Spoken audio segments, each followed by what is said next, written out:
Warning: some contents may be disturbing. Viewer discretion is advised.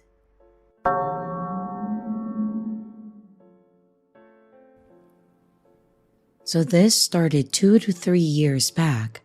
I just experienced a terrible breakup and I started receiving this disturbing phone calls. It started simple. The first call I answered and the person on the other end said how much they missed me. Now, I have a very small circle of friends and I am not on Facebook or in any social media site where I update my photos or my daily activities. And this is important to note. I also know that my ex that I just split up with had nothing to do with the following. The first call, like I said, was simple. They said they missed me. I asked who it was, and they said, "It's me. Don't you remember?" So I hung up, and they immediately called back, crying and upset that I was being mean, and the caller was clearly an adult male.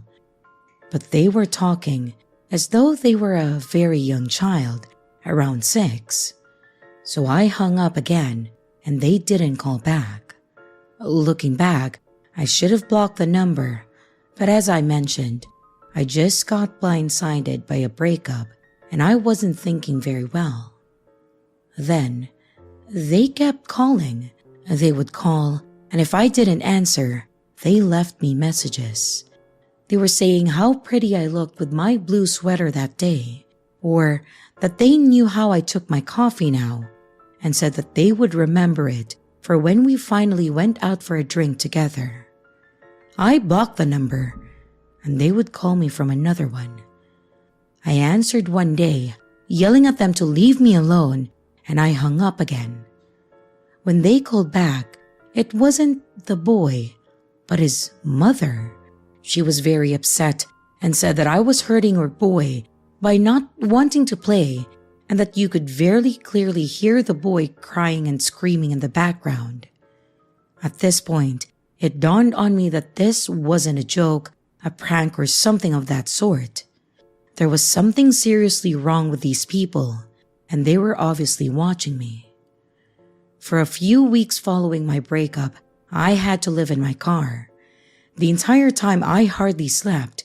I was terrified, thinking that I would wake up one day and see him standing outside one of my windows.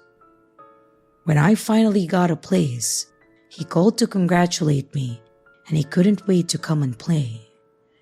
I haven't heard from the people for a year now, but I checked my phone after a very busy work day, and I noticed 10 missed calls, and I'm terrified to check my voicemail.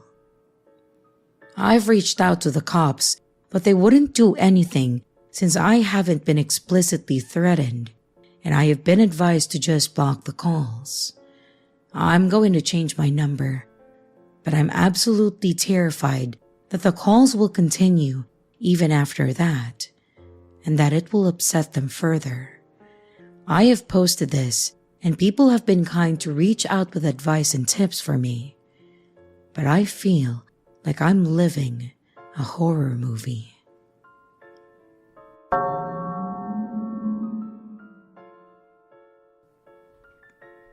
When I was in 2nd grade, my family took me to a carnival. It's a seasonal event to celebrate something about the town being founded, but I don't really know much of the details. But every year, a carnival opens up near the center of the city for 3 days. It has all kinds of things, including games, food, rides, fireworks, and entertainers too. So, being 7, this place was like Wonderland to me. I'd gone the year before as well, and I had a great time, so I had been waiting for it all year long. At this year's carnival did not disappoint. The air was filled with the scent of cotton candy and popcorn, and as I explored the colorful attractions, my first priority was to check out all the rides that they had so I could ride them all. But my parents, however, needed to get tickets, so we had to wait in line for them before we could go on any rides. The line was long, but moving fast, so we were at the ticket booth in only a few minutes. The rides required a ticket fee for each one, so you'd have to buy tickets in bulk and give some to the ride operator when you entered. My parents had decided to get 40 tickets, thinking that that would be enough, and then we were on our way. The first thing that I wanted to ride was a mini roller coaster. Well, in hindsight, it was just a kiddie ride, but back then, it looked like a lot of fun. Even now, when I'm in my teenage years, it's still a fun ride to go on, but back then it was even better.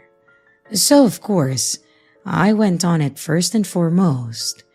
The ride costed 2 tickets, which surprised my parents. Apparently, last year it was 1 ticket per ride, but this year, each ride had a certain cost of tickets per person. So, the 40 that they had bought was a lot smaller than they realized. We continued to go on rides together and have fun until we ran out. Unfortunately, there were a lot of rides that we hadn't gone on yet, and there were a lot that I wanted to do again. Seeing that they needed to buy more tickets, my parents left me at the kiddie area of the carnival, a place where you could leave your kid if you needed to go to the bathroom or something and not have to worry about things. That's when I noticed one of the caretakers there. He was dressed as a clown with a painted smile on his face. I noticed him mostly because his eyes were fixated on me. No matter what I was doing, whenever I looked at him, he was staring right back. He kept watching me, his eyes never leaving me as I wandered through the rides and games. The clown then approached me, offering a balloon with a grin. After taking it, he then started to talk to me. "Hey, little buddy, wanna see something amazing?" He whispered, making it sound super secret. My instincts told me that something was off, because he wasn't offering this to everyone, but the clown persisted, insisting that he had a special surprise just a short walk away. In hindsight, my stranger danger alarm should have been going off, but I was just thinking that he was trustworthy since he worked there. So I began to walk with the clown as he held my hand. My heart raced as I saw him motion towards a parked car at the edge of the carnival. Now, I was definitely getting suspicious of this way. That's when I asked him what the secret thing was. He smiled at me and then held a finger to his lips. He said, "Well, it wouldn't be a secret if I told everyone," and then continued to walk towards the car, now a bit faster, almost pulling me as I walked beside him. That did it. My stranger danger alarms were finally going off, so I ripped my hand out of his and I tried to get away. But that's when he turned around and grabbed me. I screamed as panic set in. He was now carrying me, kicking and screaming towards his car. He was so much bigger than me, and there wasn't much that I could do. But I remember what my parents taught me, and I just kept screaming. But those screams were drowned out by the joyful screams and the noise from the carnival. I was crying at this point, not giving up, but I just felt in my soul that it was the end for me. That is, until I saw my dad sprinting towards me. I screamed out for him, and he yelled at the clown. The man turned around to see who called for him, only to be met with a fully grown man tackling him to the ground. I fell to the ground as my mother ran to me and was holding me close. My father was on top of the clown, hitting him, until a bunch of men in uniforms grabbed my dad and then pulled him off the jester. They put handcuffs on him, and someone was talking on a walkie-talkie. My parents hugged me tightly, ensuring that I was safe now. After some time, a police car came and then took the clown away, and then we got into our car and followed them to the police station. What followed was a woman in a police uniform asking me what had happened and then assuring me that I was safe. After an hour of that, me and my parents went home, and I slept in my parents' bed that night, both of them holding me closely. After that night, we didn't go to the carnival in the following years, as the memory of that sinister clown served as a chilling reminder that even in a place that should be safe, danger could be quietly masking itself.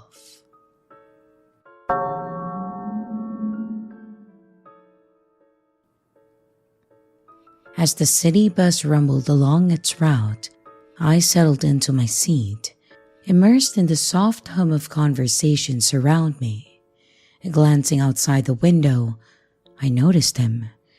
At first, nothing seemed wrong, as he was just a man wearing baggy clothing and had very dark circles around his eyes from what I assumed was a lack of sleep. But as I stared at his eyes stared back. His gaze lingered on me, and a sense of discomfort crept.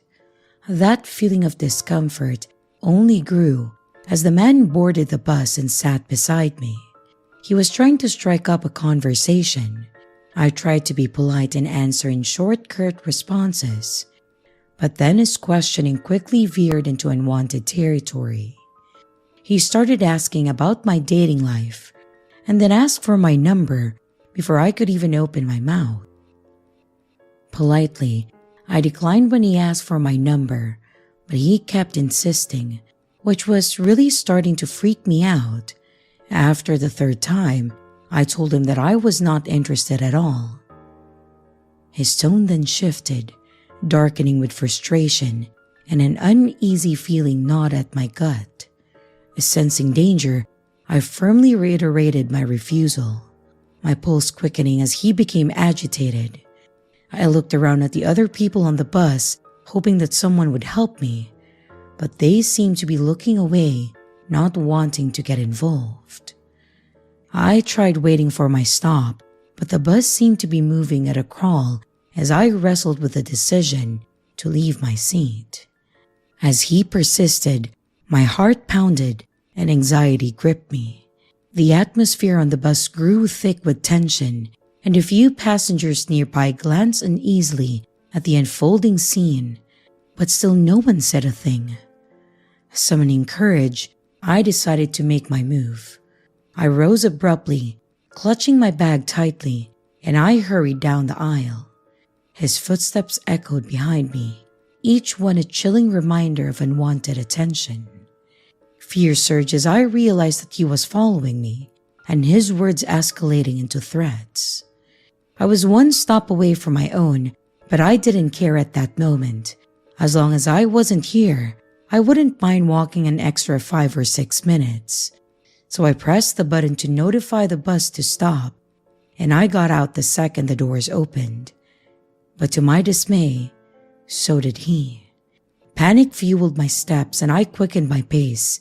With adrenaline coursing through my veins, I sprinted towards safety and my breaths ragged.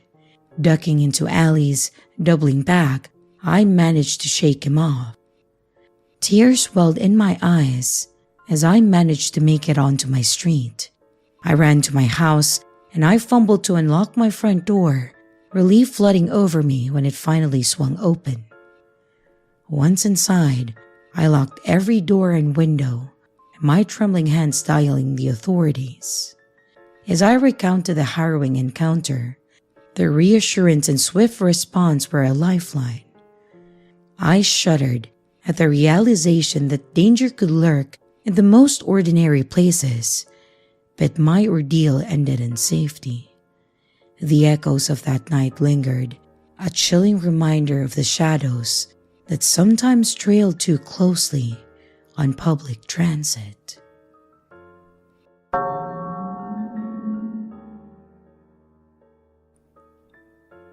I live in a city that is currently going through urban decay in population. Therefore, we have a considerable amount of abandoned houses and also abandoned businesses throughout the city. When I was a teenager, I used to love seeing abandoned buildings, But now, they're an eyesore and attract a lot of dangerous people to the city. That and YouTubers and TikTokers all looking for clout and to profit off showing off the area. Sorry, but it really makes me mad when it happens, especially when the rich kids come in with no self-awareness or respect for anyone else. When I go for a walk at nighttime, I make sure I'm strapped and I take my dog with me. Wolfie is a mixed breed.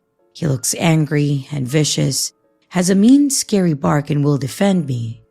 But when it comes to his family, he is so loving and just a giant goofball. I really love Wolfie. It was dark outside, and most people went into their homes. People don't like going out late at night. I live with my extended family in one small home, so I will go crazy if I don't get out of the house. So I put my dog's leash on and then we set out. Wherever you go out at night, always make sure that you're aware of your surroundings. I never have pods in when I'm out because I want to hear if someone is getting close. I noticed there was a light in one of the abandoned houses. Homeless people go in them sometimes. Some of them just want to get off the streets and mind their own business, while the others destroy them, do drugs, and otherwise fuck things up for everyone else. Instinctively, I began to walk just a little faster. Wolfie seemed to notice my change in mood. There were a couple of streetlights that were out of commission. Naturally, the city wasn't doing their damn job to fix it. I wasn't going to walk where I couldn't see, so I tried to subtly turn around to walk back the way I came when I heard someone call out to me. Now, there were no way I was going to run or show signs that I was scared, so I just kept walking. "Hey, bitch!" The voice was loud this time. My dog turned around and started barking and snarling, and my hand went to rest on the top of my gun. I didn't say anything. I didn't need to say anything. He stopped and put his hands up and instantly began to back off before he ran off. If he had been a crack addict or something, there is a chance that he still would have charged at me. I didn't want to push my luck, so I made my way home, still with the feeling that I was being watched and even followed. Not that I saw anyone though. My dog was alert and I knew that he was going to keep me safe. Normally I go out for a walk every day, but the day after, I found myself avoiding it. But on the second day, I knew that I had to get out of there and face the growing anxiety head on. I took Wolfie out with me and I took my gun again. The house with the light on was completely dark this time, with no sign that anyone was in there. I figured that the homeless man must have moved on. I avoided the parts where I couldn't see, but from a space between two homes, I heard someone calling out for help. I stopped. It was dark down there, and Wolfie looked agitated. A part of me wanted to go and help whoever it was, but this was a dangerous city, and I needed to protect myself. I wanted to call out to ask what was wrong, but my gut instinct told me to get out of there. And so I did. I made my way home, and I called the police when I got there to tell them all that I saw and heard. They told me that I was smart not going to see what was wrong. I asked them to go and see what it was, but since there wasn't a crime, they weren't too concerned by it. As expected, there was a reason. A neighbor left the house and went to see what the problem was. She was robbed, but fortunately managed to get away before something worse happened to her. Her son came home from work and found her in time. I'm not sure of all the details about it, but she is okay and alive. Some people say that they were going to kill her, while others were saying that they were working for a human trafficking ring. I don't know what would have happened if I wasn't aware of the situation. I might not be here today.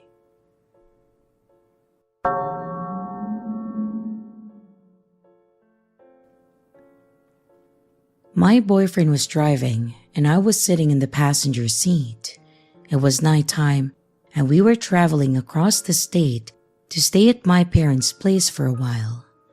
Our rent got too expensive and we needed somewhere else to stay so we could save up to get our own place. Not really relevant to the story, but it provides some background. We were casually listening to the radio and chatting between ourselves when it started to rain. Okay, this wasn't too bad. Driving in the rain wasn't a big deal. We had the headlights on and drove through the country road. Unfortunately, our trip slowed down when my boyfriend couldn't see anymore. We stopped at one of those 24-hour service stations that had warm food inside of it. We went in, we sat inside, ate, and other than the clerk there were no other customers in there with us. But then a beat-up looking truck drove into a parking spot. A scruffy, wet-looking man with dirty clothes came into the service station. We noticed the smell. A musty, foul, and almost fishy odor hung in the air. Maybe he was a fisherman, or just maybe didn't have any decent hygiene. We tried to be polite and didn't end up looking at him. He walked around looking at the items, and then he came and looked at us. Whenever we would look at him, he would drop his gaze and then look elsewhere. I noticed him doing this a couple of times. I figured he wanted to borrow some change or something, so I just ignored him. My boyfriend and I forgot that he was there during our conversation, and finally we finished our food and the rain was beginning to ease. So we went out and got in the car and then drove off. We noticed some headlights driving behind us. My boyfriend recognized that it was the same man at the service station. And since we were driving on the highway, we didn't think too much of it. He was probably just headed toward the same place we were. It was only when we drove into his parents' suburb that beat-up looking truck followed us. We pulled over by the side of the road, and then he did the same. He didn't get out of the car though. He just sat and stared at us with the headlights still on. My boyfriend was going to get out, but I grabbed his arm and I told him not to. We didn't know if he had a gun or some other weapon with him, and I didn't want him to get hurt. He stayed in the car with me, and after a while, we drove off. I wasn't surprised when I saw those same damn headlights following us in the rain. I really didn't like this. We drove around for a while, but we couldn't speed up because we didn't want to crash. It's hard to explain, but he just seemed to disappear. We saw the headlights, and then we didn't. I don't know if it was just a weird glitch that happened, whether he drove off or what happened. It's a mystery. Maybe people in the comment section could help me work out what happened. So we spent time at my parents' place, and we had to go get some extra blankets and towels for the house. We then noticed the missing poster, and the guy on the photo was him, the driver who was following us. He looked cleaner though, healthier, and they said there were grave concerns for his health. We reported it to the police, but there were still no leads. The posters for him are still up around town and through the small town gossip. I heard that his truck was stolen and not seen again. I think it's one of those stories where there is some truth to them. There were some other reports of him being seen, but he was a ghost. I don't think that's the case though, and it is in bad taste to say that he is a ghost or to make bullshit stories about it. I don't know if it was actually him or not, Maybe he was staring at us because he wanted help or something. I feel bad if we were his last chance. But we equally didn't want to get hurt either. It sucks how you have to be careful about who you help because some people are crazy or predatory.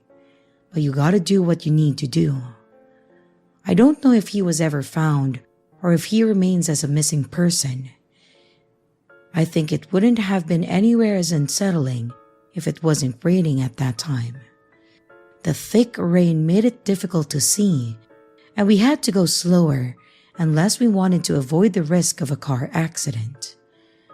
I'm not really sure how to end this.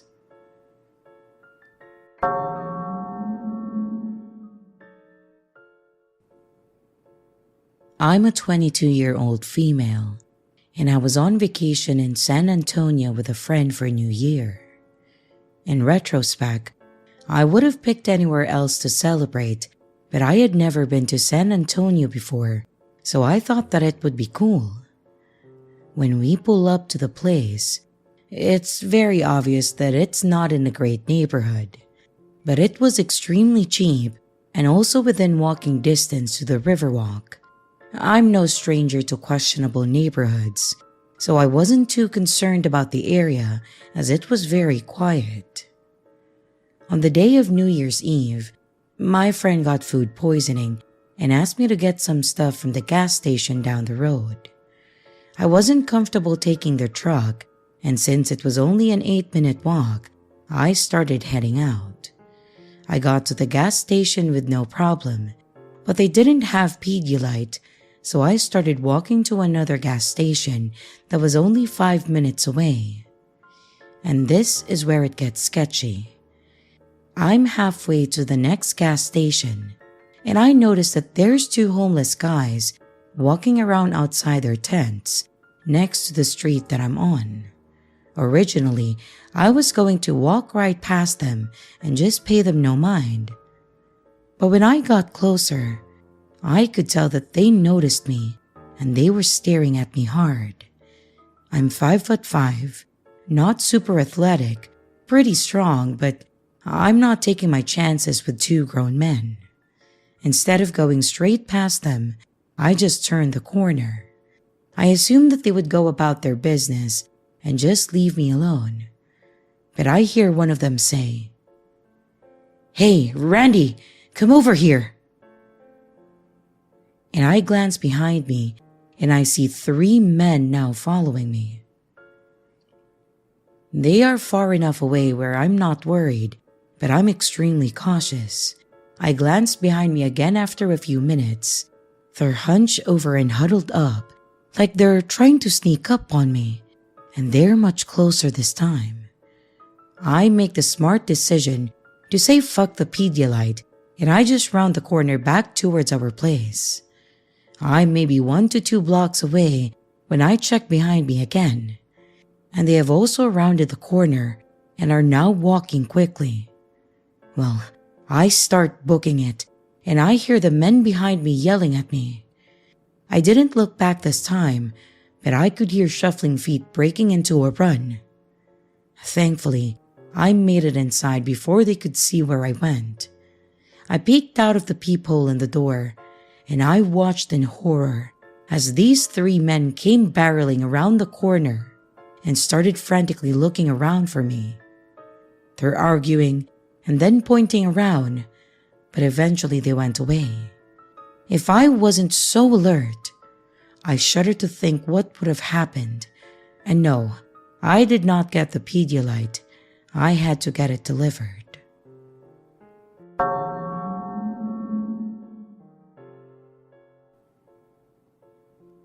I'm in the process of applying for a new job and started contacting various places to see if they were hiring and also sending in my resume.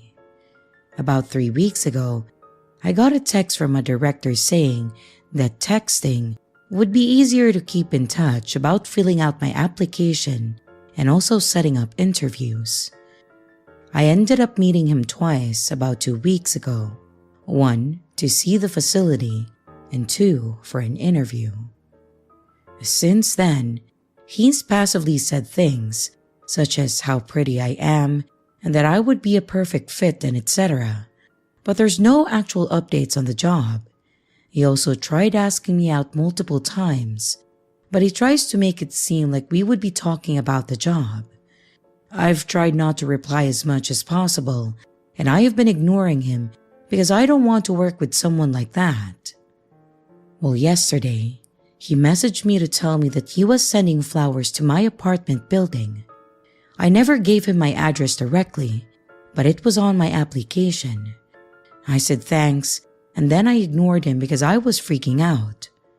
And today, he asked if we could meet up for coffee because he's in my neighborhood. I didn't respond to him. About 2 hours later, I took my dog for a walk and I passed by a coffee shop that is 2 streets over from my apartment building. And he was sitting in a booth right next to the window. We didn't make direct eye contact, and I honestly couldn't tell exactly if it was him. But I kept walking, and he almost immediately texted me asking if that was me that he just saw, and if I wanted to come back to the coffee shop. I still didn't reply. I live in a huge city, so what are the chances that he was at the coffee shop in my neighborhood that was close to my apartment just by chance? Was he just waiting for my response that whole time? Or am I just being paranoid about being stalked? Please, let me know your thoughts about this.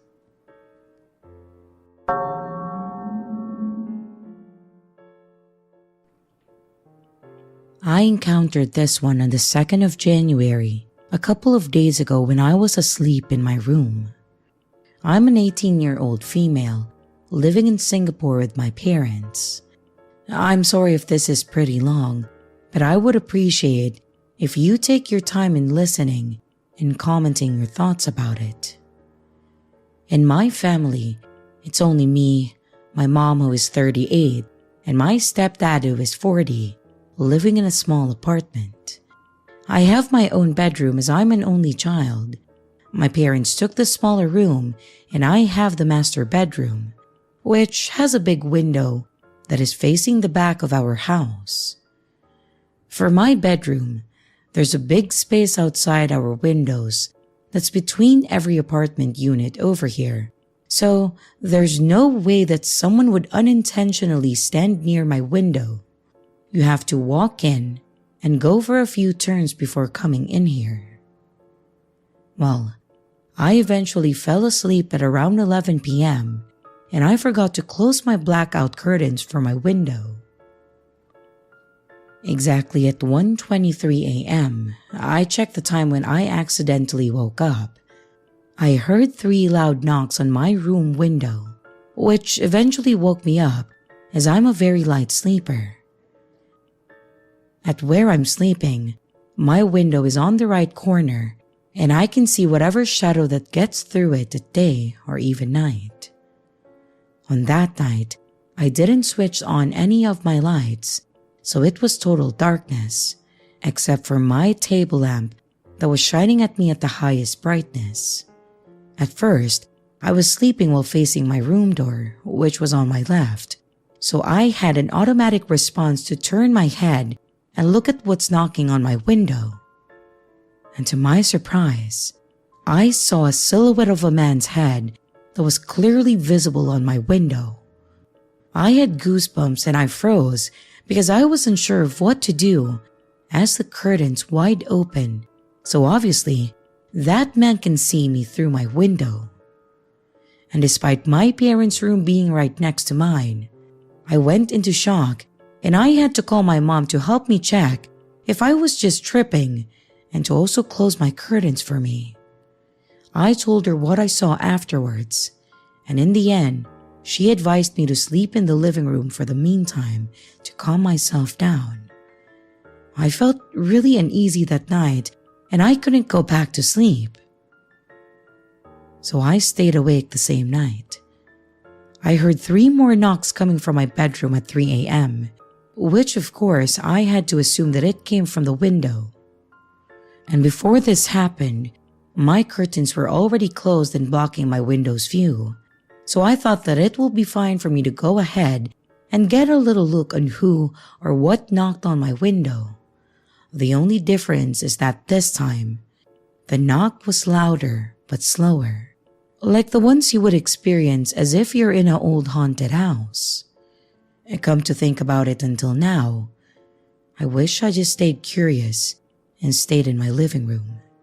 I had my face and hand holding onto the window since I had to get a closer and clearer look since I didn't see a silhouette when I was standing from a distance from the window, and me still being paranoid from what happened hours before.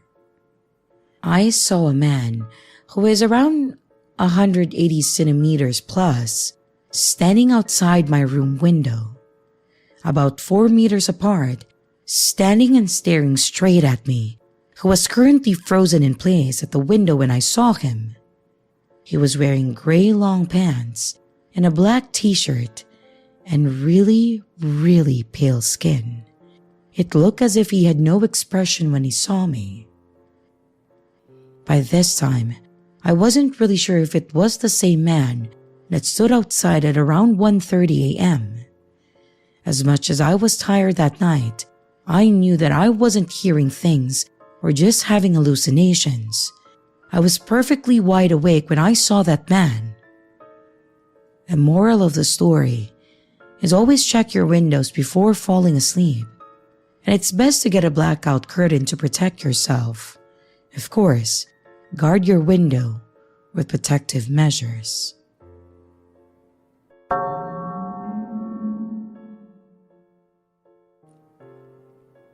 The story happened about 1.5 years ago when I was around 19, and it will always stay with me as it has definitely given me PTSD and a greater fear of men since it happened.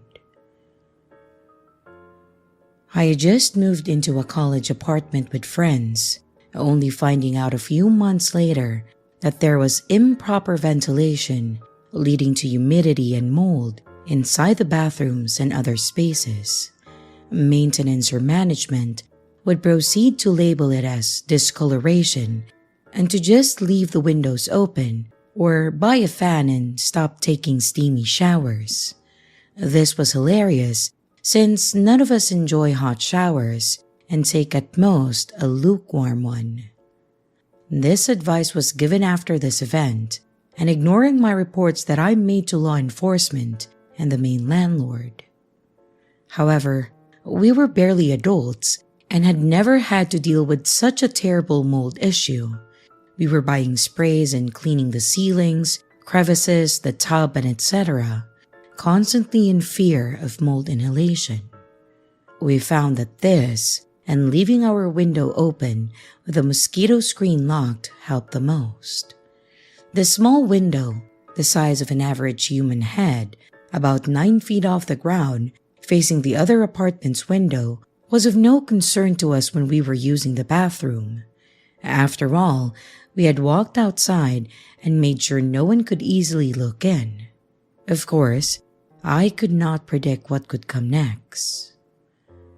On our front porch, we had some pumpkins and a single white chair that was barely used this night, and this will be important later. One night, after airing out the humid bathroom after a shower, I wished my roommate good night at around 2 a.m. before going to use the toilet. I was wearing the baggiest shirt ever, thankfully, so nothing was exposed while doing so. But I nonchalantly flush and I go to wash my hands while glancing to the left where the window was ajar as usual. And that's when I saw it. In the pitch blackness of night, contrast to the blaring, cheap bathroom lights, there was a pale round orb with a mop of dark hair atop of it. I still cannot explain the feeling that I had, almost like someone is whispering to you just audibly enough where you need a second or two to register what they had just said. That pause and a quick turn to the right and then a quick spin right back for the window. I saw a white arm leaning into the mosquito screen for support before whisking away and down and out of the frame. It moved, and without another thought, I found myself running for the front door, yelling, "Someone was looking into the bathroom!" a few times to my roommate in the living area. On a side note, do not ever chase after a perp, no matter what the case, even if it's hard with adrenaline running through you in these cases. I heard her yelling back while I found myself already at the bottom of the window outside, now hearing scuffling through the wood chips outside our apartment building. It was clearly the sound of someone escaping through the shadows, no mistaking it. I could not see anyone through the shitty trees that were planted, and stopped as I could not pinpoint where exactly he ran. I thought about yelling some cheap insult or a threat to scare him, but I found myself feeling waves of shock silence me. I ran past my roommate, grabbing my phone from inside and calling my mother, who advised me to call a non-emergency number in my town. And I did so, while sitting on the patio with my self-defense items and also with my roommate. The lady that answered was annoyed, and she sounded like she did not believe me no matter what I said to her, because I did not get a good look at him. She simply sighed and said the police will be over to survey the complex a few times, and then she hung up. My roommate and I were in shock, just sitting there in silence. We discussed in detail what just happened. When we saw a cop car driving around an apartment complex 1 block away, then immediately drive off after 1 minute. Obviously, this left me feeling defeated more than before. I got angry, I stood up, and I examined the area outside my window myself. I saw no footprints or markings that were unnatural, and even tried standing on the electric boxes outside to see if I could look inside. But not only were the boxes too narrow for someone any bigger than myself, as I have a small shoe size compared to the average man, but this will only allow for a view of half of the ceiling for a second or two before falling off. This was not how he looked in. I knew from the way he had struggled to get down.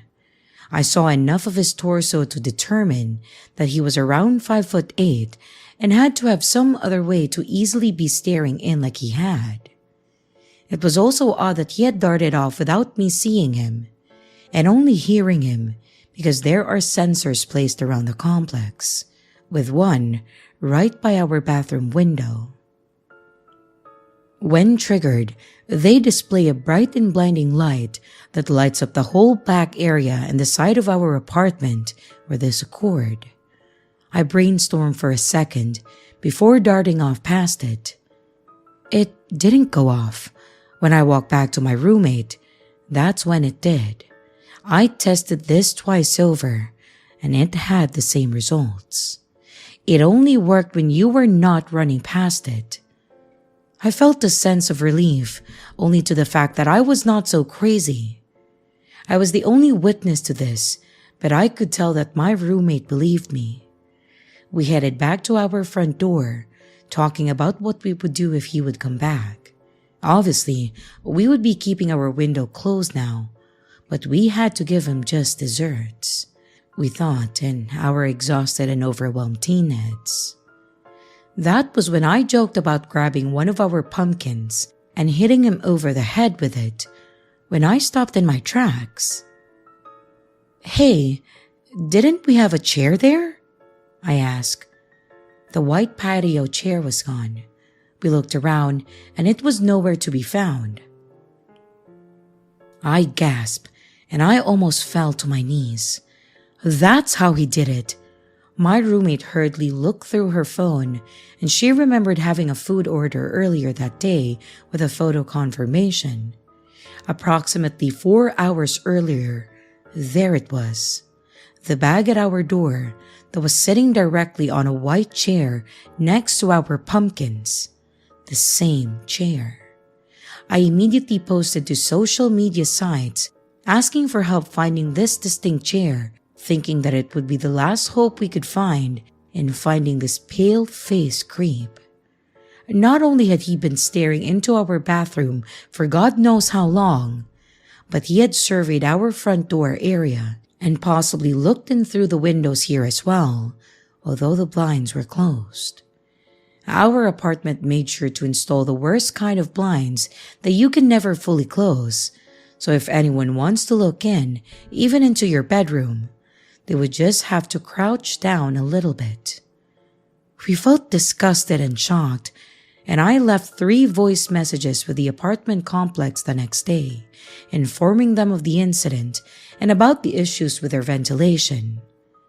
And as you expected, no one ever got back to me, which was weird since they always did previously.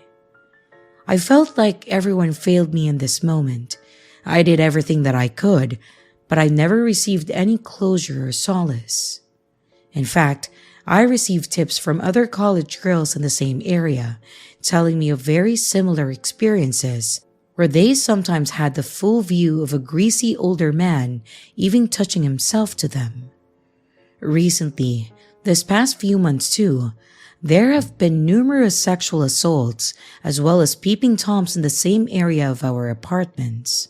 Funnily enough, the clear descriptions matched what glimpse I got of him. But still, the police never caught anyone in connection to these cases. I never viewed this area as a bad area, and I always took every precaution that I could, but I still felt at fault now.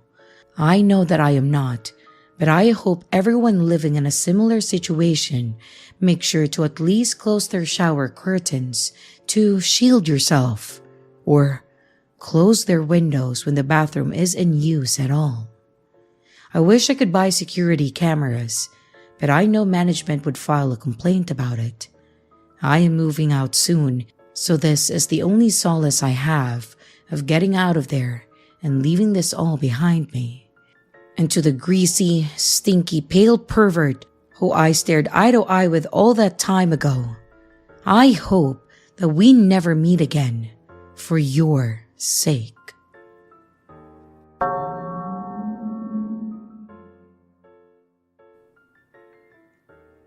Hello friends, I've been a lurker of this subreddit for a long time now, and I figured that it was high time that I shared some of my spoopy tales. First and foremost, my name's Mikey. I'm in my 20s, and this story happened when I was still a munchkin, below the age of 12. You'll have to excuse how overly sarcastic the story may seem. It's still scary to talk about, and humor is my defense mechanism. Anyway, when I was still knee-high, me and my grandmother, whom I'll call Tilly, used to go on yearly road trips, either across our own country or the one next to ours. We lived relatively close to the border. Well, on this particular occasion, we decided to travel across our neighboring country. Let's call my home Country A and the neighboring one Country B. My grandmother had a friend in the more yeehaw part of Country B that she hadn't seen in a minute, and after some planning, they figured out the best time for the two of us to make our trip. I was excited when my grandmother first told me about the trip. I had no idea where we were going, but the idea of going on a road trip with Gram was so damn exciting. I could hardly contain myself. Fast forward a few months, and we finally hop in the car and head off on our merry way. The trip would take approximately a week, and my grandmother wanted to see all the neat stuff along the way, and traveling with a child such as myself required a lot of pit stops. I wasn't necessarily a bad traveling companion, I just had a small bladder. Well, anyway, we were on the last stretch of the trip when my grandmother had to pull into a gas station to fill up, and we were practically running on fumes. And I really had to go to the bathroom too. We pulled into this middle of nowhere gas station, and after my grandmother had filled up the car, we then hurried inside so I could empty my bladder. The moment that we walked inside, all the alarm bells in my tiny brain went off. I had no idea why I was feeling the way that I was, up until I set my eyes on the clerk. Now, I'm not usually one to judge a person by how they present themselves, but old boy looked like he walked straight out of a serial killer documentary, and that's what I'll be calling him from here on out. Currently, we're smack down in the center of Yeehaw territory, in the middle of nowhere, and this man looks like he should be selling you high-end cars, not working at a rundown gas station. Old boy was giving me all kinds of bad vibes. I really don't know how to explain it other than that. Worse still, he was already smiling a little too widely when he spotted my grandmother. She was petite, blonde, and beautiful. Granted, I'm a bit biased. She is my grandma, you know. However, when he saw me, you could have sworn he was looking at Sunday dinner. Somehow, his already very wide grin only grew, and remembering it, even to this day, gives me the heebie-jeebies. Thankfully, Gram could sense a disturbance in the force and shielded me from his predatory gaze. She paid for the gas and asked for the key to the washroom, which he took his sweet-ass time getting. She walked with me to the bathroom, which was disgusting by the way, and I quickly did my business. And then we returned the key with great reluctance. Here's where things get progressively worse. When we were piling back into the car, old boy closed down the shop and got into his car. It doesn't seem too weird, right? Sure, he was super creepy, but he hasn't done anything too odd yet. Now, technically, we had 2 days left on the trip. My grandma would drive in increments, 4 hours on the road, an hour off to explore and then fill up and etc. Then we would find an inn or a motel and spend the night there. We traveled about 8 hours a day before turning in for the night.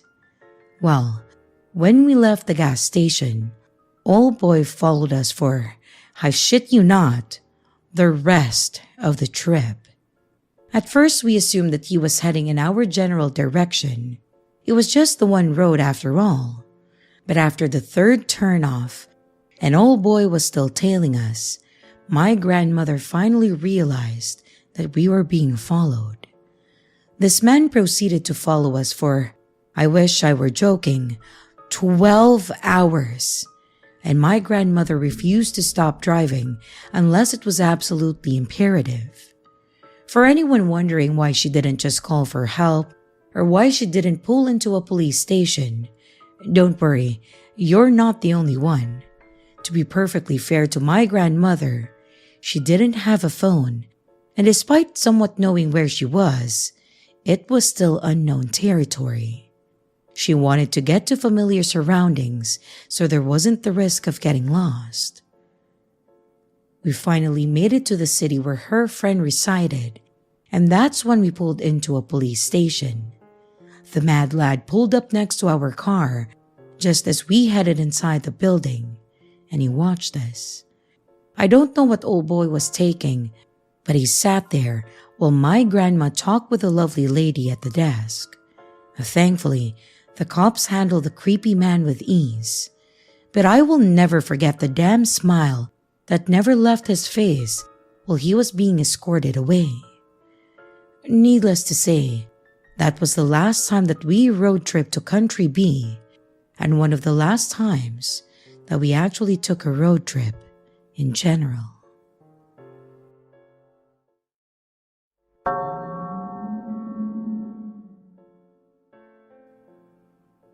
Hello, I work for Gloria Jeans.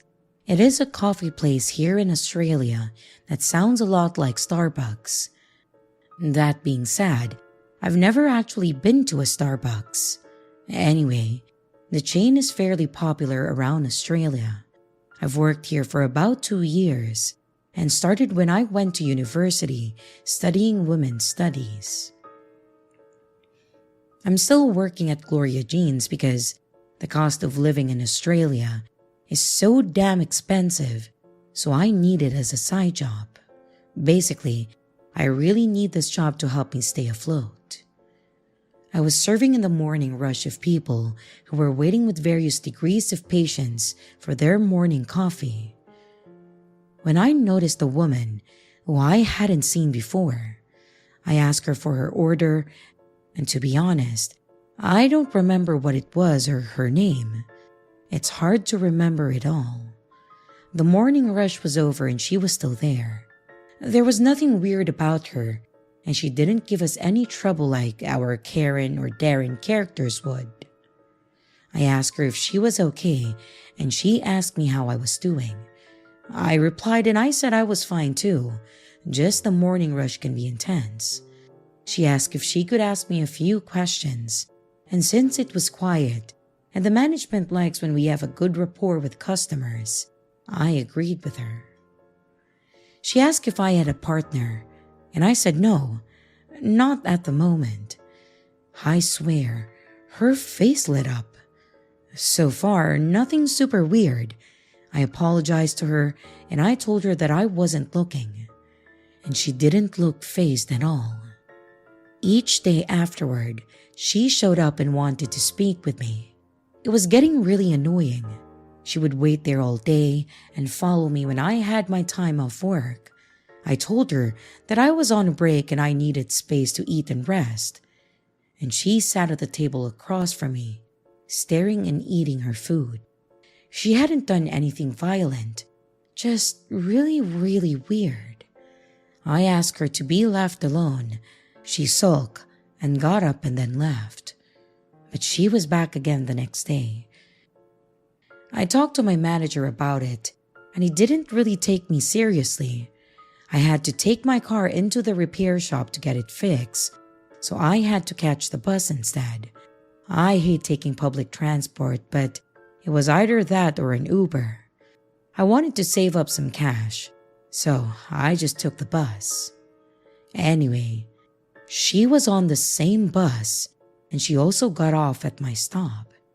I had to sneak through different apartment blocks to hide from her, so she wouldn't know where I lived. I told my manager what happened, and finally he asked her to leave the store. I tried ignoring her. One day, I had to work late, and I was walking out to where I parked my car. Two things were wrong.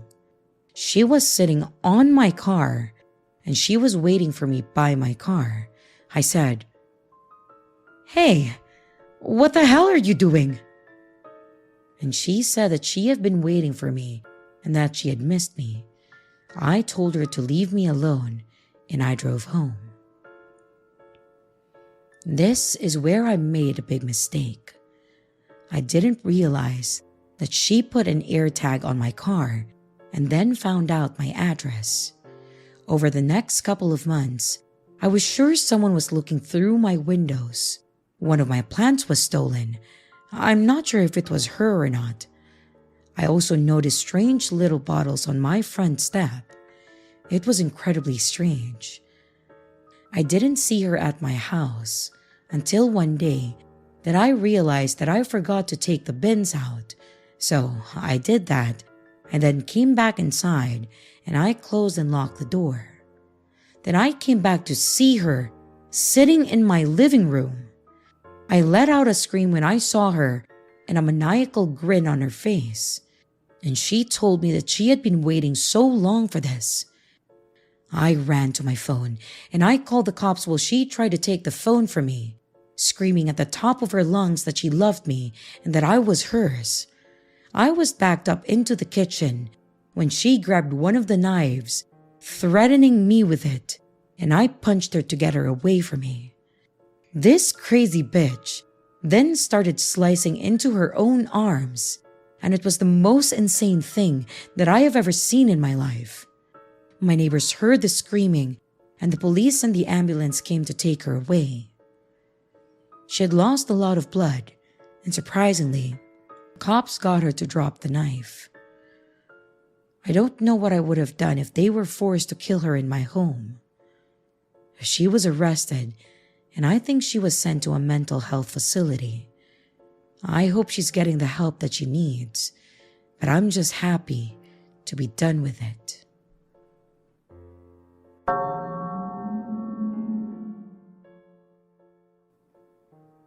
Okay, so for context, I live in a pretty rural area.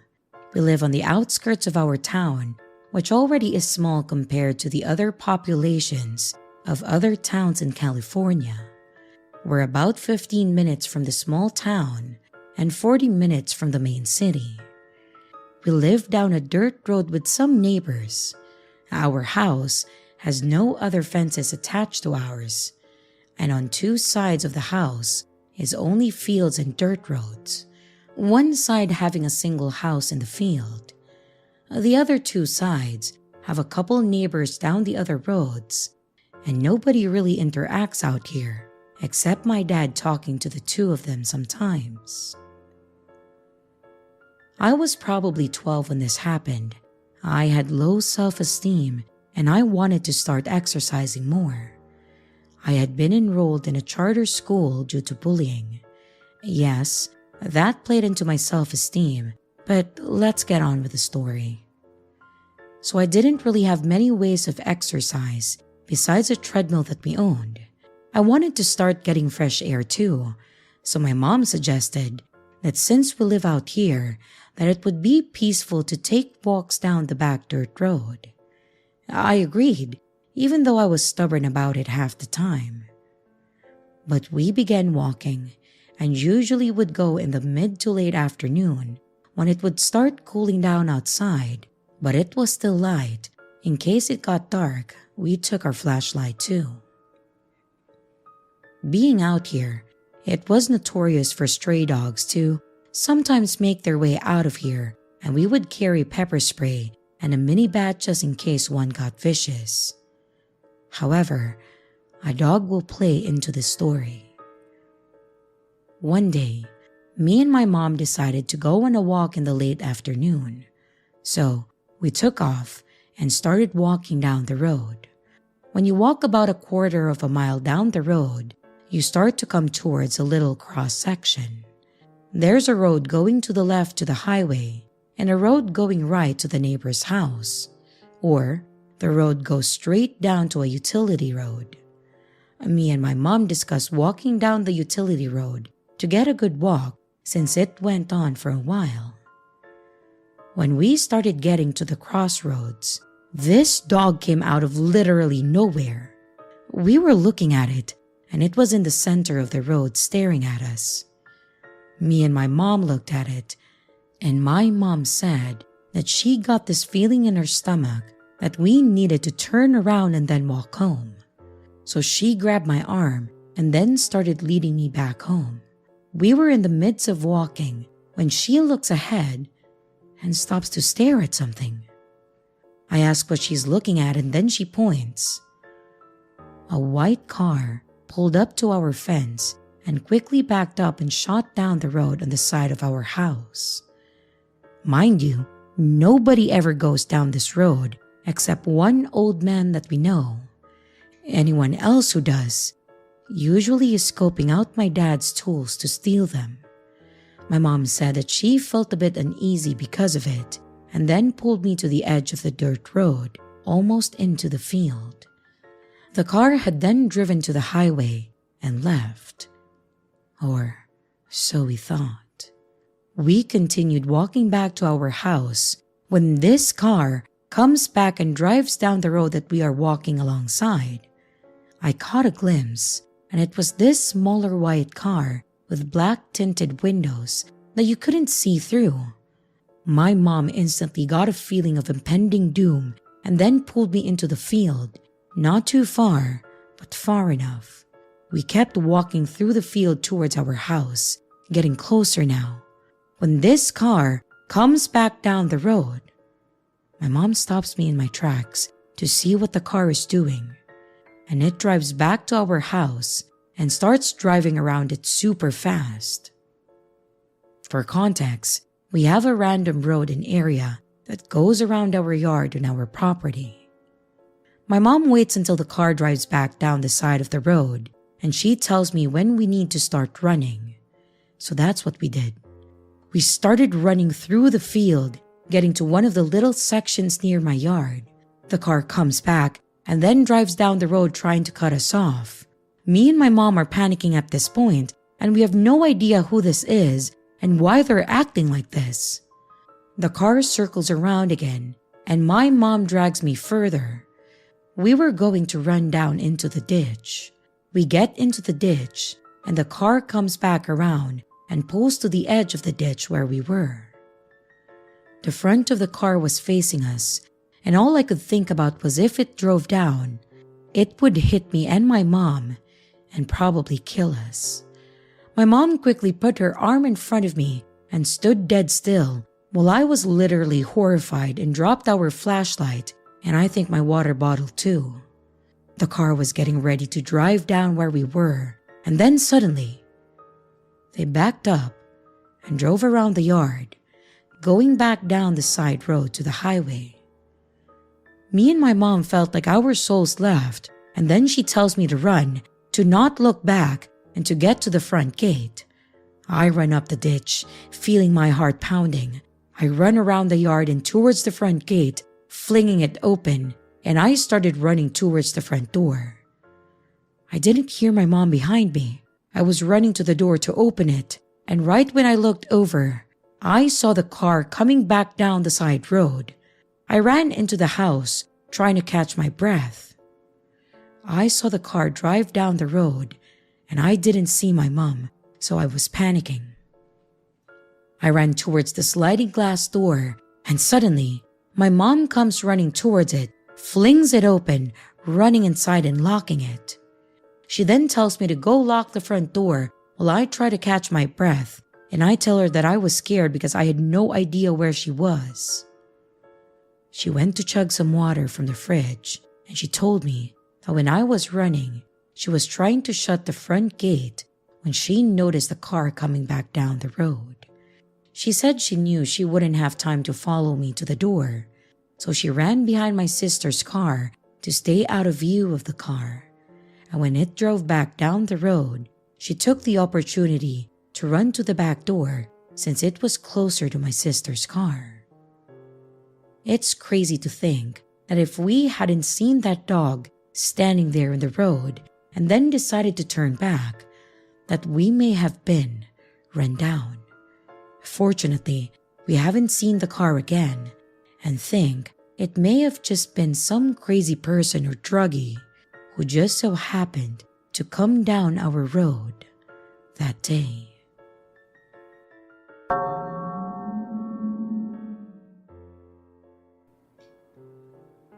I've had my fair share of dealing with creeps and weirdos in life.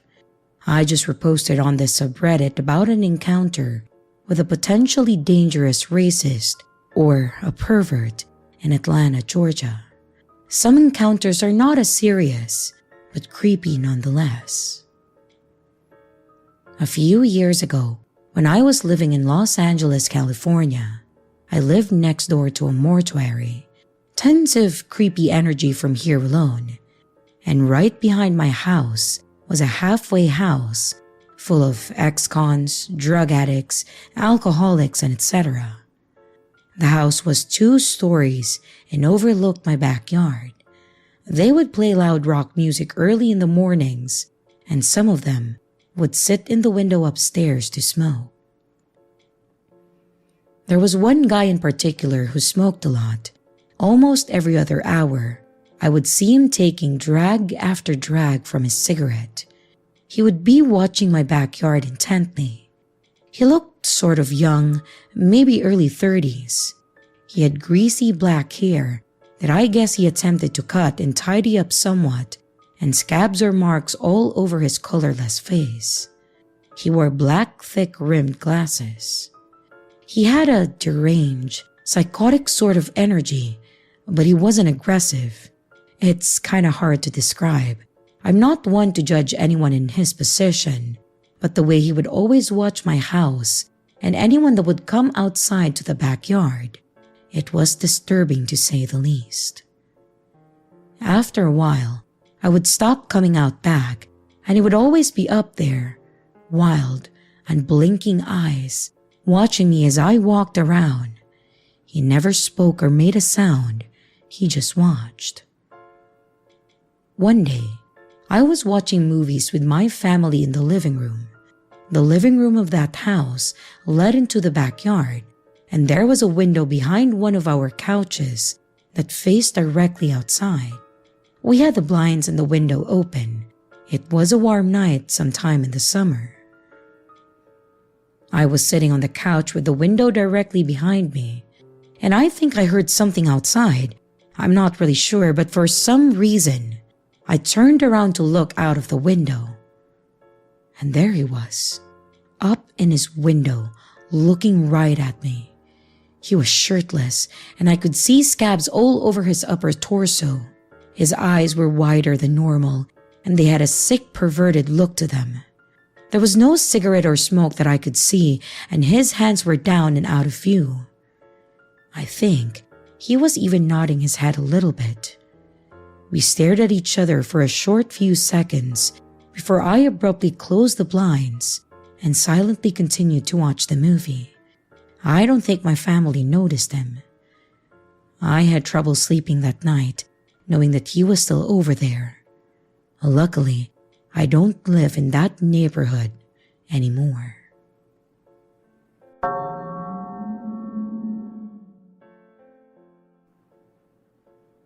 I grew up in the 1990s, born in the late 80s, and I remember getting my first bike and starting to explore the area in which I grew up in, upstate New York.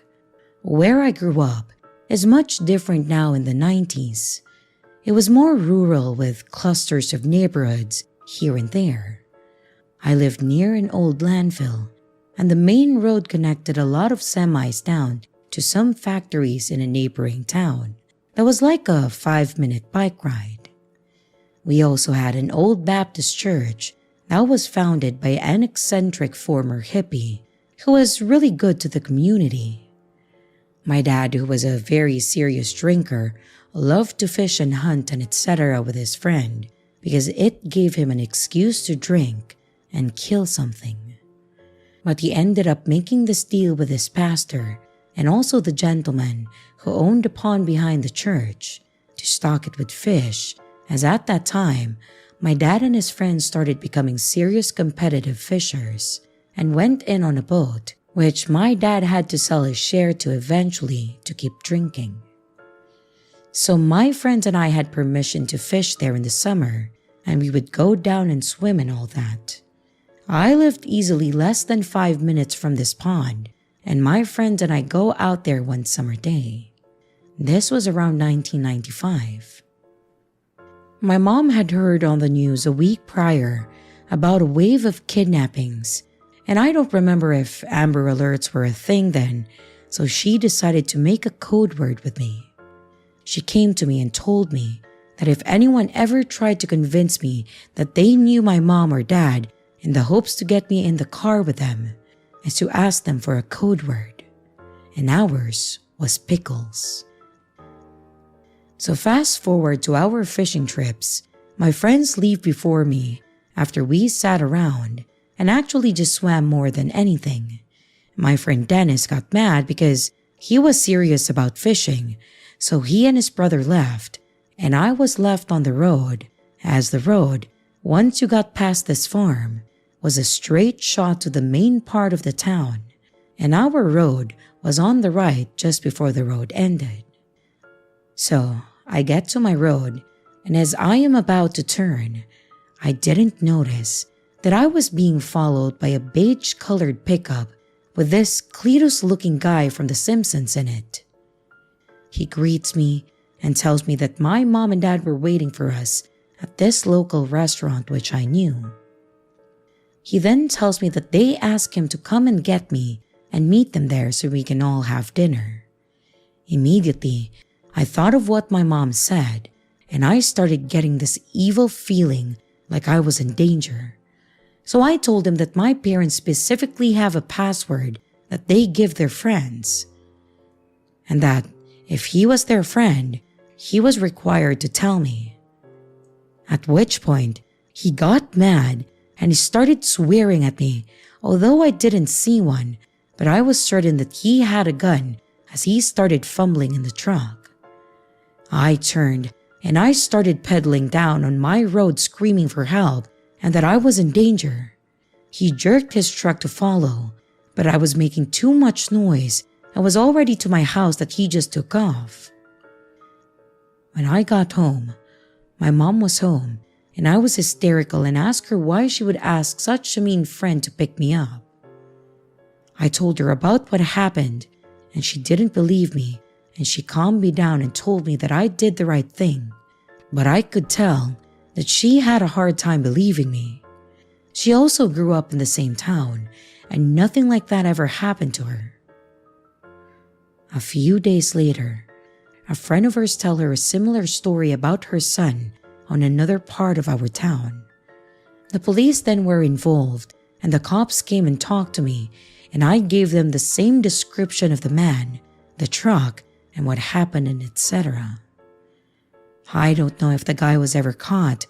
I used to be very bitter at my mom for not believing me, but I now understand the confusion that she had, and instead of reacting, she just tried to console me and keep an eye on everything. My dad, on the other hand, was more vigilant about it and would ask me all the time when he would take me out if someone looked like that guy or if a truck looked the same as the one that I saw. I really do hope that no other kids were harmed by him.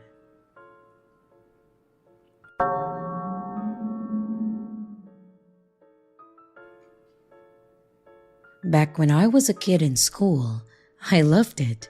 I always excelled in my classes. I was respectful to teachers and staff, and I had plenty of friends.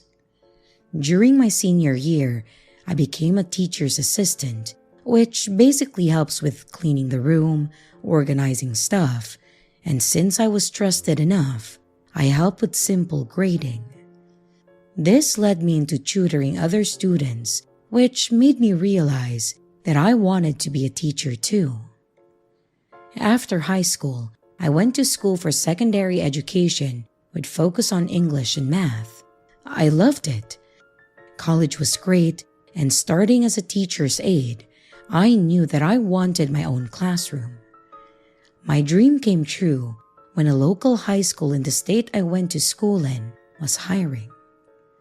Overall, my first year there wasn't too bad. Being a new teacher and first time at a high school, I think the kids tried to pick on me more, but I tried my best to show them that I wasn't the type to be taken advantage of. I must have done an okay job because they asked me if I planned on teaching next year. I didn't have anything bad happen or bad enough to make me change my mind, and so I agreed to it. The second year, however, wasn't as good as the first. I saw some of my previous students moving up, and seeing some of them excited to see me again was an amazing feeling too. This year, however, I was going to be teaching sophomores. From what I remembered in school and what I've witnessed there, you start to feel a bit more confident that you made it past your freshman year. So the kids become a little more arrogant, which means I had to be a little more strict with them. For the most part, it worked, but there was one kid that I always seemed to have a problem with, no matter which way I approached them. I'll call him Kyle. Kyle was your typical loner. I noticed he didn't really hang out with many people. I've heard him in the halls in passing, talking to two other boys about pot or something, but acting like they were talking in code. They were horrible at it. Those two were the only ones that I ever saw him really interact with. Thankfully, I didn't have them in any of my classes though, just Kyle. I learned the reason for that was because Kyle was held back a year because of how much he missed the year prior, while his friends were then a junior. So while in my class, Kyle would come in late, and being the person I was, I allowed it a few times. When he started coming in and being disruptive, I started sending him back out to get a tardy slip. If you get too many of those, you are sent to a mandatory study hall, and if you skip that, you could face suspension. He started coming in on time, but instead of coming in quietly or just talking like the other kids do before class started, he would drag his chair across the ground to be as loud as possible, and then he would slam his backpack down, and then unzip it to slam down his math book on the table. Again, I would ignore it, until, as I would expect from young children, he would progressively get louder until he would get a reaction out of me. So, I sent him back to the principal's office, but he made sure everyone could hear it too. He was smacking lockers, kicking his backpack down the hall, just making as much noise as possible. Little things like this continued to happen for a few months, but he was called enough to the office that I had to have a meeting with the principal. Thankfully, the principal said that they've had issues with him before and knew he was a problem student, but said if he ever became too much to handle, to let him know about it, and they will make arrangements. It was only my second year, but I didn't want to make it seem like I couldn't handle some teenagers, so I said that it wasn't really a problem, and I tried to move on. But Kyle seemed to be testing me though, to see how far he could take it, or maybe see if he could break me, and I suppose I took this as a challenge. I started doing quick tests like writing a problem on the board and having two kids work it out, and the first one to finish would get a prize. After all of the students were trying and earning snacks and items, it seemed to get to Kyle, and he finally wanted to try. I was surprised, but I thought maybe it was a good way to level with him. Maybe he needed positive reinforcement. So, he went against another guy, and he just sat and stared at the problem for a while, writing something small to the side, trying to look over at the other kids. Of course, the other kid would end up finishing first, and in case it was wrong, I always make sure that both sides finish first. So, I had the kid cover up his answer by taping up a piece of paper, and that's when Kyle got mad the first time. He slammed the marker down, and I tried to reason with him. I tried to walk through the problem with him, and some snickered in the room. This set him off. He punched the whiteboard and turned around and yelled at the room, asking who laughed, and started making threats. I tried to get him to calm down, and he just wouldn't. I told him to go out to the hall. I tried to make it clear that I wasn't sending him to the office, but just the hall to calm down. But instead of taking this as a second chance, he decided to start punching and kicking a locker. That's when I had to call the principal, but he got there before I could call and had him escorted out. From there, he was out for a few weeks, and I just had to make packets for him. Surprisingly, I was actually getting work back. There were a lot of wrong answers, but there was also a lot of scribbling on the sides, like he was actually trying. Being that I was the only teacher that taught this specific course, I was the only one that could actually help. So, trying to do the teacherly thing, I had a meeting with the principal, Kyle, and his mother, and I went to bat for him, explaining that I knew he was better than this, and that maybe he just needed tutoring. That way, there was less pressure. Kyle seemed indifferent at first, but his mom and the principal seemed really happy that I was willing to do so. So every Tuesday and Thursday, I would stay after school to specifically help him with tutoring. He tried to keep up the cocky appearance at first, but he started to ease up when he noticed that he wasn't getting a reaction out of me, and there was no one else there to impress. The first few weeks were great. He really started coming around and was actually showing real improvement in his work. He actually was waiting outside my room when the day was over a few times, ready to work. I was ecstatic, and the principal saw it too. One week, at the end of the tutoring session, he gave me a gift. He said it was to thank me for taking the time with him as no one else had before. It was a mug in the shape of an apple. I thanked him and I told him that that's what I was there for, to help all of my students. As he started leaving my room, he reached out his hand out to shake mine. Not thinking anything of it, I reached out to do the same. That was a mistake. He had pulled me closer and groped me. He was a large kid, as in he was super tall for his age and far from small, and at that time, I had a small frame and was barely 5 foot tall. I was able to push him away though, and I told him that he drew the line. He said that he thought that that was what I was going for, wanting to help him so much and be alone with him. I went off. I know I still shouldn't have, but I told him that I was his teacher and that's it. I was there to help my students pass, and that was it, and I told him to leave. He walked out of the room backwards, staring at me the whole time. And once he was out of view, I went over and locked the door and called the principal to tell him what just happened. He called the cops and we had to file a report, but then I had to choose to press charges, and I chose not to. I know it may have been stupid, but I didn't want to add to Kyle and his mom's problems. So again, he was out of class, and this time, it seemed for good. I ended up getting a teacher's aide principal's choice, and he helped me make the packets for Kyle. The rest of the school year was pretty uneventful. The kids seemed to have figured out that something happened, and they were direct and to the point in my classes. This definitely wasn't a bad thing, but I did miss some of the joking and fun we had. However, towards the end of the school year, the finals had to be taken on site.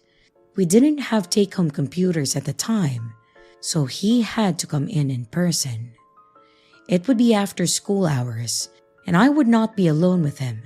I gave my aide all the information in the packet he needed, and they took it in my classroom while I waited in the teacher's lounge. It seemed to go okay. My aide, James, told me that when he arrived, he seemed fine, but when he walked into the classroom, he seemed annoyed or angry. He sat there for a while before he started, until James asked if he had a question. When he was done, he practically threw the papers at James, grabbed his backpack, and then stormed out the door. He started looking over the final, and that's when he called me and the principal to the room. James was to grade it, to make sure there was no bias or anything, but because of the content, he felt it was important to show me and the principal. Kyle seemed to have skipped through and answered the ones we worked on together, but the ones he did outside of class had random things written on them. He had profanity written all over it, questions scribbled out or pictures, graphic pictures. He even made sure to label them as being me. Again, the principal took off to find him and instead found his backpack thrown in the trash bin at the door. The backpack was the worst part. Inside, it had a single 5-subject notebook, a couple of pens and pencils that were broken and chewed on, as well as a huge kitchen knife and a duct tape. We again had to call the police and his mom, and the worst part, he hadn't come home yet. I had to have a cop walk me to my car and follow me home. And that night, I cried. I was scared for myself because of this kid. He had intentions, and when it was just James in the room, his plans were ruined. I know he ended up going to a juvenile school thing, but it just freaked me out and I didn't want any label put on me, so I decided to quit. The principal assured me that he had no suspicion that I did anything wrong, and said that I was welcome back, but I just couldn't. I went to an elementary school. There's a lot less fighting, or at least less fighting I can't control on my own.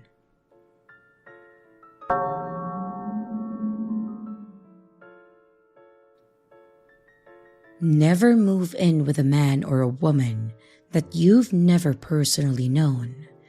I got a roommate from hell this way. That man tortured me psychologically when I turned his sexual advances down. He then stole thousands of dollars from me over time, even used my Amazon account to open up an account. He got some of my personal info like social and etc. as well. Once I left after calling the cops to help me leave, he showed up at the Apple store I was at just a day after I left. Even though I left to go live on the streets, I had no family or friends as I was severely abused as a kid, and I've been on my own since 14 actually, so I'm accustomed to surviving on the streets for periods of time. I was a million times happier than I ever was in his nice apartment, surrounded by nice things and a fancy car. I felt so relieved even just living in a concrete garage. I was a million times happier sleeping on concrete with a pillow made of a towel and a tiny blanket in the cold and heat than I ever was living there with him. He spent his time psychologically torturing me, and I don't regret leaving at all. He would bang on the wall across from mine every morning and late at night to startle me awake. He would throw pebbles or tap on my window in the middle of the night to scare me and then keep me on the edge. He'd give me weird little candies and teddy bears as if we were dating. He even ordered stalkerish love items from my own Amazon account. I mean, who the fuck spends this much on a Christmas ornament that says, "I'll always love and follow you," or something along those lines? If I'd go to the restroom, he'd run and kick his foot at the door so loud and suddenly that it sounded like a door being kicked down. He would steal my items if I left them alone for even a second, so I'd have no way to go out if I had plans.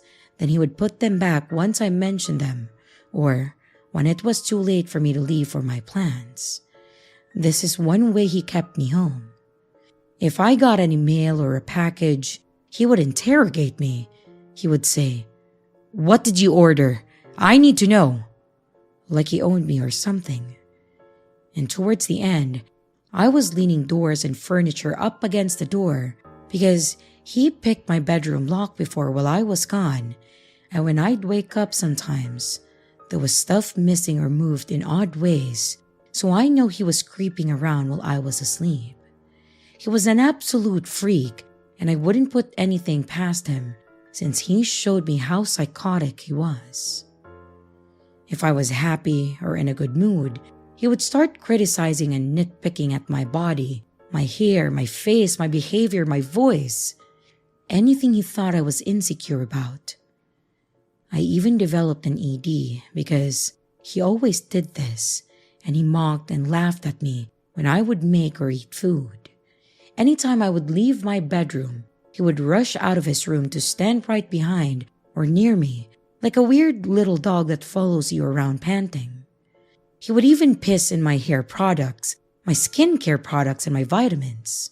He would throw out food that I just bought, steal my cash, and even use my debit cards.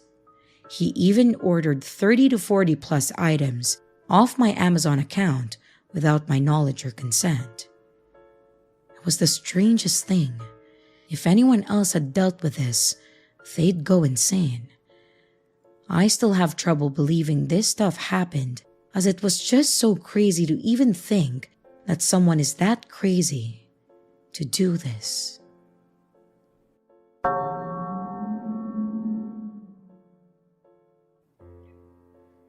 This happened a couple of years ago to me and two other friends, 21 and female.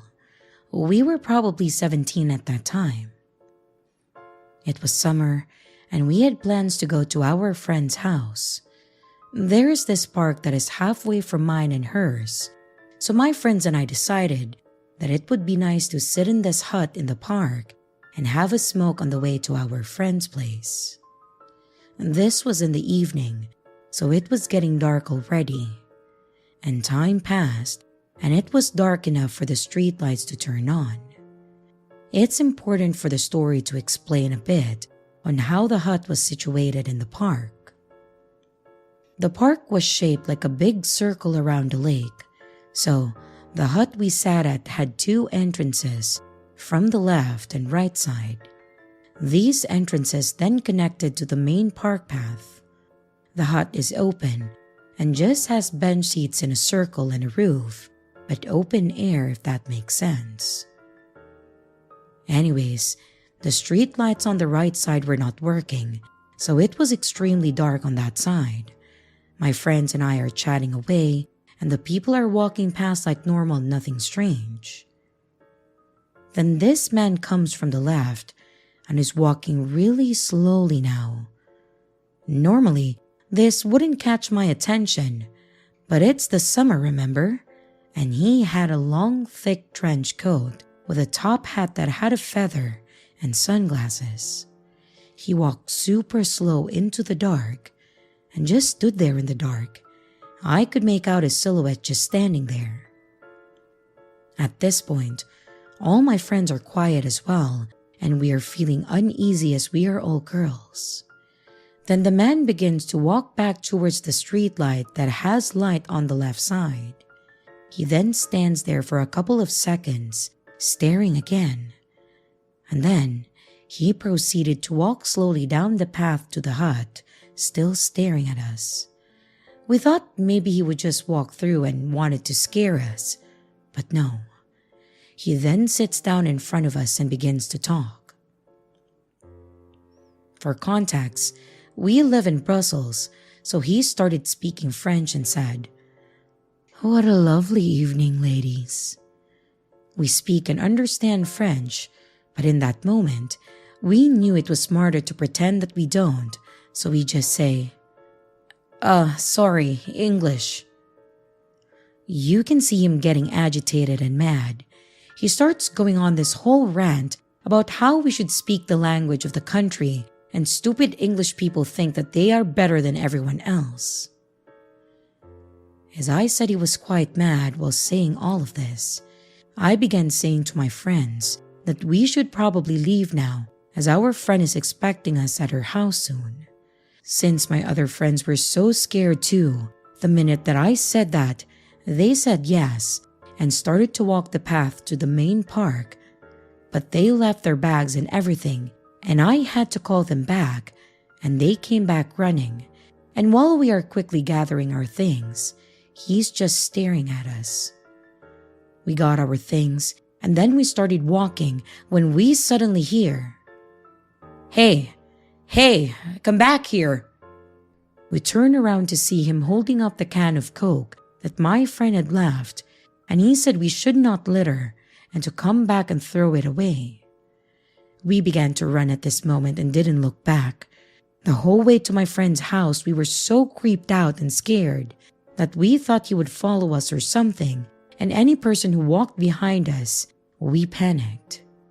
What scared us the most was he had his hands in his pocket the entire time, and the moment that he held up the Coke can, there was something else in his hand that shined with the streetlight that none of us could make it out, but we assumed with the shape of the object and the way that it shined from the light, and also his behavior and his hand in his pocket the whole time as well as he was calling for us to come back, we think that this guy had a knife.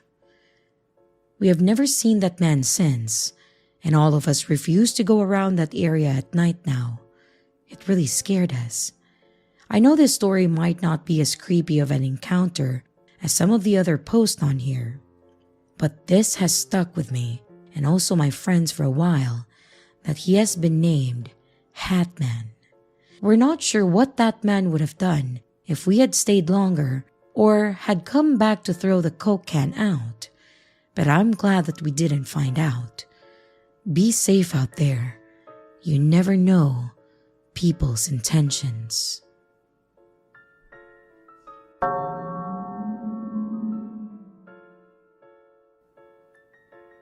I'm quite an awkward person, and I can struggle to make friends due to my shyness. So in late 2019 to early 2020, I decided to join my sixth form's D&D club.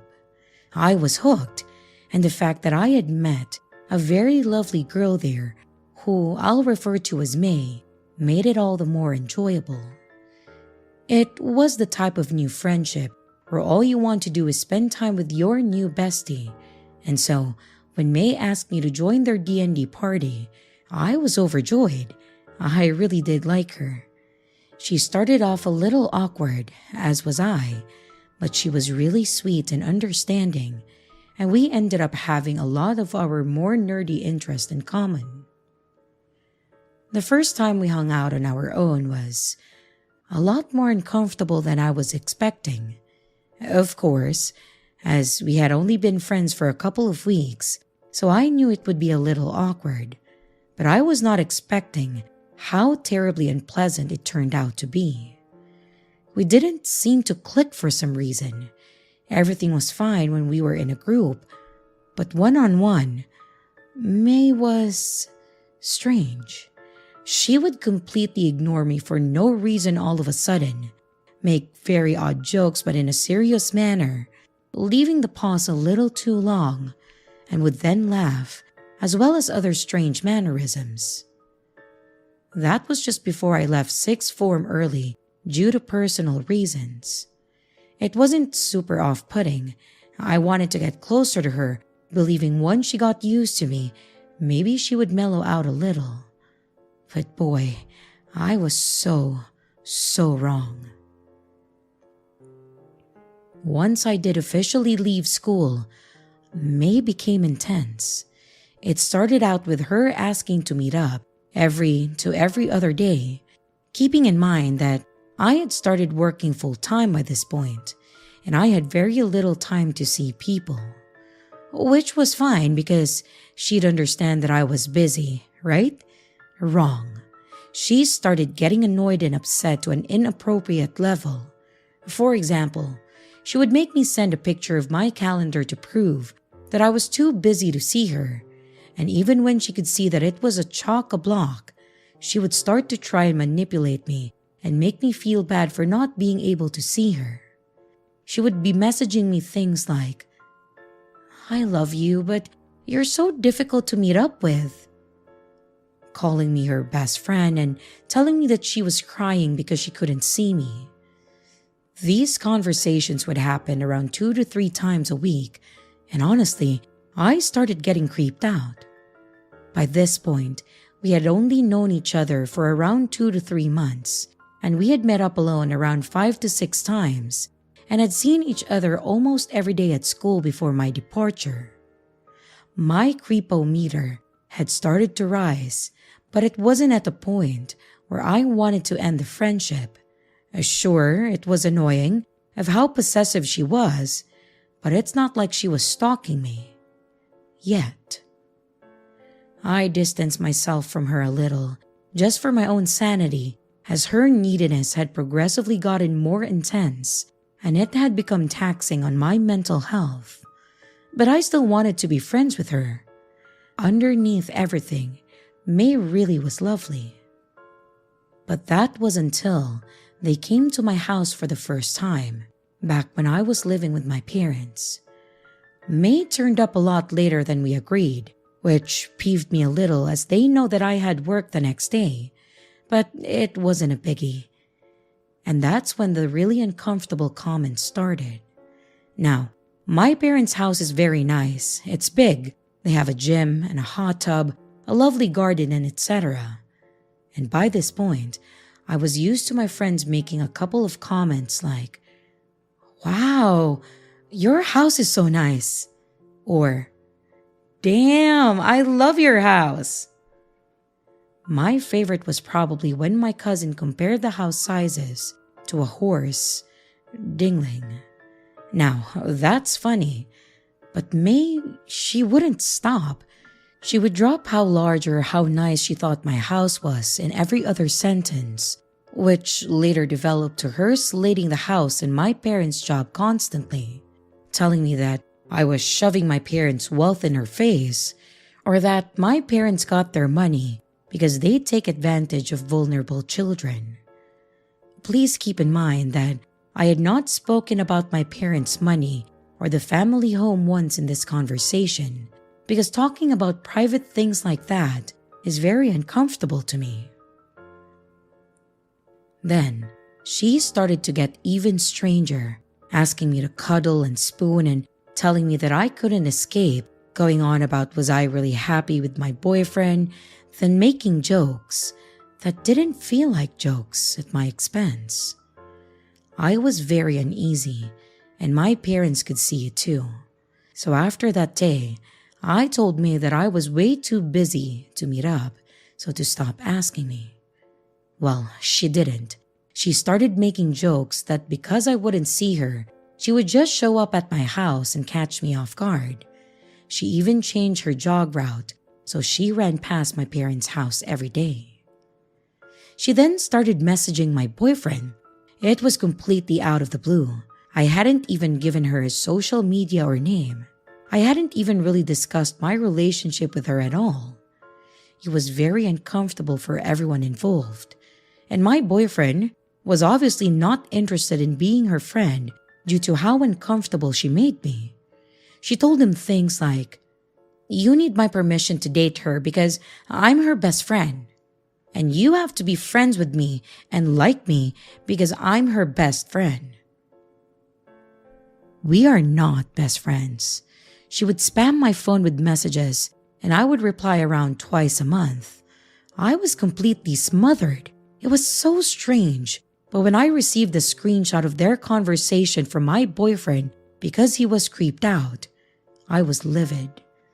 The screenshot showed me them having a very one-sided conversation on her behalf, where all of a sudden she told him that she loved him. I didn't know what to say, and neither did he, so I confronted her. May tried to turn it around on me and said, and I quote, "I was talking to your boyfriend and he knew about me. Impossible. I figured out you talked about me without my consent. I'm heartbroken." It was surreal.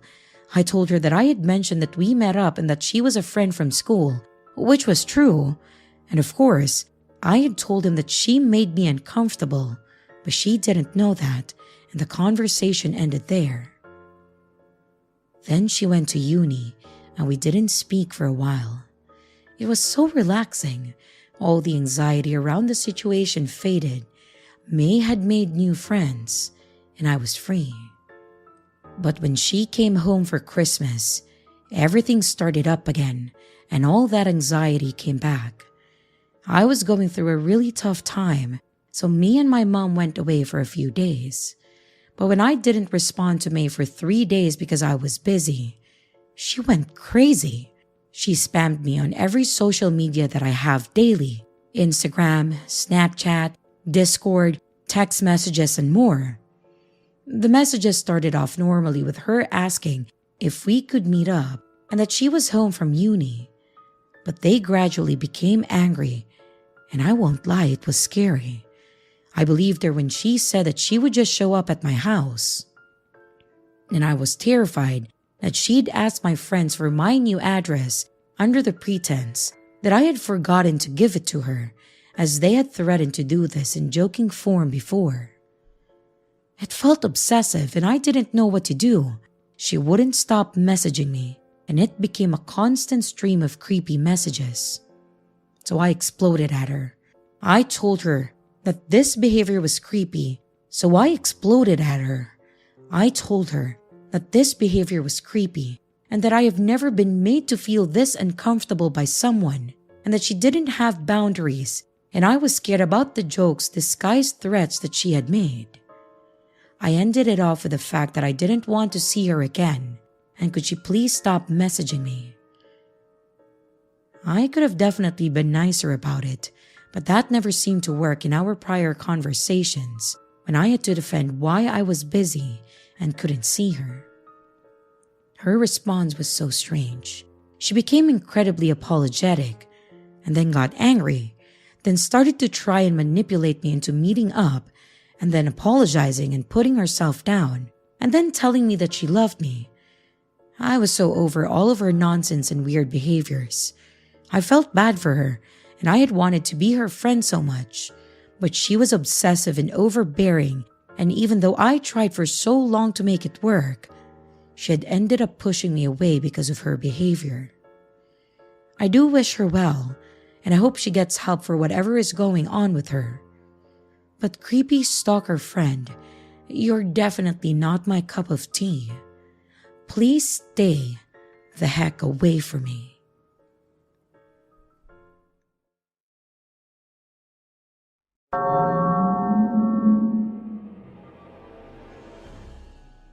I am from a small town, the kind where you are in the same class with the same kids from preschool through graduation.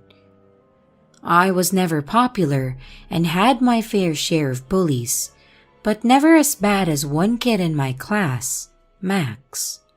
He was on the shorter side and had these little round glasses with his hair slicked to the side like he was right out of a movie cast as a stereotypical nerd.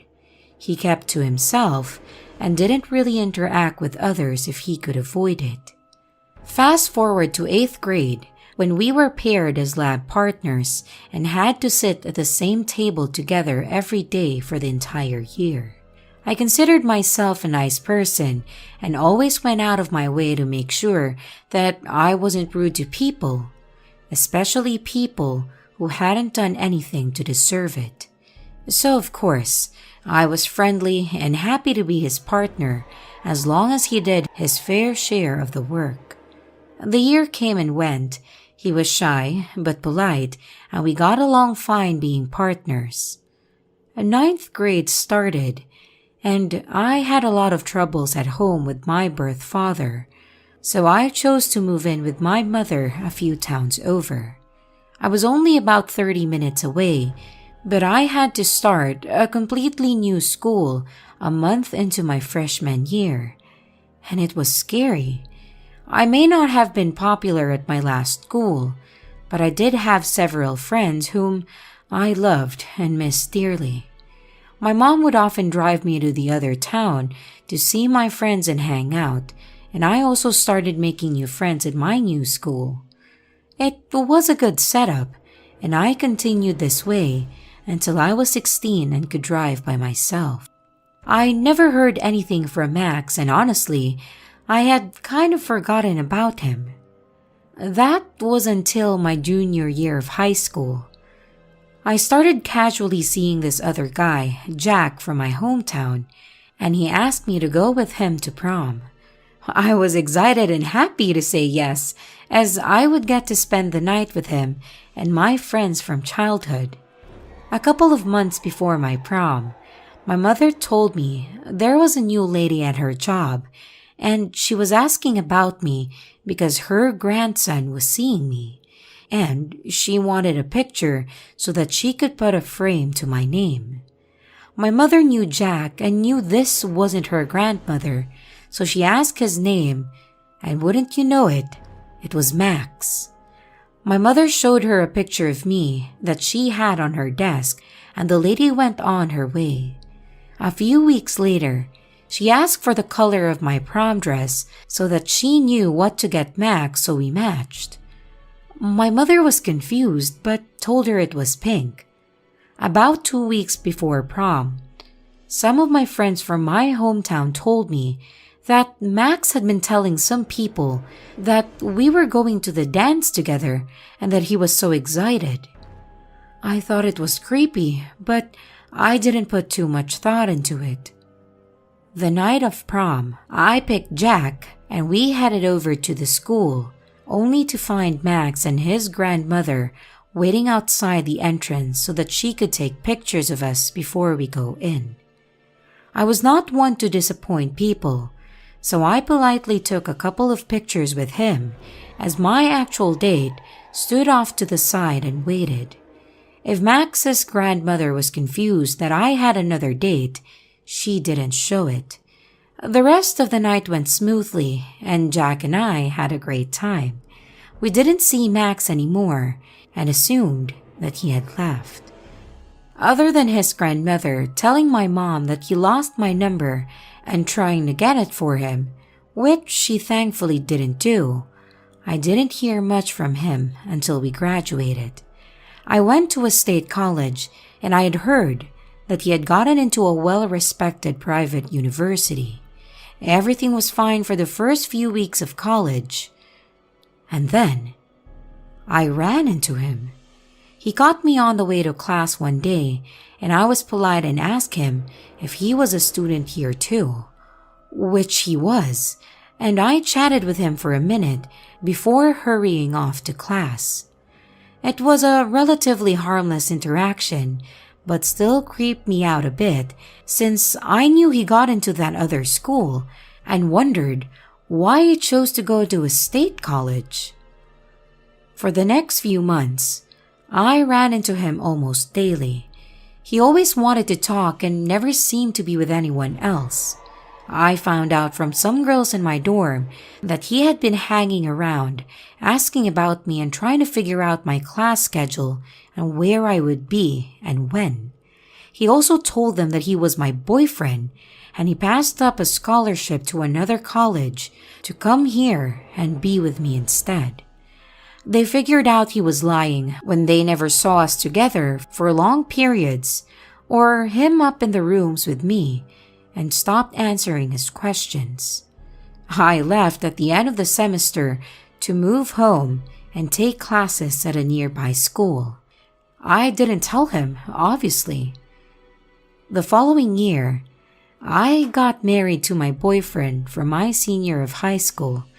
Dumb, I know. Anyway, we were in his small town, which is in the same county as my hometown, for a fair shortly after the wedding. While walking around and enjoying ourselves, I see Max staring at us at the end of the block. It was the first time I had been genuinely fearful of him, as the look on his face was nothing short of hatred. I tried to ignore him and went on about my night, seeing him a few more times, always with that look on his face. The next few years passed, with me hearing nothing from him at all.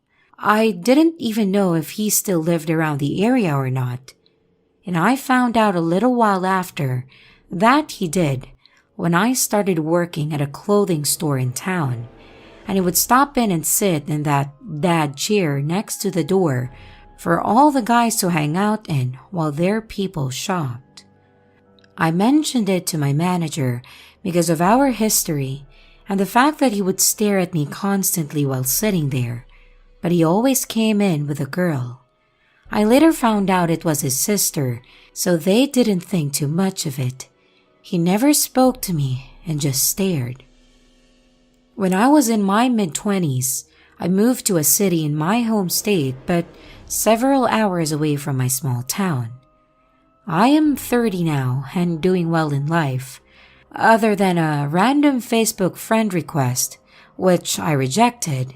I haven't heard from him, and I hope that it stays that way. Hi everyone. I'm really writing this out as a way to vent because I'm in a situation where I feel really stuck. Any advice is appreciated, but I'm not sure there's anything that can be said that will actually help. I've tried just about everything, and I'm going to start from the beginning. This is a story 2 years in the making, so I'll try to be as thorough as possible. In 2019, I graduated with my master's degree and moved to a relatively rural area for my PhD. Thinking we'd make an investment, my dad and I purchased a house. The intent was to rent it out once I completed my PhD. This house was only a block away from a dive bar where my dad was able to make some pretty good friends. He introduced me to everyone, and everyone let me know that I would be so happy in my new house because my next door neighbor was the absolute nicest guy you could ever meet. So we met the neighbor, and he did seem nice enough. He suggested that we exchange number just in case that I ever needed anything, and I thought that that was a good idea. What's the worst that could happen? A few days later, my dad left to go back to his home in another state, and I was left to my own devices. Literally the day he left, it started. My neighbor texted me while I was away and let me know that he left a gift for me on my front porch. In this text exchange, he started using pet names like Sweetie and Cutie, and I went home and he had left a hand-painted feeding dish for my cats in my mailbox. At this point, I wasn't that alarmed. He was just being nice, I thought. The next day, he sent me more texts with pet names, and I took the opportunity to make sure that he knew I wasn't interested in anything romantic. He replied back with a rambling text about how all a person ever needs is friends, and he would like to be friends with me. After that, he would send me texts frequently. Everything from inviting me for fishing to telling me he left more gifts on my porch. I would often not reply, or I would tell him that I'm busy. I didn't want to be rude, but I also had no interest in any sort of relationship with him other than neighborly. One night, I got a text from the manager of the bar down the street letting me know that if my neighbor knocked on my door, I shouldn't answer. She then told me that my neighbor had walked down to the bar with a hatchet and told the bartender he was hearing voices that got louder as he got closer to the bar. He threatened to kill someone with a hatchet if the voices didn't stop. They called the police, and the police took the hatchet from him, but made no arrest. The manager of the bar picked me up, and I spent the night at her house. She told me that the police said my neighbor was on meth. After that, I tried to keep my distance even more. But things got even weirder. One day, I went out to my car to find a dead squirrel in my driveway. This squirrel had very clearly been run over and moved to right in front of my driver's side door. I just stepped over it, got in my car, and left.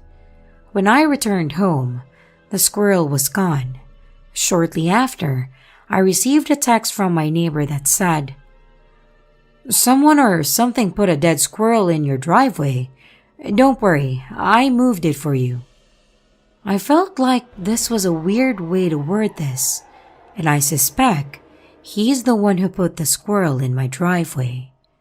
Another time, I walked out of my house to see that he had placed an unspent shotgun shell on the bricks in his front yard. He came out and told me that it was to serve as a warning for anyone walking between our houses. For the next couple of months, I did my best to avoid him. He would text me inviting me over, and I would come up with an excuse or just ignore him completely. I wanted to remain cordial since he was my neighbor, but it was getting very annoying and I was uncomfortable. He would text me as soon as I got home, telling me that he was watching me come and go from my house. And around Halloween, he handcrafted a large casket and wrote, "Here lies the last son of a bitch who played mind games. November 2012. What the fuck? All this time still sending me texts. Eventually, I got fed up and I stopped responding completely. Less than 2 weeks after I stopped responding completely, he threw a 15-pound flower pot at my front door. You know those big concrete planters? Yeah, one of those. I called the police who advised me to get a stalking no-contact order. A few days later, I was watching TV when a notification popped up that my neighbor was trying to cast a video to my screen. I declined it twice, and I filed another report with the police. During this time, I started the process of getting a stalking no-contact order. I saw 3 different victim advocates who all told me different things. I went out of town for a conference, and during that time, someone had attempted to break into my home. I had an ADT security system, so while they didn't succeed, I was aware of the attempt. After the conference, I came home to the entire world shutting down because of COVID. I was trapped in my home 24/7 with my stalker neighbor next door. Luckily, court proceedings for protection orders didn't stop, and right before court, he sent me a text telling me that he was sorry for what he'd done. That he could tell when he saw me outside that he made me uncomfortable. Then, he went on to tell me that he can tell my hairs has gotten longer and that I look beautiful. I went to court and provided all the evidence that I had, the timeline of everything that had ever happened, and the text he'd sent me asking if I wanted a massage. The text I sent him telling him that the way he was speaking to me was inappropriate, and the text saying that he knew he made me uncomfortable. I told the judge that I suspected that he had attempted to break into my house while I was out of town. The kicker is, he didn't deny any of it. Actually, he told the judge that he took full accountability for everything. He said he was in recovery and he was trying to turn over a new leaf. He didn't oppose the protection order at all. So in March 2020, I actually received the stalking no-contact order. Everything was pretty quiet for a while. I mean, he did some weird shit, but that's because he's a weird guy. It wasn't anything that made me fear for my safety. That is, until he got on drugs again. At this time, we found an unspent shotgun casing in my flower bed. It was consistent with the one he had previously used to send a warning. This occurred a couple months after I started dating my boyfriend, and I suspect it was a warning to him. After this, and for a variety of reasons, my boyfriend moved in with me. He moved in pretty quickly, but everything turned out fine. We're still together, and as happy in our relationship as we can be. New Year's 2021, I was awoken to yelling. I turned on my security cameras and got footage of him sticking his head out his window and screaming obscenities at my bedroom window for about 7 minutes. It doesn't sound like a long time, but when your stalker is screaming threats and obscenities, 7 minutes is a long time. He called me a harlot. He said, "Happy fucking New Year." He said he was going to blow up his house with his gas line, and I called the police who responded. They told me that he never said my name, so they can't prove it was a violation of the protection order. The officer said, and I quote, "There's nothing illegal about yelling in your own house." And they left without even speaking to him. All I could do at this point was do my best to avoid him. I parked on the street because my driveway is pretty close to his front porch. I got used to living with my curtains drawn and always made sure that my cameras were charged, all 5 of them. Yes, because of him, I spent over $1,000 on cameras. Every inch of my yard is covered. And since then, he's been seen by me and by other neighbors talking to people who aren't there. Going outside and screaming nonsense, things like, "I have Cheerios on my necklace," or "I'll put my penis in your butt." And I'm not even joking. This basically brings me to last week. In the morning, I was getting ready for that day when I heard screaming. "Someone is going to die over this sweatshirt." I turned on the cameras and I got footage of him walking around the alley behind my house screaming. "Are you fucking proud? How about I get my shotgun? I'll get everybody all fired up." I called the police, and once again, they didn't charge him with violation of the protection order. Instead, they gave him an ordinance violation for disturbing the peace. The police told me that it seems like his office medication again, and that was that. They left. Last night, I was awoken to hammering outside my window at 1 a.m. He was cutting down his privacy fence horizontally. I called the police for a noise complaint, and they just told him to stop, and that was that. As I write this, he is outside, continuing to horizontally cut down his privacy fence. That means the privacy fence only stands about 3 feet tall now. This was the one thing that made me feel relatively safe about hanging out in my backyard. And now that's gone. All of this is to say, I'm fucking tired. I just want to live in a house where I can be sure that my neighbor won't try to kill me, where I can feel confident that he's not going to try to break in. My boyfriend and I are trying to buy a house to move, but it's difficult. I'm a PhD student, so I don't make very much money. Renting won't work because I have 4 cats, and finding a place to rent with so many animals is difficult, if not impossible. I refuse to rehome them, so maybe it's partially my fault that I'm stuck in this situation. My dad has agreed to co-sign on another mortgage, and I've gotten a second job.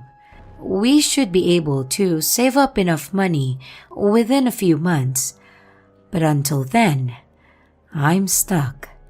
I just don't know what else to do. I'm tired and I'm angry, so I figured I'd write this to vent. If you've made it this far, thank you for reading it. There's still so many different instances that I've left out. I'm just so exhausted.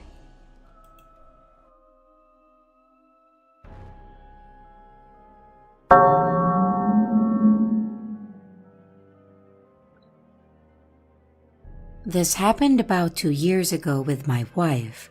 She's 25 and female. My wife and I also 25 and a female, were hiking at a park on a pretty popular trail at about 9:30 a.m. with our little dog. It isn't deserted, but it isn't super packed at that time. My wife and I get in a petty argument about something to do with the dog, and she ends up walking a bit ahead of me with the dog to cool off. She's ahead enough to think that we are not together, but not so far as to not see me in her peripheral vision. She checks back on me consistently, but for the most part, we don't speak to each other. This goes on for maybe 10-ish minutes, and as we come upon a bridge from the dirt road, my wife turns around to check up on me once again, and I see her face change. And she's walking the maybe 5 feet back towards me, fucking angry. I immediately am already thinking that we are going to hash out whatever argument we were having again. Until I realize she's looking at something behind me, and I hear her very loudly say, "Can I help you?"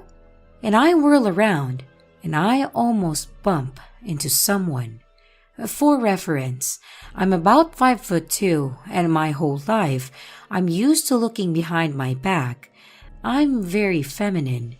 No matter how angry I was, I still usually would have heard if anyone was approaching me. But a man more than a foot taller than me was almost flushed against my back. His hair is pulled back into a ponytail, and he looks like the definition of the stereotype of a thin neckbeard. He looks greasy and has stains on his orange polo and shorts combo. He gets very close to me, putting his face very close to my face. "Sorry, I thought I knew you," he says, only looking at me. I laugh uncomfortably. "No, sorry." I have a smile on my face, trying to de-escalate as much as I can, but I'm freaking out because how could I have not heard this guy on this loud fucking trail? Sorry, you just look familiar," he says, still really fucking close to me. My wife steps between us and pushes the guy away. My wife is a trained MMA fighter and even had sponsorships for a few years, and is the more masculine out of the two of us. "She said she doesn't know you, bro," she says, and if looks could kill, hers would have. The guy pays no attention to my wife and continues looking at me. "You just look so familiar," he repeats, and tries to get close to us again. "Hey man, get the fuck away from her. She said she doesn't know you." My wife isn't shouting, but her voice is deadly fucking serious. She hands me the leash of our dog, who has been growling at this man since my wife came over. My dog is stupid friendly and has never growled at anyone in his life. This guy puts his hands up like those football players that have done nothing wrong. Right, sorry again." And he runs off back the way we came. The creepiest part? As he runs down the dirt path, his steps make no noise. A week later, around the same place, I find one of those beaded bracelets with the same name Kayla on them. So, let's not meet.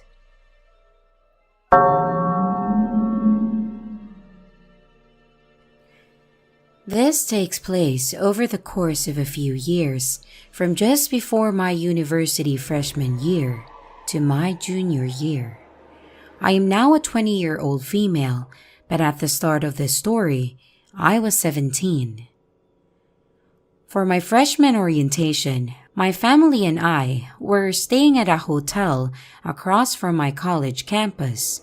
Orientation started in the morning, so I wandered over to campus with my luggage to check into my dorm room for the next few days. I was roomed alone for orientation since I have OCD and sleeping problems, and I didn't want to bother any potential roommates. So I put my luggage away and began walking the campus. This entire fiasco started for one reason. I wanted breakfast. It was foggy that morning, and I had never been on campus. It was ways away from my hometown, so I quickly became turned around. I spotted a group of 4 people walking toward a building, so I swallowed my anxiety and approached them to ask for directions. I should add that I'm a shy and quiet person, so it took a bit before I piped up and, "Excuse me?" One of the 4 turned around, and my immediate thought was, "Oh my god, this guy looks like a fish." He had big, creepy eyes and fat lips. He was blonde and a little chubby. This is purely for descriptive purposes, and I am by no means a model. Still, I stifled my gawking and asked, "Do you know where the dining hall is?" "Oh, yeah, it's right there." He motioned to the building directly behind us. "Oh, wow, I'm dumb." I laughed. There was a small pause before he asked, "You here alone?" As someone who has run into predatory people before, this question never, ever sits well with me. "My family will be here later. We all have sleeping problems, so they're catching up on sleep. They'll be here at 6. This wasn't a lie, but I hoped it would deter him from latching onto me. Oh, well, do you want to sit with us? I guessed that he meant the group of 4 he was in, but the other 3 had already disappeared into the dining hall. Sure, I conceded. He immediately grabbed a 2-person table, which made me internally groan. I had a feeling of where this was going, and I wanted no part of it. I'm a lesbian, for Christ's sake. I didn't want to risk making him angry, and I didn't want someone to hate me before the school year even started. So I sat down with him and a plate of eggs. I tried to make conversation, but he kept replying dryly with things like, "Oh, uh-huh," and, I thought that I had upset Fish Face, so I looked up from my plate to see him staring directly at my breast. I'm a 36 double D, so I'm unfortunately used to this. I sighed and bagged out my sweater around my chest. Even after this and me slouching, he just kept staring. After this, I didn't want anything to do with him, but I wasn't so lucky. Everywhere I went, he followed. Even if our orientation events were separate, I repeatedly tried to slip away from him, becoming increasingly creeped out by his attempts at flirting. But everywhere I went, there was Fish Face. I gave it one last try, slipping away to the library. That's when the messages started. Somehow, Fish Face found my Snapchat. I guess that he searched my name, and he kept messaging things like, "Where are you? Where did you go? I'm at this location." Knowing that he could see that I'd read them, I felt obligated to respond. "Okay, I'll be there soon." This didn't stop with orientation. The beginning of my freshman year was marred with Fish Face encounters, classes, trips to the store, student activities.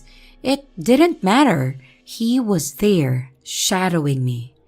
The constant messaging drove me to just delete my Snapchat. Thank Christ, he never got my phone number. At this point, Fish Face was incessantly hitting on me and reminding me of how much he liked me, despite numerous times of me stating that I am not interested. When I made myself clear, it only seemed to make him push harder, as if he thought that I was playing games with him. It became more and more common for him to put his arm around me or try to hold my hand. This is where I drew the line. I told him, clear as day, that I am not interested in you and that I do not like men and to do not touch me. He pouted, but relented, touching me at least. The shadowing only got worse, to the point that I couldn't leave without my roommate. I couldn't get a single dorm for the actual school year, and I became more exhausted, paranoid, and felt like he was a time bomb waiting to blow. After weeks of this, weeks of sheer anxiety, I spoke to a priest at my university.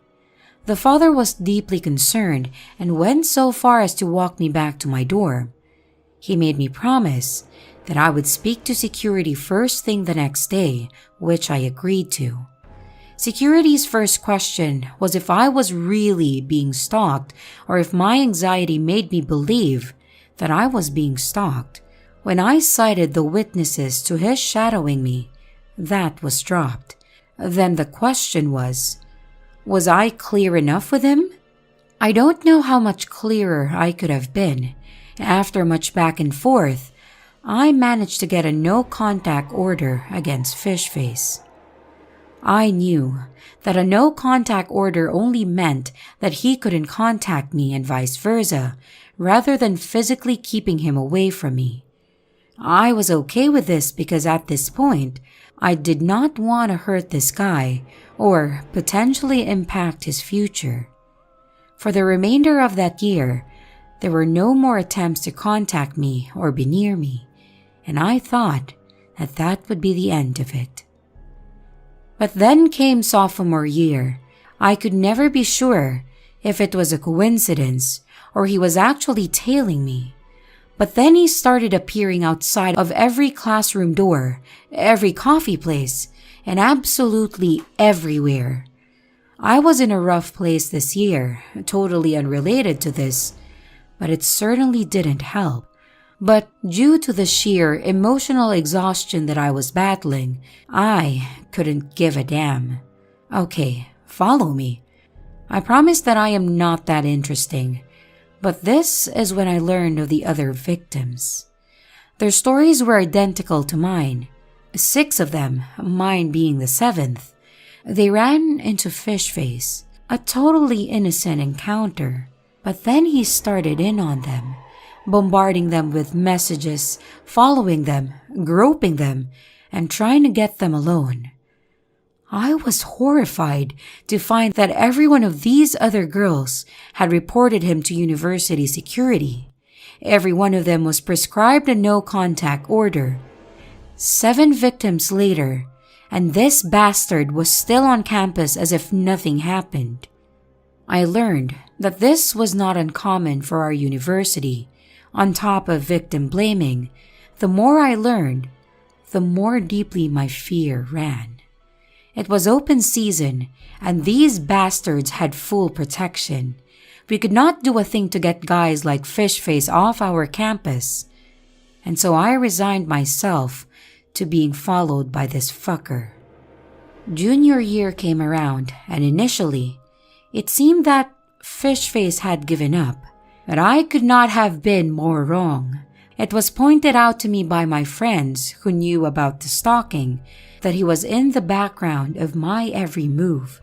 Throughout the year, he got closer and closer until it became worse than I'd ever dealt with before. I was a member of Campus Conservationist, and we were selling reusable grocery bags in lieu of our state banning plastic bags.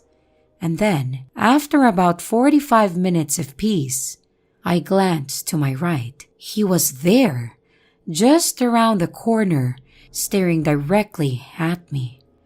Ice-cold fear ran down my spine and my stomach dropped. I tore my gaze away and tried to hide my panic.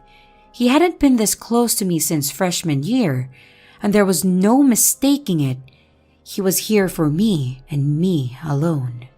I texted my girlfriend, letting her know what was happening, and I will be honest and say that the rest is a blur. I was too panicked to remember how we got back to my dorm safely, and I thank God every day for my ultra-protective girlfriend. Just 2 days after that, he appeared in the hallway outside of my class. It was just reaching the end and I was ready to call it a day. I glanced at my watch. It was 2:45 p.m. I wandered to the bathroom, ignoring Fishface lurking in the corner, and I did my business and approached the door. It began to open, so I called out, "Oh, I got it," and opened it for the next person. Fishface. I felt my face go pale and my breath hitch. He stared directly at me with those creepy-ass blue eyes. His giant, floppy lips pulled into a small smirk before he turned and disappeared down the hall. My heart thumped in my chest as I re-entered the classroom. I felt myself shaking and tried to hide it. All that kept running through my head was, what was he doing? Why was he trying to get in the bathroom? I glanced down at my watch again and knew that I didn't have to wait for my girlfriend as the class was minutes from ending. I asked the girl next to me to walk with me to my next class, and she agreed without hesitation. She was a really sweet girl to begin with, and I thank God for that. I finished my final class for the day and sped back to my dorm. and I didn't get much sleep that night. I reported the incidences to security the next morning, and I was met with the same pressing questions and doubts. I threw everything I had at them and asked them to watch the security cameras outside of my classroom to see him attempt to corner me in the bathroom. I had to threaten to contact state police before they relented a promise to investigate my claims. They informed me that no action would be taken. They said that they could find no evidence of the incidences. When questioned, Fishface said that him appearing around my classrooms and frequented spots around campus was purely coincidental, and he felt so awkward that he was going through this again. I took my second semester of junior year off for unrelated reasons, yet I am relieved to not be on campus with that creep. He is still there, and the other victims have mostly transferred to other universities due to the college's general mistreatment and poor administration. I start my senior year this August at the same university, and I don't know what's going to happen. I don't know if he's going to step up his game. I listen to enough true crime to know what could happen, and it scares me like few things ever have. So Fishface, you disgusting motherfucker, let's not meet again.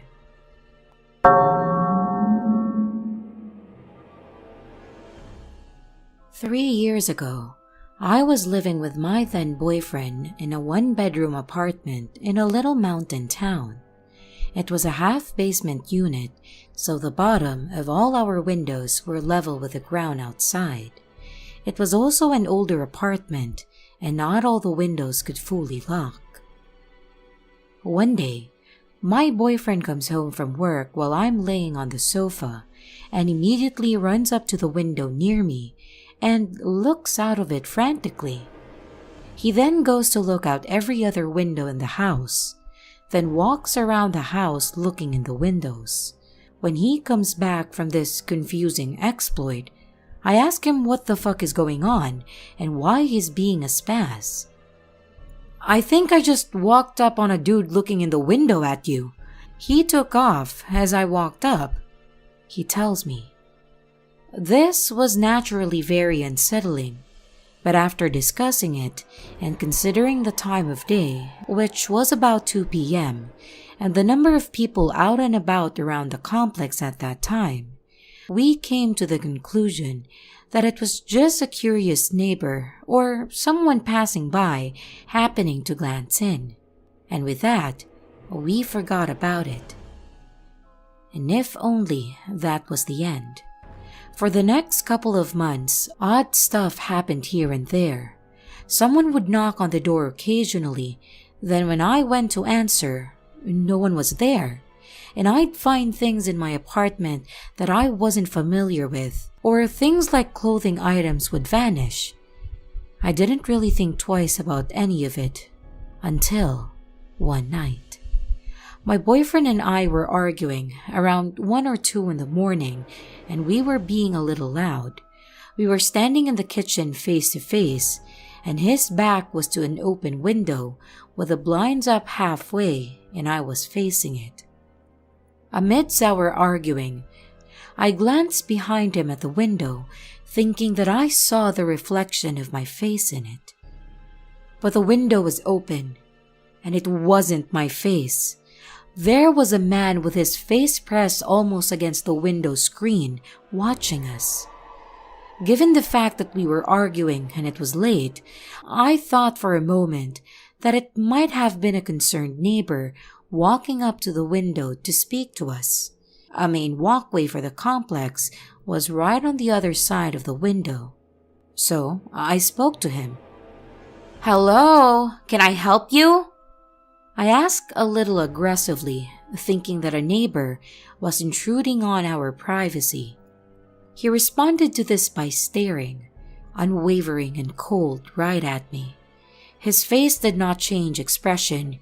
He didn't blink or move, and he just looked right at me in a way that I have never been looked at before or since.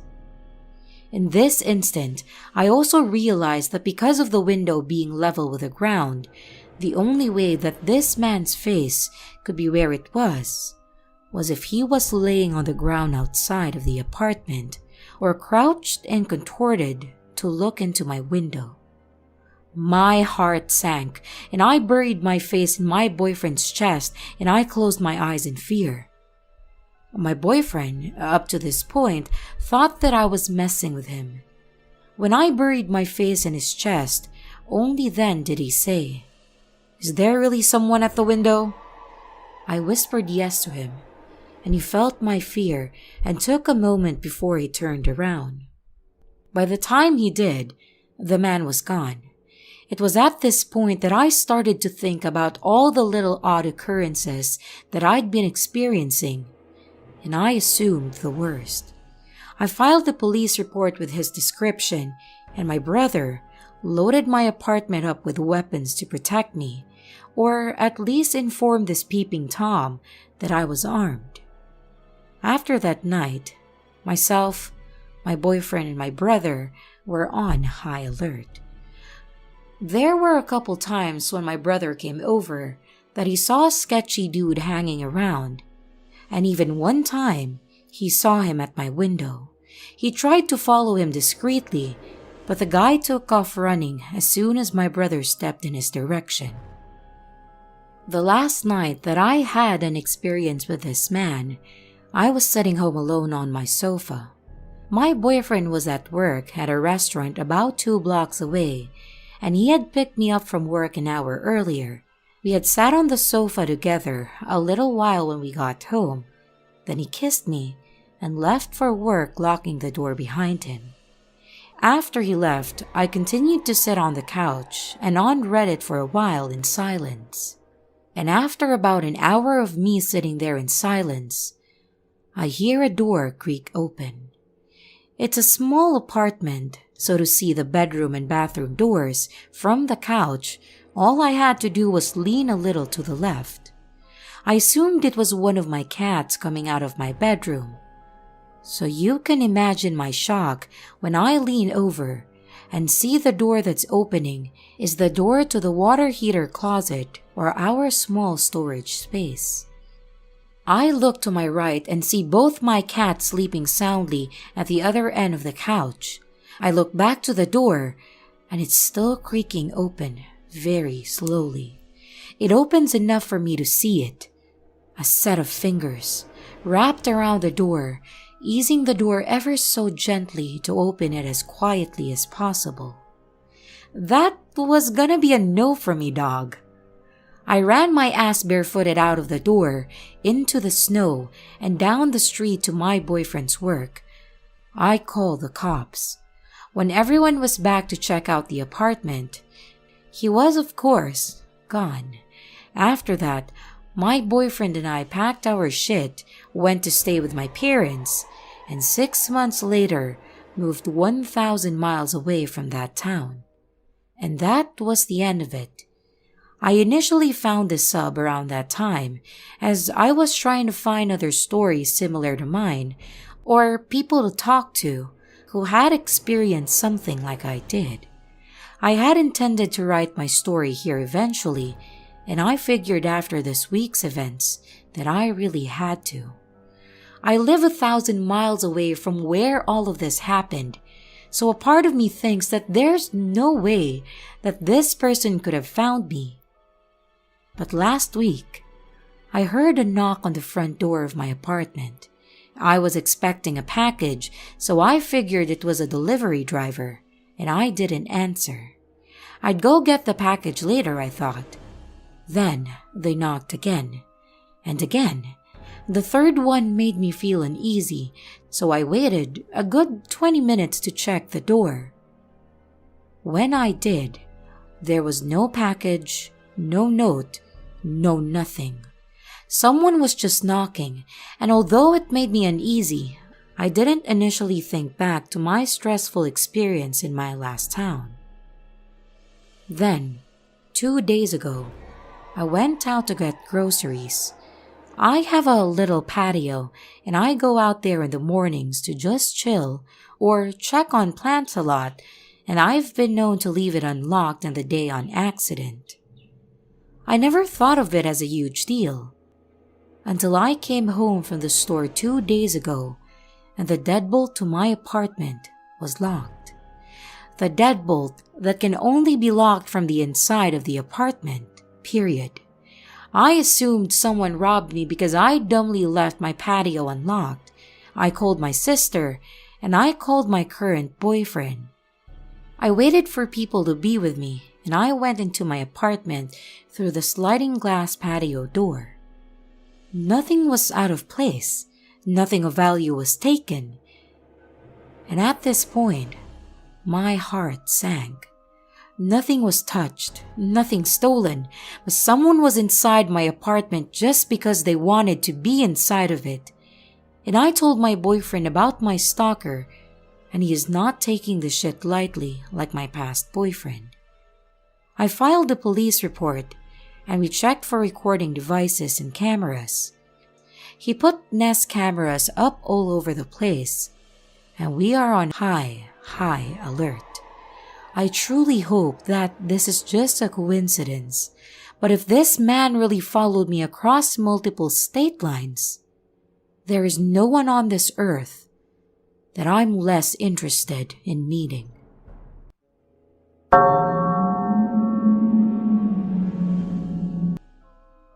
For some context, I was a 17-year-old girl in college at the time of this story. One semester, I had this awesome schedule wherein I didn't have class every Friday. So, I usually spent the day hanging out with my then boyfriend. On this particular Friday, I had to meet my friends at school for group work. Probably 2 hours later, we were done and I spent the rest of the day with my boyfriend. He couldn't send me home because he had an important thing to attend to at 6 p.m. So, he dropped me off at this particular mall at around 5 p.m.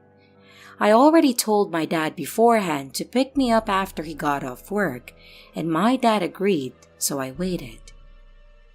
I walked around like any teenager, but unfortunately, my period started and I had the worst cramps ever. The kind of cramps that rendered me immobile. I was on the second floor and I spotted a bench on the ground floor. Now, this bench was beside the mall fountain and about 50 steps from an entrance or exit. My dad usually picked me up from this entrance, so I assumed that he would pick me up from there. I went down the escalator and I noticed a man hanging around the railings, just admiring the fountain. I didn't care too much because a lot of people do that. I finally settled down because my cramps were getting even worse. And mind you, a lot of people were hanging around this area. It was fairly crowded, so I didn't feel off, just sitting there alone. I didn't feel too good, so sitting there at that time sounded like a good idea. I played a game on my phone to pass the time, and after a few minutes of sitting down, probably around 15 minutes or so, this middle-aged man sat beside me. I looked at him and realized that it was the same guy checking the fountain. This bench was long and no one was sitting on the other side, and being naive, I didn't say anything and ignored him. He then started talking to me. "What's your name?" I smiled because I didn't want to be rude, and I answered him with some fake name. Then he answered what I was doing, which I answered. "I'm just playing a game." Then he said, "Can you show me how to play?" I smiled nervously and just stopped playing. I started looking around, tapping my foot out of anxiety. Then he started saying stuff like, "You know, I have money, and I worked really hard to save up." And then he added, "You're pretty young, so you gotta start saving up while you can. I know I don't look like much, but my account says otherwise." Mind you, I didn't even ask him anything. He just kept rambling about his money. And gradually, he got closer. But then he asked, "So, do you have a boyfriend?" I replied, "Yeah, I do. He's on his way now." Then he said, "A pretty girl like you shouldn't be waiting this long. Let me take you home." When he started saying these things, my heart started to race. I nervously laughed and said, "No thanks, he's on his way." He then asked, "Where do you live? I'll take you there. I don't mind spending for you." I kept trying to maintain a distance between us, but he kept inching closer to me. Then he said, "You know, I don't have a lot of money, but I can give you the whole world." I was getting so scared, so I stood up and just started walking away. And fortunately, this man started following me. I picked up the pace and started brisk walking at this point. And he did too. I saw a mall guard by the entrance of the mall, so I ran to him and just stood beside him. He was probably confused, but he didn't say anything. And fortunately, the sight of the mall guard didn't exactly deter him. He stood by this pillar across me and just waited. I was so determined not to leave the mall guard who was busy inspecting bags. The man probably waited for 3 minutes before he walked up to me. And at this point, I was in tears. Like, why wouldn't he leave me alone? He walked up to me, grabbed my hand, and kissed me on my cheek. He said, "It was nice meeting you," while saying my fake name, and then he walked away. I started crying at this point, and the mall guard asked me if I knew the guy. He asked me several questions and said he didn't intervene because he thought that I knew him. He noticed that I was extremely uncomfortable and asked if I wanted to give a statement with their head mall guard. The mall guard was able to take a good look at the old man and wanted to do some sketch so other guards would be alerted. I declined since my dad arrived and was waiting for me in another entrance at the opposite side of where I was. The security guard let me go, and I ran so fast to where my dad was waiting. I never told my parents because I was scared that they would get mad. I'm 26 now, and I still walk around that mall alone. But I never sat back on that bench in fear that that guy was still lurking around. So, to the mall stalker, let's not meet again.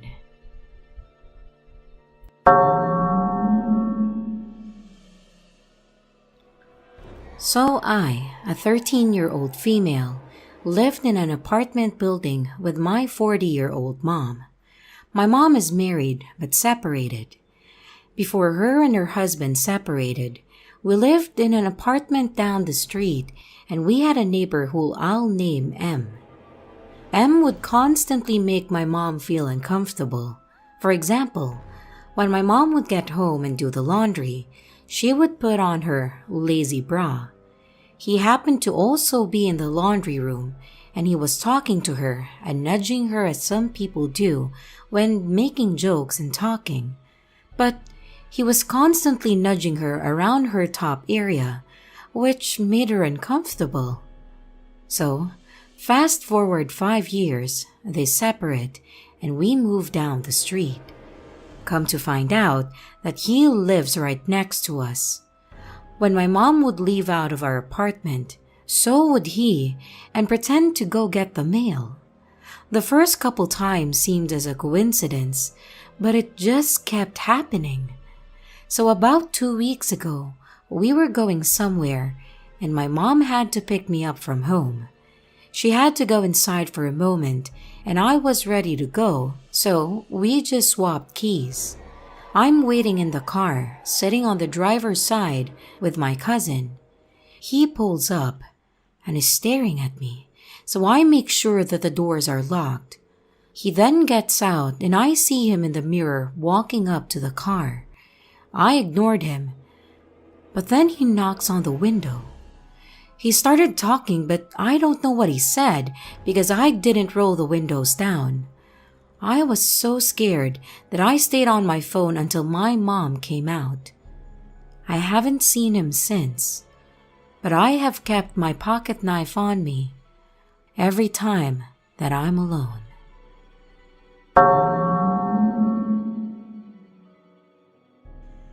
I'm a relatively small 19-year-old girl. Just a few hours ago, I was on my way home, leaving the train station near where I live. It was already dark outside, and not many people were around. Normally, that wouldn't creep me out because this area is quite peaceful. But today, someone followed me for a good 5 minutes. So, right after I left the train station, I noticed a young man walking in my direction.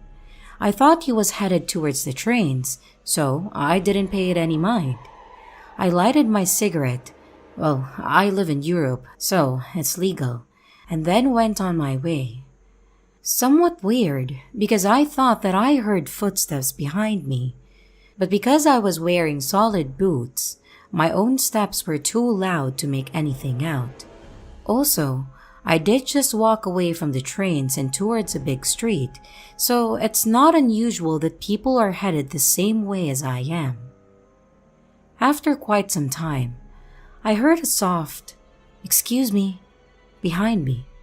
Then again, a bit louder, "Excuse me."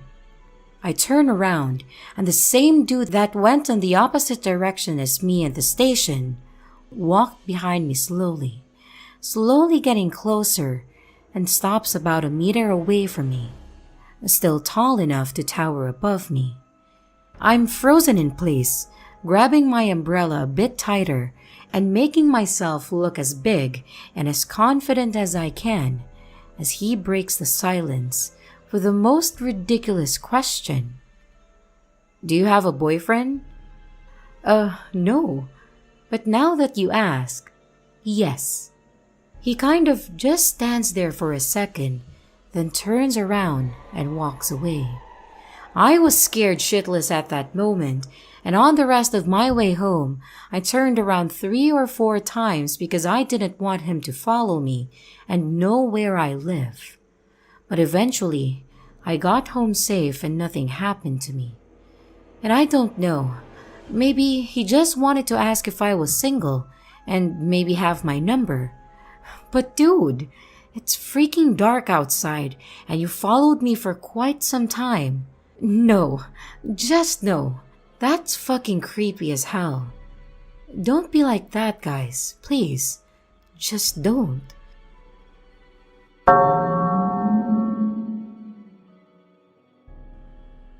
I met Sean when we were in the same grade 6 class in 2001.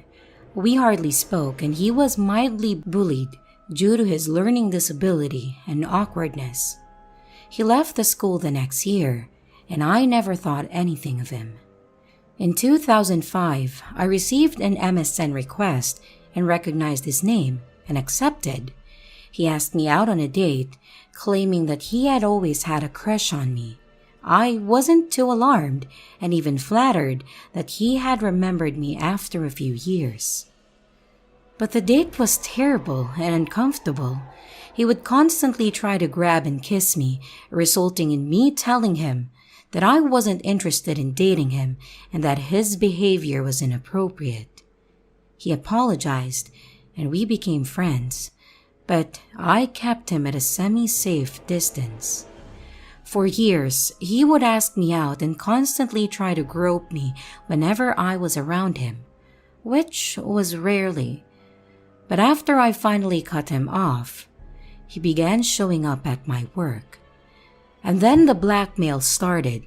Sean would claim that I owed him money for things that didn't exist and demanded that instead of money, I send him nudes. At this point, I was in a serious relationship with my now wife, and I blocked him on everything after this. And while demanding nudes, also claimed that he wanted to move in with my wife and I and donate his sperm to us. A few months later, he had been completely radio silent. I had a pretty wicked operation that left me bedridden for months, as they had inserted rods into my legs, thus unable to walk for 6 weeks. One night, shortly after my surgery, my best friend was over at my house. She was supposed to go home, but instead ended up staying the night as I was home alone and she wanted to make sure that I was okay.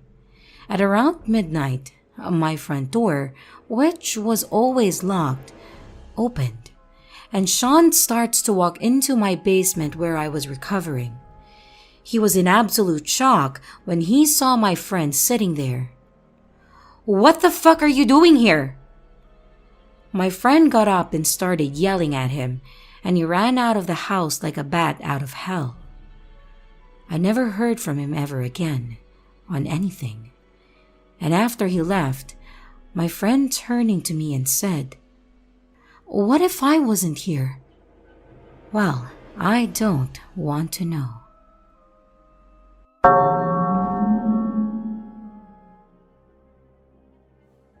I was 17 when this happened.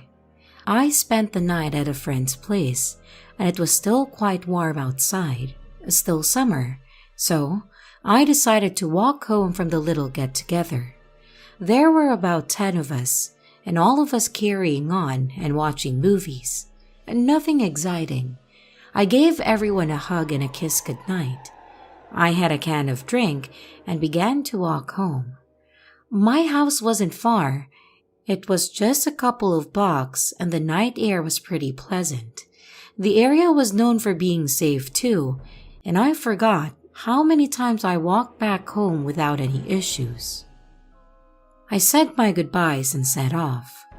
It was quiet, and I was enjoying being out in the fresh night air. A man walked past me. Most men are pretty considerate and will try to show that they aren't dangerous. I expected to hear his footsteps, but I didn't. I tried to discreetly look over my shoulder at him, and he just stood there, watching me. I felt a shiver go down my spine. I didn't recognize him from anywhere. Immediately, I wanted to run home, but did my best to hide my fears. I doubled my speed, trying and failing to look unbothered by the situation. He then changed directions and began to follow me. I fiddled around in my pocket for my phone, and the short journey seemed so long, and I called one of my friends. "Hey, how are you?" I greeted her brightly, trying to be discreet.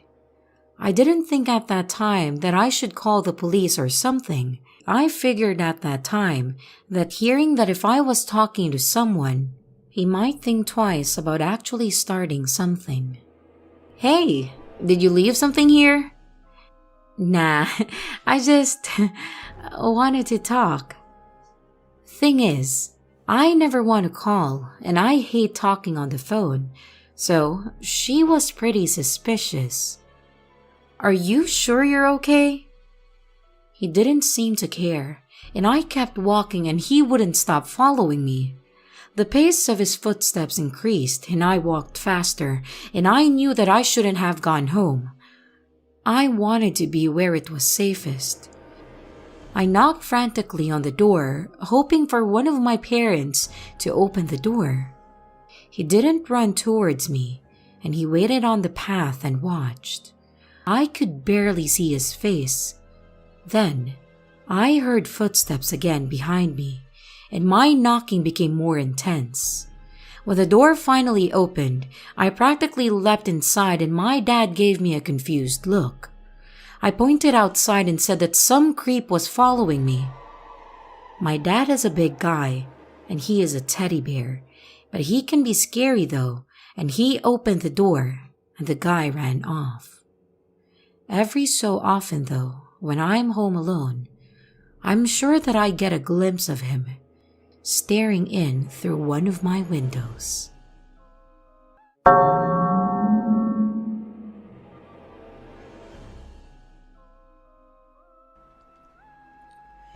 Creepy Lunger Tried to Follow Me Home by u/playful_nature2131. Yesterday, I popped into the little Tesco in my town as I was making something, and I realized that I had no onions. Usually I wear a mask, but my nephew had left teeny chocolate handprints on my white mask, so it was in the washing machine. I'm fully vaccinated, so I didn't think that it would be an issue when I was literally grabbing onions and paying by card. Plus, masks are no longer compulsory here, and I'm just paranoid as I live with someone high risk. As I walk in, a guy who is probably a little shorter than me also walks in at the same time. He smiles and then says hi to me. I'm a smiley person and I will be friendly to anyone, so I say hi back, smile, and then walk on. He goes down the crisp and chocolate aisle and I head for ready meals and fetch. But out of the corner of my eye, I can see his head following me as I walk past. I know I'm a pretty girl, but I'm also relatively large, and while I do get attention from men, not usually so full on watching me go kind of thing. I thought nothing of it at that time. It was a little flattering, so I got my onions and then walked to the till. The man was stood directly in front of me, and no issue, until he turned around and smiled at me. I smiled back, then looked away. I kid you not, guys. He starts doing lunges, like actual lunges in front of me. Then, stretching his leg up behind his back and twisting his torso to look back at me. I am pretty uncomfortable at this point, so I'm avidly reading the wine rack. There's a wine called beefsteak wine, and I'm super confused. Well, I don't really drink, and I'm confused as to why it's called that. Is it a beef-flavored wine? Or is it specifically for beef and steak pairings? God, I hope it's the latter. And all the while, this guy is still lunging and twisting and trying to smile at me. Finally, the old dear in front has all her stuff in her granny trolley and then shuffles off. The man in front buys his cigarettes and chocolate bar and goes to stand by the front door. I'm feeling super uncomfortable at this point because he is literally staring at me while I buy my onions. I pay and go for the door again, avoiding eye contact and just acting like I'm in my own little world. But he doesn't seem to take the hint. He stops me at the door. He says, "Hi, I'm John Smith. Can I get your number?" I deadpan just say no and start walking to my car. I'm not sure what happened next, but a second later, an older gentleman with a West Highland Terrier has stopped in between us and said, "The girl said no. Leave her be." I thank the older man, avoiding the other guy's eyes, and go to my car. He ran to his van and gets in and waits. I just have a bad feeling at this point, so I drive out of the car park and go the opposite way to my house. Thinking back on it, it was probably a really stupid move of mine because I drove in the direction of nowhere. Like, the next town is 30 miles in the direction that I drove in, with a ton of small villages in between. The nearest building 9 miles away, and like I said, not smart at all.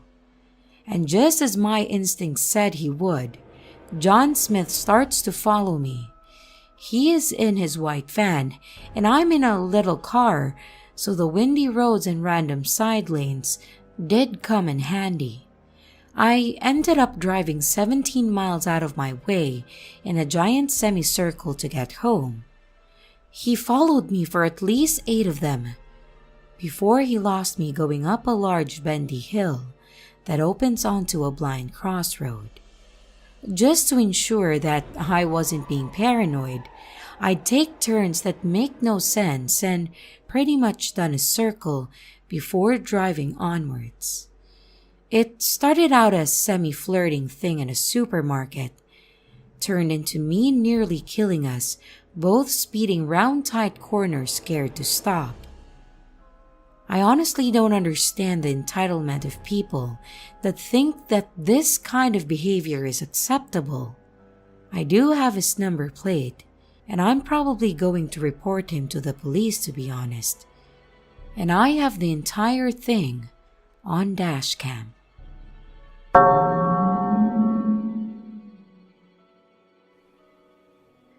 Crazy Beauty Queen Stalker by u/throwaway glitter bomb. This is a long story, as it's been over 5 years in the making. I've actually posted this story before, but there are some really good internet detectives here on Reddit, and they were able to figure out the ex-beauty queen's identity, and mine too. I don't really care if I give up my identity, but I didn't want it to be on my actual account, so I deleted it a while back. The catalyst for me to repost it today on a throwaway is that it's cathartic. Last week, yet another court date for ex-beauty queen stalker came and went. We'd been expecting things to proceed with her entering a plea of guilty or not guilty, but no such luck. All we got was another vague reason as to why she's not ready, and a new court date issued months from now. There have been many court dates since she has been arrested, and it's been over 18 months since she's been arrested for her continued stalking and harassment, and she still wants to drag things on to seemingly try and stay relevant in our lives. Well, anyway, on to the story. To recap, my husband dated a beauty queen title holder of a well-known pageant before me, and they broke up long before we met. She was a statuesque blonde, very tall, a knockout in her day, in my opinion. And this is somewhat important to the story, I guess. But while she was a dazzling pageant winner on the outside, on the inside, oh boy, she could be charming and beautiful if she needed you. But mostly, she treated people around her terribly, including my husband, and he eventually broke it off with her. But she never went away. She would continue to call and email repeatedly, even after my husband and I met. If anything, her calls increased. She would call over and over again, day and night, even after my husband, then boyfriend, blocked her number. She would ask for money and then threaten to go to the police claiming that he abused her if he didn't give it to her. Well, he obviously didn't give her money, and this made her very upset. The threats increased and became more malicious, but when that didn't work, she would switch tactics and try and sweetly ask for help with certain projects as she was trying to get off the ground, with a promise that if he just did this one last thing for her, she would go away. He did not reply, so she would go back to being malicious, any tactic for attention or for what she really wanted, money.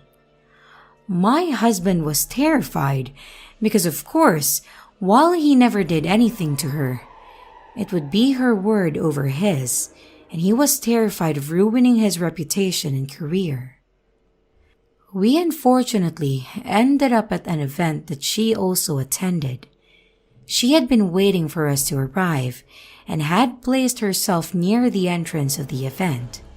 And as we walked in, she stood across the room, looking me up and down, laughing and whispering into the ear of her date, making a point to try and make me uncomfortable. But that was okay. She was easily ignored until she ambushed me as I came out of the bathroom. She had been clearly waiting for a moment that I was alone, and she towered over me, as she was very tall, and I had no intention of having it out with her. And as I hurriedly walked to find my husband, she kept paced beside me, hunched over so she was at my eye level and her head turned towards me. She was like a caricature of herself as she ambled beside me, smiling maniacally. "Where is your man?" she hissed in her heavy accent. Her eyes were black and she looked like out of a Tim Burton movie, hunched over with that crazy demonic smile. "Watch your back, pug," she added, grinning. She liked to call me names like Pug because I own pugs, and I guess she thought that this was an insult. What I didn't know then was while I was in the bathroom, she had walked over to my husband and had thrown her arm around him while he was in mid-conversation with someone, and introduced herself to the man he was talking to, as if she and my husband were together. My husband unwrapped himself from her clutches and told her to beat it. She then beelined and waited for me to come out of the washroom. We stopped going to the parties. The last time we ran into her was at a funeral for a mutual friend. She followed me around at the wake. As my husband was talking to the man's widow, I was talking to a friend and his wife. She walked right up and stood with us, joining us mid-conversation as if she were part of the group. It was unnerving, but also bizarre. It was a funeral, and I didn't want a scene, so I silently picked my wine glass off the bar and walked away, leaving her with a couple that I have been speaking to, and her staring at me with a smirk on her face. All in all, annoying, but manageable. However, the emails, calls, they never stopped. She would call my husband over and over, day and night, even though he had long blocked her number. She would drive by, and I found my car keyed one night after that I left it outside, but obviously I couldn't prove it's her. But enough was enough. But obviously I couldn't prove it was her. But enough was enough. My husband had a lawyer send a cease and desist. After the first, she called him from a private number. He answered and she said, "Hi, it's me," in a sing-song voice like they were the best of friends and that he hadn't just sent her a lawyer's letter ordering her to stay away from him and his family. He said nothing and hung up. Another cease and desist was sent, then a third, but nothing would make her go away. She did not actually think that my husband was capable of not wanting to be with her because, her beauty. Eventually, though, she got pissed that he was not giving in. So, she decided to take this rage onto the internet. I knew that she was absolutely checking out my social media, but I don't really use it as much, so I didn't care. However, she created a fake Twitter account and tweeted my husband's name, and then said that he was a fraud, and then tagged his colleagues, friends, investors, and even family members. Every single person she could think of to try and ruin his reputation and career. On New Year's Eve, she even posted on my Instagram account at exactly 12:01 a.m. "Happy New Year, Scrud." Social media settings were all put to private then. We went to the police armed with the emails threatening to give her money or she would go to the police. She was charged with 2 counts of harassment and a restraining order was put to place. To our shock, the next day after her arrest, our phones were buzzing. This story had made front page news. Her day in court came right before COVID, and we arrived to the courthouse and sat down. She walked in, and we were shocked by her appearance. Actually, shocked is an understatement. She was unrecognizable from her former self. Gone was the statuesque dazzling blonde. She had apparently shaved her head and was wearing a short ratty brown wig. She had gained about 80 pounds and was now sort of hunched. With her height and new girth, she looked like a linebacker. She wore a bulky brown overcoat and a scarf tied over her wig like a babushka, and my immediate thought was, her outside now matches her inside. But it was her eyes that I noticed the most. About a year earlier, we had shown a photo of her to our kids so that if she ever approached them, they knew to run. At that time, my son, who was young, commented that she had mean eyes from the mouth of babes. Maybe it was that she had changed so much physically overall, but her dark eyes had narrowed into deep black slits. As she scanned the courtroom and saw us in court, she would turn around every so often to look back at us and glare. She would then whisper in her lawyer's ear and laugh as if she were having a grand time. She thought she was putting on a brave face and treating it all like a joke, but we were about to find out that getting arrested wouldn't slow her down. The restraining order didn't seem to faze her at all. If anything, it angered her more. From then on, every day, night and day, she would post from multiple fake social media accounts, posting photos of myself, of my husband. She would put up my husband's photo with a caption, pedophile, or other terrible names. She posted altered and unflattering photos of myself, and she called me old, ugly, and those are the G-rated ones. Listen, I'm no beauty queen myself. The name-calling, while obsessive and gross, wasn't what bothered me most.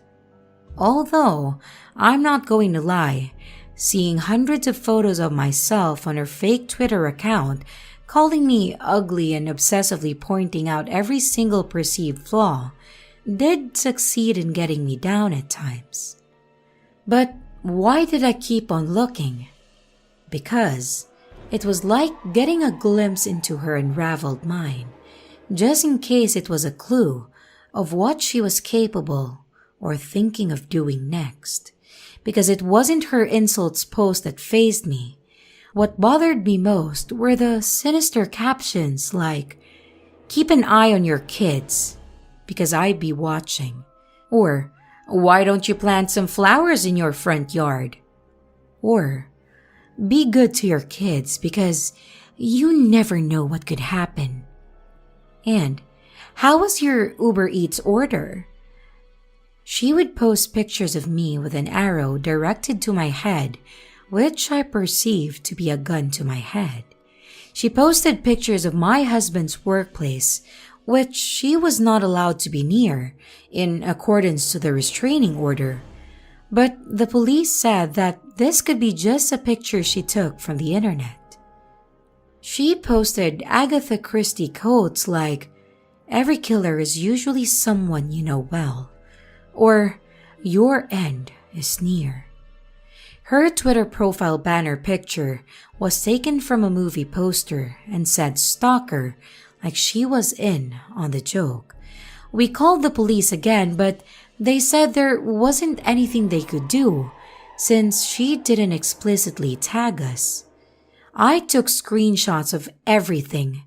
Many of her posts were nonsensical, but most were photos posted of us on this fake account. all altered with derogatory or ominous captions. But we couldn't get her shut down. I became anxious anytime my kids were outside shooting hoops in the driveway. My elderly mother wouldn't take the baby out in the stroller because she was too scared. It affected all of our lives, and life became dramatic. Ex-beauty queen would taunt us with, "Catch me if you can." She posted close-ups of her dog's genitals or a piece of her dog's shit with my name beside it, and the implication is obvious. It bothered me she now had a dog, since I didn't think someone like her was capable of caring for anything living. Then, the calls started back up, this time to our home line. Yes, we still have a home phone. She would call and say, "Bitch," and then hang up. Or, "Karma will get you." And then weird chant-like calls as if she was reciting a spell. And sure enough, she posted photos of a pentagram and candles as some sort of altar in the caption, "Ring ring." Finally, the police asked us to come in and give video statements. We gave them a drive containing thousands of screenshots of posts that she had made, and they arrested her again and charged her with 2 more accounts of criminal harassment. My husband was angry at this point, but as Mama Bear, I just wanted this to get over with. She mentioned the kids frequently and ominously many times in her online rants, also calling them rude names, which I won't repeat here because these are the things that upset me most. The judge also issued a social media ban for her. By the time that she was rearrested for the second time, her fake Twitter account, which was literally mostly insults or references to my family, had 16,000 tweets in a 3-month period. She has no followers, so they were just to herself. The porn sites that I had been continuously tagged on stopped, and things quieted down tremendously. But I still get follower requests that I believe are her. But at this point, we were all on edge. I kid you not, I felt weird walking into my kitchen at night to make a sandwich, feeling creeped out as she was outside watching. And I put nothing past her, as nothing is more dangerous than a desperate woman who has nothing to lose. Which, by the way, was one of the quotes that she posted. I don't know what is wrong with her. I believe, from what I've researched, she's a malignant narcissist. Perhaps some other mental issues are at play here, but I can say that she was a terrible person long before she decided to try and make our lives miserable. Crazy beauty queen turned stalker. I would love nothing more than to never meet again, but if going to court helps you stay away from us forever, then bring it.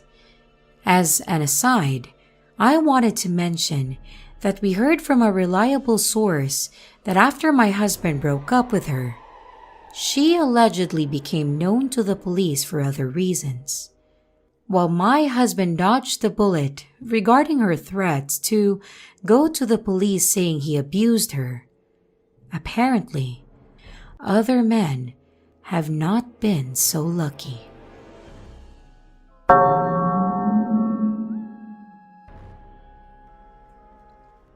I'm going to abstain from giving too much information because this stalker scares the shit out of me. Thankfully, he doesn't read English, so I hope that he will never find this post. Years ago, I moved to follow my boyfriend and to do a PhD in his country. I won't name the place, but it's an across-the-ocean type of deal. At first, I was very excited. It was a wonderful adventure. Until it wasn't. It's hard to describe the complexity of what I felt. I felt alone, misunderstood, far from my family and friends. And even though my boyfriend is wonderful, I really felt the weight of not finding any human connection. This could explain why I acted so weird and disconnected from reality in the following story. I'm also a very naive woman, and I like to see the best in people around me. This has been problematic more than a few times, but this story may be the worst example of where this candid attitude got me. My boyfriend and I are into BDSM. We do it alone and on our own, and we don't really participate in any events or anything. I do have an account on a known BDSM website. I go there to find new ideas for our sessions, and I sometimes, but rarely, post pictures. No face, no tattoos, and I often wear wigs. I get contacted by interested doms once in a while, even though I clearly state that I'm not free. Usually they send copy-paste messages, so I just ignore them. But once in a while though, I'd get a more personal message and make an effort to answer that I'm not interested and that I'm in a relationship. This is how my discussion with Nick started. He didn't approach me with a, "Hey, will you be my sub?" but with curiosity about how I got into BDSM, stating he was quite new to the domain and that he was interested in understanding the way of life. So I gladly explained. Explanations turned into discussions, and he told me he was in the police and that he investigated drug cartels. He also told me that he was married and that he had kids. We had a lot of hobbies in common, and I mean a lot. I won't go into details about those hobbies, but they're kind of specific. Feeling very lonely, combined with the fact that I felt that I could trust him because he was married and had kids, I accepted his invitation to start texting on WhatsApp. I want to be clear, my boyfriend knew about this from day one. Plus, we had been talking on this website for almost 3 months before switching to WhatsApp. He was very friendly and interested by my day-to-day life. He'd share pictures of his kids and of investigations that he was working on. This went on for another 3 months. Then one day, he told me that he had to interview a suspect close to the town where I lived and asked if we could meet for coffee. I agreed, and we met for the first time. Before anyone panics, my boyfriend was hiking with friends for a few weeks. I texted him, but he didn't have signal. Plus, we have a very trusting relationship. He has a lot of girlfriends, and back in my country, I hung out with a lot of boys. So this isn't weird for us. Now, back to the first encounter. It felt as if we had known each other for years. We had a great time from the beginning, and I was so happy that I'd found a friend far from my own country. He knew that I loved reading thrillers and enjoyed murder investigation videos, so he showed me his gear, handcuffs, sampling kits for small investigations, other restraints, and etc. It didn't feel weird at the moment, but afterwards, I kind of understood that this could have been a way for him to show off what he could do. However, as the night went on, after grabbing drinks from a nearby bar, he forced me against a wall and kissed me. I was shocked, really, and I barely managed to push him off me. I told him that it was inappropriate, that he was married, and that I was in a relationship, and he was really sorry and felt ashamed. He told me that he felt there was something between us, and I was like, "Yeah, it's called friendship." I was really disappointed, and then we parted ways. Days later, after he apologized over and over again, he called me to meet up. He wanted to take me for a ride in his hometown. It's a really pretty place, and he's got a bike, and he wants me to enjoy the scenery in this country that I barely know. So, I agree. It's his hometown. He works there, and he lives there with his wife and kids. Surely, I'll be safe. In short, I wasn't. Again, he kissed me, tried to push for more in the middle of a park where he brought his children to play on weekends. So I told him to bring me back to the bus station so that I could leave. He did, and then proceeded to tell me a story about how he had recently got a drug seller out of hiding by modifying text messages sent by his girlfriend. He basically made me believe that she was cheating on him to get him to confront her, and then arrested him. I don't know if it's true, and I don't know if it's possible, but due to what had just happened, what I heard was, "I can make your boyfriend believe that you're cheating on him." And my boyfriend was still on his hike by that time. We did talk once every few days, and I told him everything from the moment that he had some cell signal. Meanwhile, I was confronting Nick about that. His behavior was really strange. He went from, "I'm sorry, I think I'm in love with you," to, "If you tell the cops, who do you think they'll believe? Their colleague or an immigrant?" I got scared, and I tried to cool things down with him. I just felt he could go crazy at any moment. He clearly wasn't used to girls refusing him. And at that point, I thought it would be safer for me and my boyfriend to maintain contact with Nick, albeit with less enthusiasm than before. But after understanding how obsessed he was, I blocked him from all platforms where I knew he had an account. But he found me. He sent me my address, asking if I loved living in that particular part of town. I never gave him my address. Well, I guess he could pull some strings at the station to get my info. He even came to visit me at my job. I was so scared, and I just played it as if everything was okay. I told him that my boyfriend wanted me to cut ties with him because he was angry about what had happened, which was true, but I also wanted him out of my life. I didn't know how he would react if I told him, however. Nick insisted that I loved him, that I could be his mistress, and that my boyfriend didn't have to know. He was obsessed by me, and he didn't hide it anymore. He told me how he wanted to fuck me, and how we'd be a great couple, how he'd father our kids, and he went from "I'll be husband material" to serial rapist in a matter of seconds. I refused, again and again, blocking him, changing my accounts and many more, and I got scared when I got calls from unknown numbers. I was terrified when I saw anyone slowing down on a motorcycle close to my apartment. I was wary of going outside and going to my job.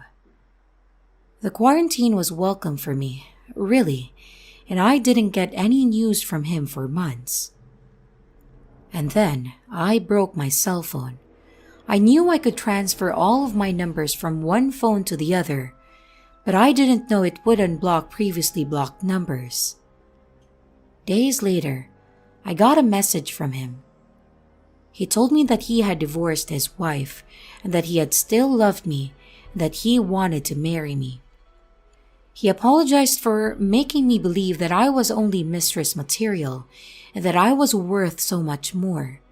He said that my boyfriend didn't love me and that I deserved better and that he was waiting for me. When he saw that I saw his message, he said, "Finally, I thought you'd never unblock me." Does this mean that he had been sending this message over and over again in hopes that I'd finally see it? That narcissistic man used all the manipulation tactics he knew. He had told me before we met in person how he had learned those skills to toy with criminals, to have them tell the truth and admit to crimes. Well, fortunately, I had dated manipulative men before and knew the signs. Basically, he wasn't used to not getting what he wanted. He was attractive, rich, interesting, and he knew that.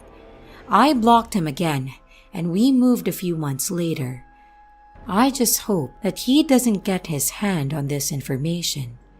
I believe Nick's last move was trying to hack into my Instagram, as I got a notification that someone from his hometown had tried to connect to my account. So, obsessive cop who chased me for over a year, let's never meet again.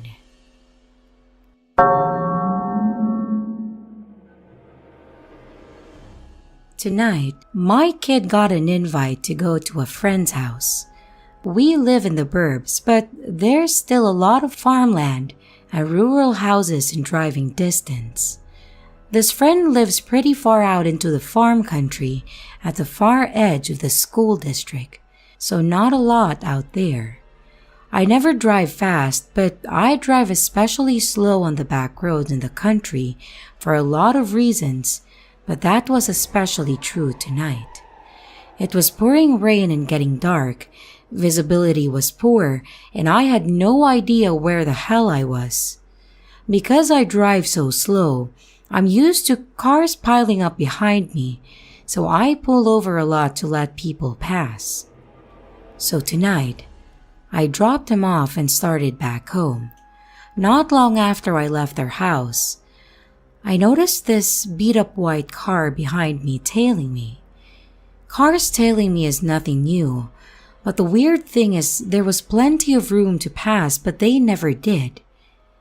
At some point, I decided to pull over into a driveway and let them pass because clearly I was driving slower than they wanted to go. The driver was a male, the passenger was female, and they stared me down as they passed, like craning their necks kind of thing. After they passed, I started on my way again. I passed through a little town, and I mean like a handful of houses, a couple of very small stores, and maybe a gas station. Then it was farmland again. After I passed the town, I looked back and noticed the exact same beat-up white car tailgating me again.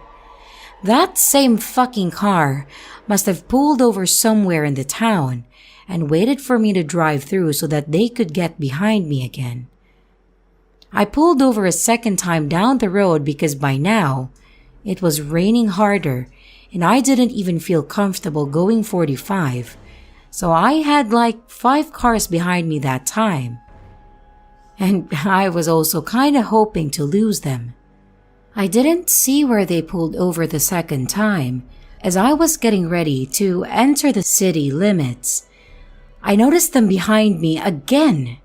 The first time creeped me out, but there was still an outside chance that they just happened to pull over for mundane reasons that had nothing to do with me.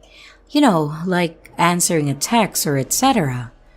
But there is no way that it happened twice. They were following me. And now I'm panicking.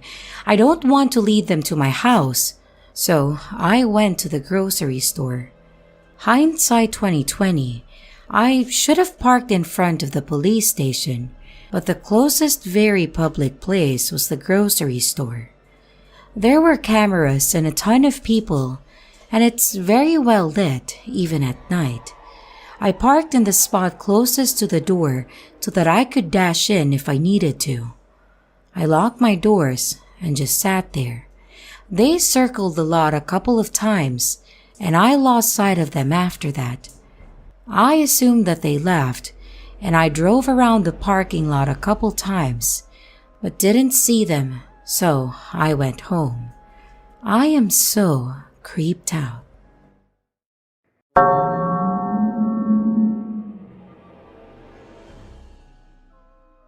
This is an incident that occurred when I was around 9 years old. Even today, at 34, I still think about what could have been. As a child, my parents both worked full-time and sometimes they couldn't find or afford a babysitter when I had winter, summer, and spring break. So I would be home alone until either of them returned from work. There were two main rules. Number 1, never answer the door. And 2, don't play too close to the windows in case someone is watching. I was 100% guilty of hanging near the windows. I liked the lighting, and I was a bored kid. Come on, no one had ever knocked on the door before while I was alone. So, my father leaves for work and he goes over the rules again. After a few hours of playing near the window, someone knocks on the door. I freeze and I don't answer. They knock again, and at this point, in my little mind, I'm thinking that it has to be someone I know if they're knocking twice. So I answer. I open the door and there is an intimidating woman with a clipboard wearing a hat with an American flag on it. Very official looking to a child. She asks how old I am. I lie and I say that I'm 12. She says that she's from an institution that I can't remember. She tells me, "You're a liar. You're home alone and it's illegal. You have to come with me now. Let's go."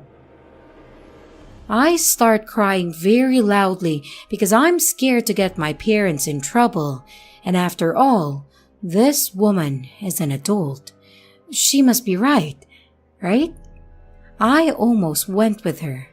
I started crying even louder, and a neighbor made a noise in our complex, and the lady all of a sudden tells me, "Never mind, it's okay.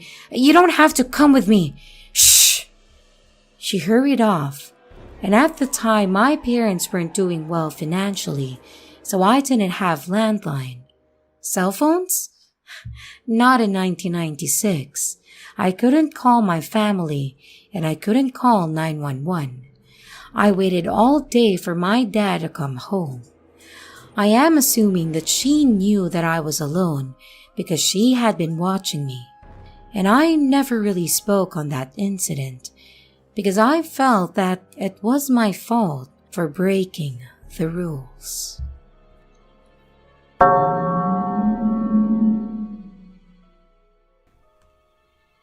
Someone knocked on my window at 3 a.m. by u/Vanessa5555. This summer, I decided to pick up some graveyard shifts at my current full-time job, simply because it pays more, and I'm a university student drowning in student debt. About 2 weeks ago, on the rare occasion that I get to sleep during the time that the sun is down, at 3:30 to 4 a.m., I was suddenly awoken by a loud sound.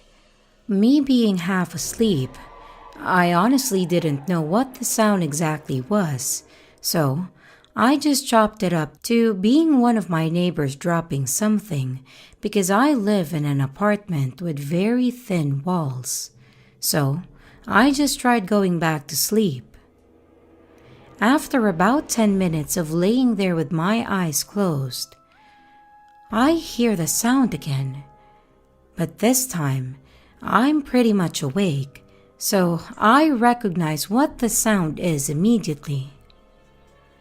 Someone was knocking on my window. For context, I'm a single female living alone in a basement suite, so my windows are basically level with the sidewalk. Anyways, obviously I'm freaked out and I don't know what the heck to do. I don't want to move and make any loud noises, so they don't know I am home, and I'm just frozen laying in bed. Then I hear the knocking again. I instantly bolt up as my fight or flight kicks in, and I run to the front door, which has my keys with my pepper spray on it. The keys clink together and make a noticeable noise, and the knocking starts to get more intense and loud. This is when I realize the window with the screen by my bed is almost all the way open because my cat likes to sit on the edge, and I forgot to close and lock it.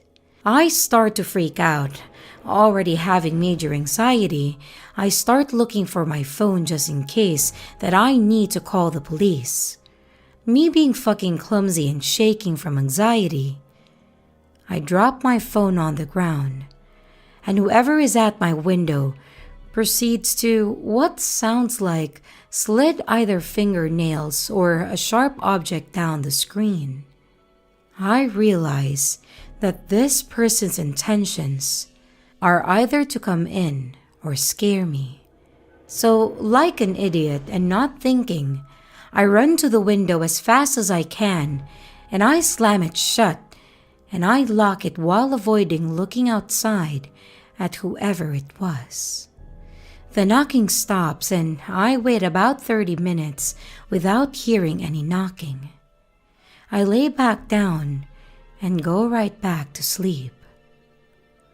The next morning, I honestly couldn't believe that even happened to me.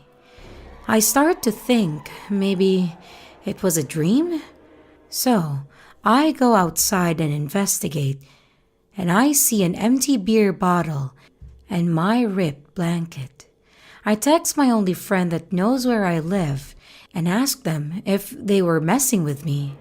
And they say no, which I figured because they don't drive and live quite far away. And the buses around my house stop running well before 3 a.m. So I called my landlord and told him what happened, and he says to ignore it and that this has happened before, which is really creepy. Anyways, I obviously recognize now that I should have done a lot of things differently and called the police right away. It hasn't happened since, and nonetheless, still super terrifying. But I can't afford to move again, so creepy bro knocking on my window, let's not meet again.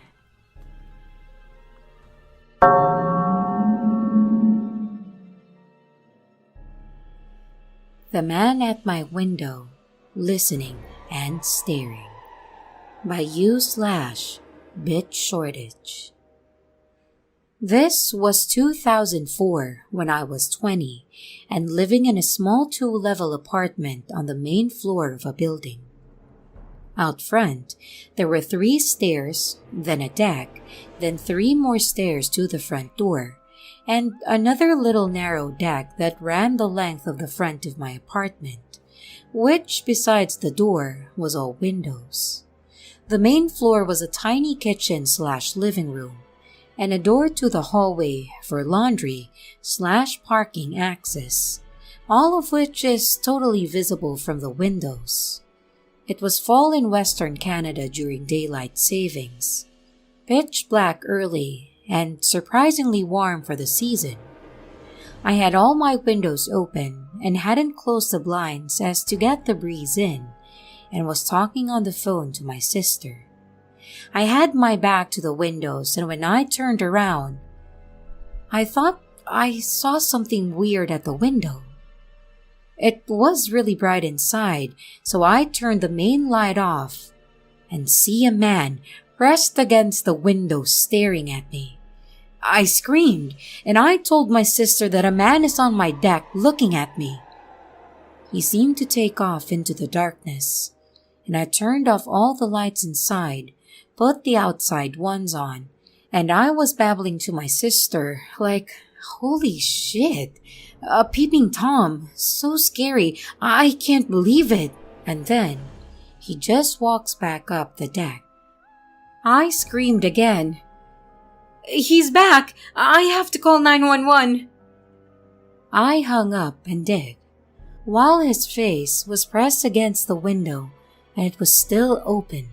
The windows were floor to ceiling with screen cracked open bottom sections that I had to open to the max and could for sure accommodate a determined person crawling in. He could hear me and the 911 call, but he didn't move. I had crouched down in the dark room and the main light was off so he couldn't see me, but I had the lights on beside the door to the hallway and on the stairs to the bedroom, and I didn't want to move and let him know where I was. I should have run into the hall and banged on a neighbor's door, but I was in shock, and after all, the cops are coming from a station 10 blocks away. They'll get here soon, right?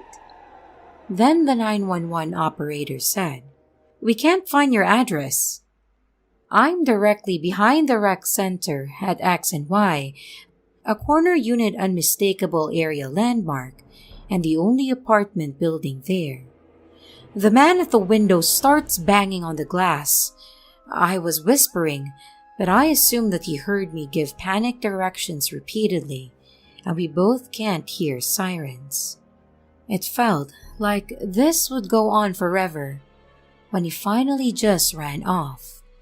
I couldn't see far, and there were plenty of places to crouch and hide, so I was not sure at all. I peek out to see the police car, so I told the operator that they're here. But then, the car starts to drive away, and the operator told me to go outside and flag them down. I don't know why I actually did, because I was scared shitless, but when I did, they rolled down their window. "Ma'am, do you need help?" "Oh, you're looking for me, I think. I called 911. "We're just driving by, but what's the problem?" They never found the man that terrified me and made me feel so unsafe that I moved. But it was truly the cops not being able to find the only apartments behind a notable building that completely shook me. The frightening endnote: when I moved out, they tried to charge me because apparently the downstairs screens are shredded from my cats. The screens were pristine the day the creeper showed up, and that was the last time that I opened the downstairs windows or blinds, or used the front door. The property manager laughed and mocked me, called bullshit when I said someone cut them, until I showed her the police report. She lived there too, so suddenly it's not so funny.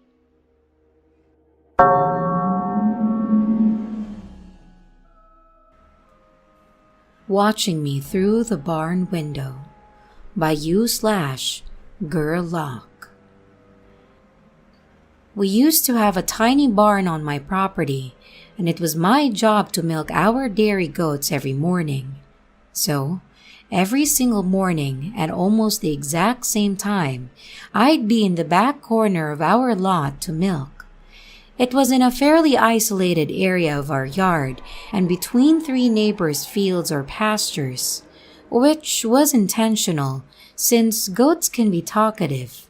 So, it was right beside our neighbor's chain-link fence or grapevines. I'd sing fairly loudly every morning since there was generally nobody to be bothered, and it calmed down the goats.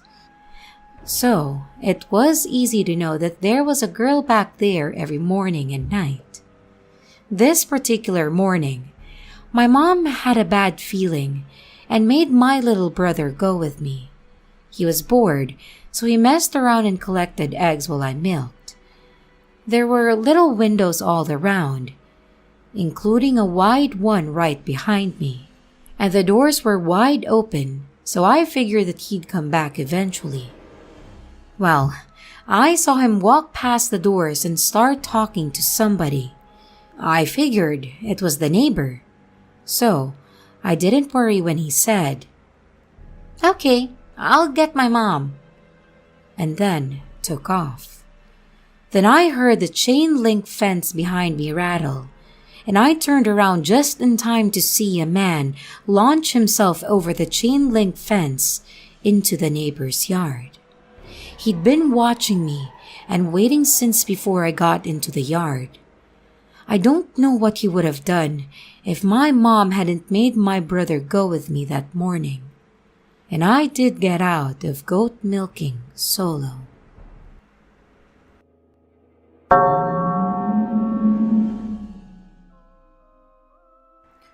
Why I Have a Fear of Windows by U/Troubled Waves. I live in a small town. You blink and you miss it. The best we can boast about is a single stop sign and a gas station which we only have because of the nearby highway. Any actual semblance of a town is 25 minutes away. So when things get scary out here, it's amplified. The occasional homeless person is no big deal. They're often drifting through. Drug addicts run rampant and will steal everything if they can from your house. But it's the normal out here. However, what happened a few years ago certainly wasn't normal. Originally, I was dead asleep in my bed. I only woke up because it was burning hot in my room, but it was summertime and not much that I could do. I just remember tossing and turning until I get a creepy feeling that fell into the pit of my stomach. I left the light on so I wouldn't trip and die if I had to pee in the middle of the night. But next, I glanced at the window directly across from my bed. I had no curtains, but I did have a shitty set of blinds. Part of the blinds are broken from wear and tear, and the crappy AC output beneath it would make them move back and forth, so you'd get a glimpse outside every so often. The yard light was still going, but what made me stop was the outline at my window. The figure of someone was directly at my window, almost like it was waiting for the blinds to move to watch me. I didn't have an imagination as a child. That had been trained out of me. But the sight was enough to pour every horror film into my head at that moment. I squeezed my eyes shut and pulled my blankets over my head and slept in a cloth oven that night. By the morning time, the figure was gone, and I remember running to my mom's room on the verge of tears in the morning, telling her about what happened. She laughed at me like I was an idiot and told me that it was probably just a stray cat that had climbed up there for one odd reason or another. I almost believed her, since my window was pretty high off the ground, but something didn't sit right. Later that day, when we were doing yard work, I glanced over at my window and saw one of our metal patio chairs had been pushed up to it. I pointed out to my mom, who proceeded to chew me out. "That's how the cat probably got up there, moron! Stop leaving furniture everywhere!" But I hadn't moved it. It was heavy enough that I struggled with it. So we moved it back, and so began a pattern. At night, I'd see the figure, complain to my mom, and we'd find a chair moved back every single morning. This went on for a few weeks. My mother stopped caring about my concerns until one morning, we saw where the outside screen of my window had been sliced open. I still remember her shaking her head and complaining about those damn stray cats that we had still yet to see. I could tell she was unnerved by that development, but I couldn't handle it anymore, and I opted to sleep in our living room that night. The only problem was, our kitchen and living room were connected, which meant there were always several windows. The first night of my move went well, despite my back hurting from the couch. I avoided my room like the plague, and it wasn't about 4 days later that we ran into an issue. I woke up and glanced at the clock above the fireplace. It read a little past 3 a.m. I couldn't realize why I'd woken up until it happened again. There was a beam of light shining in from the kitchen window, almost like someone was shining a flashlight in.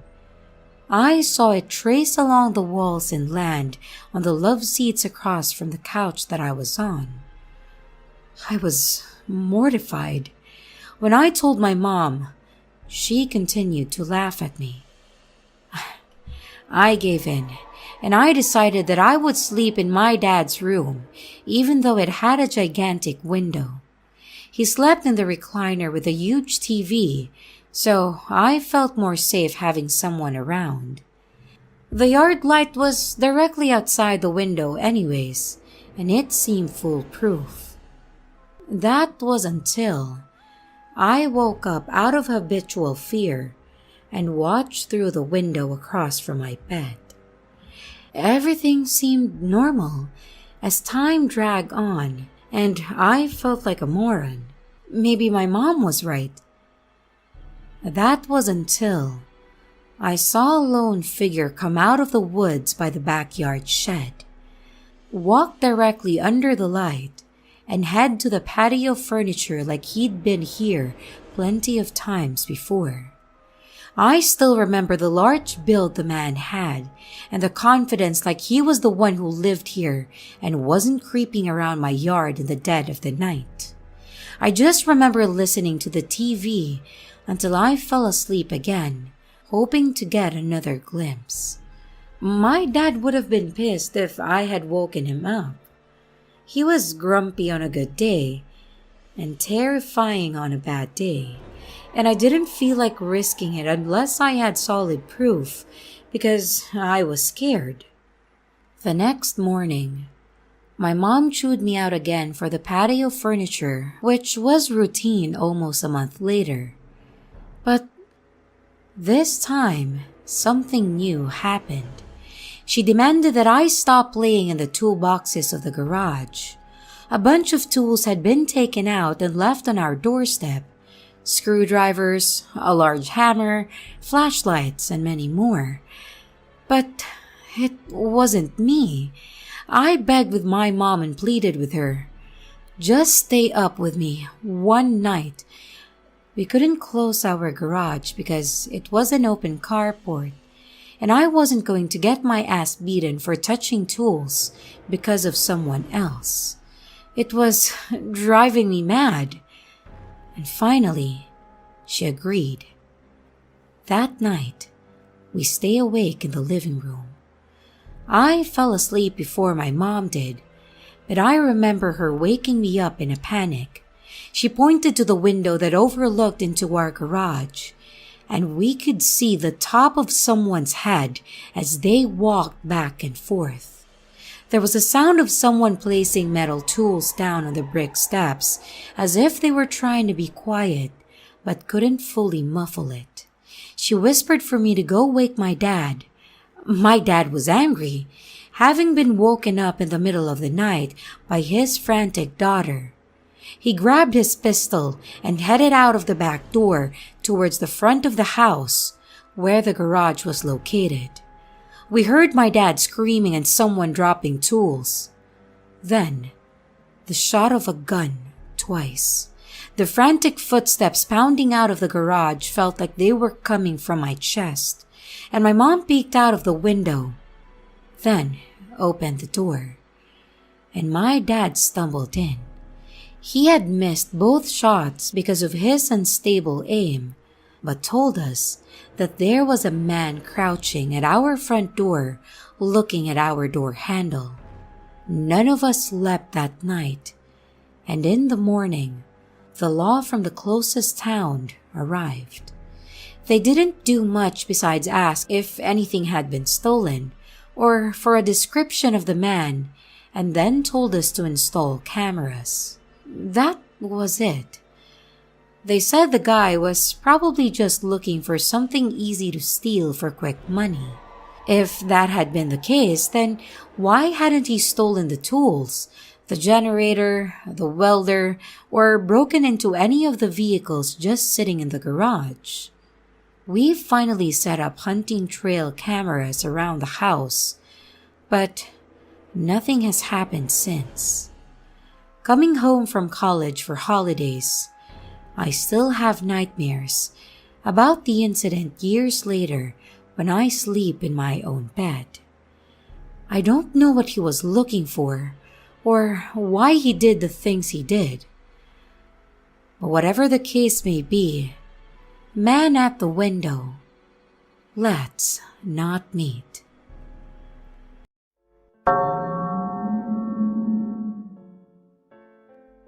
This happened back in 2010 when I was 21.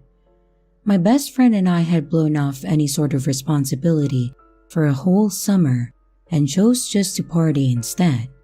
It's probably no surprise that by the end of the summer, we were both evicted. We were roommates, and now we were condemned to our parents' houses until we got our shit together again. One night, we were at my mom's place playing Left 4 Dead until about 2 a.m. when Cam decided to call a cab and then head back to his mom's place. He had to use my phone to call the cab company because he forgot to pay his bill. Yes, I know. We were real winners at this point in our lives. This was also the days before Uber and Lyft, so you'd have to call the station and they'd send for a car over their CP thing. About 15 minutes later, we could see the cab waiting outside and he got in and left. 10 minutes later, I got a call on my cell phone from the cab company. I knew the number by heart, so I knew it was coming from the central station. And when I answered, there was a woman on the line whose voice immediately sent shivers throughout my body. "This is Badger Cab calling for Cameron. His cab has arrived." I was confused and responded with something like, Huh? She said, "Tell Cameron to come outside, please." The voice was echoey and distant, like it was an auditory house of mirrors bouncing around a fog-drenched void. I wasn't sure why the voice was creeping me out so much, so I tried pushing it aside and just told her that he already left like 10 minutes ago. I glanced outside the window and saw a car idling outside on the street. It was parked a bit to the right of my house, so all I could see were the brake lights. I figured dispatch probably sent an extra cabbie on accident. I told her that I was sorry, but there must have been a mix-up because he already left. But the woman responded almost like she didn't hear me the first time. "Tell him to come outside," she repeated, but this time with a rigid bite in her tone. "He was already picked up," I repeated. There were a few weird noises for a second, like wind was blowing into the microphone. Then the call dropped. I redialed the number to the cab company and a man answered. I told him what had just happened, leaving out the creepiness of the voice, and let him know that they must have sent 2 cabs on accident. "I don't have any female cab drivers out tonight," the dispatcher told me. I thought to myself, maybe it was a guy with a high-pitched voice. He told me that the driver picked up my friend just fine a while ago, and that a cab driver wouldn't call through their landline like that anyways. When I told him there was a car idling outside and reiterated that there was 100% a woman calling and telling my friend to come outside and get in her car, he started getting very creeped out and worried. We both figured that someone must have had spoofed the cab company's phone number. It's actually pretty easy to do, but that didn't leave us with any comfort. Why was someone spoofing a cab company's phone number and waiting outside their customer's pickup location? How did she even know that Cameron had called for a cab? I hadn't talked to anyone, and Cam didn't have a phone. The dispatcher radioed his driver and made sure he had Cameron and that everything was fine. Then, let me know that he was safe and almost to his destination. The dispatcher and I talked on the phone for a couple minutes, brainstorming what the hell could possibly be happening. And from his perspective, it's almost like someone is following and trying to lure a customer in their car, which is probably not good for business. After Cam made it to his mom's crib, he called me on the landline there to ask what was going on, and the only logical explanation he could think of was that it was this stalker that he's been dealing with for several years. He had a restraining order on her because she would follow him, break into his apartment, and wait for him to come home, and would do all sorts of weird, creepy shit like that. I'm not totally convinced that's what was happening though. How would she have known that he had just called for a cab on my phone? How would she have known where my mom lives? If he were leaving my actual place, or the place of one of our close friends, then that would be plausible. But we were pretty tucked away on the outskirts of town in a suburb, and my mom has a different last name than I do, so she couldn't have Googled it. But it's the most logical explanation either of us could come up with. So, it's the one that I'm betting on until someone throws out a better theory.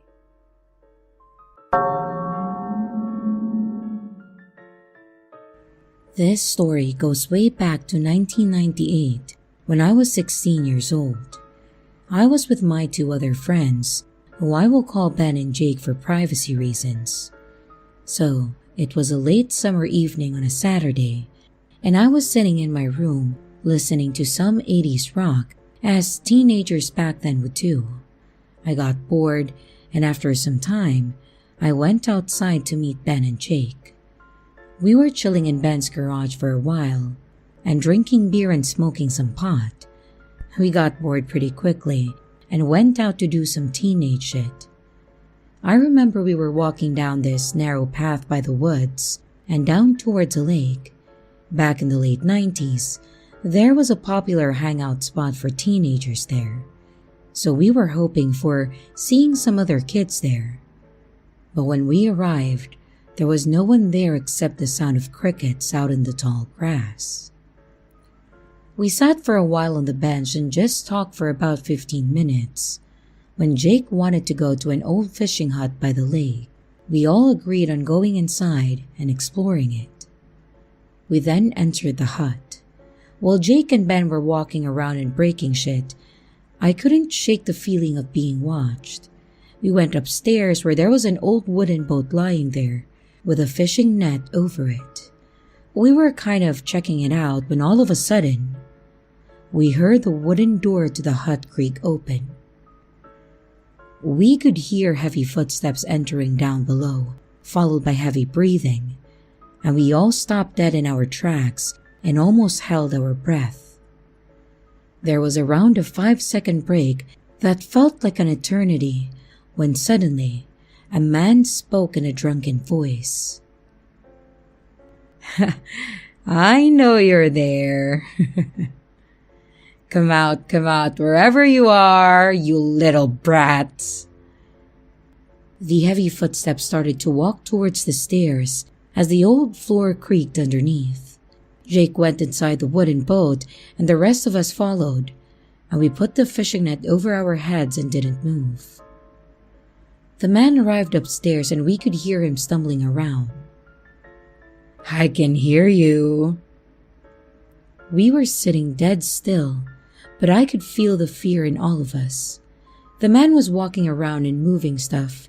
I was thinking of a plan to escape without being caught, but we literally were like sitting ducks. Suddenly, we could feel the fishing net being ripped off. Here you are. Jake reacted the fastest and pushed him away, so the man fell onto his back, and we all ran like hell out of there and through the tall grass into the woods. We could hear the man give a chase, but then he gave up, probably due to his drunken state. We all went back to Ben's garage and fell onto the couch out of exhaustion.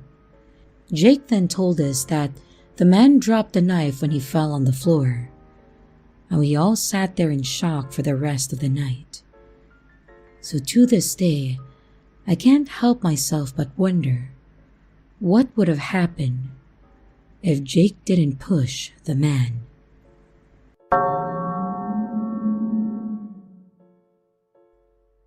This happened to me during the summer of 2017. I'm a girl, and I was 19 during the events. I am going to stay vague regarding the details, the country where it happened, the origins of the people, and the name of the places, because I don't want to be recognized or cause bad reputation to any community. It is not really scary, but it's still creepy, and at the end of the story is so crazy that I still can't believe it to this day. I was living in an apartment with my family. On the parking lot, there were always several guys repairing cars. I used to come back home pretty late, and often I see these guys just talking and sometimes saying good evening to me. And at one time I got as a joke, "We kept you a spot." But nothing really inappropriate, and I would just answer politely. I had noticed that one of them had a tuned-up sedan and must be living in the same building as me, but a different entrance because in the morning, the car was parked there. It was a really recognizable car. And one morning, as I was going to my work, I realized that this car is parked next to mine. Well, he doesn't live far, so it's not that weird.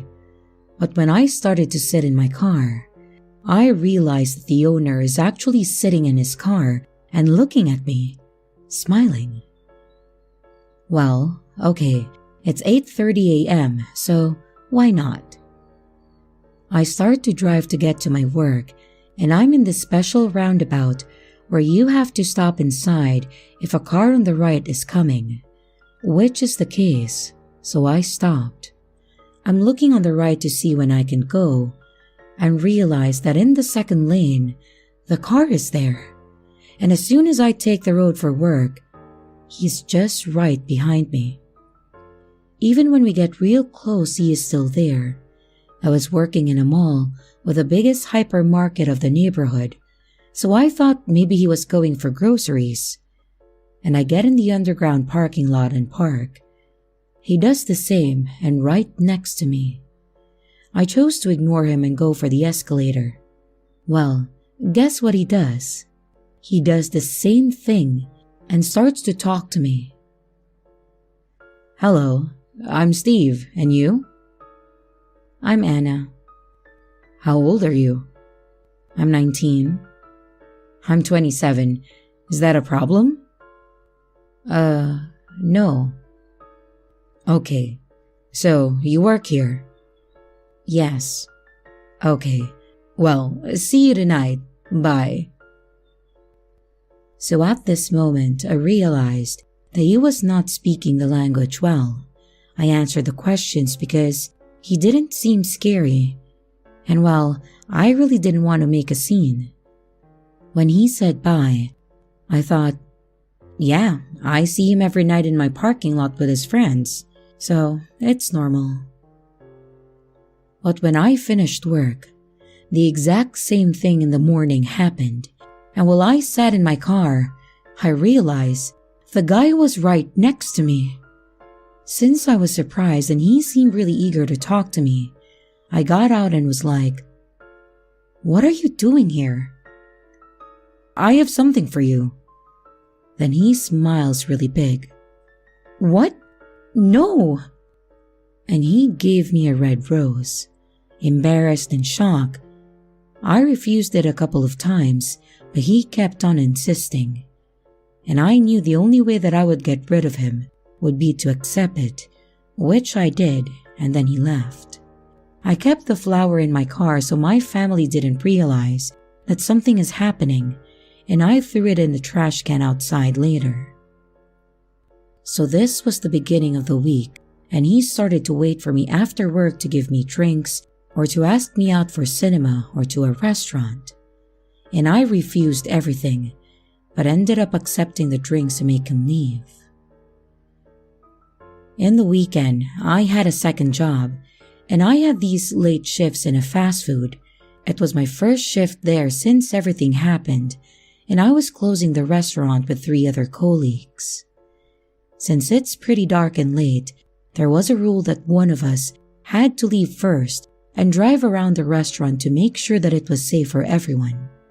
I wouldn't do that normally, but this night, I had a really weird feeling that he might be there. So I volunteered for the drive. And well, right on the spot, he was parked next to my car. It was 1 a.m., so how long was he waiting for? I told him to go a bit further, otherwise, we can't leave, which he did. After my colleagues left, I stopped next to his car and opened the window just to explain to him why I reacted like that. And before I knew it, he opened his car door and got into my car.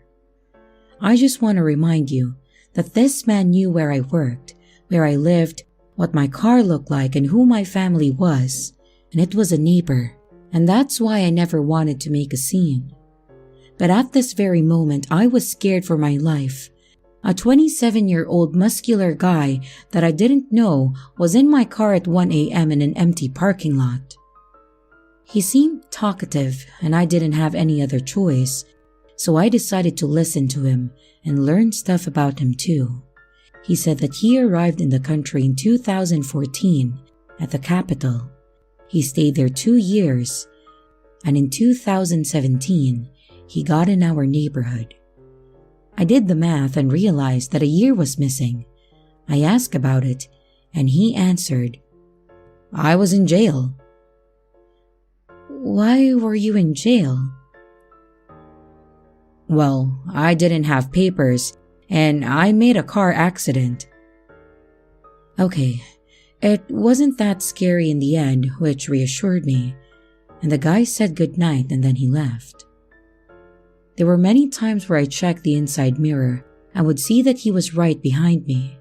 I wouldn't know since when, and even to this day, I check really often to know if a car is following me.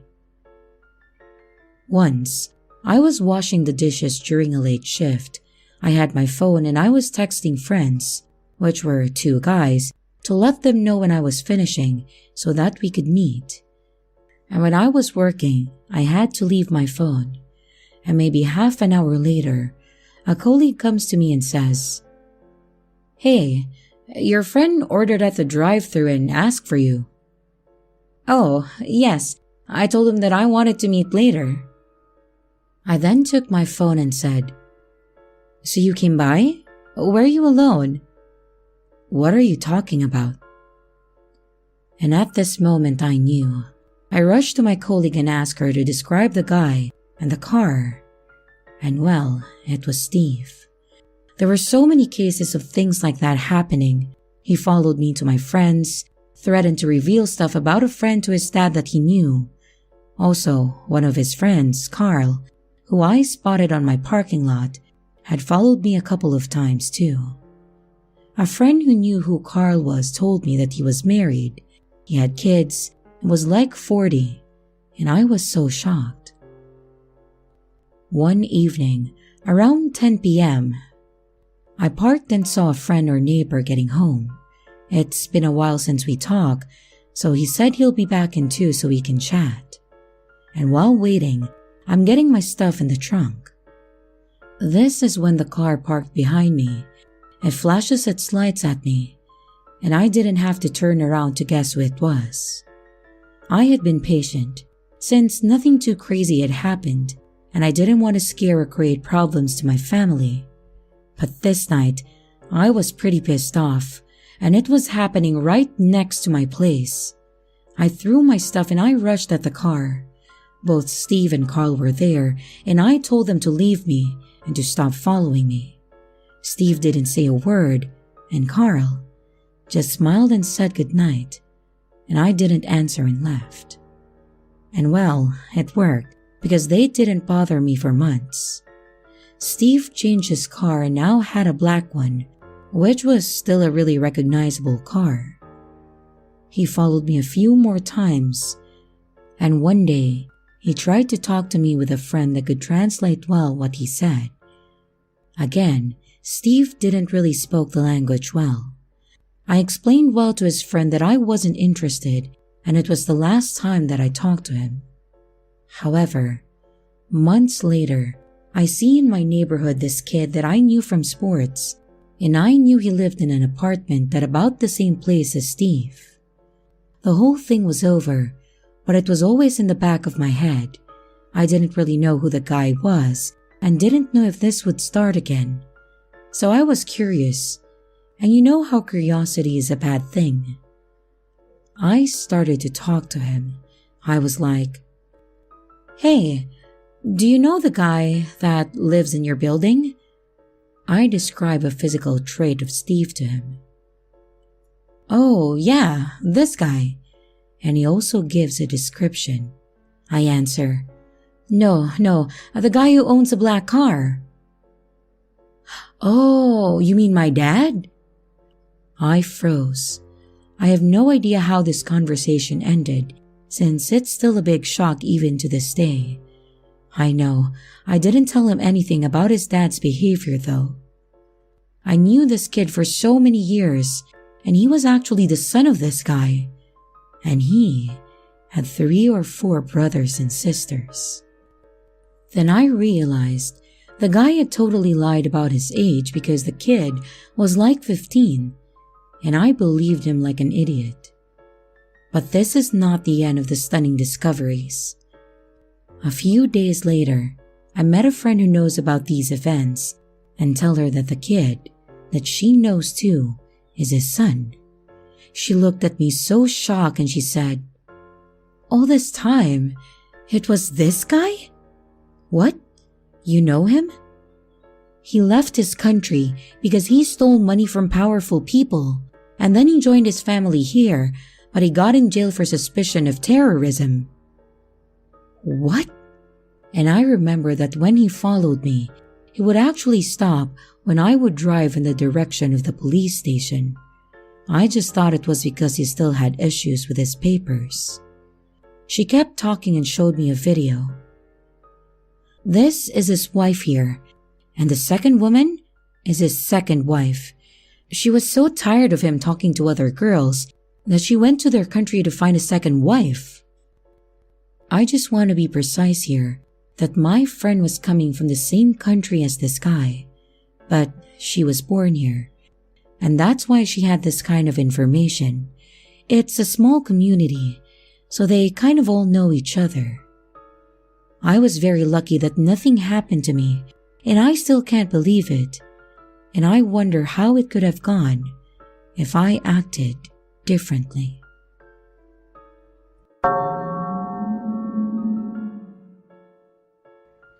So this was 3 years ago, right before the pandemic hit, and it's now one of my favorite stories to tell, now that I'm no longer scared and I've moved 1,000 miles away and a few years' time has passed.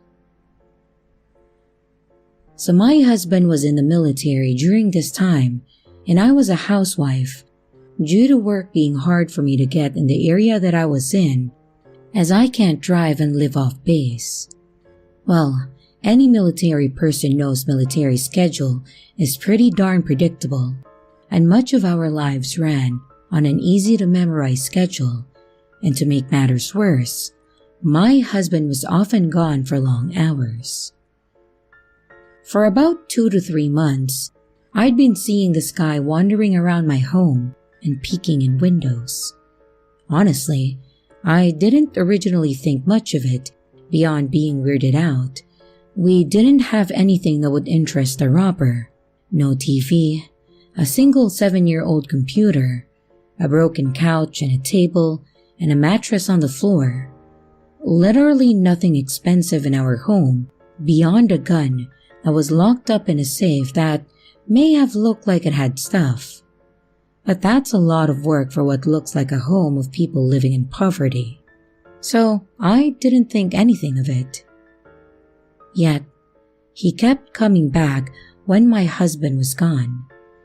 I'd see him every few days or hear him due to my normally super sweet cat at that time hating him, hissing and yowling when he saw him, so I know that he was there when I hear my cat making an angry fuss.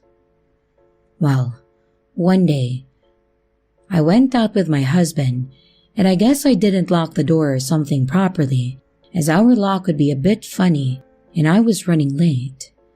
According to our normal schedule, I'd have gone to base with my husband for family mandatory fun, and I'd have to come back home alone in an Uber, while my husband stayed on base to work or hang with his friends. What ended up happening was I fell sick with a migraine. I have hemiplegic migraine, so it can really be serious, and his sergeant told me to take me home and take care of me when he saw me. Now, before I go on, I should probably describe my old home. I lived in a 2-bedroom apartment complex in the mountains. It was a massive complex. My home layout was this. My front door led to my kitchen and dining area, and my kitchen and dining area wall next to my door was another glass door, think a patio door, and across from my kitchen was my room. Then, you go down the hall and hit the living room that has another glass door wall next to the fireplace. And finally after that, you go across the living room at the end of the hall and you hit our guest room, or my plant room, cat's playroom or guest room, with yet another glass door wall. I was literally surrounded by giant glass doors. Then outside, we had a porch, and on the porch was a storage closet where I usually kept my bike as I couldn't drive due to my migraines and seizures. Now, back to the story now that I've set the scene. So when my husband brought me home again, not per our normal schedule, we came home to find our doors slightly ajar. We gave each other a look and went inside anyways, with me mumbling how I must have not locked properly due to us being in a rush that morning. We walked into the kitchen, where my husband immediately went to the fridge and started looking around for water for himself and me. He then spoke for the first time while in the fridge. Honestly, I don't remember what he even said. But then we heard something, maybe a few seconds after he spoke. Our porch glass door in the back of our home moved. We both knew the sound really well, as I liked to sit on the porch reading for hours, so I was always coming in and out. He then grabbed my shoulder and whispered to grab his gun from our room, and he then grabbed a butcher's knife and went towards the living room. I went and grabbed the gun, noticing on my way into our room, our living room glass porch door was wide open. Upon giving my husband the gun and following behind him, as I dialed 911 in my panic, saying that I had an active break-in, while my husband did a sweep of our home. And while I was on the phone upon coming back down the hall towards the kitchen to see if he went around back up and to the front, as we lived on a literal mountainside and one side was blocked off out back. We heard our storage door out back that we forgot to shut slam open. Me and my husband ran out back where I found our storage door swinging open and just barely saw the same guy who'd been spying on me in our home. He didn't end up coming back that day. I also later found that only things missing were some of my clothes, lingerie, and bathroom care products. The police showed up 4 hours later and took a statement from me and my husband. Eventually, my husband had to return to his normal schedule. I was terrified and he didn't like it, but we had no choice till we could find a new place in 3 months when our contract ended. The first week things were fine. He didn't come back yet, and my cat didn't yowl or throw any fits, so he didn't see him either, and things were fine that week. Then another week went by. I started to think maybe the gun we brought out scared him. No. The third week, he ended up coming back while my husband was at work in the morning. He first tried the door and was trying to force it open, and then started banging on the glass next to the door. I put 911 on speaker and texted my husband while I panicked and cried. And while I was on the 911 call, he ended up leaving and giving up. And when I voiced that he walked away from the door, the 911 dispatcher lady spoke to me like I was being ridiculous for freaking out this badly over someone trying to get in my locked door. I hung up and finally called my husband while I had a full-on panic attack, and it turns out that he was already coming home with a car full of his and my friends, also in the army, whom worked with him, as they turned around towards me soon as I texted what was going on. He ended up going to the back door and trying both glass doors there as well, before finally giving up. And about 4 minutes later, my husband and his friends arrived and found me clutching my cat and crying. They ended up scanning the area and still didn't find him. The cops showed up 7 hours later, and I, very angry this time, gave another report. I ended up with 3 of the guys sleeping over in the spare room, and my husband and me slept in our now locked and bolted bedroom. Then the next day, me and my husband's friends went out and got and installed cameras in all our doors and window areas. After this last time, beyond him going back to looking into our windows 3 more times, I had never had another issue till I moved out shortly thereafter this, and since, I never saw him again.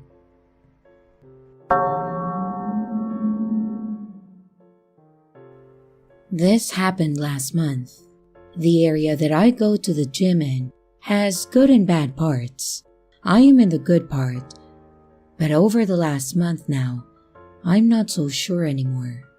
I will also say that the area that I am in at the moment, we have had an issue with a guy who lives around the gym and likes to tailgate women and chase them in his car, and he seems to only do this when they are alone in the car.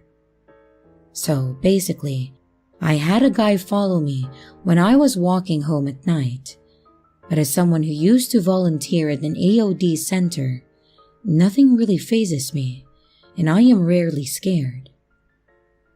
So there is me walking home, and as I am walking home, or at least around the corner from the gym, some guy in his 50s and 60s starts following me, and so I go a different route, and I lose him.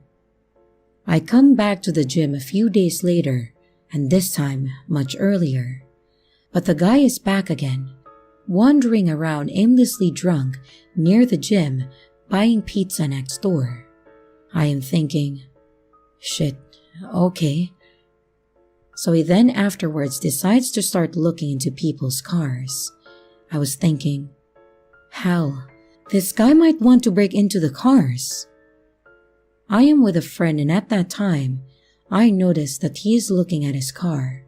I warned him, and he leaves the gym and goes into his car.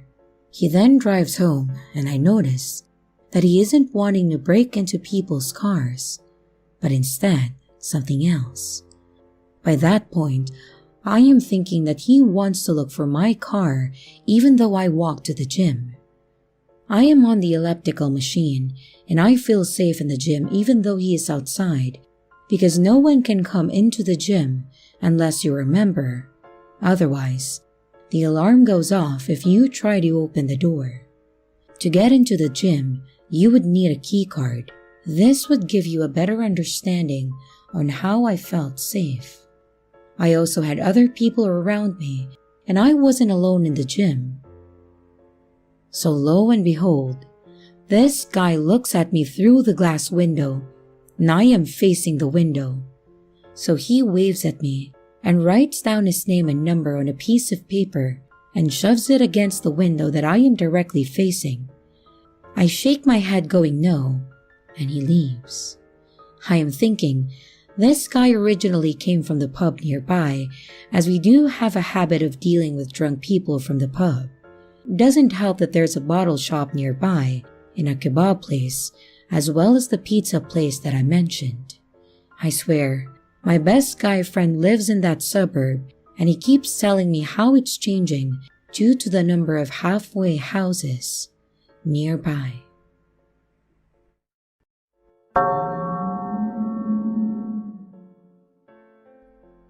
Honestly, my story is not too bad, though I would still rather never meet this person again.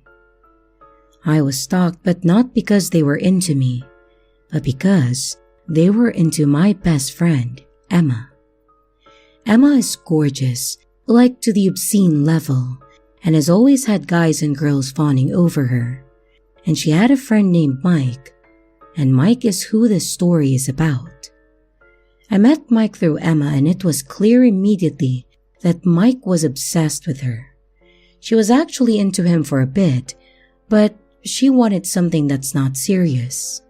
But Mike came on hard and heavy, so Emma distanced herself from him.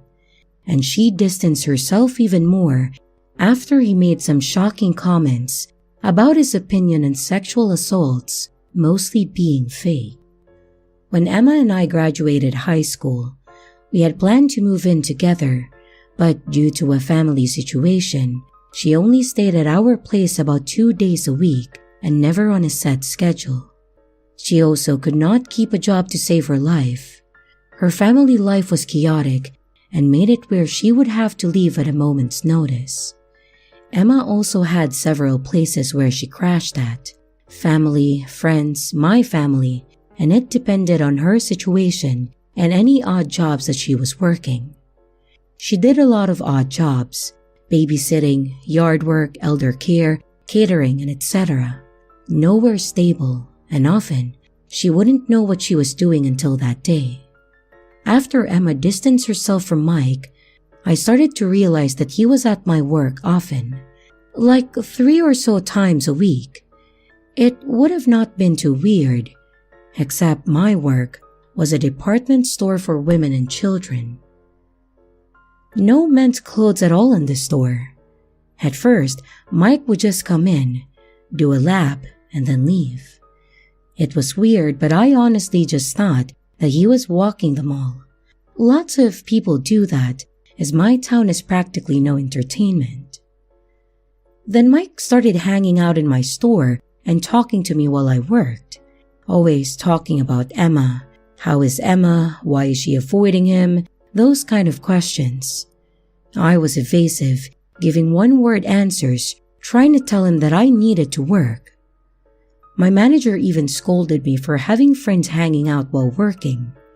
And when I explained that I did not want him there and that he wanted to know about my friend, my manager asked if I wanted him to talk to Mike.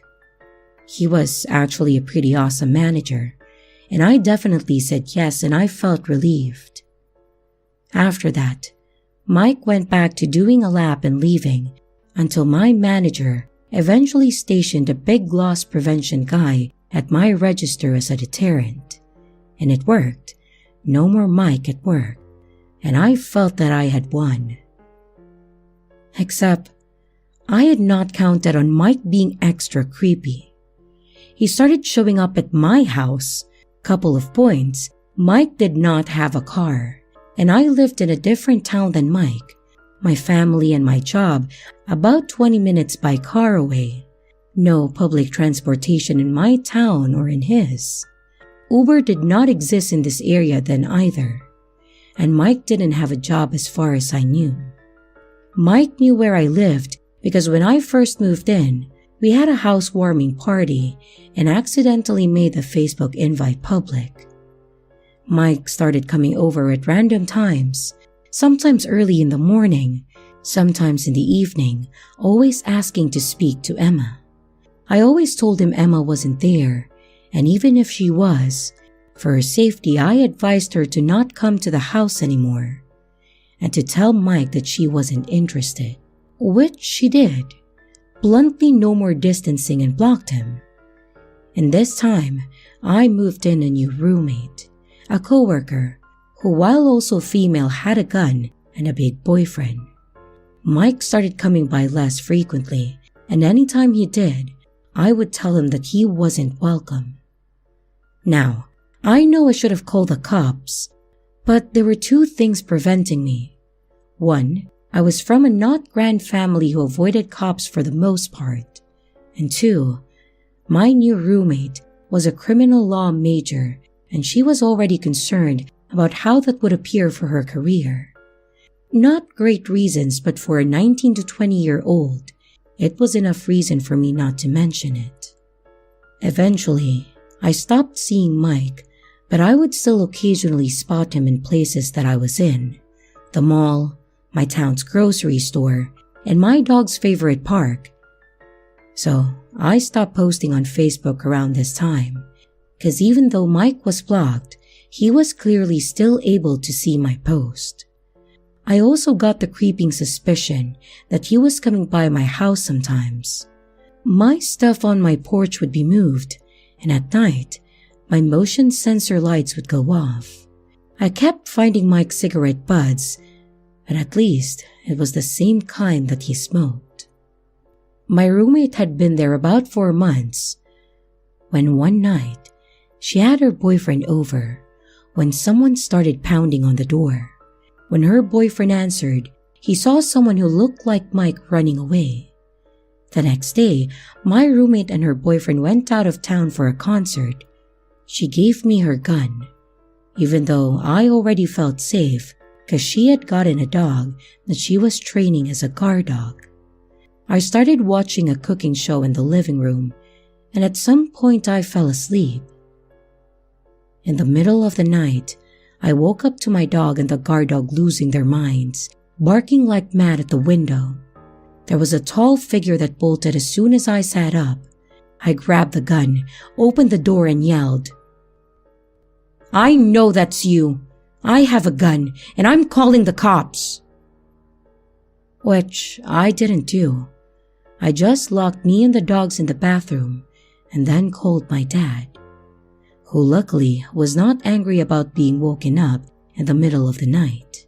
He drove over and advised calling the cops and filing a restraining order, which we called the cops, but they said since nothing was broken and there was no evidence, there was nothing to be done about it. Luckily after this, I heard through the grapevine that about a week after the incident with the dogs, Mike's family sent him to live with a relative in a different state. He did come back a couple of years ago, but he was wise enough to only contact me once. And when I got to tell him that Emma was not only happily married, but not at all interested in talking to him, I reminded him that I was willing to call the cops if he ever came near either of us again. And he never did, and I didn't see him anymore. Though he did try to befriend my husband on Facebook, all it took was another block for him to go away. So, it's been about 5 years since I last saw you. Mike, let's not meet.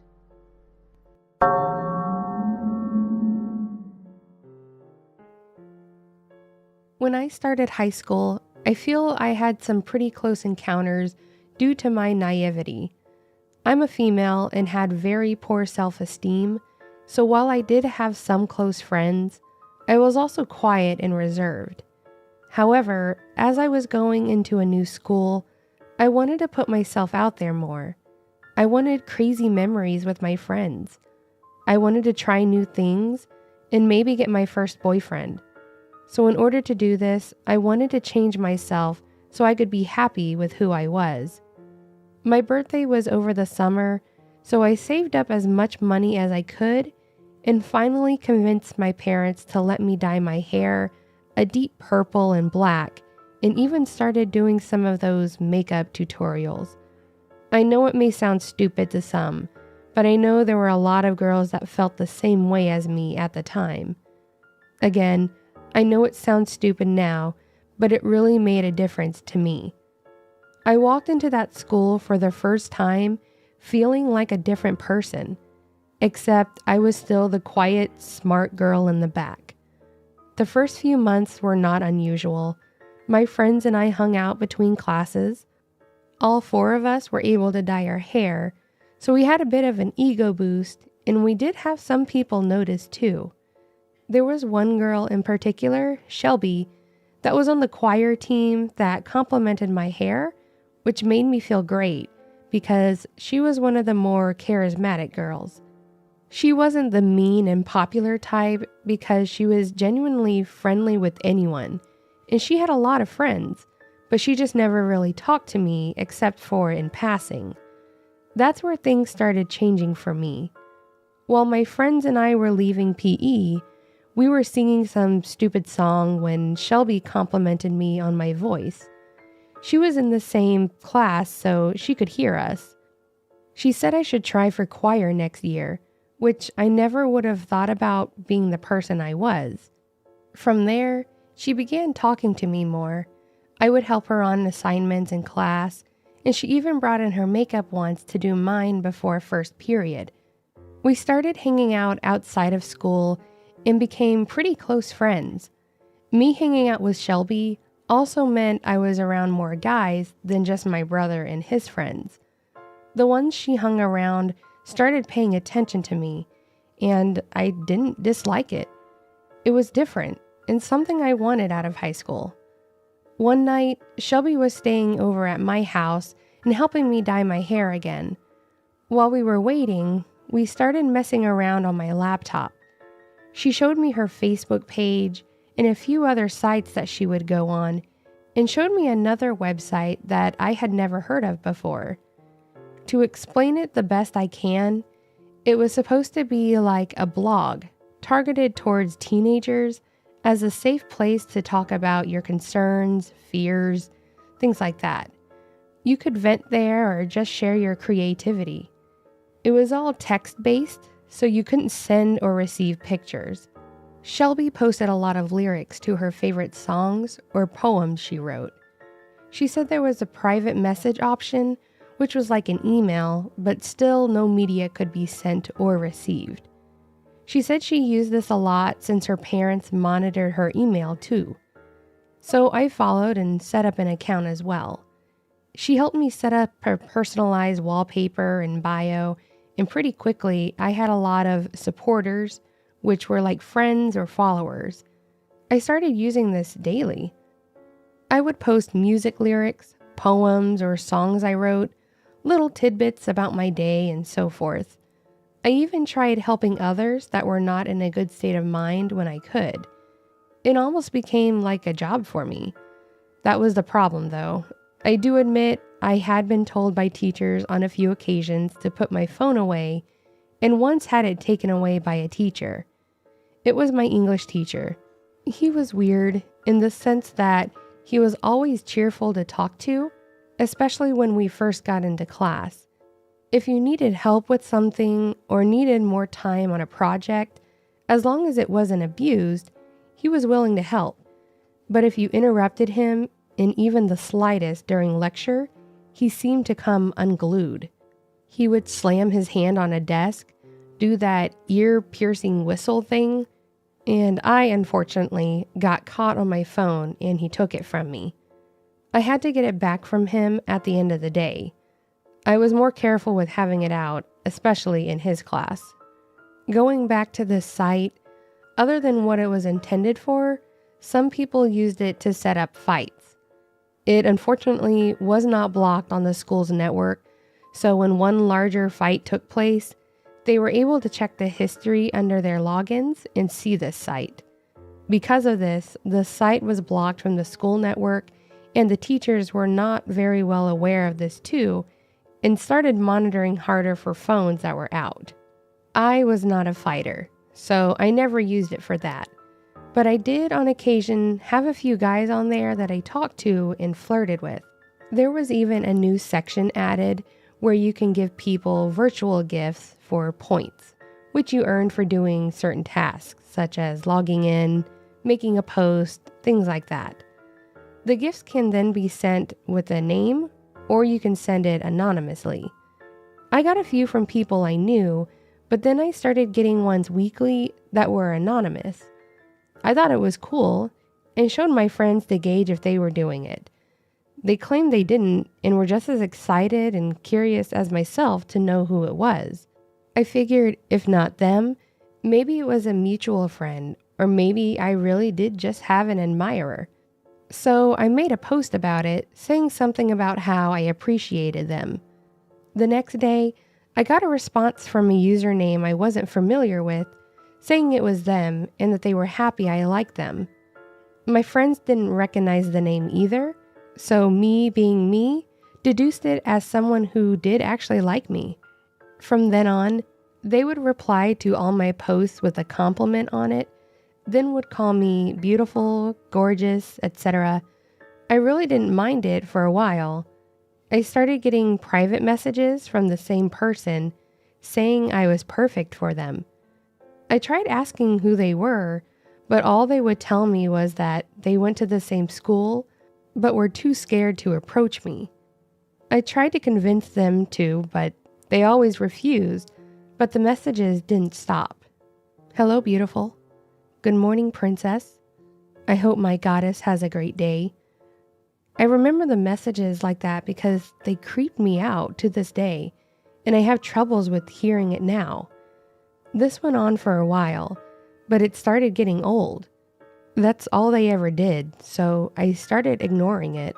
I don't think they liked that though, because they began to beg me to acknowledge them, and they finally got that when the messages became more explicit and vulgar, started talking about my body and what they would do to me. I still didn't have a boyfriend, so I didn't even know how to react to that. So I just decided to block that person. After about a week or so, I started getting the same type of messages from a new name, so I immediately blocked it too. Thinking they may have gotten the hint, I moved on as normal. Towards the end of the semester, PE then had swim classes, and since it was my last period for the day, sometimes I would just walk home in my swimsuit and cover up. By the time I had gotten home and showered, I had messages from a new person that specifically mentioned my swimsuit and something along the lines of how it was hard to resist not snatching me up from the name of my street. Now, this made me panic a bit because now I am really being followed and they know where I live. I just sent them a message saying to leave me alone and blocked them again. They didn't stop. I can't tell you how many more this person made and how many more messages I would get where they just got worse and worse.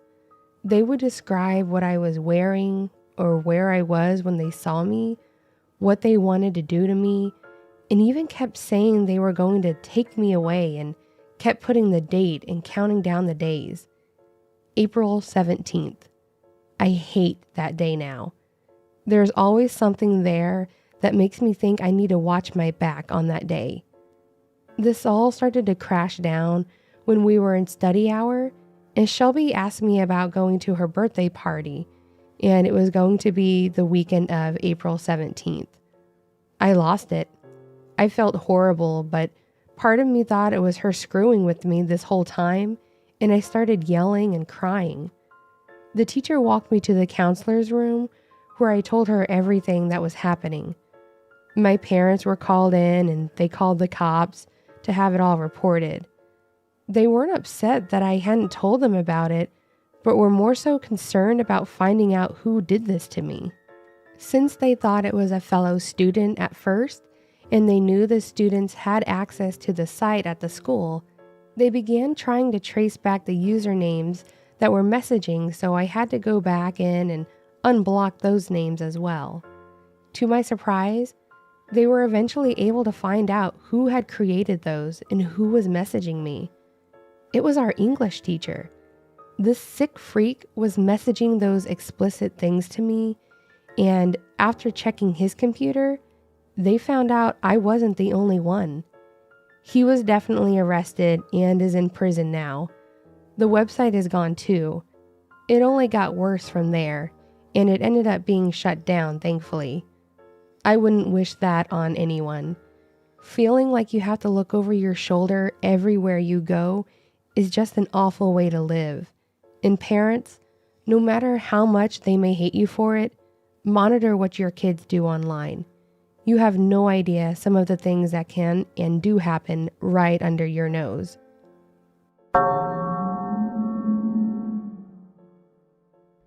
This happened a few years ago when I was in my early teens.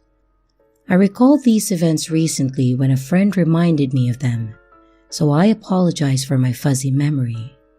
For context, I am a female living in a relatively safe country with low drug use. This led to me not worrying too much about my safety when I was out alone. Well, until I met him. After school, I would take the bus home. Depending on the bus I took, I had to cross at a traffic light. I was waiting to cross the road when I felt like I was being watched. At first, I was confused as this was in the afternoon with a decent amount of traffic. But then, I locked eyes with him, and I immediately felt unsafe. He was significantly older and bigger than me. From across the street, I could see his eyes were bloodshot, and he looked at me with such rage that I froze.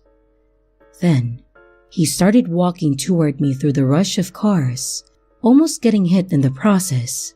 This did not stop him. It only made him angrier, and he moves towards me faster. This snapped me out of my shock, and I walked as fast as I could away from him without running. I was convinced that if I ran, he would start running after me. I never imagined myself in this situation and panicked. I knew that I could not lead him near my house, so I tried to lose him in between a random stretch of houses. This worked, as he could not keep up and eventually lost me. However, without the sound of traffic, I could hear him speaking. He repeated things along the lines of, "Just wait till I get my hands on you," and "Girls like you are only good for one thing." I was in a school uniform, so I don't know how he arrived at that conclusion. When I got home, I broke down and I called my parents. I was convinced that he would find me home alone, and we tried to file a police report that day, but could not, on the account of him not actually being a threat and him having a record of mental illness. I found out that he lived near my neighborhood, which made me even more uneasy. I did not see him for a few days as my classes would end at different times. I thought that this was a single incident, and I hoped not to see him again. However, the next week as I alighted at a different bus stop, he saw me. I think this helped him find the general area of where I lived, and I started seeing him around more. I would see him around after school, when I went out on the weekends, and eventually in the morning before school. This went on for about 4 months.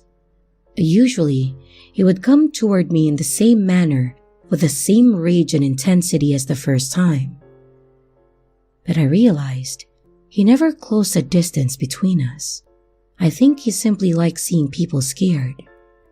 My parents again tried to gather evidence of the stalking to take legal action, but it was brushed aside.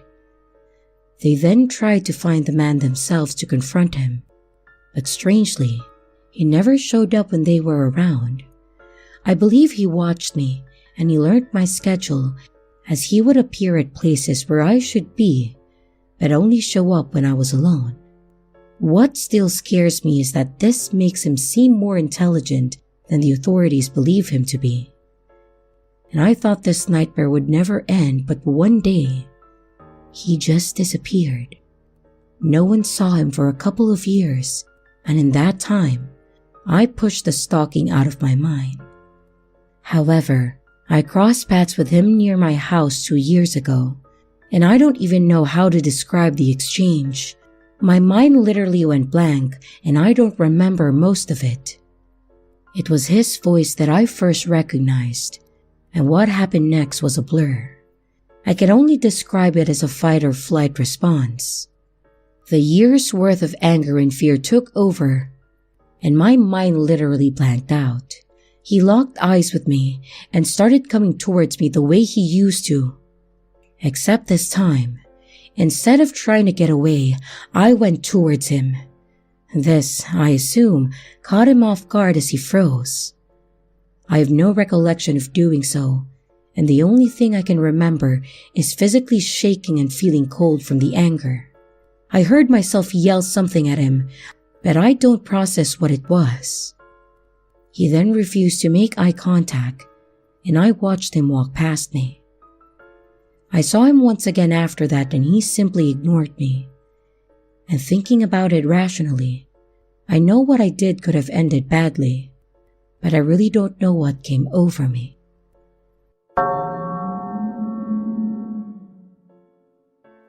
This actually happened to me a few years ago. I started working at a local gas station part-time after high school.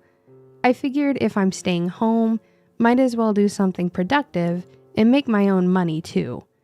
Most shifts were at night, so they were either dead or full of drunks, but I usually worked with one other person, so it wasn't too bad, especially when we had people get out of hand. I actually liked it for the most part. On the slow nights, I let the neat freak come out in me and I started to organize the shelves better so that everything is lined up right, not scattered around and piled up. There was one guy, Mark, that usually worked the night shifts with me, and he'd play music on his phone, so it wasn't completely silent, which was nice. One downfall, though, was that I didn't have a car anymore, as mine finally died on me, so I had to rely on rides from my parents, friends, or sometimes an Uber to get me to places. Still, it was manageable because I only lived a few miles away from my home, so I could even walk there. I believe it was in late September when this happened because it wasn't too hot, but it started getting cooler overnights. I had decided to walk to work since it was nice out and my parents weren't home to take me anyways. It was a normal shift, except it was also football season, so we were a bit busier before games started, dead while it was on, and then we'd get a quick burst of people at the end. As I'm ringing people up, I looked up to see my line, and I noticed a guy in basketball shorts, socks with sandals on, and a shirt that said something about a gun show. Eye roll, am I right? He was looking right at me and smiling, so I just smiled back and continued working on the line. After a few, I looked back and noticed the line wasn't going down, so I called for Mark to come up and help. Sandal Guy was up next. I noticed he had one of those tall cans of tea and nothing else, and he was still smiling, so I just said, "Sorry you had to wait for just this." Without taking his eyes off of me, he said, "Oh, it's all right, sweetie, as long as I get to see your beautiful smile." I haven't really dated much, nor have I had much experience in flirting, so I didn't really know how to react. Not to mention, he had to be close to my parents' age, so I just made some weird chuckle sound and didn't say another word. He paid with a card. I handed him his receipt without saying another word to him, and he said, "Good night, sweetie," and walked out. I didn't have time to process what happened as I had a few more people in line, so I just continued until we cleared out again. When I was done, I was about to ask Mark to help me with something when he said, "Oh, sure, sweetie." He was a nice guy. We never had problems with each other, so I knew he was teasing, but it snapped me back to that when I started laughing and asked, "So you saw that too? Was that not weird?" He said he thought the dude was weird, but the flustered side of me was adorable. Funny to him, but I didn't know what to say, and the guy was just off, so none of that was enjoyable. Our night went back to normal for a while. He was in the back again as he did some of the bookwork, while I was messing with the shelves. We were kind of shouting back and forth about something that we were both really involved in when someone came in. I started walking back around the corner when I noticed it was Sandal Guy again. He noticed me and waved, so I waved back, and he started quickly walking towards the coolers in the back. I quickly made a comment to Mark about him being there and just waited for the dreadful checkout. He walked up to the counter and said, "I forgot to get gas." If that was the case, why did he walk to the back? I just smiled and rang him up. As I handed him his receipt, he made sure to reach further in to touch my hand and said, "I'm glad I decided to stop here tonight," and smiled as he shook my hand. My hand was limp because I wasn't interested in this at all. At this point, Mark had walked out from the back and said, "Hey Kate, my part's done, I'll take over." Thank God. I pulled my arm back real quick and dashed to the back and waited. I didn't hear another word from the guy, but I heard the bell on the door, and then Mark walked to the back.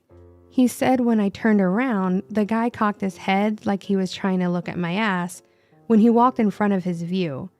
He said when he noticed this, he grabbed his candy and dashed out the door. Who does this right in front of people?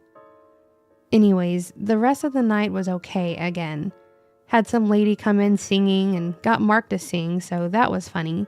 So we were having a good time. It was getting close to closing, so Mark had taken the trash out back so he could smoke, and I was up front again reading a magazine. To my surprise, Sandals walks in again. It had to show on my face that I was not okay with this, but he again immediately smiled and was looking around quickly like he was trying to find something. That's when he grabbed another candy bar and said, "For you, Catherine Lee. I can't stay away. Can I give you a ride home so we can talk?" I was shocked. My name badge says Kate. I don't go by Catherine or my middle name, so how would he have known that? I didn't know how to reply, so I just said, "No thanks, I have a ride." To which he said, "But you walked here, right?" How would he have known that? I just told him I had a ride and he wouldn't stop, saying he wanted to get to know me more and take care of me. I remind you, I was around 19 years old, and this guy could have been my father.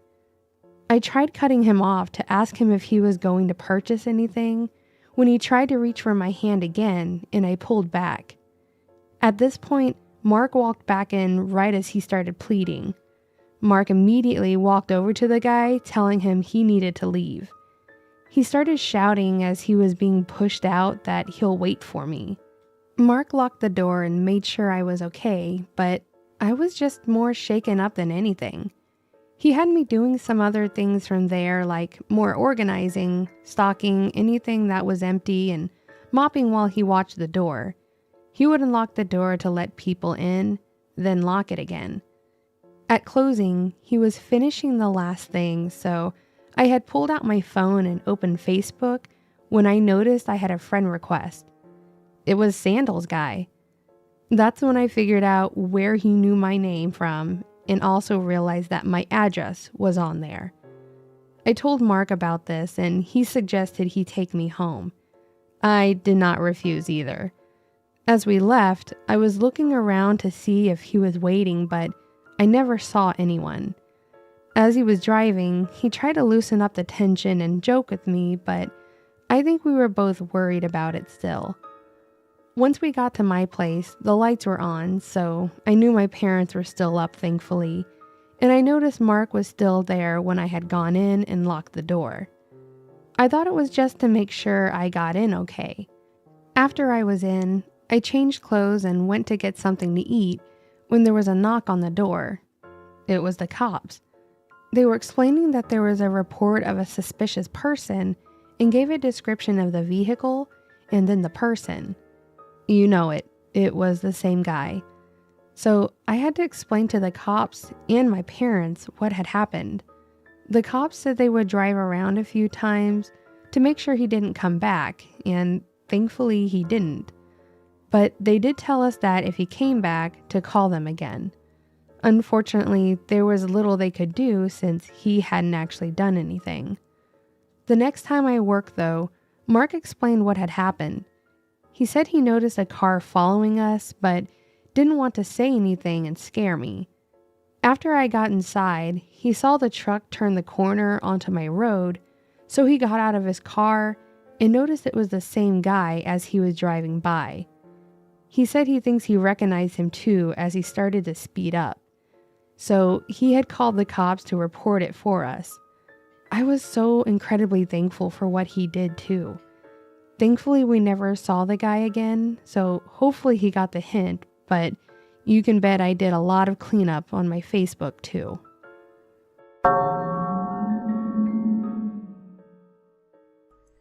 This story began when I was 19 years old. I was living in a large Canadian city. I had graduated high school the year prior, and I was struggling to find a job while deciding what I wanted to study in college. For context, I was living in a crowded neighborhood, and just a 5-minute walk up the street, you would reach a busier road with lots of little cafes, small markets, pharmacies, bars, restaurants, parks. Pretty much everything you needed was nearby, and everybody knew everybody. My father spent his retirement days taking a walk up the street to meet with his buddies at a bar.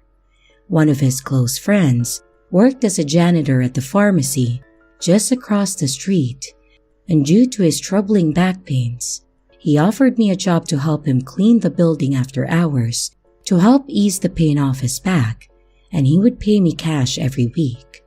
Of course, I accepted. It was short hours, easy cash, and very close by. And best of all, I would have an empty building to work in and did not need to interact with people. Since the pharmacy building was just across the street from the bar my father would most likely be at, I would stop to chat with him before going to work. One of my father's friends, let's call him Frank, was a 60-year-old man. He was having a beer with my father one afternoon. Frank was always really friendly to me, and I didn't mind interacting with him. However, things have shifted, and I started feeling afraid of Frank. One evening as I'm working in the pharmacy, clearing out the trash and mopping the floors, I glanced out the front doors, which thankfully are locked by this hour, and I noticed Frank pacing back and forth right in front of the building. I thought nothing of it, and I just continued cleaning up. An hour later, I passed by the front doors again and noticed Frank is still standing outside. By this point, it's nearly 10 p.m. and it's dark outside. I unlocked the door and asked if he was okay. He responded by saying that he wanted to know what time I got off work. Being young and naive, I thought that was okay to ask since I knew him, and I told him that I finish whenever I'm done cleaning up. But I did not mention that I was nearly done for the night. Luckily, by the time that I was finished and I was ready to head home, the street was completely dead silent and deserted. The very next night, I headed out to work at 5 p.m. and began cleaning up. This building is divided into 2 separate buildings. The main one and the one office next door has a different address. This means sometimes I need to exit the main building and walk outside to get to the other building. This night, I had my mop with me and a few garbage bags heading into the next door building. And as I stepped outside, there was Frank standing around again, facing the building as if he's waiting for me. I felt uncomfortable and a little bit afraid. He tried talking to me, but I can't remember what he was trying to say as I was too confused and I was just hurrying over to the next building. I got inside and I locked the door right behind me, leaving Frank outside. It was a small office building, so I was done within 30 minutes. and as I headed to the door to head out, Frank was still standing there.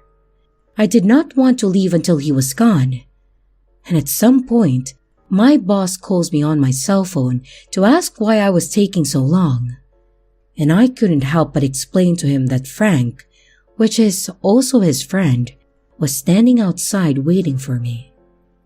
And a minute later, I heard my boss come outside and yelled at Frank to leave me alone while I'm working.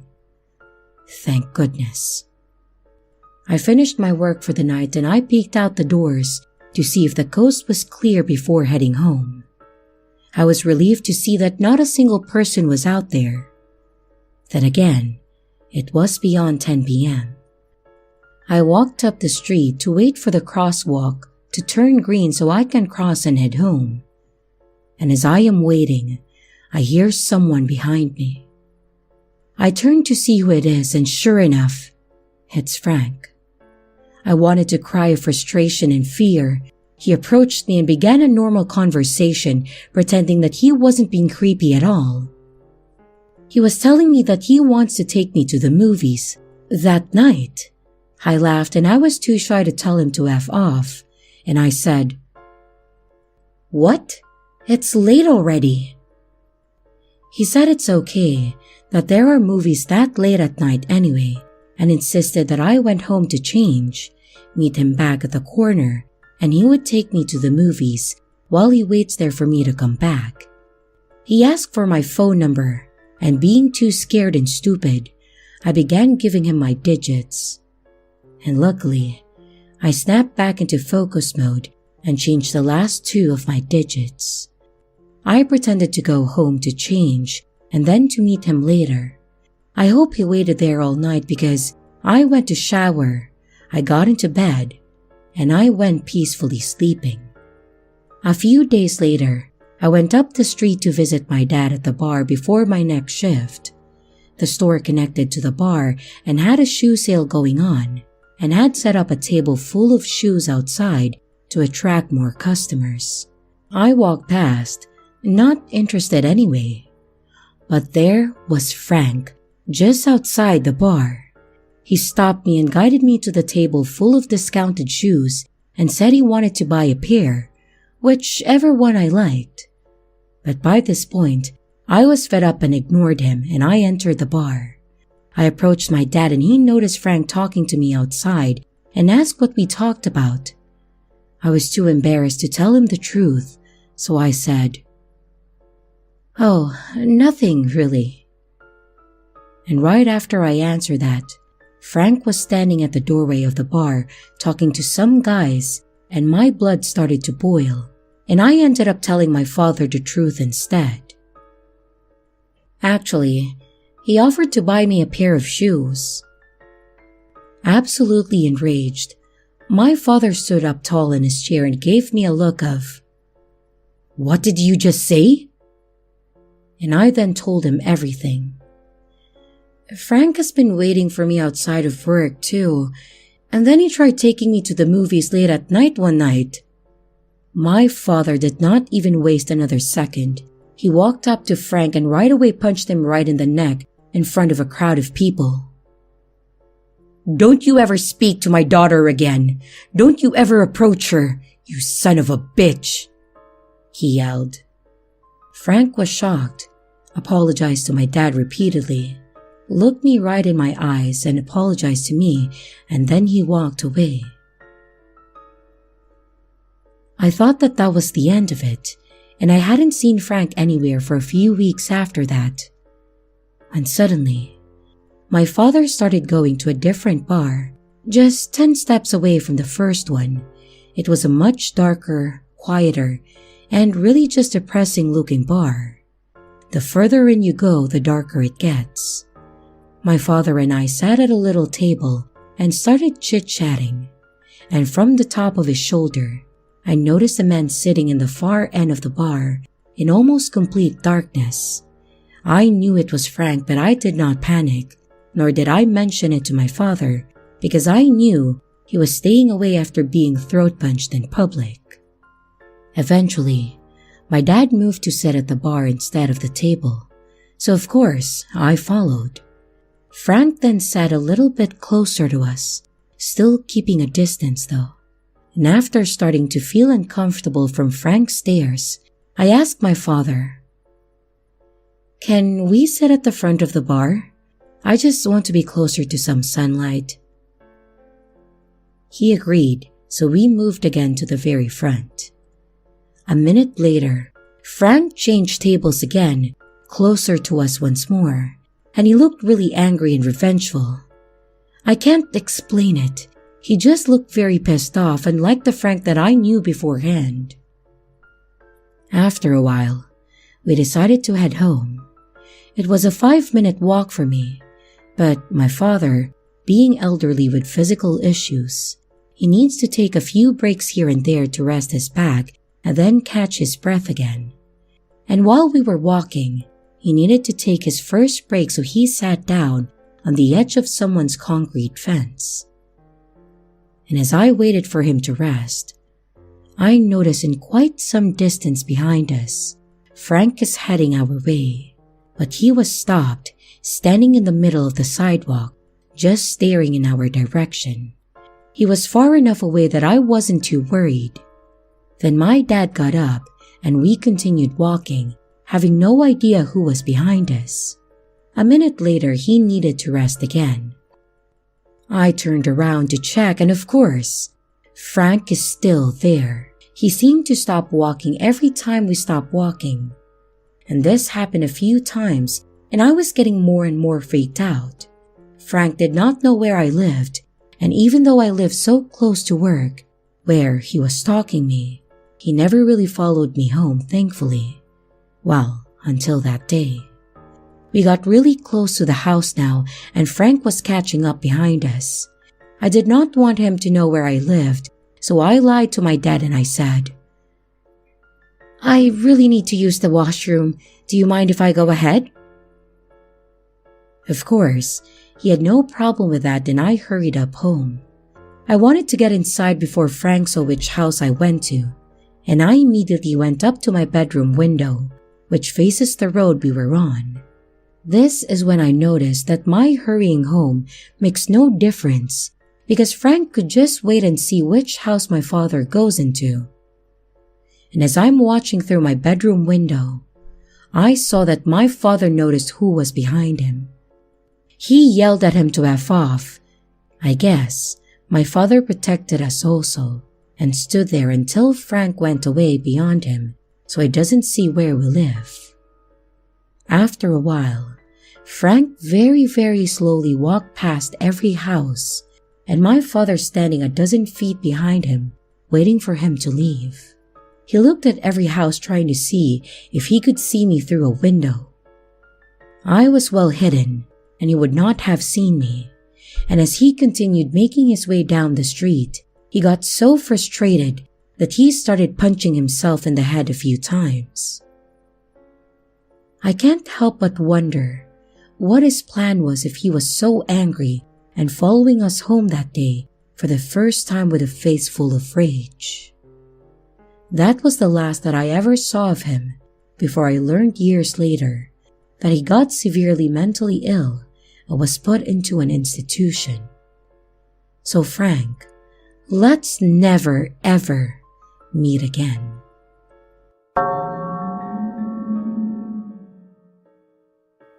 My story is one that is pretty messed up, and I'm not saying that lightly. This was probably the lowest point of my life and was absolutely something that gave me some sort of PTSD, but it's an important story for me to tell to the world, in my opinion. I was abused and mistreated by this person, and it's a bumpy ride, so if that's not something you can stomach, I don't recommend reading the rest of this. I dated a guy named Cole for most of my time in high school. I met him at the end of my freshman year, and we actually started dating at the beginning of my sophomore year, and we were together until we graduated.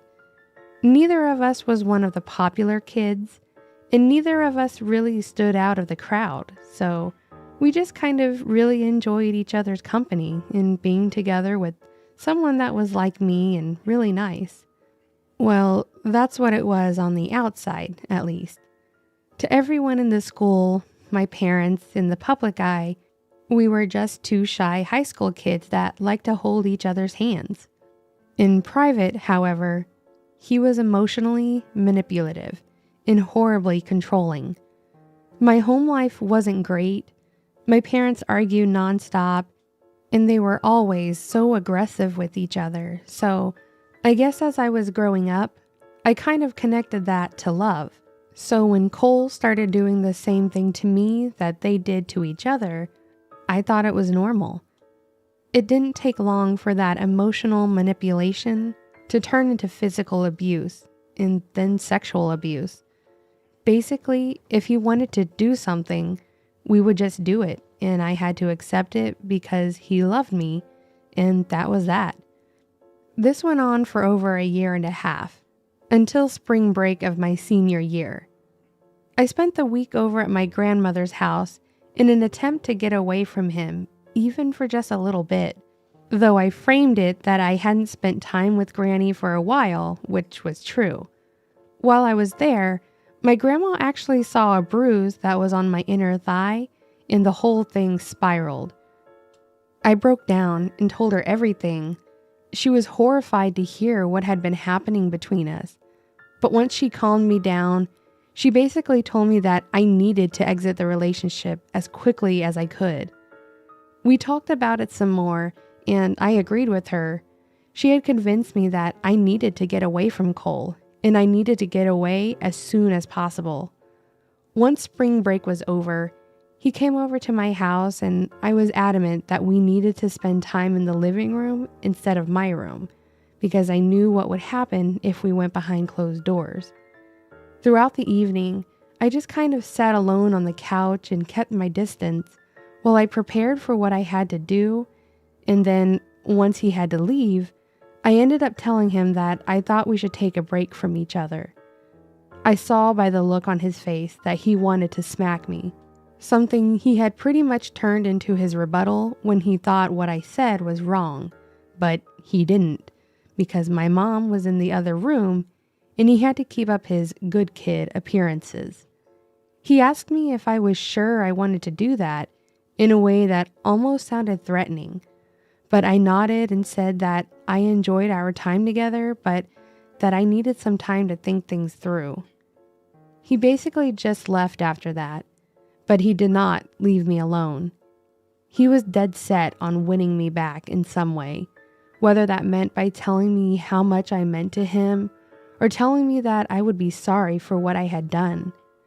I tried my best to ignore the notes, the letters in the mailbox, the constant phone calls, but I couldn't ignore the literal brick through my window. Yes, he literally threw a brick through my window, complete with a small note that said, "I love you, Kayla, and I will die without you," complete with his signature. Thankfully, that was enough to make this whole thing a lot easier, as my dad called the cops and he was subsequently arrested because he admitted that he did it. I was actually happy that this happened because I would be able to move on, focus on school, and he wouldn't be there to distract or bother me. I thought that was where it would all end. He was charged, told to stay away, and I finished high school without any issues. After I graduated, I moved out and then moved in with my grandparents and went to college. I spent 4 years furthering my education and lived with them, then went and got my own place a few miles from their house at an apartment complex down the way. I lived there for 6 years, so at this point, I had been on my own for a decade, had started my own career, and had met a guy that I was dating, and things were pretty serious. Basically, I had moved on with my life, and I was happy despite what I had gone through. Recovery was difficult, but I felt like I had successfully managed to do so. Unfortunately, things went south really fast one random day when I got a phone call from a number I didn't know. I answered it, and I wish that I hadn't. As soon as I said hello, the voice on the other end said, "Hey, Kayla, it's Cole." in a tone that was way too excited to be on this call. As soon as he said my name, my blood ran cold, and there were legitimate chills running down my spine. This was a voice that I never wanted to hear again, and the fact that he had somehow found my phone number was something else altogether. I kind of sheepishly said hi, and then asked what he wanted. He laughed when I responded, then said something like, "Don't sound so excited to talk to me," then started in with what he was calling for. He asked me if I would be a reference for a job that he was applying for because he needed someone to tell them that he was a good person and willing to do the work. I basically just said okay and wrapped the call up as quickly as I could. The feeling in my stomach was literally the worst thing that I had felt since he and I were together. I ended up telling my boyfriend what had happened, and thankfully he was fully supportive and willing to keep me calm and talk me through the situation. At the end of it, he pretty much told me that I should just not answer any numbers that I didn't recognize and just move on and pretend that it never happened. He then said that if I wanted, we could go up and change my number. I told him that it was okay and that I would just not answer any more calls that I didn't know. That would have been a great solution and would have been enough if what happened next didn't happen. About a week after that happened, I went into the office to work, and sitting in the lobby was Cole. I opened the door and literally just froze the second I saw him. My heart was racing, and I'm pretty sure I started hyperventilating because I was feeling dizzy. As soon as he saw me, he stood up and walked over to me, grabbing me and pulling me into a hug. I had no idea what to do. I just stood there, frozen, with his arms around me and not letting go. I wanted to cry. I wanted to throw up. I wanted to literally just stop existing. He was talking in my ear about how much he'd missed me since high school, how happy he was to see me. He said that he was there for an interview to work in the IT department, which was the department that I worked in, and said that he was so excited that he may be working with me. Then what he said made my heart stop. It could be just like old times. As soon as he said that, I immediately pulled myself away from him and walked away as quickly as I could to go and talk to my manager. I walked into his office and I knew that he could see something was wrong because he stood up and asked if I was okay. I let loose, asking him if there was someone named Cole that was there for an interview. He told me that he was, and that he was there to interview for a position that was on our team, and then asked if I knew him. I explained everything to him. I pretty much just dumped the entirety of my trauma on him and told him that Cole was the cause of it. He then followed that up with saying that he would keep that in mind and asked me if I had a restraining order on Cole. I knew what this meant. It meant that he did not care and that he was going to proceed as if I never told him any of this. The restraining order question was a matter of covering himself legally. I told him no, and he ended the conversation pretty much right away. I went back to my desk, but I think I spent most of that day in the bathroom just staring at the wall and having a panic attack. That was the last day that I worked there, because I knew what was going on. Some of you may say that it was purely coincidence that he was interviewing for the same company that I was working at, but it wasn't. He didn't seem surprised to see me. He never once said anything about not knowing I worked there, and his comments made me feel more like he knew it, and he was trying to pretend like he didn't. I know it sounds paranoid, but he got my number. He went to my office. He interviewed for a position on my team. None of this was a coincidence. Like I said, I ended up quitting that day. Didn't even put in my 2 weeks just in case. I wasn't willing to give him any more time around me. I also went and changed my number after that day, so he didn't have it. Thankfully, this time around, I had more of a support system in place. my boyfriend, my grandparents, and a few friends. They all supported me in my decision, and they helped me get my mind straight. So that's it. That's the story of my horrible ex that showed up randomly in my life 10 years later. It was hard to get through, and I still feel like someday he's going to show back up in my life to cause me more distress. Thankfully, he hasn't. If he ever does, I'm honestly not sure what I'll do or what it'll do to me.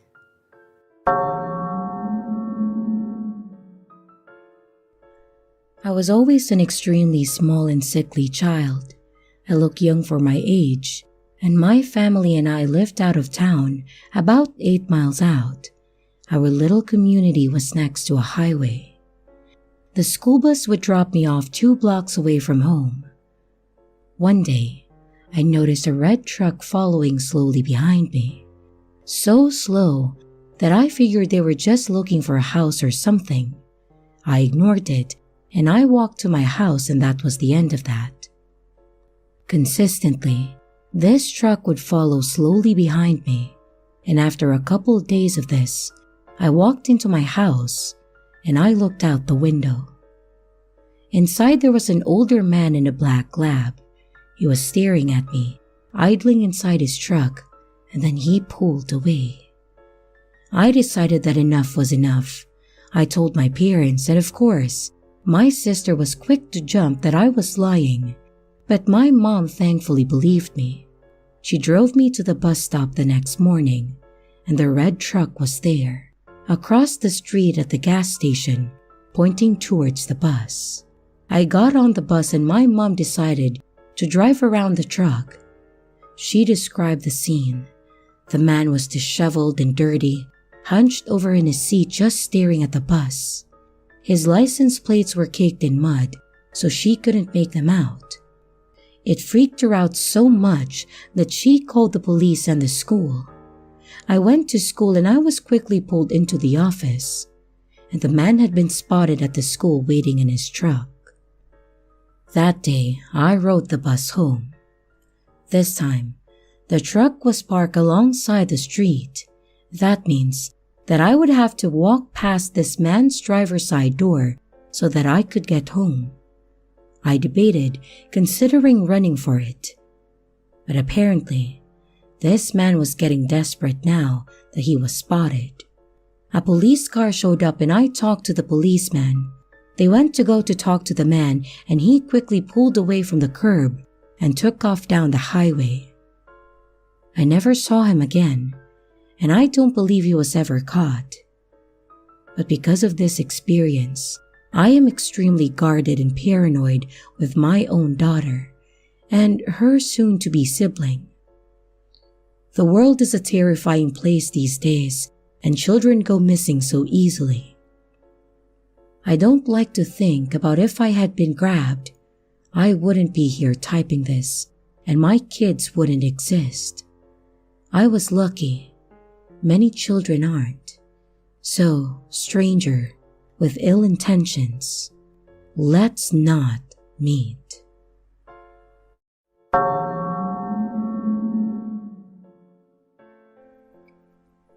It happened in 2002. I was living in a ground floor apartment in the corner of an L-shaped building with a living room, kitchen, parents' bedroom on the garden balcony side, and my sister's bedroom and bathroom on the parking side. I was 7 years old at the time of the facts, and all this happened over several weeks, maybe months, but I hope not. At the beginning of the summer of 2002, I was often playing in the common gardens of the building with other children of the building, when one afternoon, my mother called me and my friends to ask us if it was one of us who, to play, would have taken one of her panties that was drying on the floor of our terrace, and that it was not right to play with women's underwear. But it wasn't us. And as the weeks went by, several similar cases were reported to us, but always without explanation. Sometime after these events, My father, not being able to sleep, one evening decided to smoke a cigarette at the kitchen's window, which was at the side of the garden, and he was just looking around to clear his mind. As he looked closer at our right neighbor's terrace, my father saw a man standing there, not moving, and looking into their apartment. My father thought that it was the neighbor and said, "So, what are you doing, bud?" The person turned around and looked at my father. The man was touching himself. Then, without saying anything, the intruder ran through the hedge and left through the common gardens. The whole neighborhood was informed, and this could not last any longer. We children were forbidden to play outside in the evening, and a feeling of fear settled in among the people of the ground floor. During the year, a new neighbor moved in alone in the apartment, which was above ours.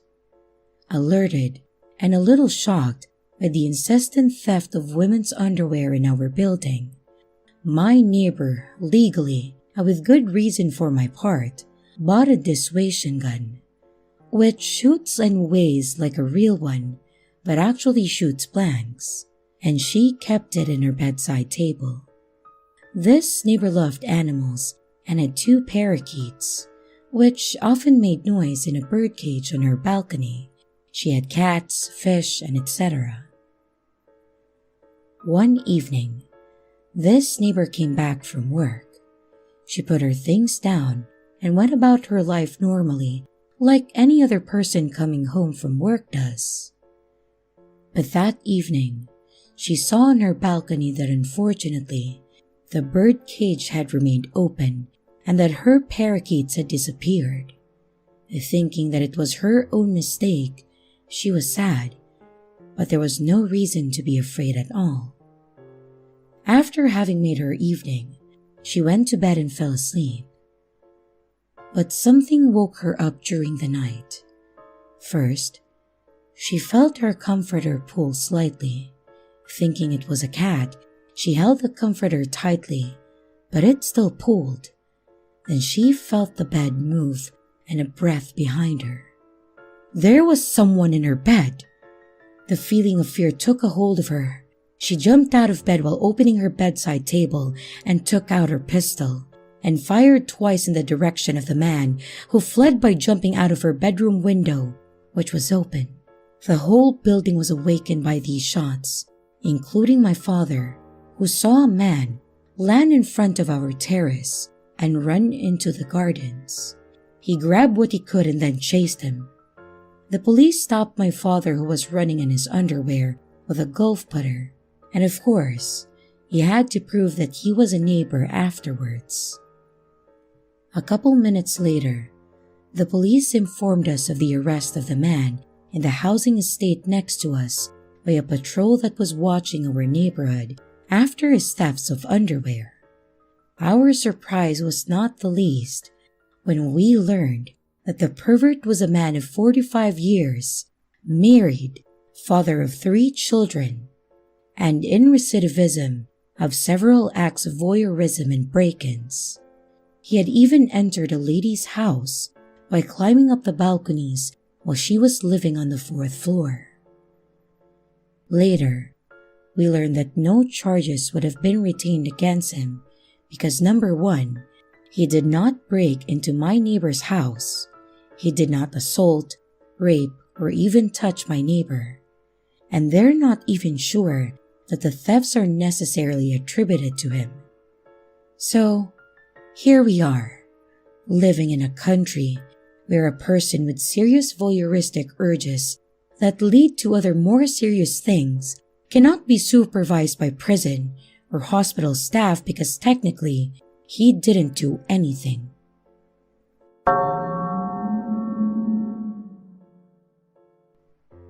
Stalker at Kmart. I'm dating myself there with that department store reference, but I'll do one better. When I was in my early teens, I'm a male, and I would ride my bicycle there to look at and buy model cars and supplies. That was my thing back then, building model cars. I can't say if I was in any real danger, as per the TOU on the sub, but basically, I was stalked. And while I'm deciding between the 66 Chevelle or the 85 Camaro, I see this man, mid-30s, walk past the aisle that I'm on. Then, he passes the same aisle from the other end. Once I'd made up my mind and leave the aisle, he's on the far end and starts walking the parallel aisle to me. I'm not weirded out yet, but I make a detour down another aisle to ditch him. Or so I thought. I doubled back and got to the main aisle that heads towards the front, towards the registers. He pops out another aisle further up facing me, then turns down the next one. Each time that I encounter him, he smiles, making eye contact. So, I put the model down and turn 180 degrees, head towards the back of the store. There's a service entrance back there, so I make for that, thinking that I'd lost or confuse him. And I still wanted to build that Camaro.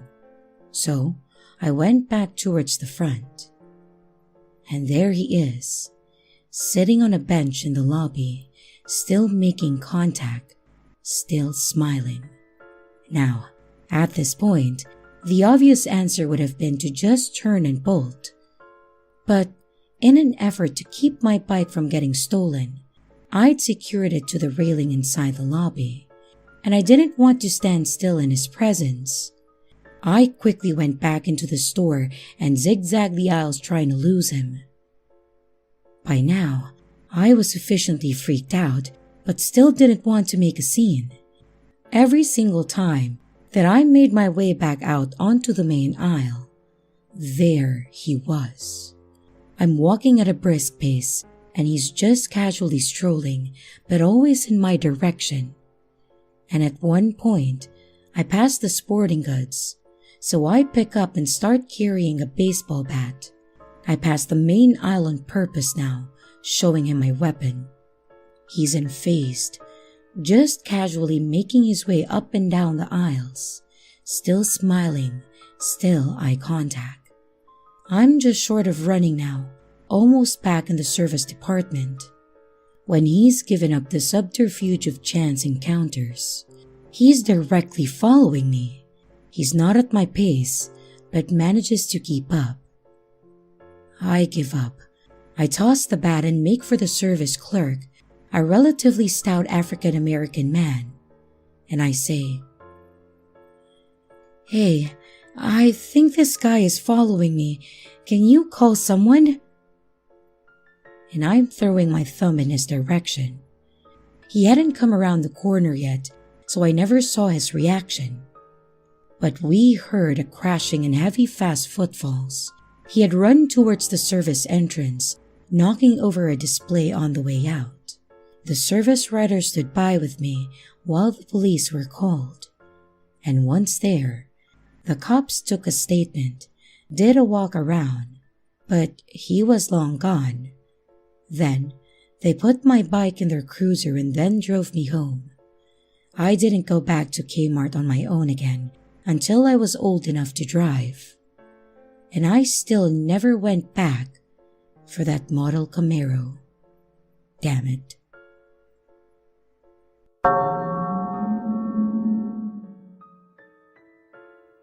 Stalked me using technology.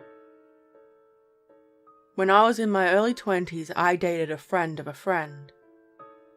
We were mutual friends. We saw each other before, but we never really interacted. We certainly knew each other by name. We met at a party and he was great at first. He was friendly and made good conversation and was pretty good looking too. I was instantly interested in him and we had great chemistry with each other. We met up constantly and I was so happy I decided to give him a chance. Months in, we decided to go steady and be exclusive with each other. We set our statuses on Facebook and some other places too. We took so many pictures together and posted them on social media. and for nearly 10 months things were going fantastic. He slept over my place plenty of times and I stayed at his too. I really enjoyed being with him. One day I wasn't feeling the best, so I told him I wanted a quiet day and spent the day on my computer in a video call with my friends. We were all laughing and watching a movie together.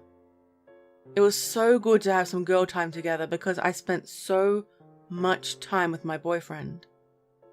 One of my friends, I'll call her Dana, made a comment about missing me and jokingly said that I was spending way too much time with him. The next day I didn't hear from my ex, and it wasn't like him to not send a message by now.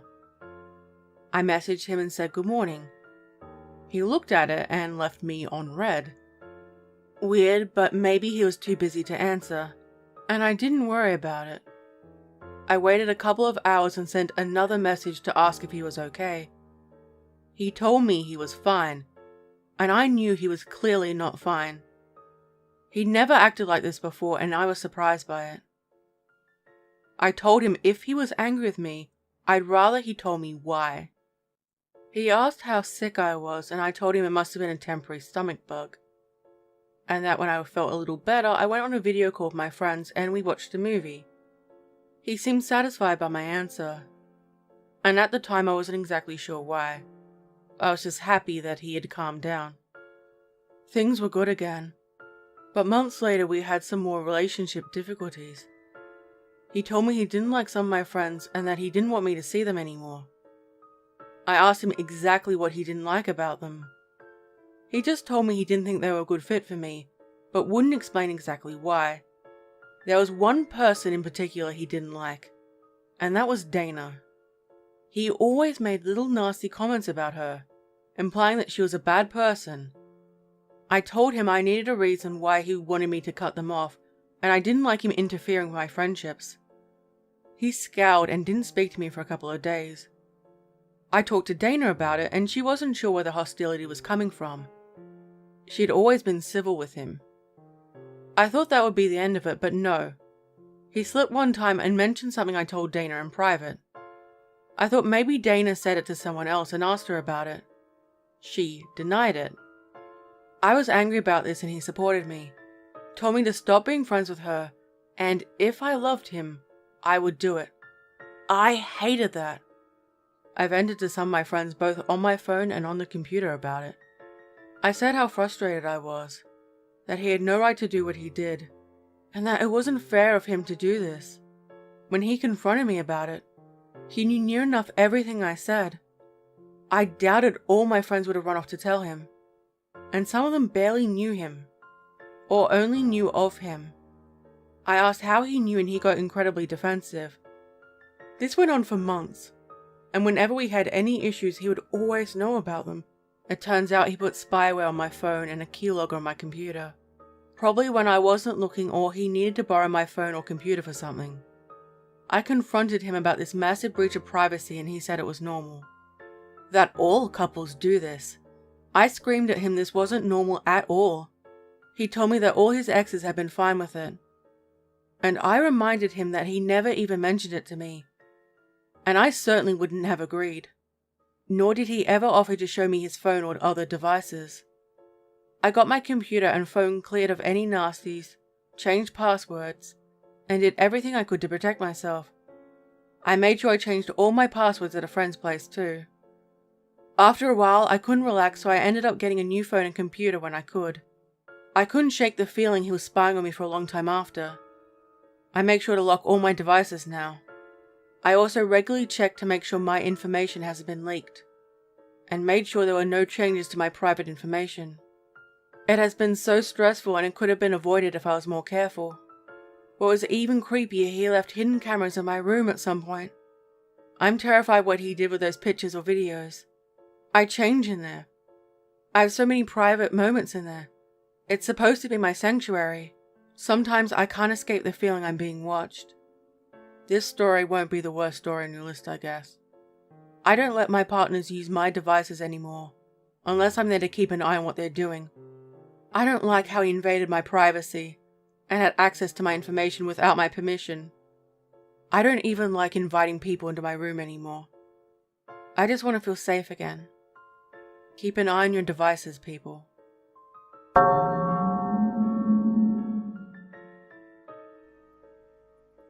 So I'm a 28-year-old woman, and this happened to me when I was 13. I'm an adult now, and still kind of traumatized. For a little context, at 13, I transferred schools because of a lack of money. The school that I went to was a cheaper private school because where I live, the public ones kinda suck. I didn't have any friends for at least the first couple of months. I then started noticing this boy, Victor. He was always staring at me during classes, in the hallways by the window, and at lunch. It was an everyday thing, but I didn't care because as a kid, I only thought of stupid stuff like dolls or whatever. Oh, and one more thing. I was flat as a table back then, so totally looked like a small child. The girls in my class started saying that Victor had a crush on me, which creeped the hell out of me because he was 18. I was creeped out but still didn't care as long as he didn't approach me or anything. But things escalated quickly. Victor would follow me home every day, and thank God I moved since then, and he doesn't know where I live anymore. The most annoying thing, however, was that he constantly asked his friends to try to talk to me and try to convince me to go out with him and make out with him after school. These talks would usually take about 30 minutes of them trying so hard to convince me to agree with this, while Victor was behind them, just watching the conversation like a freak. Obviously, I rejected him all the time, but being the nice guy that he said he was, he spread rumors about us making out anyway. Nobody believed anyway because he was such a weird guy and the whole school knew it. The final straw was when our school had a trip to a book fair. I was super excited. At this point, I had made a couple of friends, and on our way to this fair, I was on the bus with my friend and Victor was on 3 seats behind us, and I could feel his eyes on me the whole way. And out of nowhere, he came and asked for my friend's cell phone, and she gave it to him. So stupid of her. And he returned her cell phone not even 2 minutes after. She checked the cell phone and showed me that he had taken a bunch of photos of me. I guess this was his way of saying that he had already done this at some point. She got so pissed and went to go talk to him. And when she returned, she said the creepiest thing I've heard in my life. She said this with a very scared face. He said to me that when you least expect it, he will push you in a bathroom and rape you today. The only thing that went through my mind was, what should I do now? I looked at him and he gave me a creepy smile. After this, I spent the whole day looking behind my back, not leaving the side of my teacher. She didn't even understand why that I didn't want to walk around the fair. I was in alert mode all the time, and thank God, nothing happened. And when I came home, I cried in my room like a baby. This was at the end of the year, and thankfully, I switched schools again.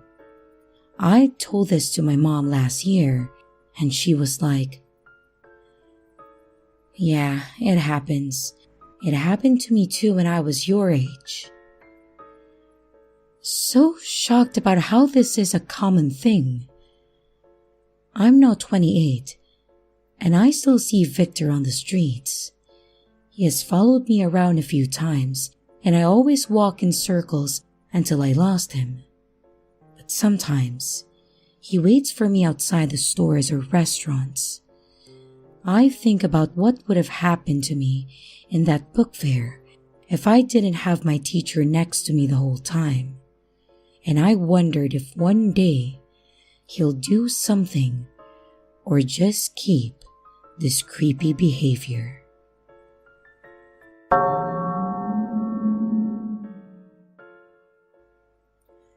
Back when I was attending a university, I used to work on campus at one of the dining halls during the dinner or night shift. I lived in the next town over since it was cheaper to live in a crappy little apartment out of town than to live on campus in the dorms. But I didn't own a car, so I had to take the bus. One night, I had just gotten off a shift at work. My feet were killing me and I was completely exhausted as I slowly made my way to the bus stop. I noticed a man much older than me sitting on one of the two benches at the otherwise empty bus stop, but I didn't pay too much attention to him. I simply sat down on the second bench and listened to some music while waiting for the bus to arrive. The first sign that things were starting to get weird was when I kept noticing out of the corner of my eye that he was staring at me. At first, I thought I might be imagining it, so I looked over and caught him quickly turning his head to look away. Okay, so he was staring at me. This wasn't completely out of the ordinary, since being a young college girl seemed to gain me a bit of attention from older men. So just like usual, I just ignored him. Well, that was a mistake. Again, out of the corner of my eye, I saw him look at me. But instead of just staring this time, he got up and walked over to sit next to me instead. I continued listening to my music, hoping that he would see the earbuds and take the hint that I wasn't interested in having a conversation. But instead, this man literally took the earbud out of my ear. "Hey there, sweetheart," he said, as my head snapped to look at him in shock. I should have told him off for touching my things and demanded him to leave me alone. But I was sort of frozen, and I didn't want to make him mad. Hi," I replied quietly. He started introducing himself as Mike and telling me that he lived in the area and it was always nice to see pretty girls like me at the university bus stop. He explained that he was a real man and liked the boys that I went to school with and that I should go home with him that night. I was a shy, scared virgin who had never had a man be as bold as this to my face. And I say to my face because I had certainly gotten my fair share of unsolicited private pictures online by that point. But I digress. I didn't know how to respond, so I didn't. But that didn't stop Mike from continuing to explain to me all of the fun things that he wanted to do with me at his place that night. He got into graphic detail.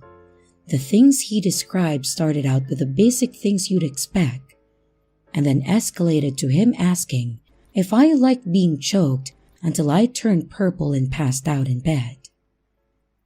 I wish there was anyone else at that bus stop, but it was just the two of us, in the dark alone, as I counted the seconds until the bus would arrive. Then Mike took things to a different level of shocking by telling me, "Listen, the demons want me to ask for your phone number, and they say you should give it to me, or you won't like what happens." He actually had the audacity to start stroking my hair. His hand was gentle, but I didn't want him touching me at all. This was shocking for a number of reasons. The demons? I wouldn't like what would happen? Why was he touching me? What the hell was this guy talking about? And as though he could read my mind, Mike went on to explain. "My therapist knows the demons are real, I told her about them, and she says I'm not crazy and that demons are real." He laughed, then abruptly stopped and said, "Now, give me your phone number like they said," he demanded. And as his hand stroked my hair for the last time, he stopped and gripped the back of my neck, still gentle, but even more terrifying. I was scared and obviously didn't want him to have my phone number, but he was taking out his phone, and I knew that he was going to call the number I gave him to make sure that I wasn't lying to him, and he still had his hand on the back of my neck. So I reluctantly gave him my real phone number. Stupid, I know, but I was right, and he immediately called to check. All I could think about was just not making this guy angry long enough to get away from him, and then I would block his number. Thankfully, the bus came moments later, and I sat down as close to the front of the bus, near the bus driver, as I possibly could, since the bus was basically empty. Mike decided to sit directly across from me, and at this point, I had tried listening to music again, hoping that being on the bus and him having my phone number would signal to him the end of our conversation. However, he decided to reach over and unzip my sweatshirt, revealing my work shirt and the name tag, which I had unfortunately forgotten to remove in my haste to leave work that night. I hadn't told him my name yet. Abigail. What a beautiful name. Our daughter will be named Celeste. I shouldn't have been shocked at this point, but I was. I had stopped listening to music again and zipped my sweatshirt back up, which made him laugh. "You won't need that soon anyway," he said, and winked at me, implying how he'd planned to undress me even further that night. At one stop, Mike tried to convince me to get off the bus with him. I told him no, that I was tired and I just wanted to go home. So he said okay and then stayed on the bus. I knew that had been his stop, so the fact that he was staying on the bus worried me. I was sure this meant that he was planning on coming home with me instead. "Baby," Mike whispered to me. I tried to ignore him, but he repeated himself louder. "Baby." He had the most unsettling smile on his face, and I asked, "What?" He laughed and told me, "The demons say you smell nice." I was terrified, and I felt like I was going to throw up by the time that my bus stop arrived. I lived in an apartment alone, and I didn't want him to know where I lived. Despite my body being exhausted and sore from work, adrenaline kicked in, and I bolted off the bus and ran straight home. I made it inside and then locked the door. I looked through the peephole, and I didn't see him, so I went to carefully peek out of my window and saw him standing near the bus stop, just looking around. He took out his phone, and sure enough, I started getting a call from an unknown number since I hadn't saved his number. I ignored it, and when he hung up, I started getting several texts asking where I'd gone and how he didn't like hide and seek, and how the demons just wanted to have fun, but I was being a little bitch about it. I was so scared because he knew which apartment building I lived in, where I worked, where I went to school, my phone number and my name. The only good thing which made me feel slightly relieved was that he didn't know which specific apartment number I lived in. That's when he started yelling outside. There were no specific words said, just wordless yells of what I can only assume were frustration and anger. I blocked his number, and I kept all the lights in my apartment off as I cried with my back to the front door. Maybe I should have called the police, but my brain was so frazzled that I didn't even think of that until the next day.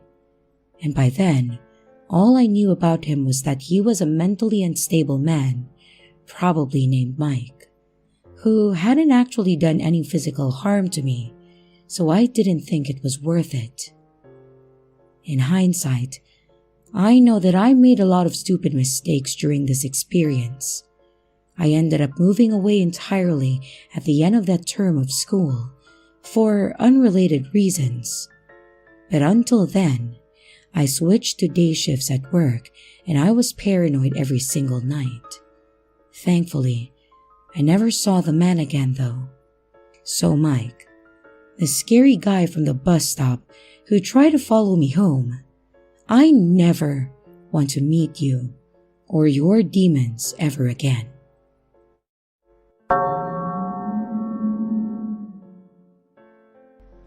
I'm a 30-year-old male. I was having a bit of a dry patch with dating. I broke up with my fiancée and I was absolutely crushed by it. I found out that she had been cheating on me through the last 6 months of their relationship. I didn't want or need anything serious. Mainly, just wanted to see what was out there. Maybe find a friend or something. So, I made my profile, matched with a couple of women who I was attracted to, and I liked their profiles. It was a mixed result. Some of the women seemed to like me, and others weren't really all that interested. It happens though. One of the women seemed nice at first. Let's call her Julie. She worked as a nurse and was pretty busy. Given my job and other commitments, that worked well for me. I didn't want someone who could potentially become too clingy. Julie and I messaged each other, exchanged some pics, and talked to each other. She had a nice voice.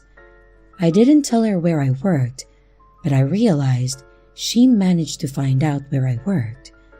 I worked as a lawyer in a local law firm, and she came to my workplace. We hadn't even gone on a date or met up yet. I wasn't happy to see her. I came out and spoke to her, and I politely asked her to not come to my workplace again, and that it made me uncomfortable. She agreed that it wasn't the best, and things seemed to go okay. I was completely put off by her behavior that I decided not to have anything to do with her. And I sent her a message later that day and told Julie that I didn't want to talk to her anymore. Looking back, I should have just ghosted her and left at that. I should have removed her and just blocked her. The next day, I go to the office and the security guy walked up to me. He told me that my friend was back again. When I turned to look at her, she was waiting outside the company property. She was just staring at me. I told the security office that I wanted nothing to do with her and to keep her away, and he agreed. I started noticing her around more and more. Eventually, I put her out of my head and I found a woman that I got along with. She always made me smile, and I decided that it was time to give it a go. We went out on a couple of dates together, and after a month or so of dating, we decided to make it official. Things were going so well, and then she called me and sounded upset when I answered. She asked if I was cheating on her, and this took me by surprise. No, I answered her. She told me that someone called Julie messaged her on Facebook and told her that we were together. My girlfriend believed me and told her to fuck off. She kept trying to contact her, and then she disappeared. It took months of Julie harassing my girlfriend before she finally disappeared. I don't know why or how, and I don't care. All I'm happy about is Julie being out of my life.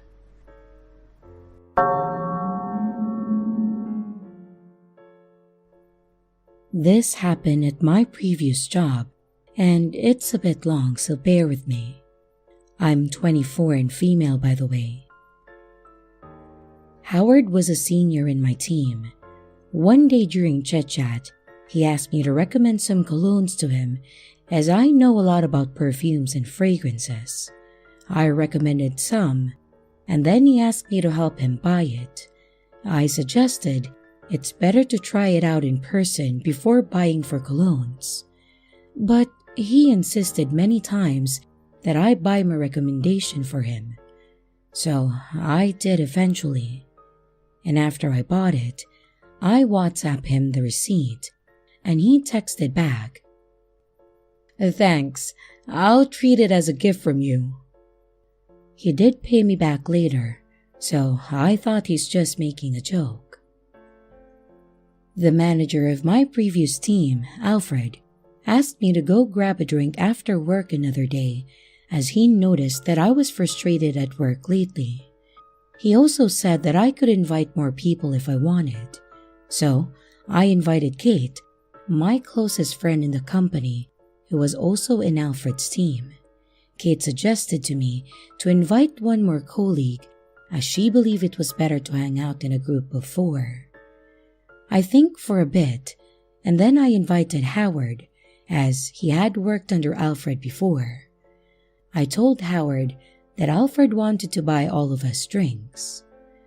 I have drinks with Kate and another colleague, Aiden, together regularly after work, so that was the first time that I hang out with either Alfred or Howard. After the drinks, we decided to take the last scheduled subway home. Only Howard and I live in the same direction, and I knew he lived near stop A from previous chit-chat, which is about 10 stops before my stop. I live quite far away from the subway station, around a 1-hour walking distance, so I planned to take taxi after getting off at my stop. After we got on the subway, Howard started to say things that made me uncomfortable. For instance, he asked when he could become as close to me as Aiden, or whether Aiden had been ever to my apartment. To be honest, I wasn't even that close with Aiden, and we were more like work friends. I was annoyed by all those questions, but I thought to myself, it's just a few more stops till stop A, and I'd have my pee soon. Well, Howard didn't get off at stop A. I asked him about it, to which he replied that he had some errands near stop B tomorrow morning, so he would be staying at a friend's near stop B. Stop B is just 1 stop before my stop. Luckily, Howard shut up soon, probably because of my lack of response, so I just looked at my phone in silence. I just noticed Howard was still there when I was about to get off at my stop. He followed me off the subway and offered to take taxi together. He said he would drop me off at my place and then go to his friend's place, which would make no sense as these 2 drop-off points are in complete opposite directions at my subway stop. So I declined by saying that I planned to walk home. Then, he offered to walk me home. I said it's an hour away, and I persuaded him to just get a taxi outside my subway stop. He finally budged and called a taxi through the app, which shows the estimated fare. I overheard him murmuring the amount, which was definitely more than traveling from my subway stop to stop B, more like traveling to stop A. I suspected that the stay at his friend thing was a lie all along, just to follow me home. A week later, Kate told me that she overheard Howard insinuated to Alfred that we were in a relationship. We were in a profession where relationships between staff are required to be reported, and spouses cannot work in the same team. I was creeped out by Howard, but didn't bring it up to Alfred, as he didn't ask me about it either. A month later, Alfred invited his team and a lot of other people that he previously worked with to dinner, just to celebrate the end of a project. And after the meal, Alfred asked me where I was heading to, as he knew I have 2 apartments. Kate and Howard were walking with us. I then told Alfred that I'm going back to the apartment in the same direction of Kate's, which was in the opposite direction as Howard's. Howard joined in the conversation and said that he's going to that direction too, as a friend was hosting a party there. Kate and I were doubtful surely. On the subway, Kate asked him where the party was, and Howard replied at stop C, which was exactly my stop. So, Kate and I pretended that we had other places to hang out and that I was not getting off at stop C. Howard got off at stop C, and eventually, I rode with Kate to her stop and then got on another subway back to stop C. I avoided him as much as possible before I could quit my job since then.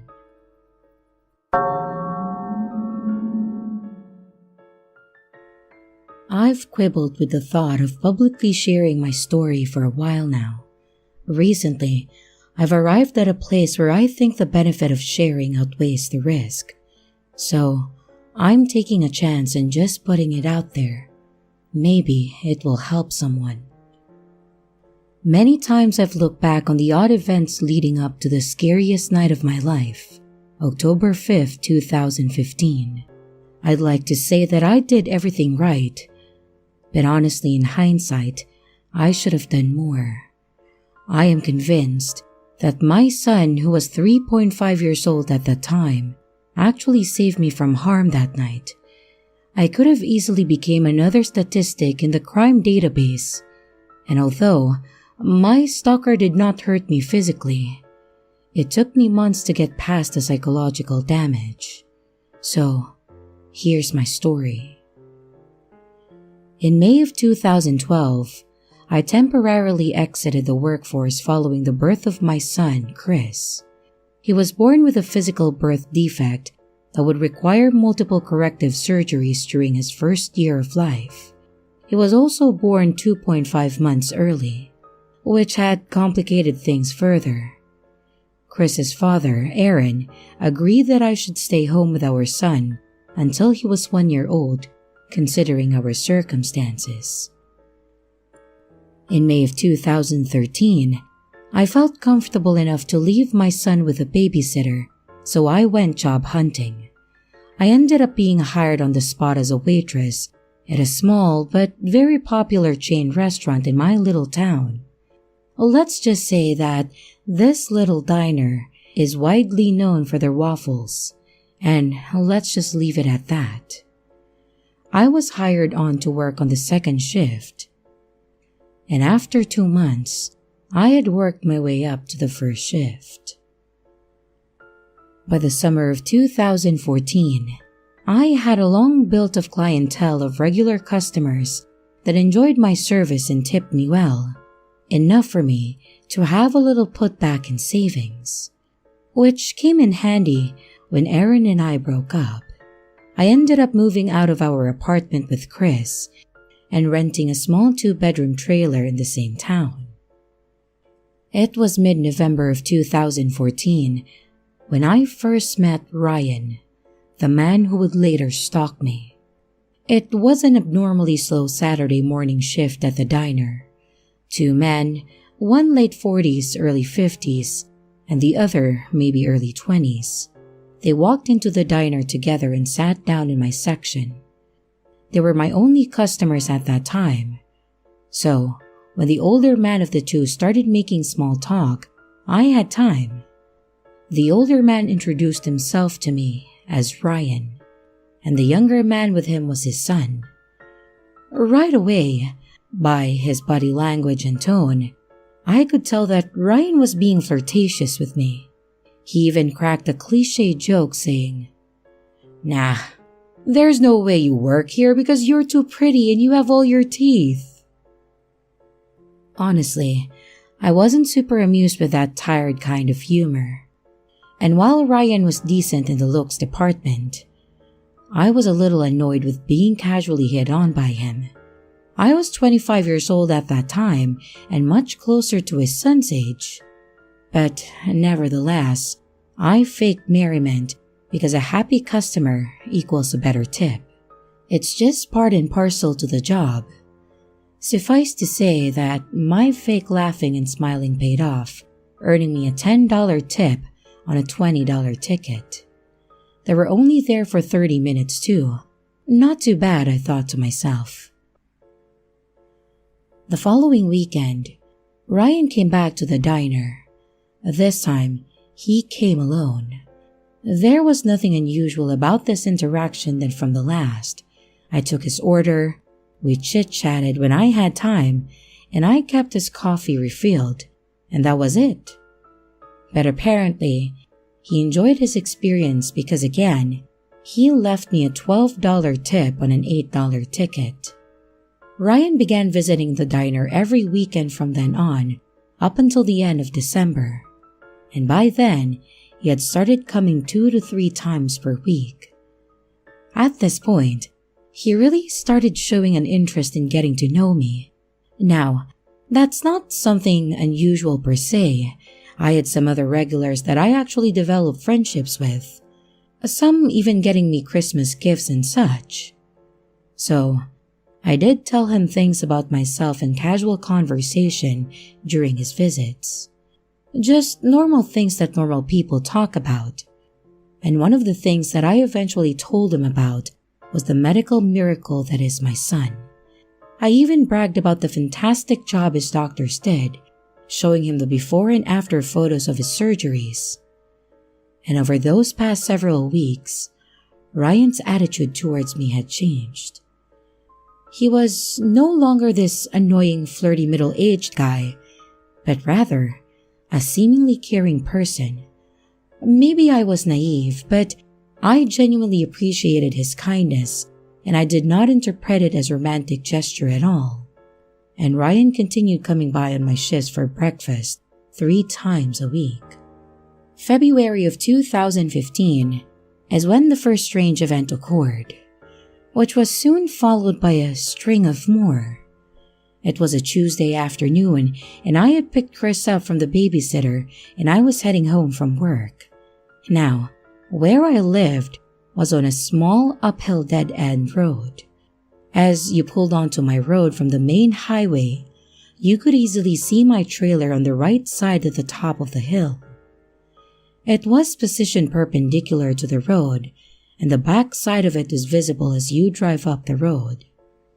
And as I eased my way up the hill, something immediately caught my eye. I could clearly tell that my back door was open. I put the brakes on immediately and tried to figure out what to do. I literally never touch or unlock that door, much less open it. So I knew something was off. A door is not going to unlock and open all by itself.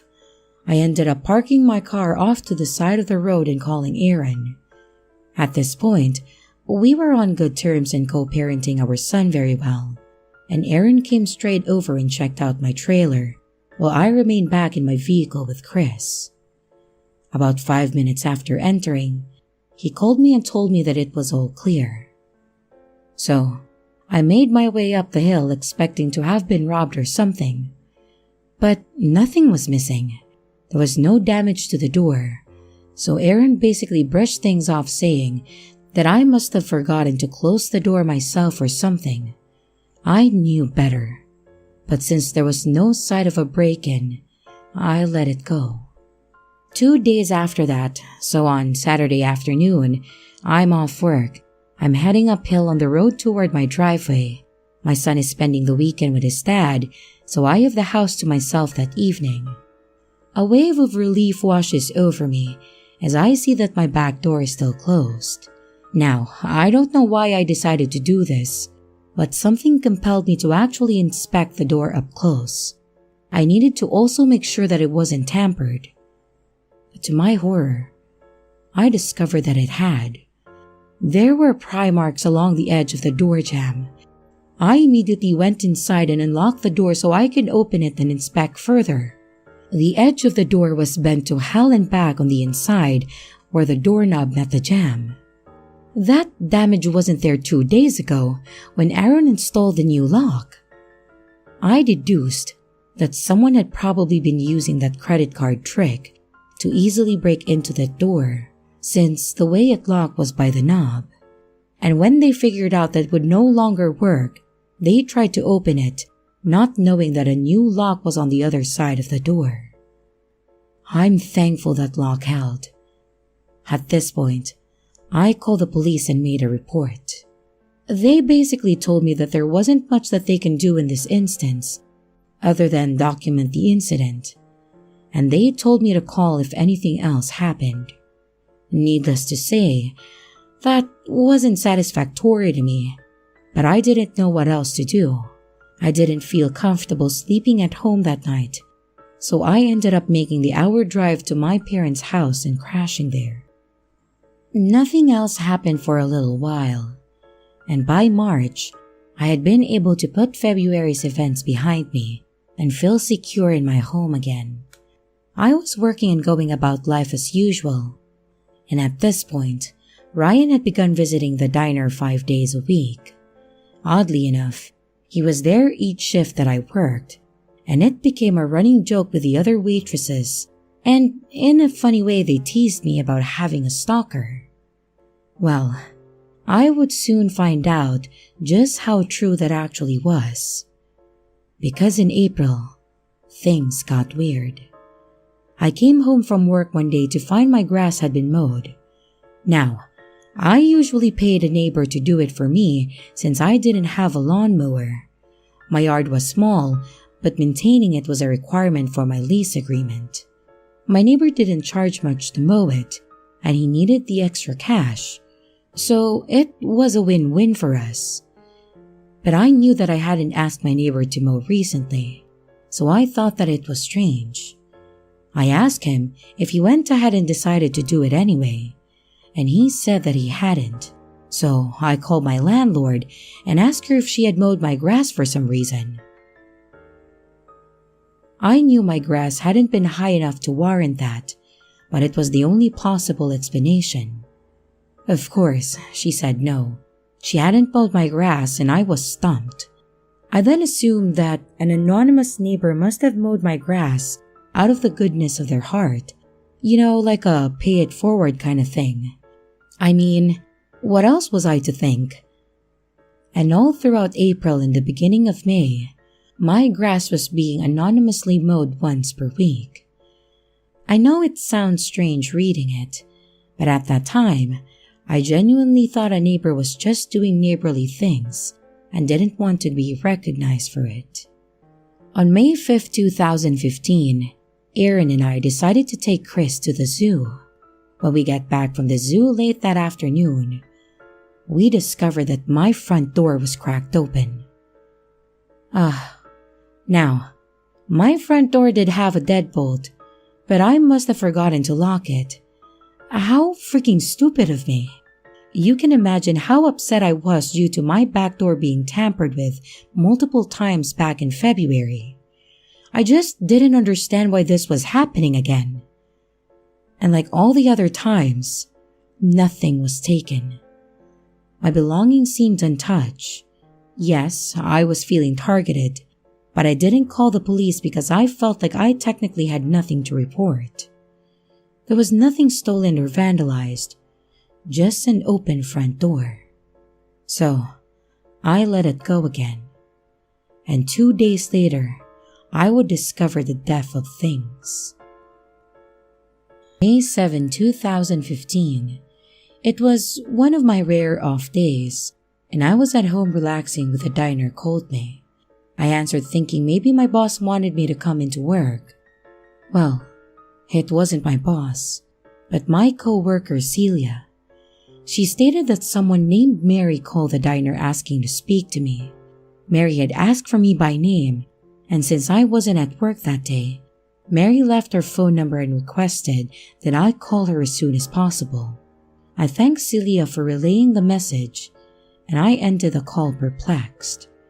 I didn't know who Mary was, but out of curiosity, I gave her a call, and Mary ended up being Ryan's estranged wife. I didn't even know he was married. She informed me that Ryan had a nervous breakdown while they were arguing earlier. He started raving like a wild man about how I'm a better girlfriend than she is a wife. He told her that we were in love and that he had been taking care of me and my Down syndrome son for months. My son doesn't even have Down syndrome, by the way. My son's not mentally impaired.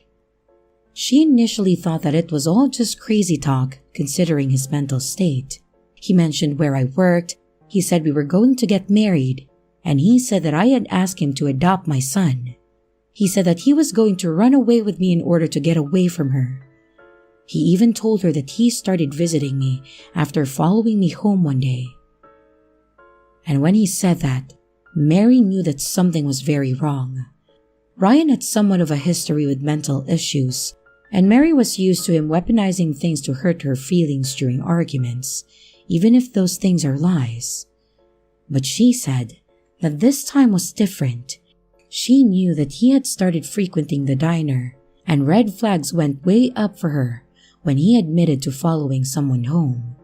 So, she decided to call the diner to see if anyone by my name worked there. When Celia confirmed this, Mary perceived the possible danger, and she left me her name and number requesting a callback. My head was spinning at this point. While things were finally starting to make sense, I was still gobsmacked. And at one point in the conversation, Mary mentioned my grass being mowed. Yes, Ryan even flaunted the yard work that he did for me in her face. It was all very strange and very surreal. Basically, Ryan has been obsessing over me for months. He became delusional and had created a whole relationship between me and him in his mind. And it was all in his head. And obviously, he was the one that was breaking into my home when I was gone. Why he did it, I still haven't pieced that 100% together. He never took anything, and I imagine he was mowing my grass because that was his little way of taking care of me. Anyway, by the end of the call, I decided to go to the police department in person to file a report about Ryan. I thought that at the very least, this is harassment, and I needed it documented. Maybe I could even get a restraining order. Mary offered to provide an official statement to the police as well, to which I thanked her. The PD took our statements, and the harassment complaint was filed. And although I couldn't get a PO based off my statement alone, the officer did assure me that he would personally go talk to Ryan. I then went straight to the diner to inform my boss Chase about the situation. Now, Chase took this very seriously. Just that morning, a third shift waitress actually brought up to Chase how a man came to the diner very early, at around 4 a.m., and this man was trying to get her to tell him which days I'd be working that week. She told Chase it made her uncomfortable. So when I told Chase about Ryan, he went back and looked at the cameras from that morning. And sure enough, the man that was bothering third shift for info about me was Ryan. So Chase initiated the process through corporate to get a permanent ban on Ryan from the diner, and it was approved at a later date.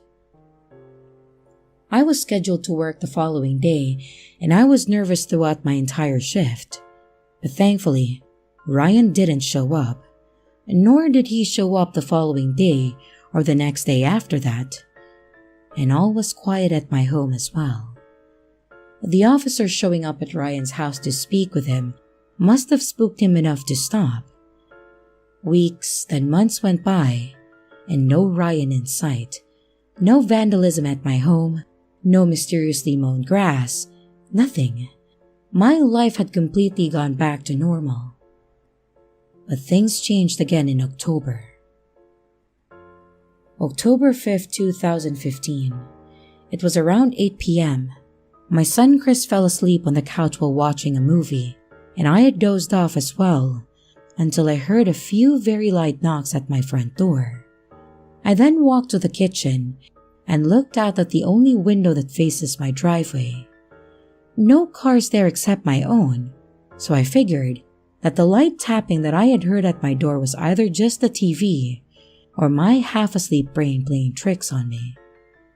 I then returned to the couch and started playing a game on my phone. But about 5 minutes later, I heard a few light knocks on my door again. This time, I was wide awake, so I knew that my brain wasn't playing tricks. So I walked back over to my kitchen window to double-check the driveway to see who was there. Again, my car was the only one in my driveway. And right as I go to close the kitchen window blinds, loud knocking suddenly erupts at my front door. And I mean loud, angry banging. I guess my instincts kicked in, and I sprinted to the couch. I scooped Chris up into my arms and I ran down the hallway to his bedroom. I did the only thing that I could think of in that fraction of a moment. He was groggy and confused, but he listened to my instructions. I said, "Get under your bed and stay under your bed and don't come out until I tell you to." I then ran to my kitchen and grabbed a knife while dialing 911. I actually screamed at the door that I was calling the cops in hopes that it would scare them away. I positioned myself at the end of the hallway, which connects to my son's room to the living room. This way, I'd have a clear view of both the front door and my son's bedroom doorway. As the operator picked up my call, the banging on my front door was getting even louder. 911 said she was dispatching police right away, and she instructed me to stay on the line until they arrived. About 12 minutes into the call, the banging got more violent, rattling pictures off the wall, and I thought for sure that they would break my door down at any moment. 911 asked me where I was located in the home, and I told her. She asked me if I could hide somewhere, and she told me not to put myself in danger. And in that tiny moment, I felt enraged. Hell no, I'm not going to hide. I'm not taking my eyes off my son's bedroom under any circumstance. Where are the cops? And besides, I lived in a small trailer, and the only hiding place for an adult is my bedroom closet, which I'd be easily found. So, I just interrupted over the phone. "Look, lady, I'm a single mom. I have no man, no gun, and no place to hide. If he breaks this door down, what am I supposed to do? Throw this knife at him? Where are the effing cops?" She assured me again that the cops were on their way and to stay on the line. More banging, but this time, it moved to the actual side of the trailer. It sounded like they were taking a baseball bat and beating against the outside of the trailer. At that moment, Chris started shrieking. I ran the few steps over into his room to check on him. The loud commotion had just pushed his fear gauge over the edge, and he was screaming and crying incessantly under his bed. I quickly ascertained that he was physically okay, and I returned back to the end of the hallway to check on the front door. As I was explaining to 911 that my son was okay, just scared, I noticed that the banging had suddenly stopped.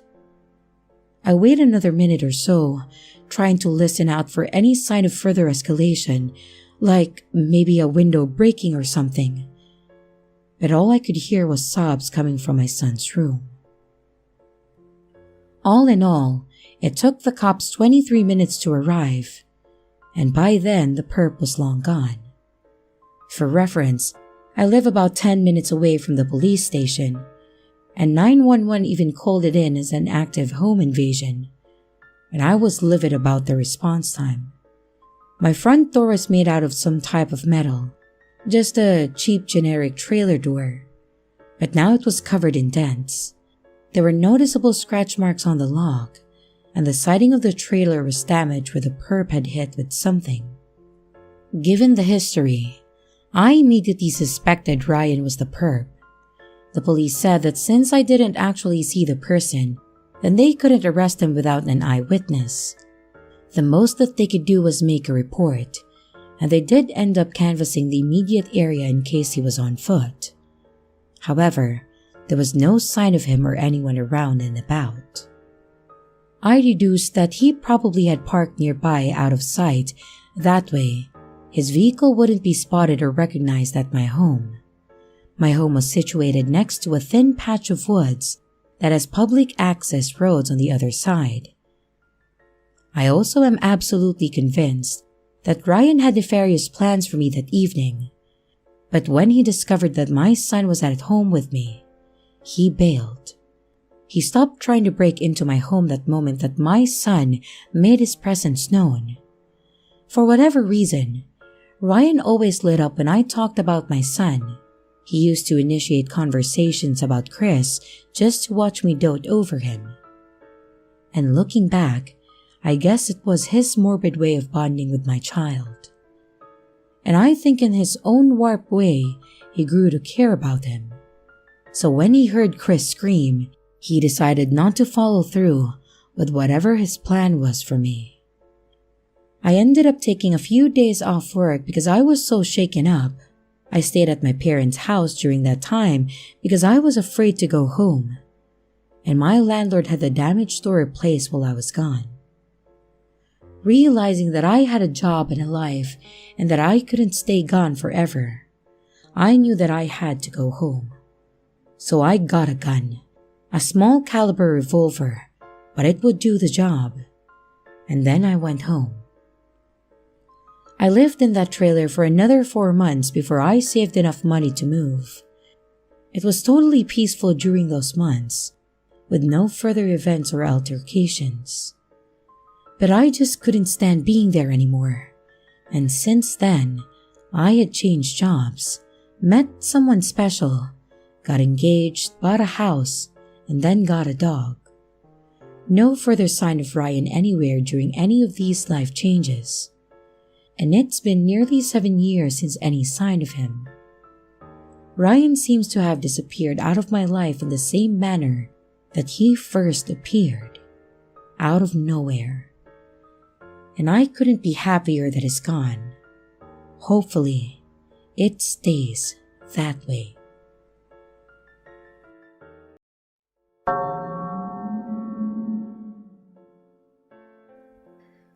This scene happened when I was 21 years old. It's in a smaller town outside of a huge city in the Midwest.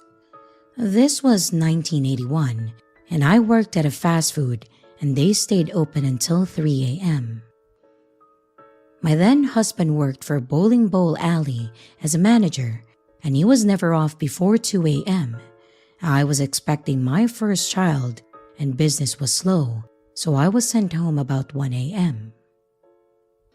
In the town we lived in, there was a large private girls' college. Women were being warned to lock their car doors because 2 males were still on the loose that were targeting women around my age. They were sometimes following them home and attacking or forcing a woman alone late at night off the road. The men were raping and killing the women, and they had killed 3 women by this point. 2 of the women were found on deserted roads, and 1 in her apartment. There was no description of these men or what kind of vehicle they drove. I left work and I climbed into my car. I locked my doors and I started for home. The hair on the back of my head stood up on the end, and my gut feeling told me that something was very wrong. I figured out that I was being followed home. I took several turns around town trying to shake this car, but to no avail. The advice given was that if you thought you were being followed, is to drive to the police station. But we had just recently moved to this area, so I had no idea where the police station was. I was terrified. I panicked, and I couldn't think what to do. This was in the days with no cell phones, but the payphones were made in different areas where you could drive up to them, sit in the driver's seat, put your window down, and the payphones had a longer cord to enable you to stay in your car and just talk.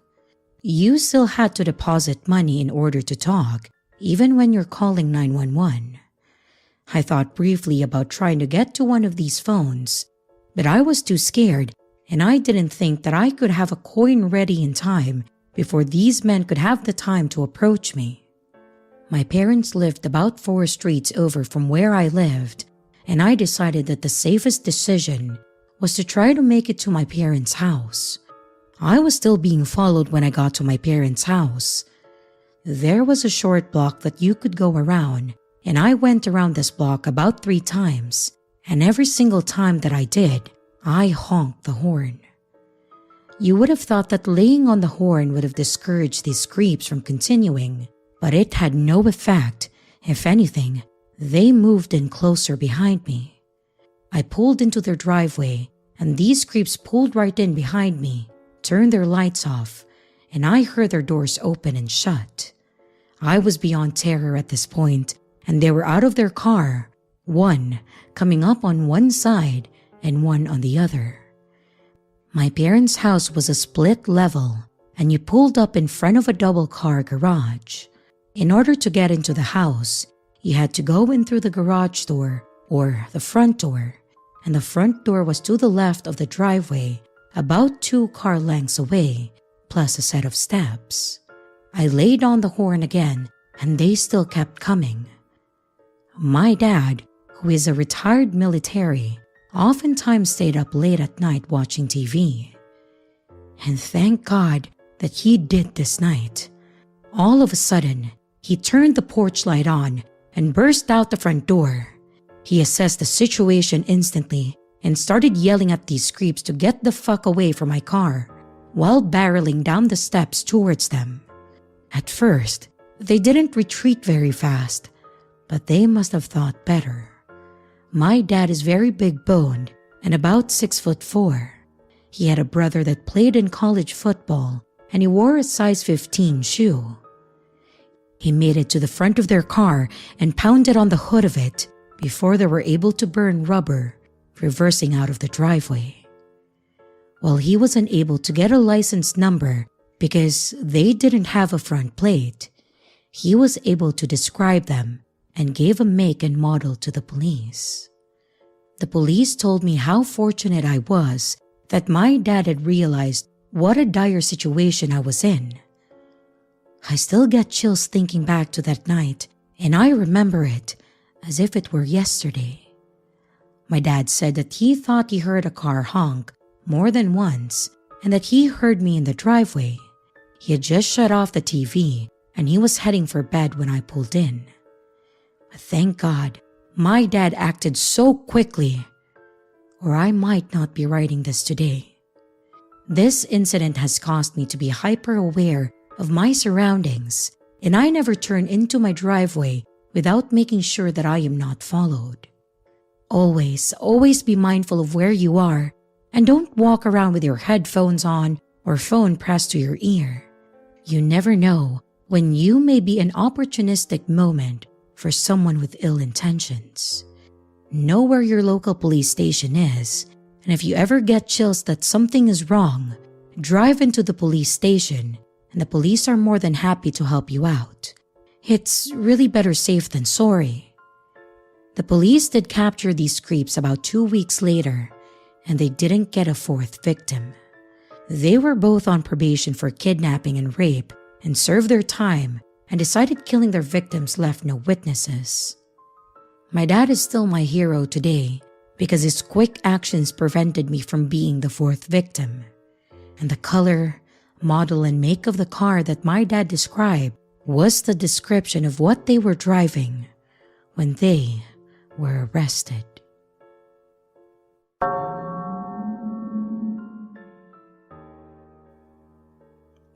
This just happened to me an hour ago as I'm driving back home from work. As I'm at an intersection not too far from my house, there was a car from the opposite side of the road turning into where I'm going, and then we almost hit each other. We both stopped on time, and it was really no biggie. But the guy in the car is noticeably yelling at me from inside his car, giving me the middle finger. Well, alright, I just let him go ahead, and I thought that that would be the end of the road rage for tonight. But oh boy was I wrong. Immediately after I let the guy through, behind him was a car turning very fast, so I accelerated and I quickly got in front of him, not out of ego or anything. I just thought that considering the position of my car in the turning lane, it's likely that this dumbass would hit me. But right afterwards, this guy is obviously pissed off and he starts flickering his extremely bright lights at me for a minute straight. It was annoying as hell, considering something brighter than the goddamn sun is shining at me for a minute, and you can tell that it's really hard to navigate at night like that. So I said to myself, well, two can play at this game, asshole. And I slowed down to 20 miles an hour from 50 for a minute or so, still flicking his lights, but not as much at this point. At this point, I was close to home and I turned into my subdivision, thinking that this whole saga would end then and there. But holy shit, this guy follows me into my maze of a neighborhood, and I get near my house and he's still following me. I freaked the hell out and I was wondering, should I just park in my driveway and he will go away? Or maybe should I just go into a random neighborhood and then lose him there? So as soon as I passed my house, I decided to go right past it and into another neighborhood a couple of minutes away. And he follows me exactly to there. At this point, I left that neighborhood and I just freaking jumped on my gas pedal and I sped down the road and made a random right turn. At this point, this guy is still following me, but it's a red light for him, so thankfully he stops and after that he lost me. Honestly, this was a scary experience for me, considering that my suburb isn't too far from very dangerous hoods where gunshots can be heard often. Who knows that if I would have stopped my car at home, maybe this guy would have got a gun out and then shoot at me. It's just really creepy how this road rage asshole easily followed me to my house in an obvious attempt to scare me.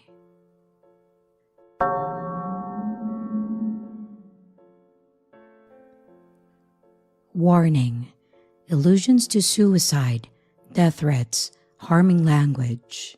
Do not listen if this could upset you. Well, I've recently found this subreddit and I decided that I would share a story to you all. This happened back in 2019 to 2021 and it still sticks with me today. I will be using fake names for myself and the man that I'm talking about, Mary for me and Dennis for him. When I was 13, I met someone on Discord. He was funny, smart, and exactly my type. He was also 16. I don't know my logic with that being okay at 13, but I was stupid and naive. We became close friends, and after about 3 months of knowing him, I told him that I had feelings for him. We then ended up dating. We lived across country from each other, and we were basically just friends, but whatever. So, as we are dating, he starts basically grooming me. As a kid who was always on the internet and was exposed to kink, I was used to this behavior, and I thought that it was fine.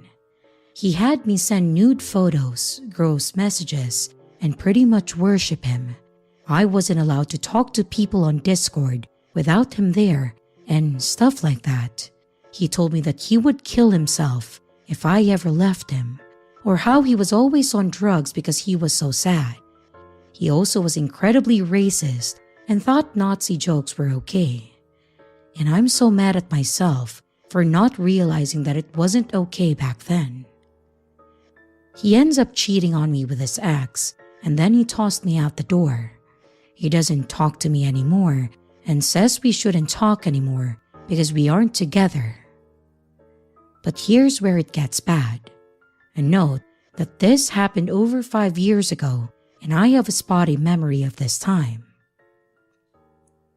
New accounts pop up in the server that we met on. It was a server of mutual friends, and those accounts start saying horrible things about me, saying Mary is a fat whale, Mary is a N-word, and more things of that sort. The accounts have names like Jerry Touches Kids or Big Fat Whale and etc. I had gotten in trouble with the server owners because it was my fault that people were saying these things, like I had told them to spam things about me or something. The accounts also started messaging me to kill myself, to die, how I'm a whale, a whore, and more. I just ended up blocking every account and I move on with my life. Great, it was over with, right? Or so I thought it was. Fast forward a year to late summer of 2019, and everything starts up again. The messages, him telling people lies and rumors, and also direct threats. I was sent unsolicited porn, death threats, slurs, and that I should kill myself because no one cares about me. And at that time, I had undiagnosed depression and anxiety, and I almost did kill myself. I went to therapy and I tried to get over it. In 2020, right when the quarantine happened, I got a boyfriend. I was super happy and I came back out of my shell. He and I would play games on Discord together, and I joined more servers. But around 2 months later, I got another message. Someone had messaged me named Lily, I believe. It was a normal profile, and we were in a server together, so I really thought nothing of it. She had then messaged me how I was, and I had never talked to her before, so I was kind of confused. She said we had a long conversation about mental health the day before, so she wanted to make sure that I was alright. I asked who she was and what she was talking about, and she said something like, "Oh, you told me about this. You said you take medicine for schizophrenia and must have missed a dose. Are you off your meds?" I was extremely confused and scared because I had never talked to this person, and I certainly didn't have schizophrenia. After about 10 minutes of this charade, I realized that it was Dennis. I blocked the account, and I didn't accept new friend request. The next day, I got hundreds of messages with the same contents that I previously mentioned, the threats, porn, etc., and I was so terrified that I asked my boyfriend for help. He told me to make a new account and not friend any other mutual friends so he couldn't find me. I did what he suggested, which caused an affiliated Twitch account that I had spent years building. I changed all my accounts, deleted most, and I made new ones. The messages found me again. I have no idea how. These new accounts weren't tied to me. I got fed up and I had asked a mutual friend that I thought that I could trust some personal information about Dennis to go to the police and get a possible restraining order or something. And I didn't totally know how the police handled these issues. Months go by and nothing. Well, until the fall of 2021, in which Dennis messages me again, calling me a stupid bitch, and how he will always find me, and how I'm so fat and dumb and that no one loves me. And I isolated myself and deleted more accounts. I never was able to go to the police because I had no information, like his full name or address. It's been 2 years, and every day I worry if he lives near me, if he knows where I live or where I go to school. I recently found out that he had a website and made YouTube videos. He has made YouTube videos referencing me. His copyright claim is something like Mary the Fat Whale Inc.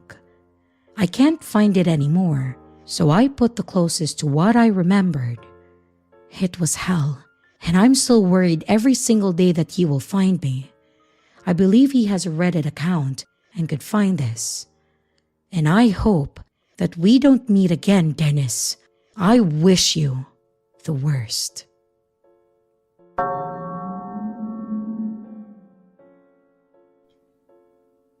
Short backstory. This happened almost a year ago. I'm a 19-year-old female, and I lived in a small town in Australia.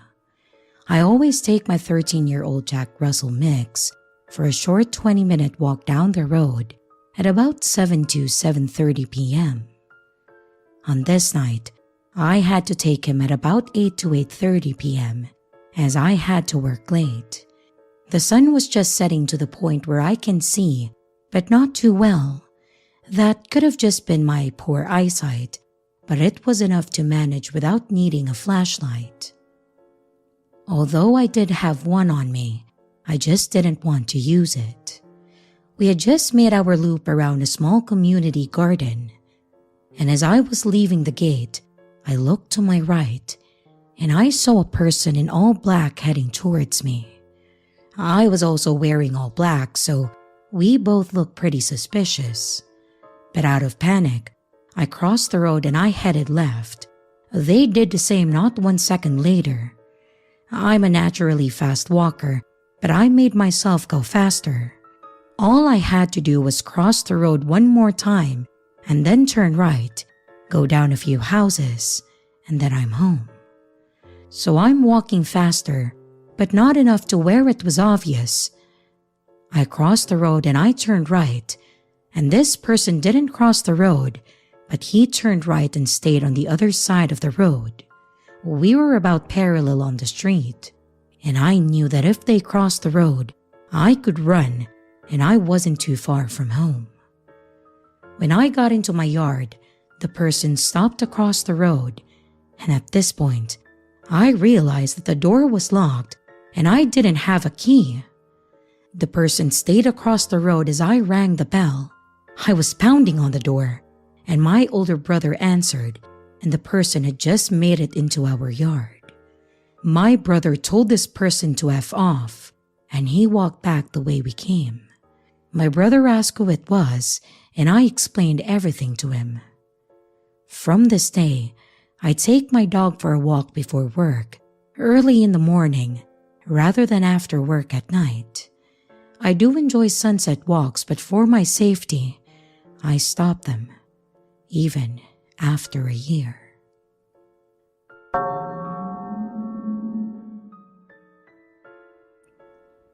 In June of this year, I moved out of my parents' apartment as I finally got a steady job and longed for some sort of freedom. I looked for apartments that were affordable in my city, and I found one that's a 2 or 3 minute walk from my parents' apartment. To me, it was perfect. I'd get to live alone, and my parents would still be nearby, so I could visit them whenever I wanted or pop in to have breakfast with them. The apartment itself is great. It's not really much to look at, but for a single male, it's more than enough. My apartment has a long corridor connecting each room together from the sides, with my front door being at the start of the corridor. My bedroom is the second room on the left, but since the walls are pretty thin, you can literally hear people in the apartment complex walking, talking, and etc. from my bedroom, and for any room for that matter. Last week, I came home from the pub after meeting up with a few friends. It wasn't really late, around 10:15 or 10:30-ish, and I had the day off, so I took a shower and I hopped into the bed to watch Netflix. It was probably around midnight when I heard a faint knocking coming from the front door. I stopped the show that I was watching and listened for a minute or so, and just thought that it was my mind playing tricks on me. I continued watching Netflix when once again, I heard a 2-motion knock on my door. I sat up from bed, went to the door, and looked through the peephole. And sure enough, it was pitch black, so I once again shrugged it off and went back to my room. But before I could even sit down properly, I heard a slightly louder knock. At this point, I thought it was my friends playing a prank on me, so I called my friend and asked if he was knocking on my door and if he thought that it was amusing. He paused for a second and said, "Dude, I'm at home. I have to be up at 7:30. and I believed him, and I hung up the phone. I was talking pretty loudly, so whoever was knocking probably heard me, and as soon as I hung up, I heard another knock.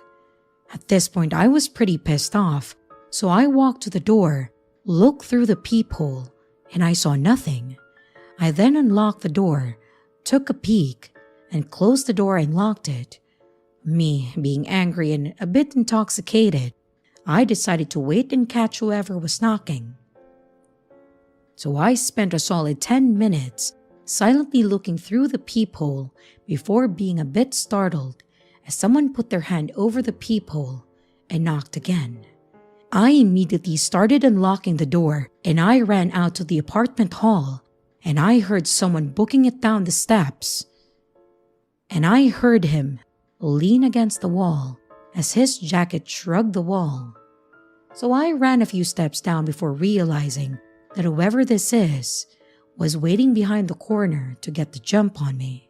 I hurried back inside and I then called the cops, and they were there within a few minutes and then scanned the building and the street, but couldn't find anyone. They told me that it could just be some kids pulling a prank and to never run after someone. They kept a patrol car around the entire night, and the knocking stopped. It could have been some kids being dumb, but the part that gave me the creeps was the fact that whoever it was that ran down the stairs and stopped behind the corner, he didn't keep running.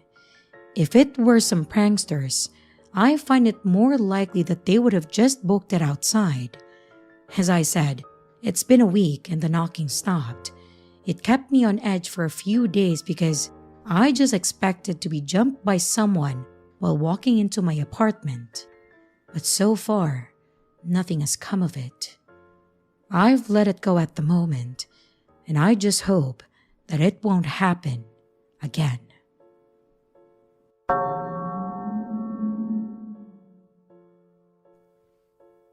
It was in 2018, back when I lived in the suburbs of Paris. I've been playing Pokemon Go since its release, and I used to go out at night to play, always with my best friend on a voice call. It was a night like any other, following my usual route. It was around 2 a.m.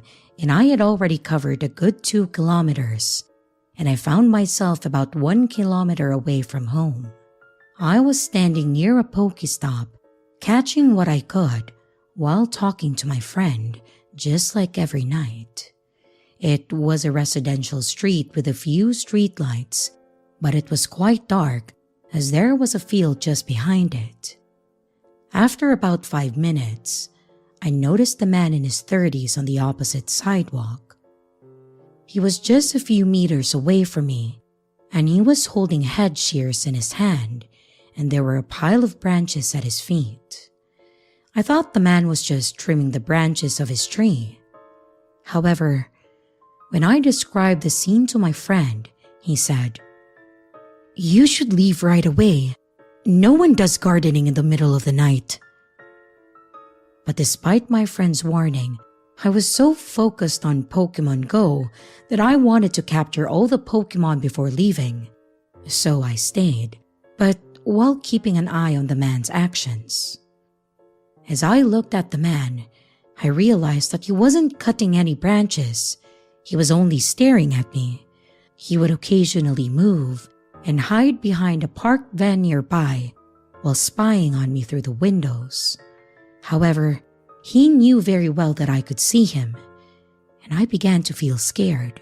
Despite my friends pleading for me to leave, I still hadn't caught all the Pokemon, so I hesitated to go. The man continued his strange behavior, crossing over to my side of the street and hiding behind some bushes while staring at me. Then, he went back to his pile of branches and stared at me again. Finally, I had enough. I decided to leave. I walked normally towards my home, trying not to show any fear. I had a straight path back home, and my friend on the call asked me to check behind me in case the man was following me. And indeed, he was. still holding the head shears, about 10 meters behind me. I then made a left turn instead of going straight, even though it made my way longer. I wanted to be sure that he was following me and that it wasn't just a coincidence. And yes, he continued to follow me. I picked up my pace, taking snaps just in case something happened. And when I reached the end of the street, I was out of breath, but I was safe. There was no one behind me, and I entered my home feeling relieved. Suddenly, a white car pulled up right in front, stopped, and the driver's window rolled down. It was the man with the pruning shears. Now, he knew where I lived. I rushed inside, I locked everything, I grabbed a kitchen knife, and I waited until someone woke up so that I could go to bed. There were no further incidents, and nobody believed me, so we checked the surveillance cameras at home, and unfortunately, I was right.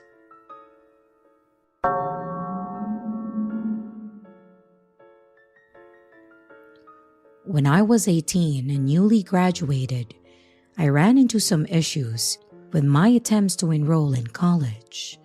I also had a hard time finding a job in my area in the meantime, which led me having to sign on at the job center.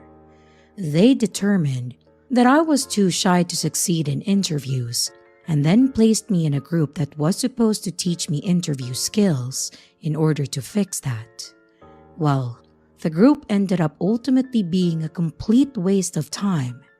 I honestly think that they put me in the wrong group or just needed an extra member and made an excuse to throw me in to make up the numbers.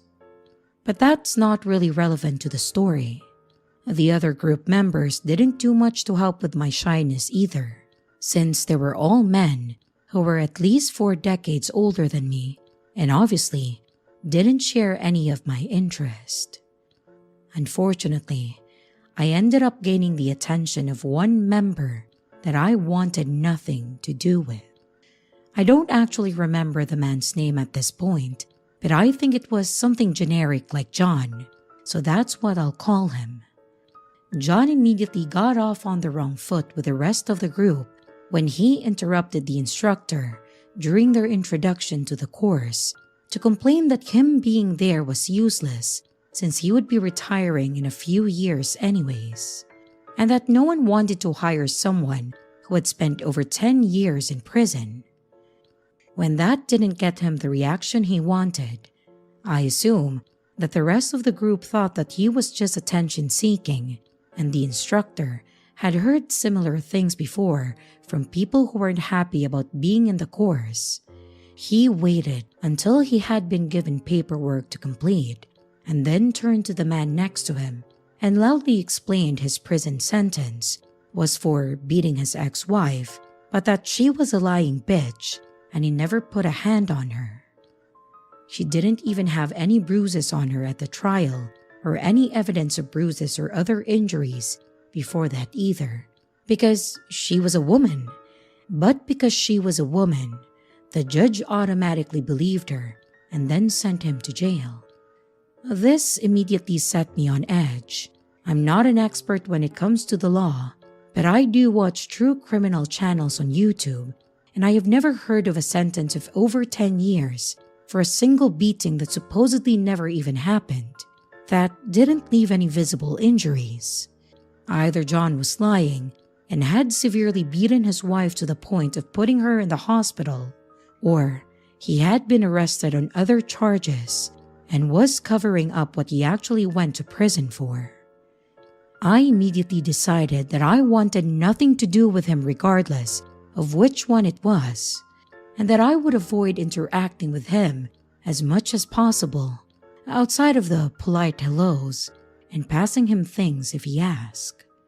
Like I said before, I didn't really interact much without the other members of the group at all because of their ages. I attended the first half of the meeting in the morning, and I spent the dinner break in the library while the men all snuck off to the pub and then went home immediately after the second half was over. No one has ever asked me how I spent my breaks, and since the pub and the library were in the opposite directions from each other and couldn't be seen from the front of the building the group met in, because of the way the streets were arranged, there should have been no way for any of them to know where I had been, which made what happened next even more worrying. About halfway through the course, there was a day where I had bumped into a friend on my dinner break, and I decided to put off visiting the library until the course was over for the day, just to catch up with them instead. When I did get around to it, I spent at least quarter of an hour there before heading to the desk to check out my books, and I ended up being drawn into a conversation by the librarian who had noticed that I was checking out books related to a franchise that he also enjoyed, and that was getting a new movie the next year. There were only a handful of other people in the library, so I didn't see anything wrong with talking to a friendly man around my age who shared my interest after 8 hours of boredom and paperwork. We had been talking for another quarter of an hour when he suddenly glanced over my shoulder, kinda looking confused and concerned, and was just opening his mouth to say something when someone grabbed me by my shoulders.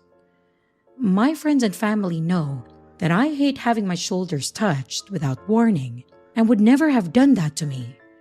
So I immediately knew that whoever was touching me was a stranger, and I knocked their hands away while turning around and backing up into the librarian's desk. It was John. He was standing directly behind me with a huge smile on his face, and as soon as I turned around, he made a joke about knowing he would find me there and how I practically lived there before chattering at me as if we were close friends. I was just completely confused.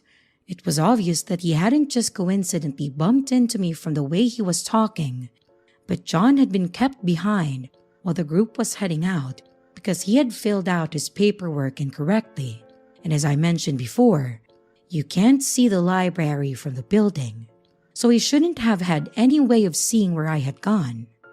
It had also been half an hour since I left the building, so if he had left not long after me and just seen me go in while we were walking in the same direction, he would have come inside by then. The only way it made sense for him to know to look for me there and joke that I practically lived there would be if he had somehow learned that I was going to the library during dinner breaks, known that I hadn't that day, and guessed that I would go after the meeting instead. What made that even stranger than it already was is the fact that John had never shown any interest in me during the group sessions and mostly ignored me the way I ignored him unless we were forced to interact for whatever reason. So, why was he now following me into other buildings to start conversations out of nowhere and acting like we were close? While John was still talking, the librarian leaned in to ask if I knew the man because he had obviously seen my negative reaction to being touched by John, and when I briefly explained the situation to him, he asked John politely to please leave me alone or leave the building. John refused and tried to tell the man that we were friends, completely ignoring the fact that I had just said that we weren't, and how ridiculous it would be to claim an 18-year-old girl and a 50-something or 60-something-year-old man were friends in the first place. When the librarian asked again and outright told him that harassing other customers wasn't acceptable and he would be removed from the building if he refused to leave me alone, John smiled and agreed to leave in a tone that you use when you're humoring a child before walking out and very obviously stationing himself right outside the doors, waiting for me to leave too. The librarian was clearly concerned by this and asked for the full story of what was going on, and I told him, including my suspicions that John had been following me around without my knowledge to know that I would be there in the first place. He suggested that I should stay in the library until his break so he could walk me to my bus stop to make sure that John left me alone but it would be several hours, and if I had waited, I wouldn't have gotten home in time to change and head to another meeting that I had later that evening. So he asked me to at least come in the next time I was there to let him know that I was safe, and reluctantly watched me leave. John immediately stepped into my personal space when I got outside, jokingly asking what the librarian's problem was, and still acting like we were friends. I tried to walk around him without answering him and head to the bus station to go home. But he grabbed me by my arm and reminded me that there was a closer stop for our bus. When I told him that we aren't getting the same bus because I had never seen him on the same one as me, he corrected me and said that we both needed the number blank bus and told me where he lived, which was in fact on the same bus route as me. Although I was still tempted to walk away and go to the station instead, and possibly sneakily get on a different bus and just walk the rest of the walk home, it was very clear that he was going to follow me if I did, because he still had a hold of my arm, refusing to let go when I tried to pull away. There were several dark alleys on the way that I had no intention of going anywhere near while in his company. When I agreed to go to the closer bus stop, he let go of me and started walking at my side, chattering like we were good friends again. John kept walking when we reached the stop, which was odd, but I was hoping that my lack of response to anything he said had made him give up and decide to leave me alone, or that he had mixed up the bus stop with one further along and I could run while his back was turned. Well, no luck, but as soon as he realized that I wasn't following him anymore, John came back, frowning as if he was confused and asking me, "I thought we were going for coffee together." Shocked, I told him bluntly no. He kept pushing, trying to convince me that I had agreed to go with him, and when that didn't work, he switched tactics and claimed that I had mentioned while leaving the classroom that I wanted some coffee, so he thought that we could go together. That was an obvious lie too, since I don't drink coffee and I told him so. John's only answer was to say that I didn't have to get coffee and kept pushing me to go to a cafe with him. I firmly told him no, and apparently he took that as me not wanting to drink in public because he attempted to invite me to his flat. If that wasn't weird enough, he started telling me that if there was a naked girl on the couch when we get there, I'm not to worry because that's just his 18-year-old daughter. Because an 18-year-old daughter is definitely going to lounge around naked on her father's furniture in front of him, right? Other people at the stop were staring at us, and I took the opportunity to point out that I was also 18 and firmly tell John that I don't want to go to his flat with him and to leave me alone. He completely ignored the last part and tried to claim that I was lying about my age and that I was at least 29, when most people at that time still mistook me for being in my early teens at first glance. The bus arrived at that moment, and I got on as quickly as possible, thinking that I would be safe there and the driver would throw him off if need be. Well, no. When I sat in an aisle seat to stop John from sitting next to me, he physically shoved me across the seat, pitting me in against the window to the point that I could barely move, and pressing his knees up against the seat in front of him to make sure that I had no room to get past him unless he allowed it. The only way for me to get out would have involved me straddling his lap since the seats in front of us were occupied. I loudly told him to move and to leave me alone, but he ignored me, and then he continued trying to convince me to come to his flat. And although a few people gave me uncomfortable looks, when I tried to make eye contact with some of the men in the hopes that they would help me, they would look away as if they hadn't noticed or suddenly become very interested in their phones. I spent the ride huddled against the window, trying to touch him as little as possible, and was ignored again when I shouted at him to stop touching me because he kept putting his hand on my thigh and as high up as he could get without directly groping me. No one did anything about it, but he stopped touching me after that. He had apparently also given up on convincing me to go to his flat that day, but when we were coming up to the apartment block, he pointed it out to me, physically turning my face when I refused to look, told me his apartment number, and tried to give me a kiss goodbye on the cheek. And when I dodged, before getting off the bus and knocking on the opposite window to try and get my attention so he could wave at me. When the bus set off again, several people started loudly talking about how disgusting he was and that men like him should be reported, while refusing to look in my direction where I was sat shaking and seething in my seat. And other than an awkward, so are you alright? From the driver, just as I was about to step off the bus, no one bothered to check on me. As soon as I got home, I sent an email to the instructor telling her that I wanted to switch groups and never see that man again, explaining what he had done to me. She read it, but ignored it for an entire week until I sent a follow-up threatening to get the police involved if they forced me to interact with this man again. And their solution was to tell me that I could leave the course early instead, essentially kicking me out as if I was the problem. I bumped into the man not long afterwards, and he tried to ask me why I hadn't been attending the group anymore, admitting that he had asked the instructor and they refused to tell him. But I managed to get away and lose him in the crowd. I've seen him a few times in passing in the years since, but fortunately, he has never noticed me or approached me again. And I hope that it stays that way.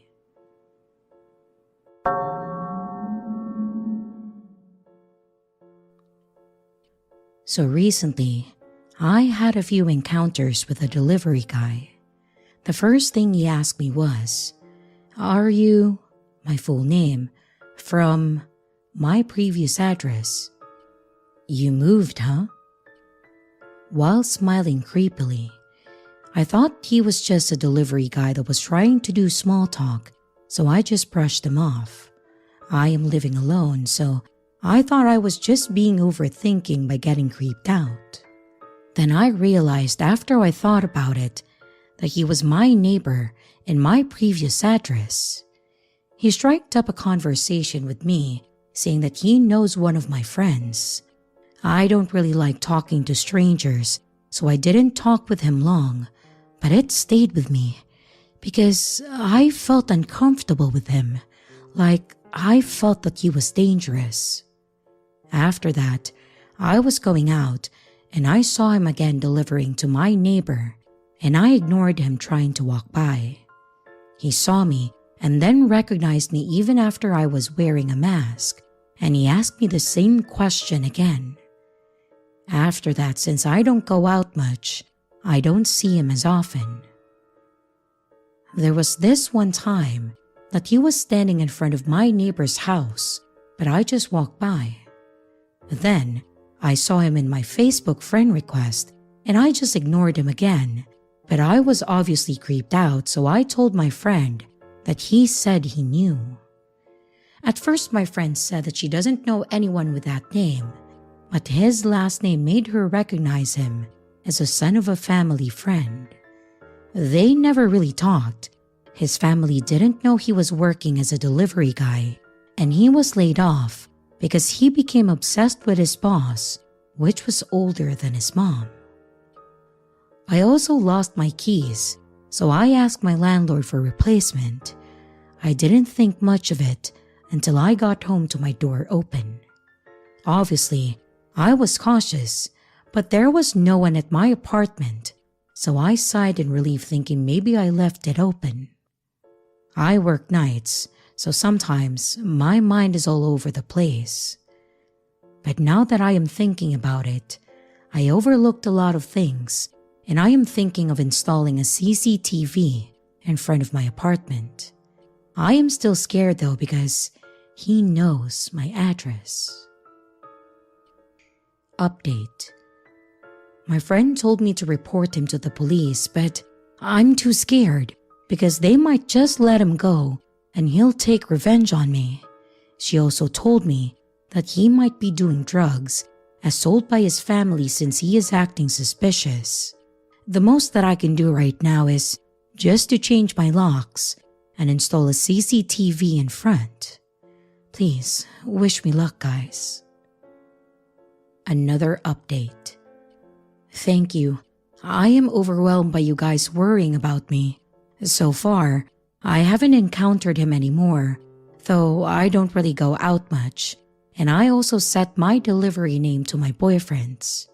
Maybe because his family knew and talked to him, I haven't caught anything strange around my house too. I think I am in a safe zone now, and I am going to move to a different city a few months after this, probably with my dog.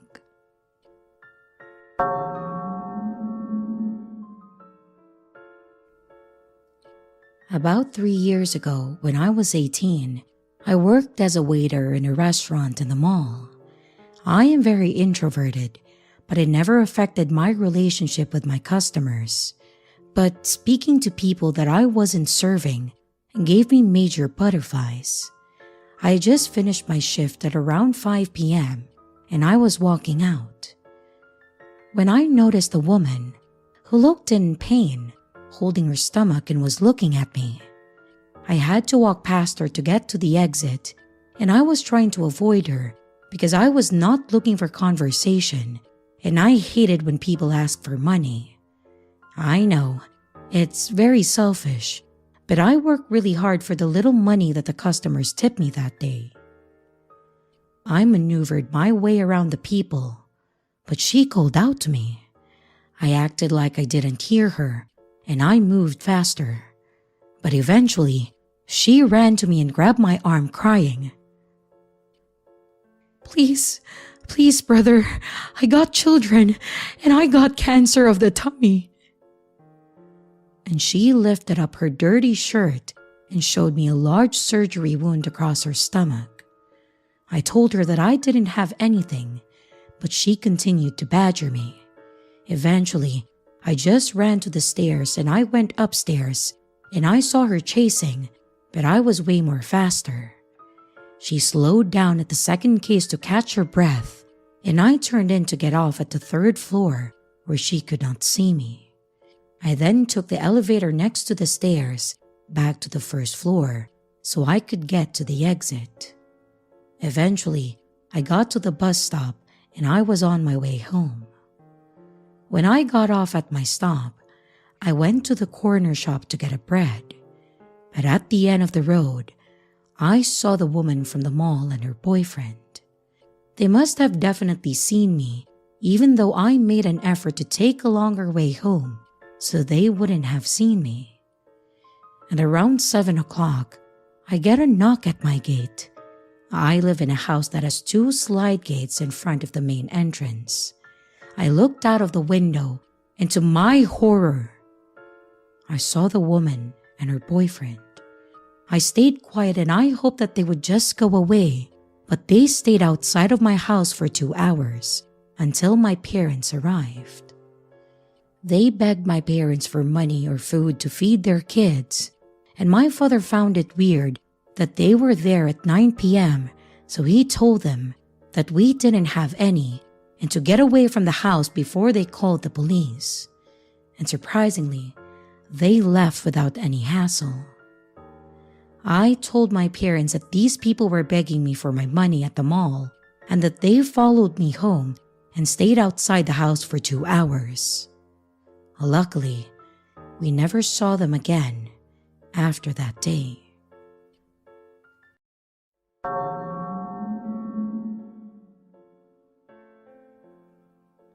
To start, I'd like to say that at the time of this, I was only 14 at that time, so I was in my last year of middle school when this all happened. That's when I found a note in my locker. It fell out as soon as I opened the door and floated to the ground. Given how crumpled it looked, It was as though it was hastily shoved between the crack of my locker door. Picking it up, I realized that it was a card. Opening it, I was greeted with a picture of myself in the shape of a heart. I immediately blushed as I saw this. My friends, huddling close to see what it was, all gawked and then started teasing me for having a secret admirer. I have never dated before, so I wasn't sure how to feel about all of this. But I wasn't exactly against it at that time. Wait! One of my friends said, trying to calm down the group. There's something written on the back. What does it say? Another asked. Turning the card around, there was a handwritten note on the back. To the lovely Miss Singh. I began reading out loud. I have fawned over your beauty from afar since you first came to this school. I am entranced by your looks and your kind heart, and I shall wait for the day when I can confess my love to you. Until then, I shall continue to gaze lovingly from afar. From your soulmate. The girls around me began to giggle. Soulmate, huh? My best friend laughed. Well, he certainly has a way with words. I wonder who it is. Another girl asked. I doubt any boys that go here could write like that. Maybe it's a girl? She said between chuckles. After more teasing from my friends, we eventually went to class.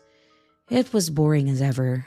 Mr. Gordvik tried his best, but history is not a class that could ever excite me. After a few classes, it was finally lunch. So me and the girls decided to talk about the note again, and more importantly, how to figure out who my secret admirer was. Well, I think that it's Miles, Beth guessed. The track dude in Mr. G's class? I asked.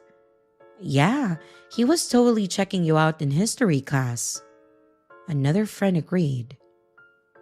Then he got totally chewed out by Mr. Gordvik. I've never seen him scold anyone that badly.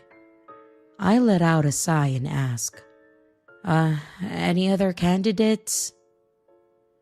And while Miles was pretty cute, I wasn't into the super fit workout kind of guy. After a while of speculating, my friends convinced me to talk to Miles, just to get his name off the list of candidates. We chatted for a bit, but it seemed very clear that Miles wasn't my secret admirer. And while my friends thought that he might just be playing coy, the next day I found another letter in my locker. This time much less romantic. In the letter, my so-called admirer called me a whore and a sadist for playing with his feelings. Red flags about this guy were being raised at an alarming rate. He was acting like I cheated on him, even though I have no idea who he is. At this point, I wanted as little to do with whoever this was, but given how just talking to someone set him off, I wanted to get to the bottom of this before things got worse. Thinking on my feet, since this guy clearly went by my locker a lot, I taped a note to my locker door at the end of the school calling him out, asking for a meetup behind the bleachers after school. Of course, I wasn't dumb enough to meet someone that weird all alone, or at all to be honest. And while I said to meet me there, I secretly hid with a couple of my friends not too far away, simply waiting to see who turned up. And to both my surprise as well as my disgust, the person who showed up was my history teacher, Mr. Gordvik. While I wanted to believe it was a coincidence, the note in his hand certainly looked like the one that I had taped to my locker. Me and my friends all simply hid there for what I think was around half an hour, and Mr. G just stood there, waiting. Eventually, he walked away looking visibly angry as he did. I looked over to my friends and they looked back at me. The feelings of disgust and fear surrounded the group. I wasn't sure what I planned on doing after finding out who it was, but now I was completely lost. I had no idea how to handle things, but luckily, one of my friends told me that I needed to report this to the guidance counselor. I was hesitant because the last thing that I wanted to do was let Mr. Gordvik know that I found out that he was my stalker. But she was right. This couldn't go on left unchecked. The counselor had already left to go home by now, so we decided that I'd do it the first thing tomorrow morning. When the day came, I went to put my things in my locker when I stopped. There was a terrible smell coming from my locker. I noticed it just as I was about to unlock it. Feeling a pit form in my throat as I slowly opened the locker, I pulled by the door to reveal a picture of me with the words, "Stop messing with me," in bold written in red marker. And below the photo was a disgusting slab of raw meat. It was cut into the shape of a heart, and I hurled, whether it was from the smell, the sight, or the fear of the situation, I don't know. But all I do know is that by the time that I was feeling slightly better, a crowd has already formed around me. My friends were there trying to make me feel better. Then Beth helped me up and took me to the nurse's office. In there, after a few minutes, the guidance counselor came in. She said that my friends told her what happened, but she wanted to hear directly from me to get my perspective on the situation. I broke down crying. I told her everything, the notes, Mr. G waiting behind the bleachers, and then the meat in my locker. The counselor nodded her head, stroking my back as I cried into her shoulder, saying nothing until I was finished, before trying to comfort me and then reassure me that everything will be okay. And to my surprise, she was right. Within the day, Mr. Gordvik was suspended for evaluation, which by the third day, after finding footage of him putting something into my locker was found on the school security system, which resulted in his house being searched. And while they didn't find much evidence, what they did find was very condemning. A single journal, which contained his day-to-day thoughts, and a few photos for me, which were from my Facebook, printed out and framed, were all that they needed to press charges. His teaching license was revoked, and he was put on a watch list. I never saw Mr. G in person again, only a few times on the news. So, to Mr. Gordvik, my disgusting and sick history teacher, I hope we never meet again.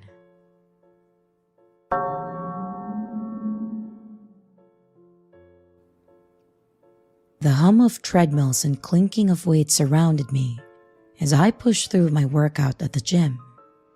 Nothing seemed out of the ordinary until I noticed this guy. He was always in the corner of my eye. He was there every time that I looked up, watching, lingering. At first, I thought he was observing me to get some examples of exercises, or it was really just a coincidence. But as the days passed, I realized that he was a constant presence. A knot tightened in my stomach. His gaze followed me from machine to machine, like a shadow that refused to fade. I began to feel uneasy, and I was checking over my shoulder more often than focusing on my reps. I couldn't shake the feeling that I was being hunted in a place where I should feel safe. The guy's eyes bore into me, and his presence became suffocating. I started changing my routine. I was going at odd hours, hoping to escape his watchful eyes. And one day, he approached me, with a forced smile on his face, I think. My guard went up, every instinct screaming at me to back away. He started making small talk, really too close for comfort, and I kept my responses short, desperately trying to find an escape route. As the days turned into weeks, the constant stalking took a toll on my nerves, and I really debated reporting it, but fear held me back. What if it makes him angry? What if he retaliated? What if it makes things worse? But then, suddenly it stopped. The guy disappeared from the gym as abruptly as he had appeared. No more lingering glances, no more unsettling presence, and the weight on my shoulders lifted, but my confusion lingered. What changed? Why did he stop? I cautiously resumed my regular routine, glancing over my shoulder less frequently. The gym returned to a place of focus and determination rather than the fear, but still, the memory of those watchful eyes haunted me.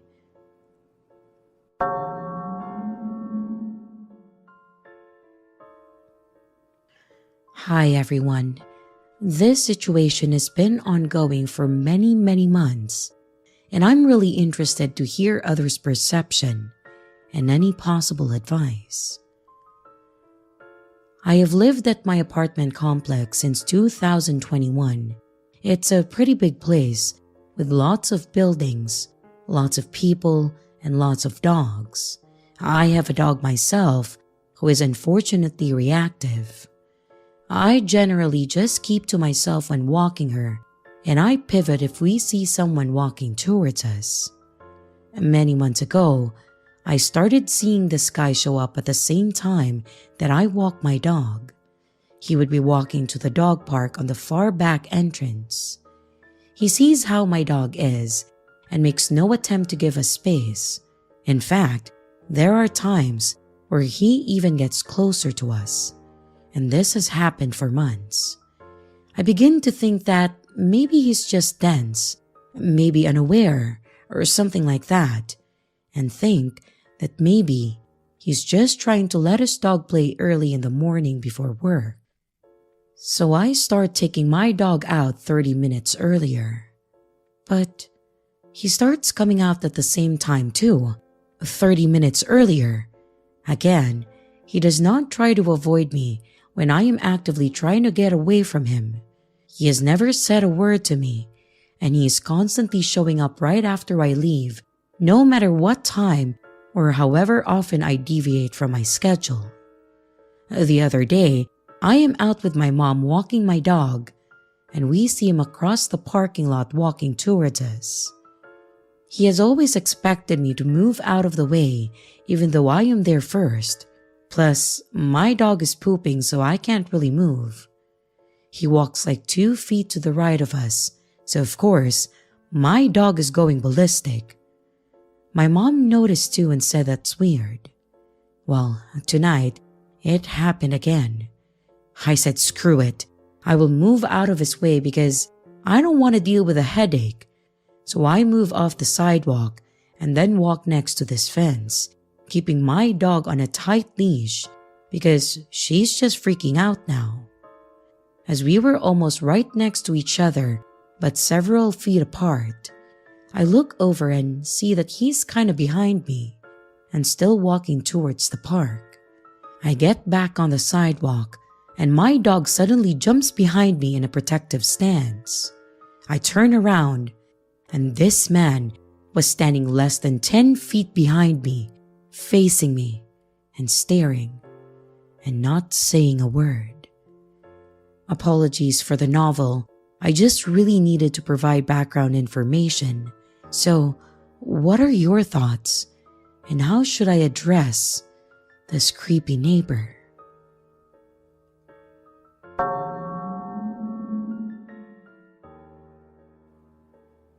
I'm a female, and I have had my fair share of creeps. I may share those stories in another post, but for this one, I'm going to share the one that scared me the most. I was 25 at that time, only recently moving out of my parents' home to a small apartment. And now that I'm living on my own, I had to get my own groceries and the sorts. So I stopped by the supermarket in the evening, like after work, looking for things that I would need.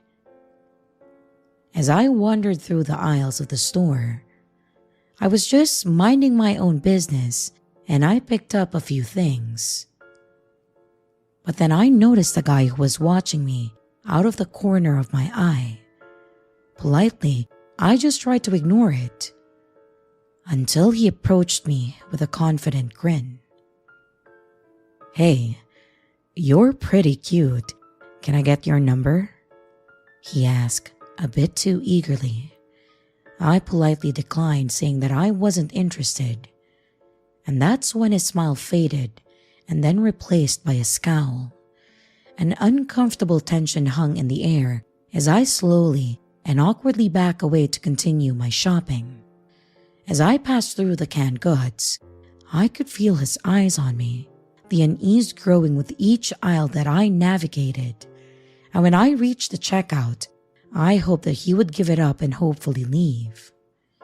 But instead, he remained, lingering nearby me. He looked angry, yet determined. Feeling very uneasy by this, I quickly paid before grabbing my bags and making a beeline for the exit.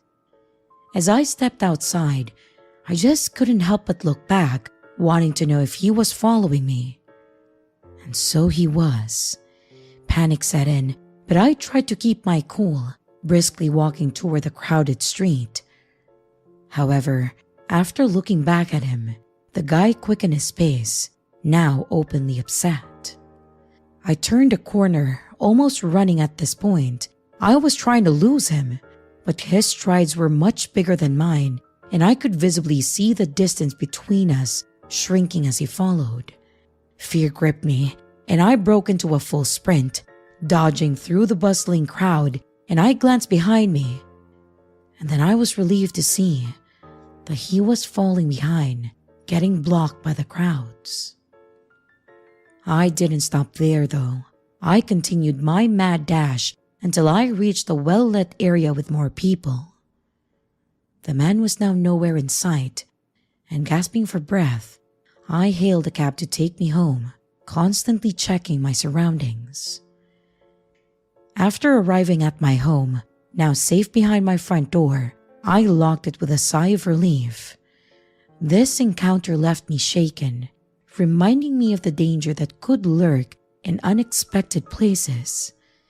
I spent the evening looking over my shoulder, paranoid that the man may have followed me home somehow. Needless to say, I did not get much sleep that night. I was grateful for my escape, but now I am much more cautious of the shadows that seem to stretch a bit too far. I never go out in the evenings anymore.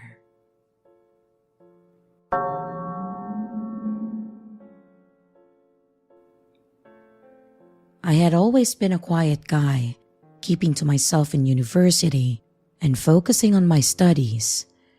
But things changed when I was partnered for a project with Lisa. She was a classmate of mine. It started with her asking me really personal questions that had nothing to do with the project, followed by a lot of texts and following me around with the excuse that she wanted to work on the assignment. But even after the assignment was handed in, she didn't stop there. She was constantly messaging me, following me everywhere, and eventually showing up at my actual home, which I never told her the location of. She cornered me, eyes wild, and demanded that I date her.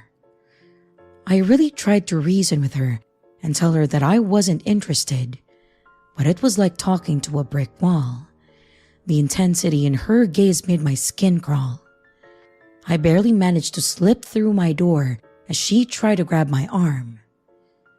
Well, things escalated a week later when I woke up one night hearing some kind of commotion downstairs.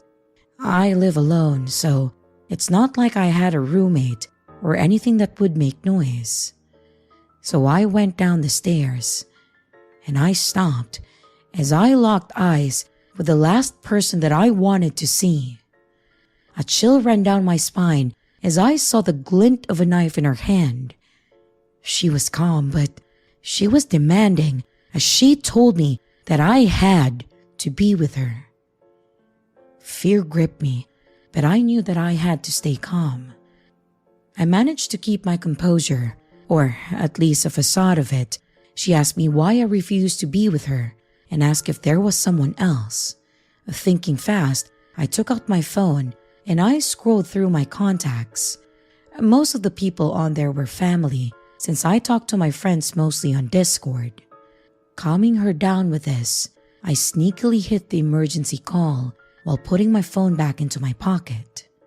Hopefully, someone would get the idea and then send help.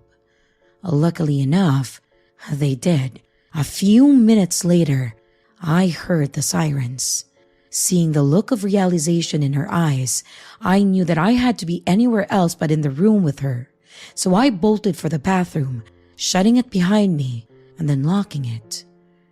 To my surprise, however, the only knock on the door came minutes later, and it was the gruff sound of a man, a police officer. They escorted me outside and told me that Lisa had attempted to run when they entered the building. He assured me that I would be safe now, and I believed him. In court, the reality of her obsession unfolded. Evidence of stalking me came to light, and this evidence consisted of photographs of me that I had no idea that existed. There was a journal that was detailing my daily schedule and many other disturbing things.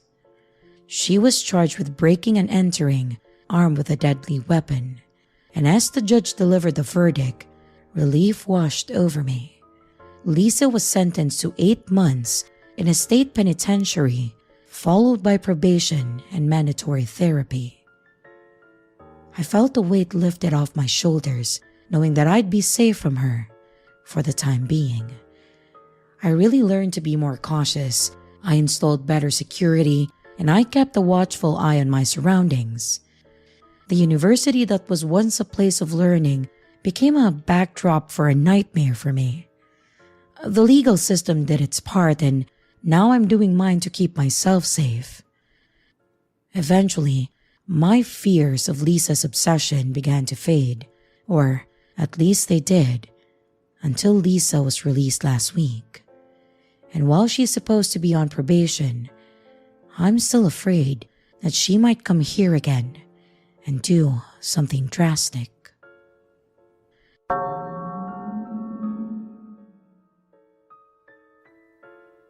I've never forgotten that event, even though it happened over 10 years ago. I'm a 26-year-old female, and I still get goosebumps, and it's even creepier with my adult eyes. In fact, to be more precise, this event took place over a period of more than 6 months. To put it into context, it all started when I was about 14. At that time, I was attending a private secondary school in the south of France, and I used to go to my grandmother's every evening. I wait there for my mother to get off work and then pick me up. My grandmother, who was retired, would wait for me in her car when I got out of school. But the more time passed, the more I wanted to be independent. So I asked her if I could take the bus home, and she agreed. I like to put my headphones on and take advantage of the long journey just to listen to my favorite music and be in my own bubble. The nearest bus stop to her house was about 10 minutes away on foot, because, by bad coincidence, the one opposite the dead end she is living in had been condemned for the lack of use. But that didn't bother me, as I'm more of a stroller by nature. So I started taking the same bus every single day at roughly the same time. Although this could vary, I didn't have classes on Wednesday afternoons, for example. When I was 14, I was really childlike, and when I say childlike, I mean I've always had a childish face. But this time, it really showed. I didn't have a woman's shape, and I always had a cute stuffed animal hanging on my bag. Well, I guess you can imagine that. I first noticed this guy on the bus. It must have been around September to October. He must have been in his 40s, not very tall, and he was also bald. Why did I notice him, you might ask? Well, because he was staring at me. I even had that feeling that he wasn't blinking. He was giving me smiles that didn't inspire confidence, but it was completely instinctive. I'd never been confronted with the reality of the world, and I was still very naive, but I knew something wasn't right. I didn't say anything. I just decided to run away from the situation that didn't make me feel comfortable by looking in another direction, and that was that. But that was just the beginning of something that I would remember forever. This man took the same bus as me every day at the same time, even when my schedule changed. To this day, I still have no idea how he could have got this information. Was he watching me? Did he live around the school? He was always staring at me with those strange smiles, never letting up, but never talking to me. I would get off the bus at my stop, and he would stay on, and then the cycle would start all over again the next day. I was so terrified of this situation that I didn't dare tell anyone. I was afraid that they wouldn't believe me, and also that I wouldn't be allowed out of the house afterwards. And then one day, it was around May to June at the end of the school year. I have had enough. I got off at a stop halfway through the journey, and I hid, naively, behind a tree to try and lose him. I'd had enough of these persistent stares. Except that guy also got off, and he started looking for me. There was nobody around, and that's when I realized that I wasn't safe. The guy was calling me. He said, "Where are you, sweetheart? Come on, let's have a chat." I was, so to speak, sweating and unable to move from my tree. Of course, he eventually found me. He said, "You're really pretty, you know that? I'd love to have a chat, get to know you." Frankly, I didn't want to get to know him at all. He terrified me, and I wanted to go home. I tried to make him understand that he was freaking me out, and I wanted him to leave me alone. I asked him what he wanted, and he kept saying the same thing over and over again. "I just want us to get to know each other." The next bus arrived, and I took the opportunity to run to it, except that he did too. He sat down, stopped talking, and stared at me smiling. I was in an internal panic. My thoughts were going in all directions, and I didn't know what to do. I made the worst decision of all, getting off at my usual stop and going back to my grandma's anyway, thinking that he would just do as usual and then stay on the bus. Except that this time, he got off at the same time as me. The stop was in a very lightly trafficked area. I told myself that he was going to kidnap me, and that he was going to take me down a small path, and that I would never be able to go home again. But I didn't want him to notice my fear, as it seemed to fuel him in a kind of domineering pleasure. So he started asking me to get to know each other again while following me. I picked up the pace, but he kept lining up with me, and he wouldn't let go. Eventually, I reached my grandmother's dead end and finally saw the light at the end of the tunnel. I ran up to her house, and she was standing in the doorway reading a book. She saw me coming, red face still shaking with a panic, with a bold guy staring at us from behind the gate. She saw my face, and I didn't need to talk to her. She yelled that she was going to call the cops if he didn't get out of there fast. So he turned around and left the dead end. After that, my grandmother refused to let me back on the bus. Until my senior year, she picked me up in front of the school gate every single day. And I never saw that man again. When I think that this guy, this adult, followed a 14-year-old girl home, that he became fixated on me, and that this happened every single day, who knows how far it could have gone. Maybe that's the most worrying thing about all of this. So to this man, let's not meet again, and I hope that he never meets a young girl again as well. Today, I no longer take public transport unless I'm accompanied because it terrifies me.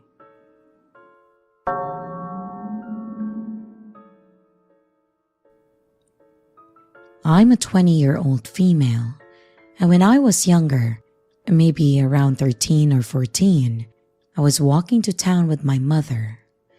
I live in a small town in England. It was really a quick walk, like maybe 15 minutes. But about 5 minutes after leaving my house, I had one of the most unsettling encounters ever. While walking, there was a man approaching us. Nothing was weird at this point. I thought that he would walk past us like everyone else.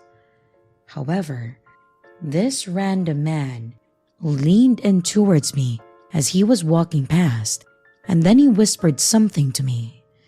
I remember it being creepy and along the lines of him knowing where I lived. It was subtle and happened quickly. I was shocked, especially since my mother was right next to me.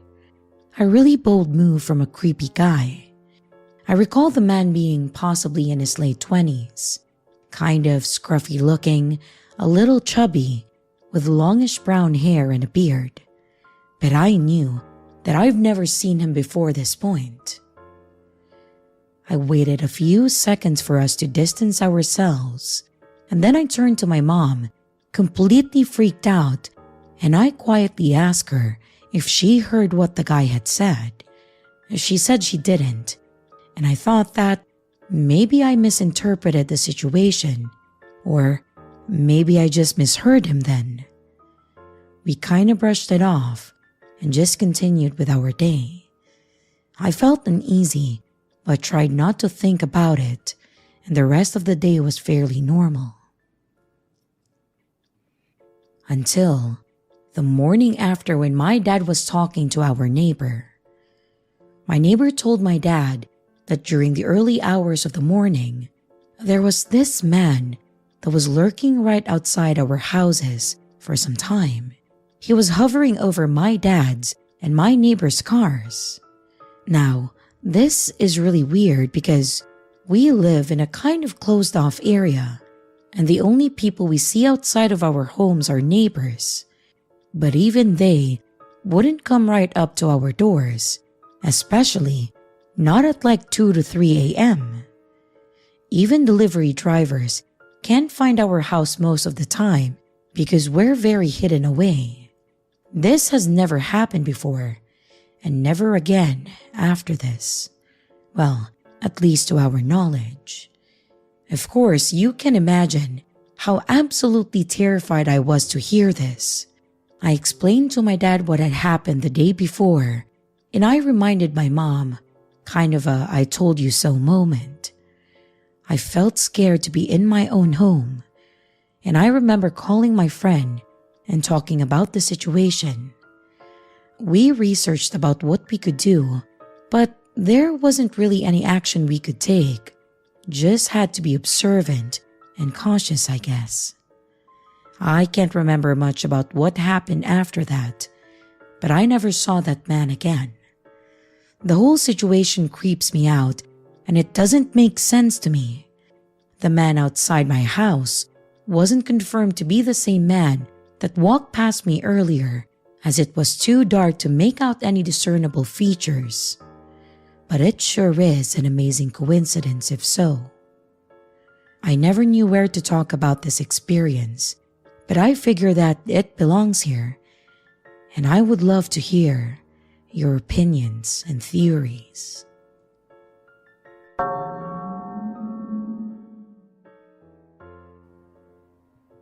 Hi, my name is Emily, and I'm 25 years old.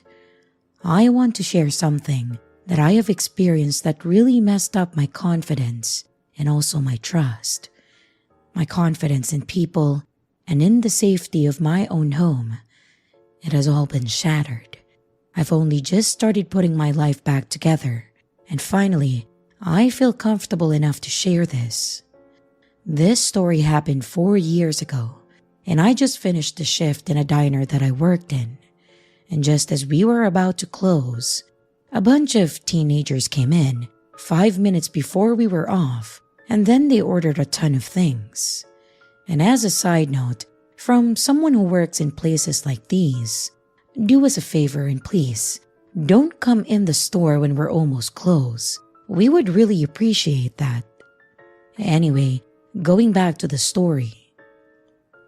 The street lights flickered as I walked home, and the only thing that I could hear was the clicking of my heels against the pavement. My house was a walking distance from the diner, and the buses had stopped running at this hour.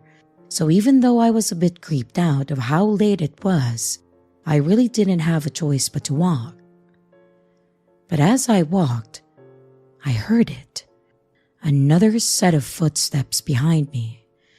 And not really wanting to give in to my paranoia, I tried my best not to look behind me. But eventually, the urge to see what was there got the better of me. And as I did, I saw one of the teens from the diner. He was walking behind me. Did he leave his friends? He seemed to be staring at me. As our eyes met for a moment when I looked back at him. Feeling awkward and a little bit uneasy, I turned around and I picked up the pace, glancing nervously behind me occasionally. And as I turned onto my street, I could still hear his footsteps a few yards behind me. Also, they seemed to be a bit faster than before. Was he following me? My heart raced, each step echoing in my ears. But finally, I reached my apartment, and my fingers were trembling as I unlocked the door. Inside, the dim light from the street barely comforted me. Looking out of the windows, I noticed the young man sitting on my porch. He noticed me peeking through the curtains, and then he got up slowly and knocked on my door. My eyes widened with fear as the man continued to knock, and his knocks were getting louder and more aggressive each time his knuckles hit the door. Freaking out, I grabbed my phone and I called the cops, and I was explaining to them my fears in the situation. They promised that someone would be there in a few minutes, but the minutes dragged on for what felt like hours. And at last, just when I felt like the door was going to give way to what at this point him punching the door, I heard the sirens in the distance that signaled their arrival. Relief washed over me as they approached him, and at first, he didn't take notice, but after they got physical, he seemed quiet and compliant to go with them. Finally feeling brave enough to step out of my house, I look at my door and the relief from before was replaced by morbid fear. The door was a bloody mess. Looking from the man, who was now in a squad car, I realized that it was from him punching my door. And in the midst of blood and scratches was a large dent in my door. Why? What drove him to go that far, and what did he want from me? When asked at the police station, he said that I had dropped something on the way back home, and he was trying to give it back to me. But given his attempt to break into my house, I highly doubt that, and of course, the police didn't believe him. I got my door replaced with a stronger one, and then I had the windows changed too while I was at it. It really wasn't cheap, but I simply couldn't sleep otherwise, knowing that if he had gone at the windows like that, he would have easily been able to get in. And I don't want to think about what would happen if he ever did.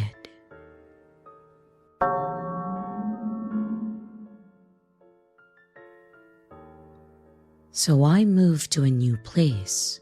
I'm Indian, and I frequently go to Indian grocery stores. I have been to this store a couple of times since I moved, and one day, I did something silly during checkout. Please note that I'm short, and I was helplessly trying to reach for the divider to separate the groceries in the checkout line. I looked around and I was hoping that nobody noticed, but this cashier guy is smiling at the whole situation. I smiled back and I just tried to get done with the checkout ASAP. But from that day onwards, I find this guy trying to grab my attention, and he looks at least a decade older than me, quite tall really. And I find him staring at me quite a lot while I'm walking through the aisles where I'm shopping, just taking glances. This happened twice or thrice, and then he starts walking up to me casually and asking questions like, "Oh, how are you?" He doesn't seem to come to me when I'm with my friend, but when I'm alone, I find him lingering around. One day, he just gave me a free snack and I said no, but he handed it over to me and then left. The next day he asked if I have a job and if I'm married, and he kind of gets excited when I tell him that I'm a developer and I'm single. He doesn't speak English and he proceeds to say something in Hindi, which I'm not really good at, so I try asking him what he said and he says something but I don't understand. Also, there have been instances where he would step out of the store and watch me while I'm sitting in the car until I leave. He just smirks and keeps looking at me. I'm a shy introvert and I'm really bad at avoiding conversations. I always talk nice regardless of who it is. But what should I do now? Does this mean he's interested in me? How do I politely handle this? He kinda knows who I usually shop with, and I don't want to make it an awkward situation for my friends. Am I just overreacting? To clarify, I'm not interested in this person, and I always smile and talk, but maybe that's sending him the wrong signals. This is giving me a not so good feeling. I could stop going to that store, but that doesn't seem right. The fact that I have to avoid a public space because of a man makes me feel pathetic, but I understand in terms of safety. Maybe I can always go with someone there if I have to. Not sure if that's the right thing. Like, it's the only Indian grocery store around, and this situation is an inconvenience at this point. I hope anyone that has been through something like this is or are in a better situation with peace. It definitely makes it awkward to get unwanted attention from random people. Update. I'm never going back to that store. I had to go today to get a few things for my friend. She had surgery and she didn't want to come along. She's fine to go out, but I dragged her with me. She hadn't noticed that man all these months. I've been going to the store alone for the past couple of weeks. So, he was just openly flirty today. He used to avoid approaching me if I'm with someone, but that wasn't the case today. He was outside the store when we had reached there, and he smiled at us and went inside. Then he stood at the entrance to get a close-up, and then he leaned towards me, and then said hi. Obviously, a lot of people noticed, including my friend, that he kept smiling and looking at me all the time. The store manager was there, and he didn't seem to bother. After we reached back home, I told my friend that I'm never going back there. I asked her if I was just overreacting, and she said no. Today was subtle because I was with her.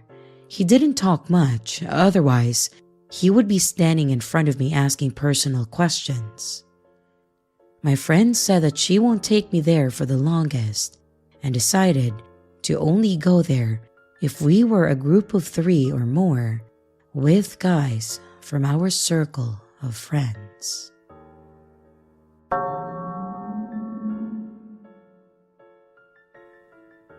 This all started about a month ago, starting innocently enough that I just didn't really care too much. I live in a townhouse, and my neighbor who I shared a wall with has had someone recently move in with him. a man who I assume is his brother.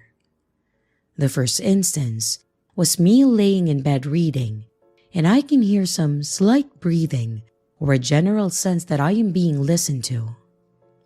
This escalated through the next few weeks, with this man masturbating nearly every night when my window was open. I would look outside quickly to see who it was, and I could never get a glimpse of this person, and I was so confused on how they could scale the 6-foot fence back in my yard that quickly. From that, it escalated to him masturbating at all hours of the day on random days. On the days he did it, he would be all day by my bedroom window, my living room window, and kitchen window downstairs on opposite sides of the house. I thought I was losing it. Like, are there more than one person? How does this person run away so fast? But I was just like, whatever, I'm a man too, so I didn't feel particularly threatened, and I had a bat in each room just in case. But this is when shit went sideways last night. The masturbating was on another level, and I kept hearing breathing in my basement, and it sounded like someone was in the walls. I kept running to the windows and downstairs, looking everywhere. And again, I could never find this person. This whole night, I thought I was losing my shit. I was extra vigilant, listening in silence in my room. And then I heard it. The man was walking on my roof and peering over where my window was in my bedroom. I freaked out and I pushed my attic, and thank God he was not inside the attic, but opening it allowed me to hear his footsteps on the outside roof crystal clear. Every time someone would be walking on his side and potentially see him, he would run back to the other side and hide. And I called my brother to come and try and get a picture of him. Well, now I know I'm not crazy, because I can hear him perfectly clear. And on top of that, I can hear him perfectly clear and run back into my neighbor's house when he gets too spooked. Well, this is really the scary part. I have a very small window in the basement in a pretty old house that I had absolutely no idea was even able to be opened. Turns out, it can and was unlocked. This man has been in my basement for God knows how many times. For some reason, I don't feel particularly that scared. I have a feeling that he is disabled or something, and I feel bad for him. He makes weird noises like an autistic person might, and I've seen his hand opening the back door, seeing me, and then running back inside, and it was really dirty. I think he is scared of me because he ran so fast in the house when he saw me in the backyard. So I said out loud to him that if he doesn't stop going on my roof or entering my damn house, that I'm going to tell his brother and the cops potentially. I'm totally assuming this, but I have a feeling that the brother took him in because he had nowhere to go and is disabled in some way. So I'm kinda scared that he is going to kick him out. Now all my windows are locked top and bottom, and it's almost winter, so at least I don't mind to keep windows shut. But yes, there's a very creepy compulsive masturbating on my hand.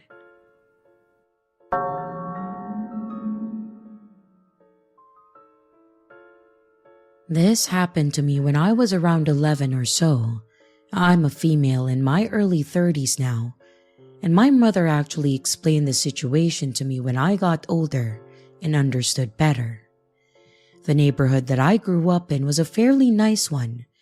Almost everyone knew each other, especially our family, because my parents had an in-ground pool installed, so we had lots of people over and had pool parties. I loved it because we always had big birthday parties for me and my 2 older siblings. Our house sat a little higher than others, being that it was on a bit of a hill. We had a chain link fence all around with gates on the sides so that people could just go straight to the backyard. there was a set of stairs that led up to the wooden patio, going around the pool, almost leveled with it, with a table and a canopy set on it. It was always fun waking up, going swimming till around noon. Then my mom would bring us lunch, and then we would sit out there and eat. Our neighbor on one side had 2 kids.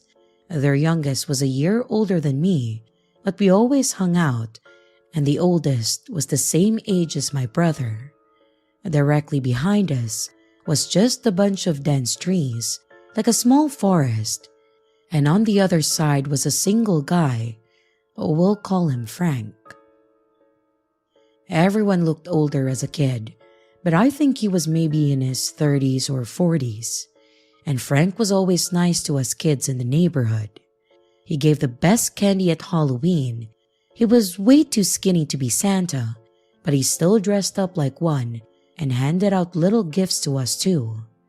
He came to our pool parties and cookouts just like anyone else.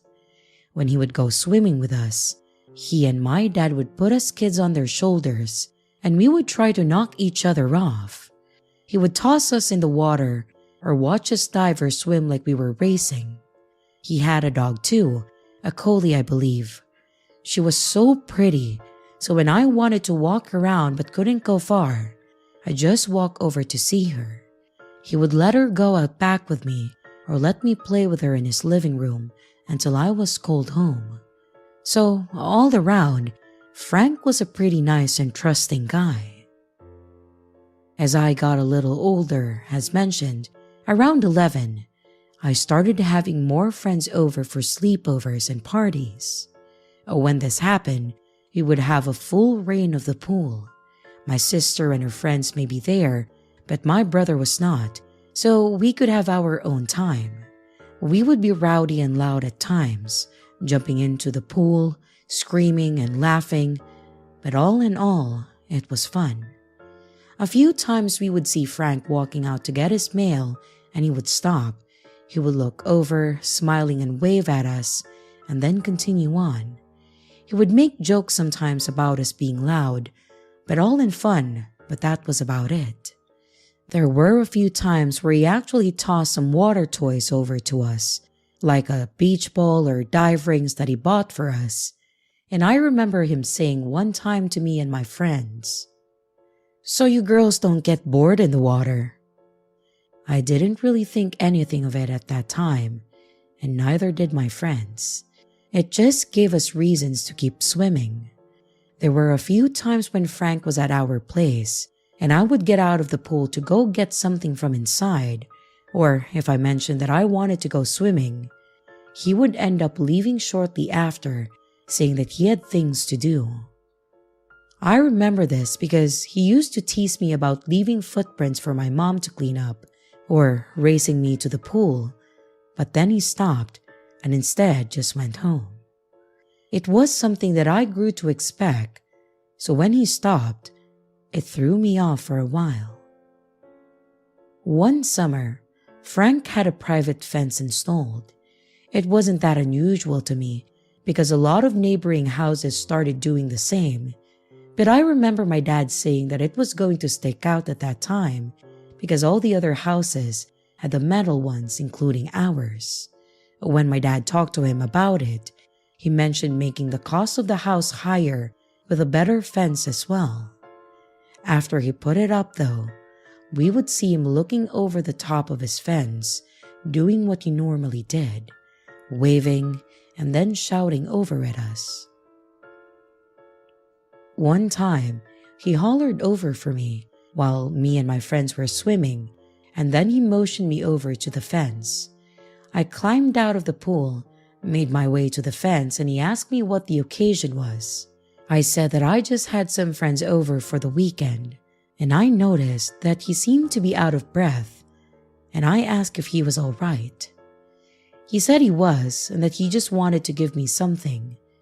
And after a few seconds of him looking down, he handed over these floating horse things that were basically pool noodles, and he said that we could use these things for our water fights when we couldn't be on his shoulders. I remember taking them pretty excited about it, and I thanked him. He was just smiling as I walked back to get in the pool. He stood there for a few more seconds. I got back into the pool until my friend noticed him and asked if he was just going to watch us the whole time. I looked over at him and thanked him, and then he went inside. I remember some of these so clearly now because it's not until afterwards that you realize everything wrong.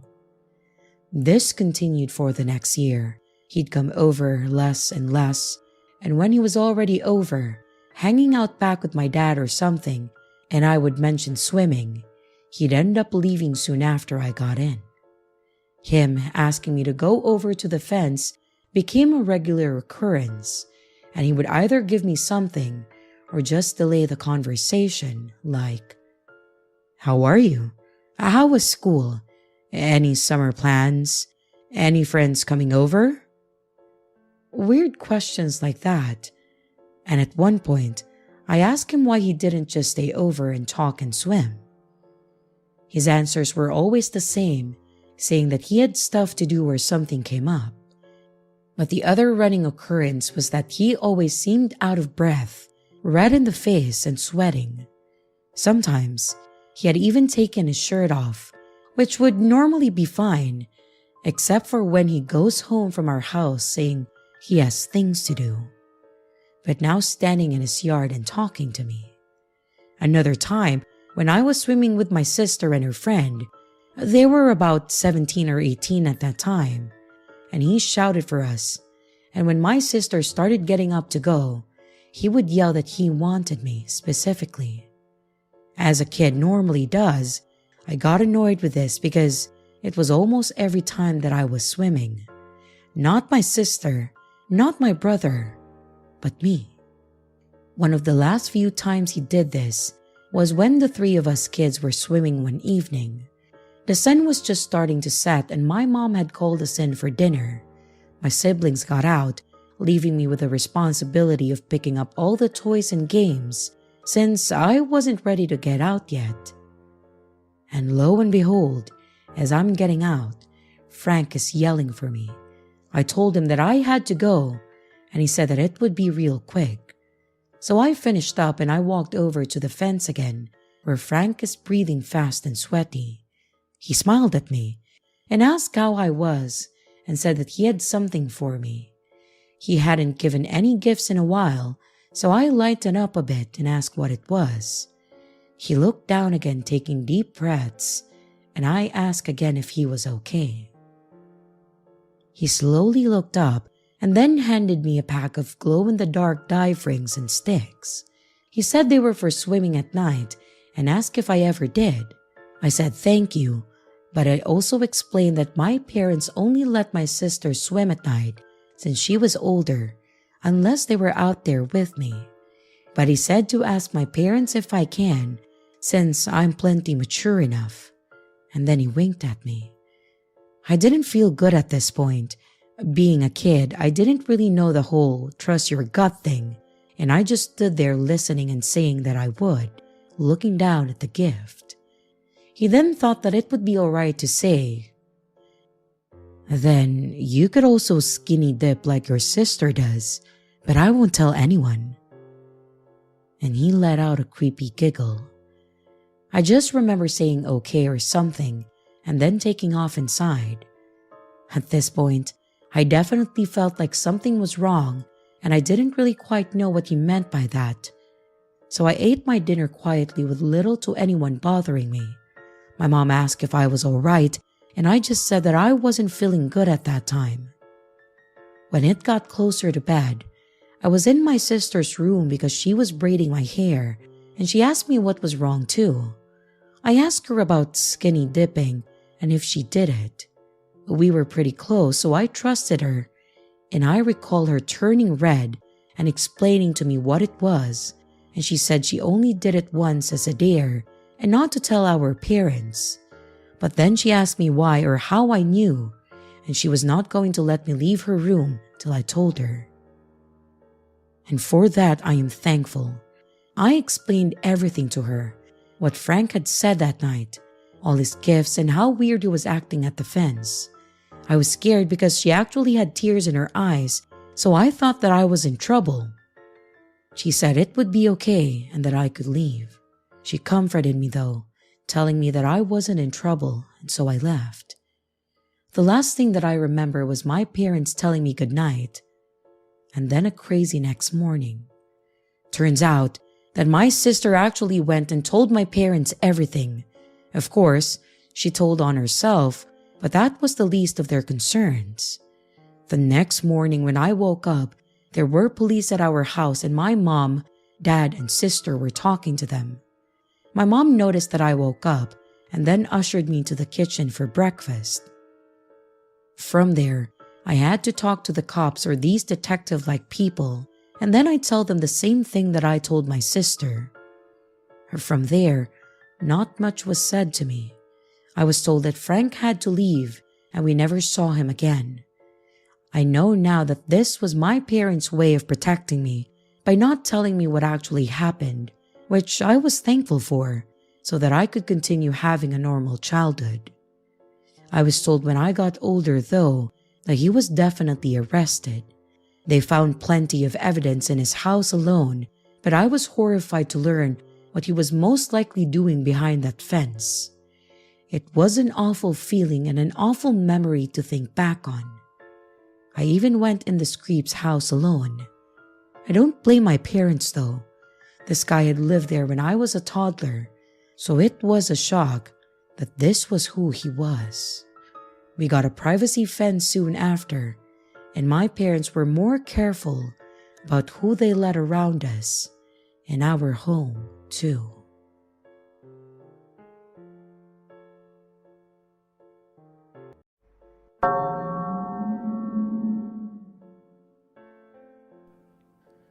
So this was quite a while ago. I would say about 11 to 12 when this happened. One night, we had decided to get food from a pizza place around us that was close, but not close enough that they would deliver to us. It was about 20 to 30 minutes away. The trip there was fine. We got our food and we were on our way home. But then we decided to stop at a gas station. When leaving the gas station, a dark burgundy car pulled out behind us. At first, obviously, this did not raise any red flags to us. But as we kept going and getting closer to home, this car was still following us and we were starting to get freaked out. It followed us the whole way home, and once we got home, we pulled in and this car just stopped in the middle of the road a bit behind us. My mom told me not to get out of the car, and we sat there for about 10 minutes until this car finally decided to drive past us. I was so scared, I didn't even look at the car because I didn't want to see who was in it. They turned at the next block, and then my mom told me to get out of the car and run to the house as fast as I could, because she was worried that they were just going to drive around the block. We got out, ran to the house and locked the door. I don't know if they ever came back, and I never saw that car again. It was one of the creepiest things to ever happen to us.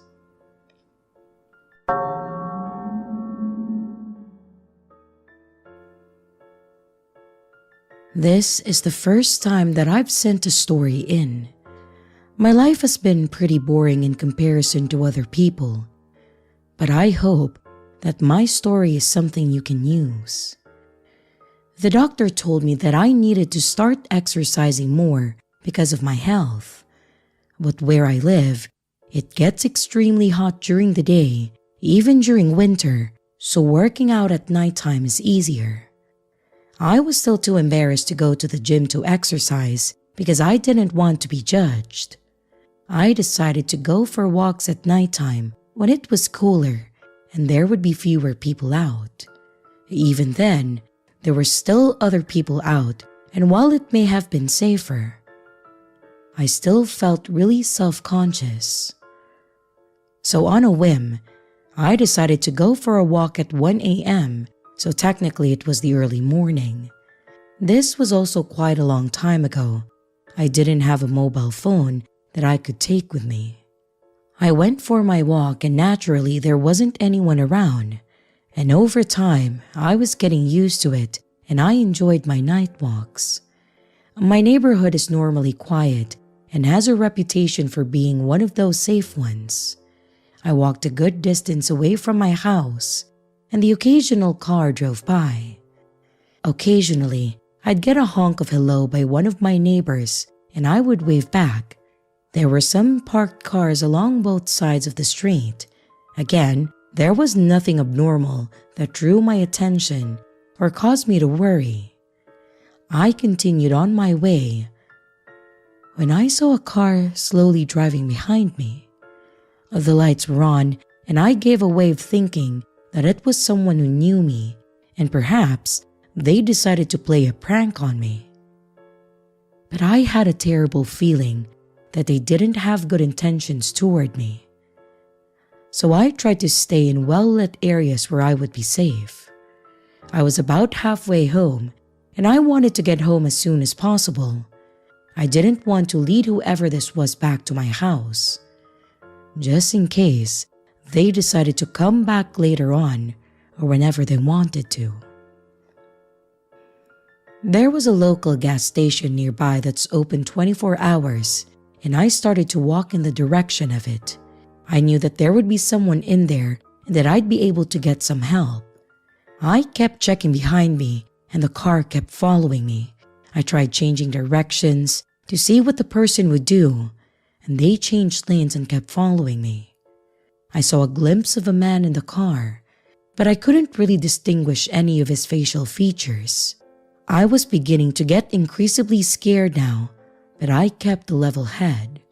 I walked to the gas station, I entered, and I spoke to the man behind the counter. I then explained to him that a car had been following me. We looked for the car, and it was gone.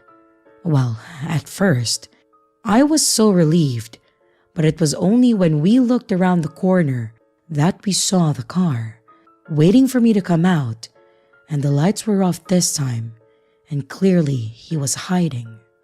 The man was so kind and called the police for me. I waited, and I bought some snacks. I know, counterproductive to my diet, but I needed the comfort because I was so nervous. I'm not sure how long it took for the police to come, but when they came, the other car drove away and I never saw them again. I still went on my regular walks, but I ended up going with a friend to keep me company and also for safety reasons. And I never leave without a mobile phone in case of an emergency, and I bought one soon after this happened. There was an update on the car that was following me. The car was stolen. There were women who were walking who had gone missing in the neighboring towns, who were just grabbed when they were walking either early in the morning or late at night. There were rumors that it was a serial killer of some kind, but since no bodies were found at this point, we really can't be sure whether this was true or not. From what I heard about these women, they weren't the sort to just get up and leave their families behind. So yeah, it probably isn't good. Update. Hi, sorry about the second email. I wanted to give you an update about my story, and I haven't heard it on your channel yet. One of the missing women who went out for a late walk has been found deceased and likely the victim of murder. The others who have gone missing haven't been found yet. There isn't anything specific to say that it was the same person or if it was connected, but it made me wonder what could have happened. So, I guess going to the gas station was a good idea. Everyone, please, stay safe out there.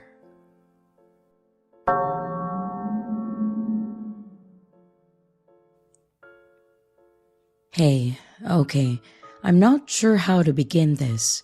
This isn't one of those, oh, he looked at me funny in the grocery store, let's not meet kind of story. My life was actually in danger, and I wasn't sure if I was going to make it out alive. I hate those stories where someone is looking at someone strangely, and that ends up being their story. I live on a property in a rural country town. It isn't close to the town itself and is about 15 to 20 minutes away. I can't see my neighbor's house, and they certainly can't see mine.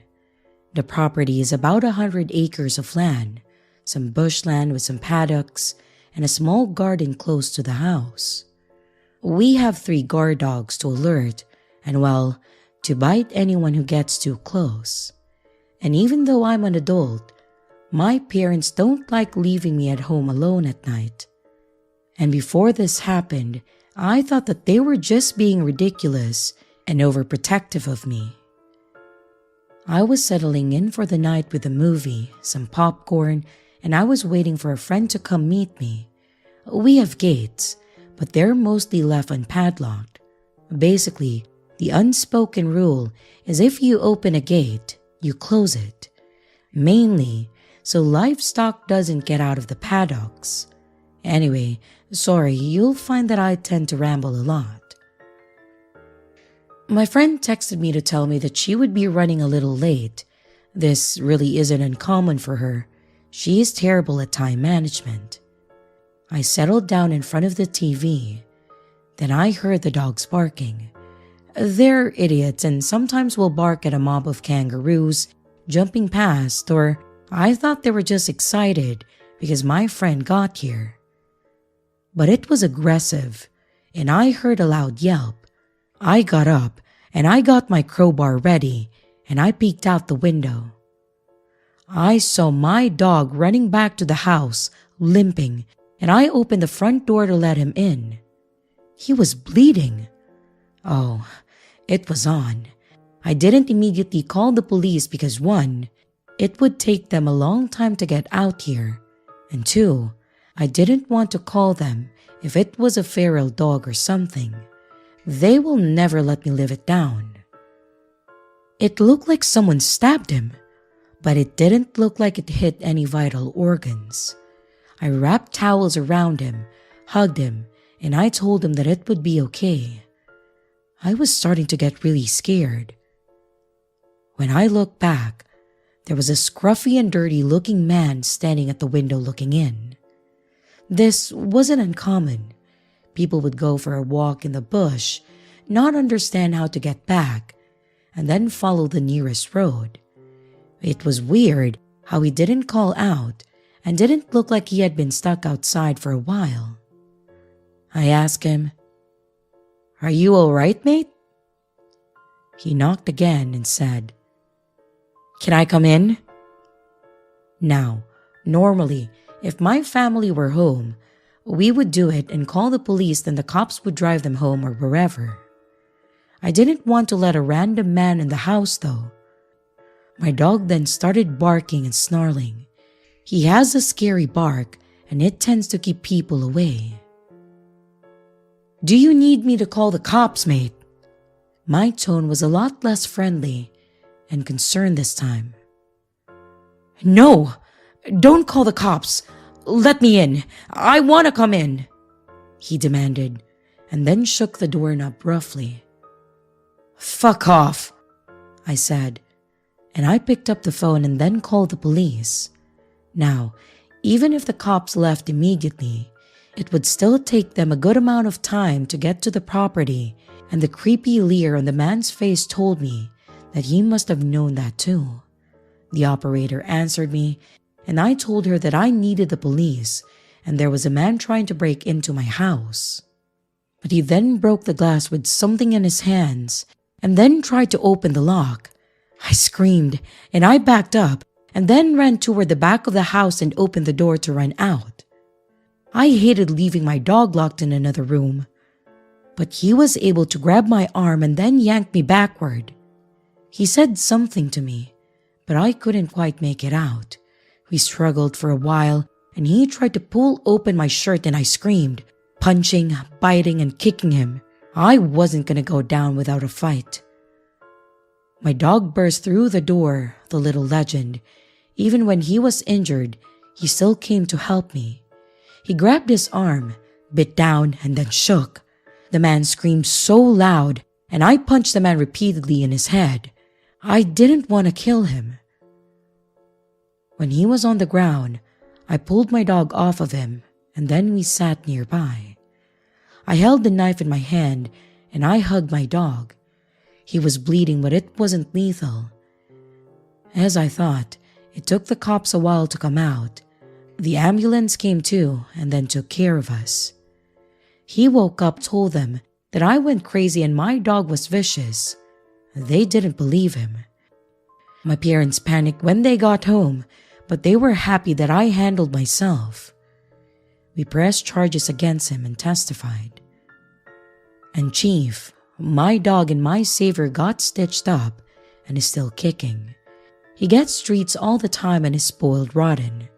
We upped the security at the house just in case that it ever happens again. Well, I doubt it. But we have cameras around the place and motion lights in case that some stranger ever tries to pay us a visit. The other dogs, unfortunately, were terrible guard dogs, but that's okay. They're still beloved pets. As for the idiot who attacked me, he is in prison, and I hope that every single day he has in there is total misery.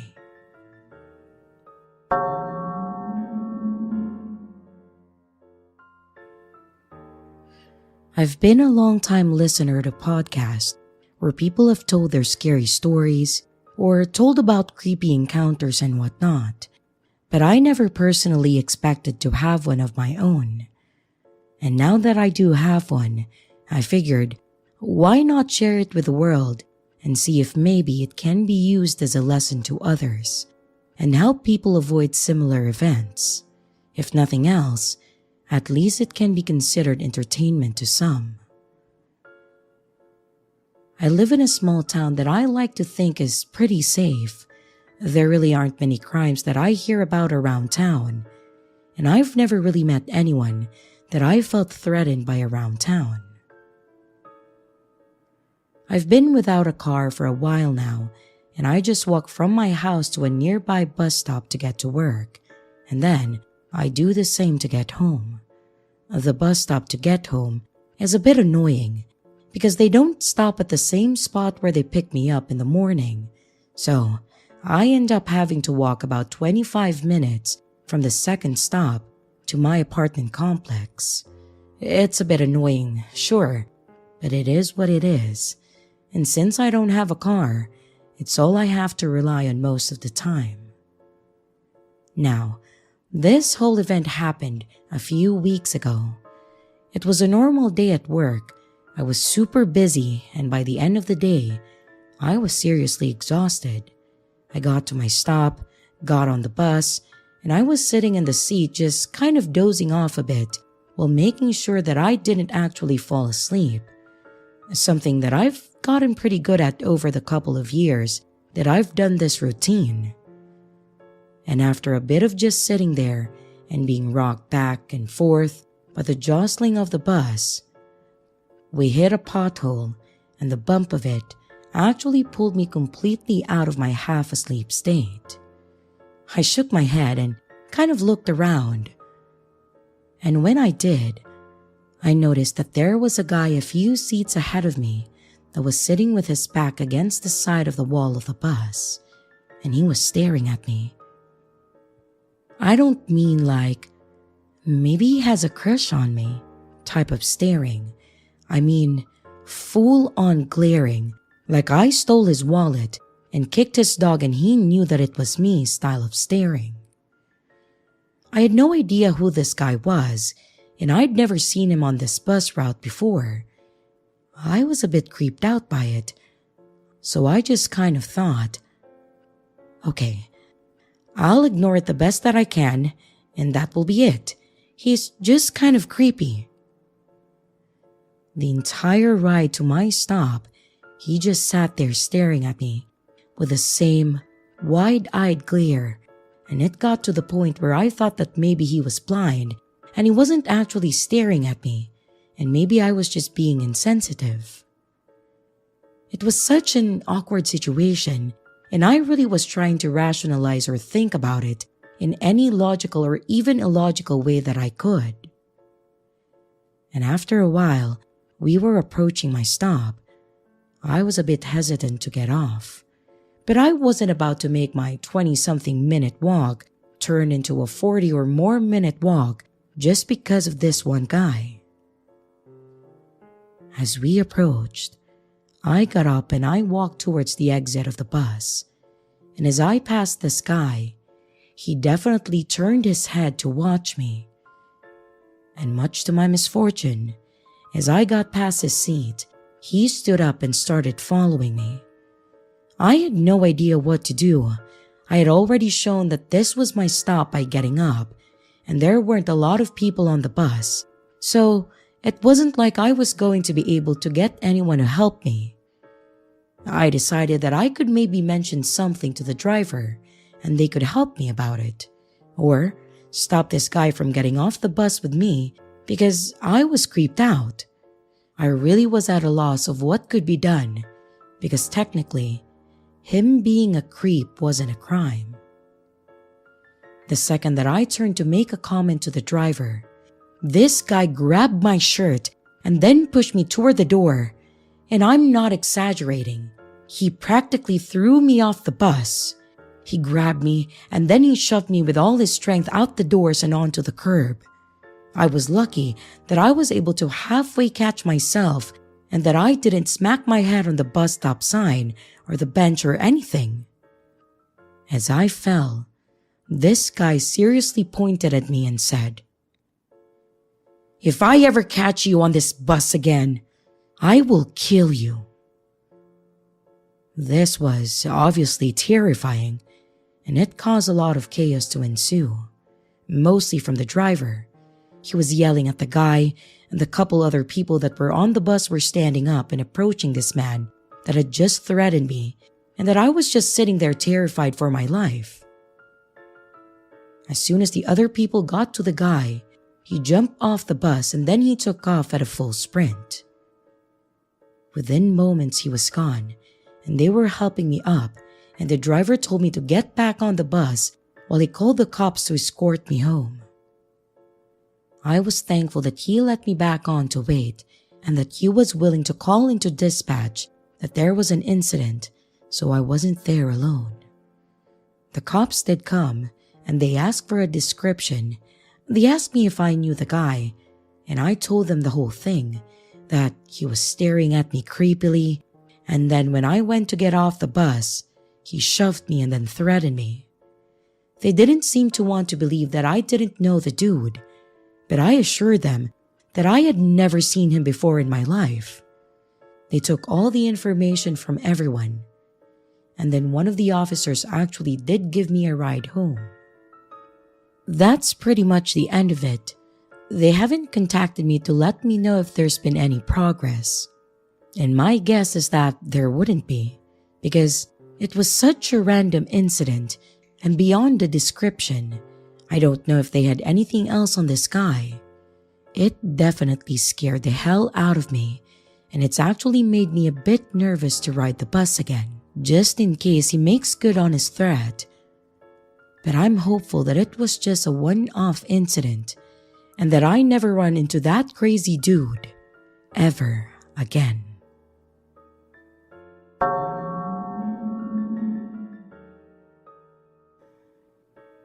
This story takes place several years ago, in the early mid-2000s. I think it was 2006, because at that time, I was living with my aunt and uncle in the middle of pretty much nowhere Midwest. I won't get into the whole why I was living with them thing, because it's not really relevant to the story. Just know that I had crappy parents, and they were the next best thing, but they really did live in what was pretty much the middle of nowhere. The town, if you could call it that we lived in had a really small population, and pretty much everyone knew everyone else. It was basically one of those small towns where if you pulled into someone's driveway, you would get met with the business end of a double barrel. On top of this, they lived on what was basically a long dirt road that literally just ended. There were no turnarounds or side roads. It was just one long dirt path with gravel on it that went the length of a few properties and then stopped at a tree line. It didn't even have one of those metal guardrails to stop you at the end. It was just a forest and a small ravine pretty much. This meant that the people that came down the road were typically just the people that lived there, or maybe were visiting someone that lived there. Very rarely did we get someone that would drive all the way down the road, find that it just ended, and then turn around to go somewhere else. Now that you have an idea of what it was like, I'll get on to what actually happened. I was 16 at that time and had recently gotten my driver's license, so I was the one that drove to the only gas station to get snacks, or would drive out to the grocery store to pick up the few things we needed.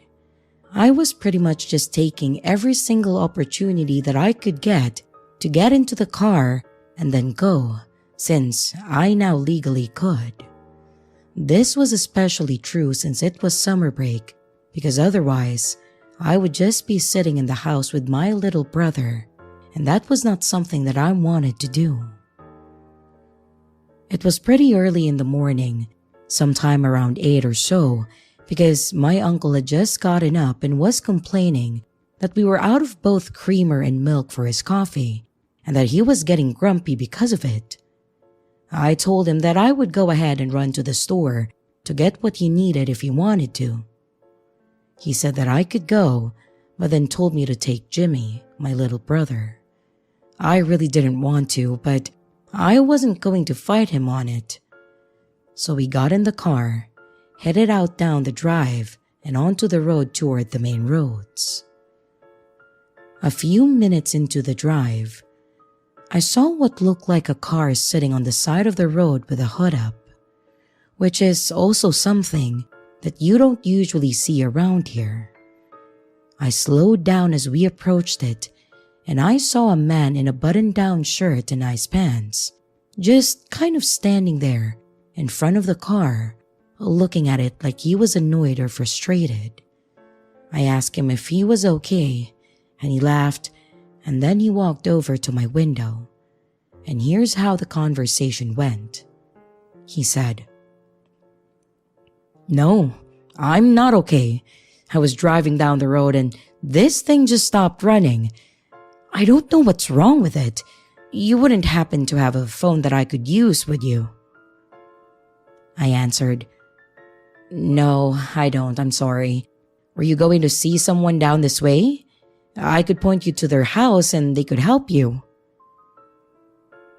Mind you, this was 2006, and most people didn't have cell phones on them at that time, much less out here. He then answered, "That's all right. Could you give me a ride up the road to the gas station so I could call someone? It's just me out here, and I don't really know where I am." This was a bit of a weird statement. He definitely looked out of place, but to be on this road usually meant that you knew where you were going. I told him, "This is my uncle's car, and I don't really think he'd want me to have a stranger in it. What I can do though, let me turn around and go get him and let him know where you are so he can come out this way. He actually owns a mechanic shop, so he can either tell you what's wrong or get you towed out to the shop, and I'm sure he'll be able to fix it." But when I said this, he kind of looked upset or disappointed, which was weird to me because I was basically offering to get him a certified mechanic to look at his car for free since he was stuck here. My uncle had been working on cars for something like 30 years at this point, and there was nothing that he couldn't diagnose or fix at his shop. The guy kind of just looked around and shook his head and then leaned in and said, "Could you guys just go ahead and give me a ride? I think that would be the better way to do this." That's when my brother leaned forward and started talking. He asked, "Is that guy with you too?" and pointed towards the trees by the car. The guy looked shocked and then turned around to look at the trees, then asked in a sheepish way, "Oh, what guy?" My brother once again pointed and said, "That guy right there, behind that tree. He's been standing there for a while now. Does he need a ride too?" Now, my brother can be a bit annoying at times with how he was, but this was practically the thing that saved us in this situation. And as soon as the guy realized that we knew that the other guy was there, he didn't really seem to know what to say. And after a couple seconds of mumbling and jumping around with his words, he seemed to motion to the other guy, and as soon as I saw him start walking out of the trees with a gun in his hands, I booked it.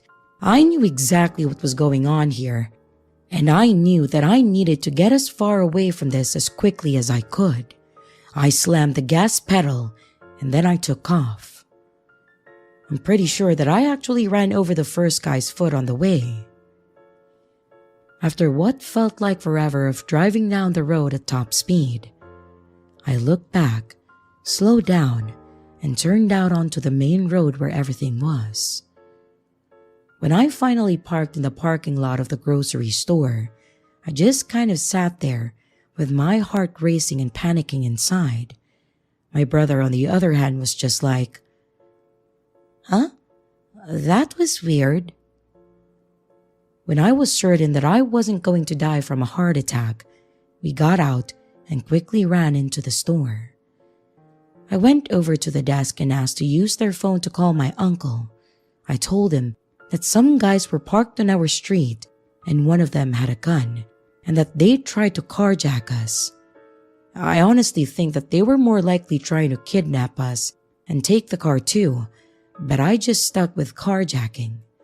He then told me to stay there until he got up to the store, that he was going to call the cops. When the officer got to the store, my brother and I told him about the whole thing, and we told them about the car, the guy, and the other guy with a gun. They did a sweep of the area, but they never found any of them. My uncle said that he didn't seem to see them either when he drove down the road. My guess is that they took off when we did because they knew that the cops would be there soon. It was bizarre for them to do this in the middle of a rural area, on a road where it's just a bunch of country folk. But at the same time, I guess if you have the patience, you could get a mark pretty easily, since people out that way are always willing to stop and help. It was the only time there were any reports of anything like this, and I never saw the two guys again, which tells me that they weren't from around there. Honestly, I hope that I never do see them again.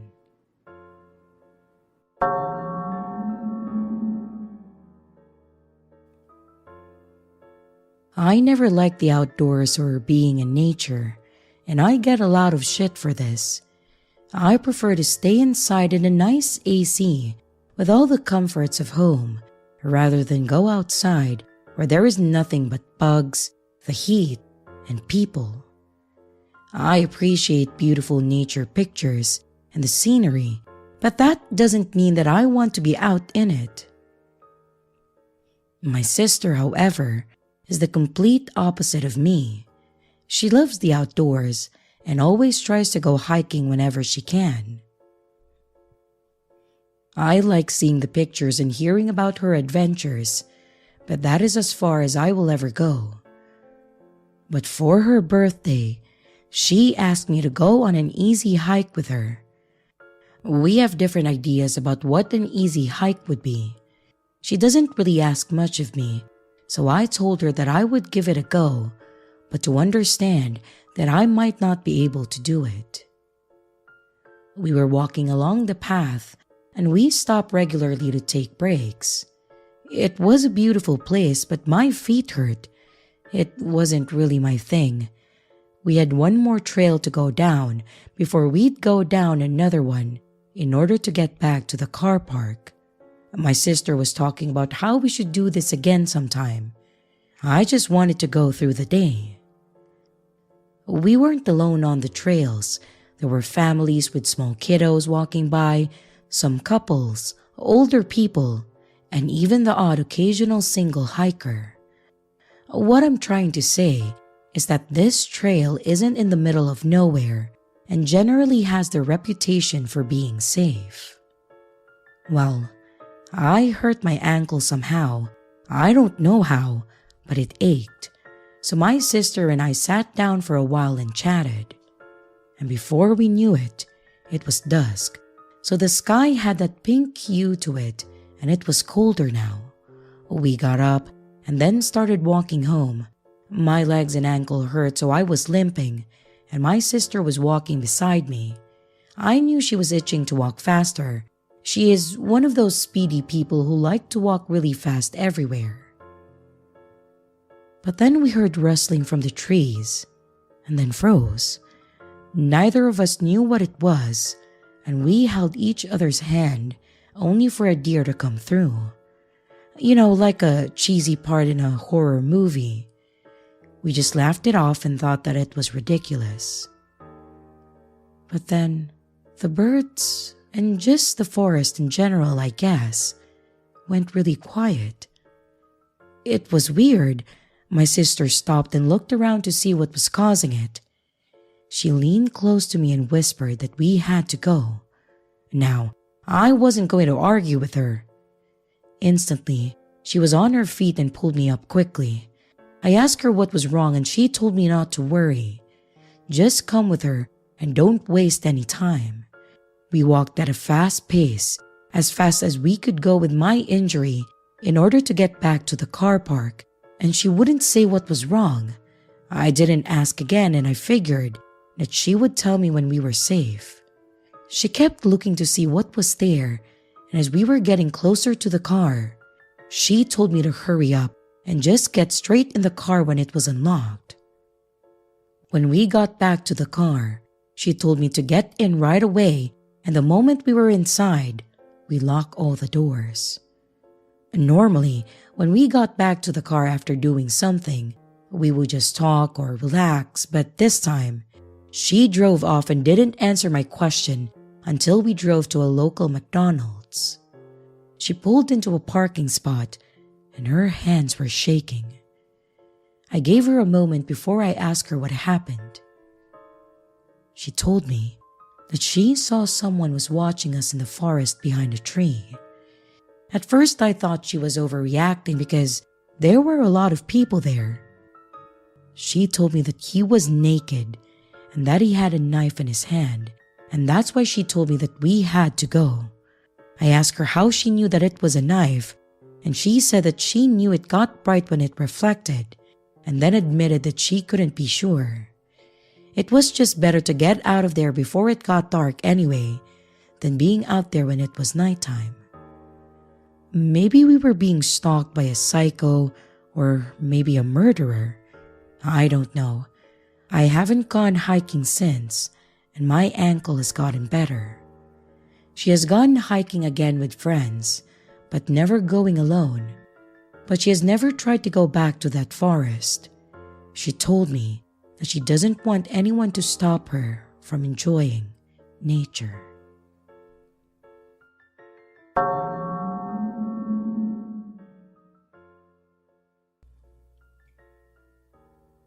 I'm a female and I'm currently 31, but this happened when I was 16. I was in a choir at my high school that performed for a lot of different events around town. One of them was to sing at the middle school sporting events. The middle school in my hometown, there is only one, is just about half a mile from my childhood home. So whenever we had events there, I would just walk. I didn't really get my license till 17. This one night, I think it was November. We had to sing at a basketball game, and it was obviously dark when I was able to leave. Normally, I wasn't allowed to walk alone at night, but for choir, I was given permission unless I felt unsafe. But there wasn't any reason to be creeped out in the first place, so I started my walk. Just down from the middle school is a stretch of road with almost no streetlights that had always creeped me out when I walked there. I crossed quickly, and I had a fast pace going, as I'm a naturally paranoid human. But about 2 minutes into the dark zone, I heard rapid footsteps behind me. I at first figured that it was a jogger, but they made no attempt to pass me and they just stayed a comfortable 10-foot distance. They began whistling a jaunty tune, which at first I thought was fun. At this point, I wasn't super scared, perhaps because of the happy whistling tune, but I noticed that the footsteps began to speed up. There were no cars on the road, and given the lack of light, when I turned around all I could see was a silhouette shrouded in darkness. At that realization, I quickened my pace to barely under a run. The whistling continued, getting more breathless as this person began to run after me. I looked back to see a dark figure coming at me at full speed, and in terror, I began to run frantically as well. I will never forget those last moments running through my dark subdivision, hearing his whistling and footsteps getting closer and closer. This person followed me up to my door, and I ran inside and locked the front. I checked all the doors and went to my upstairs bedroom. And from the window, I could still see a silhouette and could still hear him whistling. I slept with a knife that night.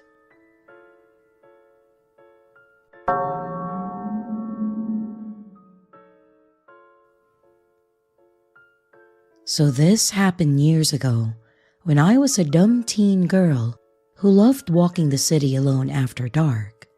This took place in Eastern Europe and, for context, in a city with a tramway system. On this one night, I sat in a tram station waiting to catch the last tram home. 3 trams stopped at the station, 2 of which went where I was going. This information would be important for later. It was around 10 p.m., and as I sat there waiting, lost in thought, I barely registered the man quietly walking up and then standing by the shelter. I thought nothing of it, just someone else waiting for the tram. Until I started feeling weird. The streets were quiet and dark and there was no one else in sight, just me and this guy. And I started wondering why he chose to stand this close to me when he had so much space to avoid dealing with people. I couldn't comprehend anyone wanting to socialize this late at night, given that I was not very social myself. So I glanced at him, trying not to overthink. He was a bald-headed, beady-eyed giant, tall, built like a bear, big belly, and big arms and legs. I was 5'2" and scrawny, but that wasn't what scared me. It was the fact that he was staring right at me, unblinking and expressionless, not even attempting to look away or act embarrassed. No. This guy wanted me to feel uncomfortable. I instantly felt weak and shaky, cold shivers down my spine. This was not normal. I realized quickly that I was not in a good situation. I couldn't miss the last tram. Walking home was out of the question, and my phone was almost dead. I was a shy kid, and I didn't have what it takes to scare this guy away. I knew that, but I had to at least try. I only managed to utter a small "Hi?" trying my best to startle him out of whatever he was thinking. But my attempt failed in the face of his silent, threatening aura. He kept staring, no sign of intent to reply. He was enjoying this. Feeling the panic rising inside of me, I told myself to stay calm and then think rationally. Maybe he didn't hear me. Minutes passed, and his stare continued to burn onto my skin, and there was no tram in sight. Ignoring him didn't also work. So I mustered the courage to speak once again, this time a little louder. "What do you want? Stop staring!" No answer. He definitely heard me this time. I felt myself start to get angry. I didn't want to let this guy get to me anymore. I didn't want to continue to give him the satisfaction of watching me squirm nervously and pretend that this behavior didn't bother me.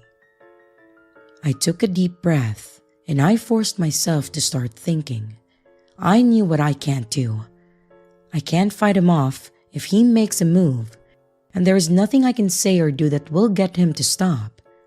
I didn't know what his intentions were, but I knew that they weren't good. If I tried to walk away, he would probably follow. I could run, but he would most likely catch up to me before I can tire him out, since his legs were much longer than mine. And even if I managed to somehow lose him, walking home through dark alleys, past the junkies and the gypsies that were always prowling about, could land me in an even worse situation. I could pretend to call someone, but he might feel compelled to act much sooner if he felt threatened. So, what can I do? The only thing that I could be able to do was to try and outsmart him somehow. So, I started developing a few plans, depending on which tram showed up, trying to confirm whether he was just amusing himself and actually waiting for a tram too, or popped over for other more suspicious reasons, and whether I could get any kind of help. I couldn't let him see where I lived, so if he followed me, I'd have to be prepared to employ whatever strategy available, and for that, I needed to stay rational and aware of my surroundings. While I was still thinking, the first tram showed up. It was one that I could have taken home, but this one pulled into the depot right in my neighborhood, forcing me to lead him to my home. I hoped that he would board it and leave me be, but he didn't. He kept watching me carefully. So I let the tram go, desperately hoping that it wasn't the last one to head home. He continued to watch, and I sensed that he was quite happy with how things were going. I put up with it for another 15 minutes, trying to focus on another plan of action. I could now pretend that I needed the other tram, the one going to a different area of the city, and I just ride to the next station, getting off as soon as possible so I don't end up too far and miss the tram that I need. This tram showed up next, and with my heart in my throat, I boarded it and I sat down by the door. He got on it too, but he sat himself in the back, pretty far from where I was. I let out a sigh of relief, thinking that this might still go well. When the tram reached the next station, I got up and out, not looking back and hoping that it was all over. But when I stepped on the pavement and watched the tram drive away, I couldn't see him in it. I turned my head slowly, and I was terrified to see him walking towards me, looking slightly pissed off. He stopped just a few steps away and then resumed staring, this time with a clear hint of malice, still in silence. My vision blurred as I fought back tears of despair. He was not going to let me go. The helplessness that I felt was unbearable, but I couldn't cry. I couldn't give up. I had to find a way. I had to get home tonight. The prospect of what might happen to me any time now, if I didn't, was becoming too real. My head was full of unanswered questions, regrets, and horrible scenarios. I wanted so badly to not have to think anymore, not have to fight back the tears, and stay composed. But I knew this would be his cue to enact whatever messed up plan that he had in his mind, and I couldn't let that happen. Then, I saw the final tram approach, the only one that I could take now, and I got on as quickly as my trembling legs would allow me to. When I was in, bright lights enveloping me, my mind snapped out of its nightmarish spiral of fear and allowed me a moment of clarity. I had 3 stops to figure this out. I sat down at the front and looked at the driver. He was a frail old man, blissfully unaware of my distress. Getting the driver's attention was a no-go. And then we passed one stop. There was no one else waiting to climb aboard. I turned around fully expecting to see the psycho that had followed me again. But I did not expect him to be sitting right behind me. He was not taking any chances.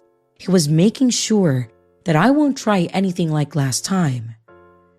I shot him a hateful glare and allowed my anger to overcome my fear. I stood up and purposely walked over to another seat in the middle of the tram car. I wanted to make it clear that I will not put up with this bullshit any longer.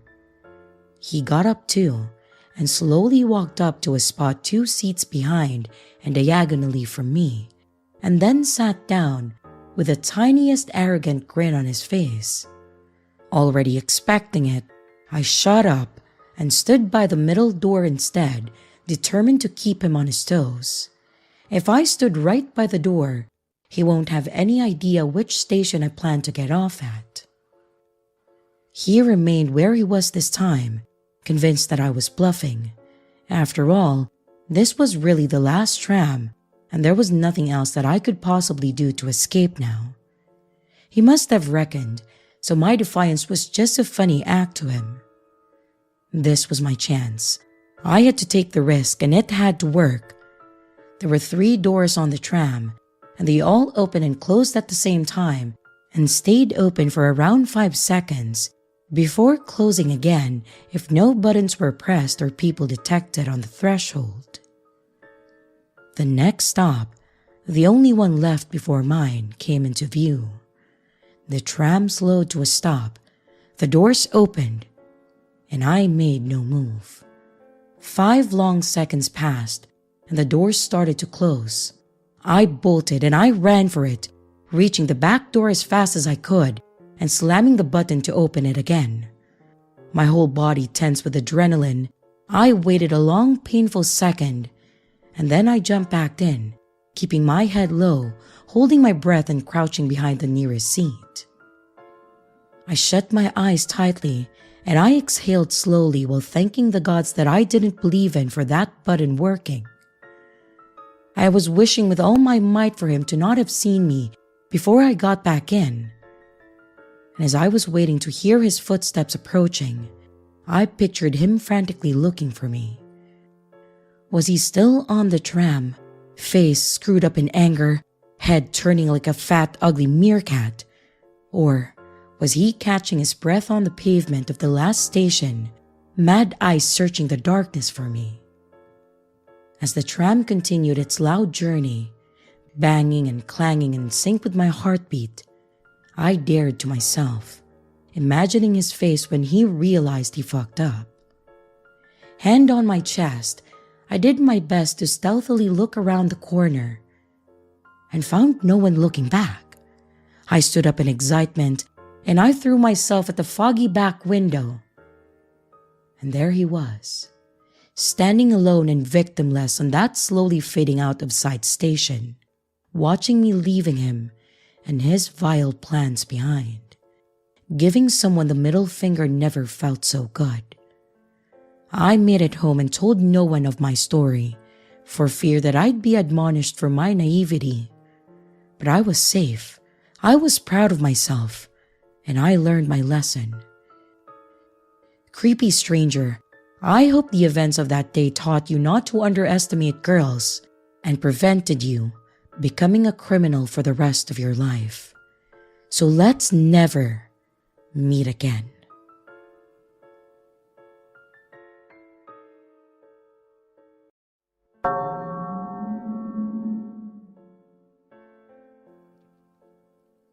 Leaving my friend's house, I accidentally backed into a brick mailbox. My bike rack hit the mailbox, so my car was okay, but it completely demolished the mailbox. No big deal, right?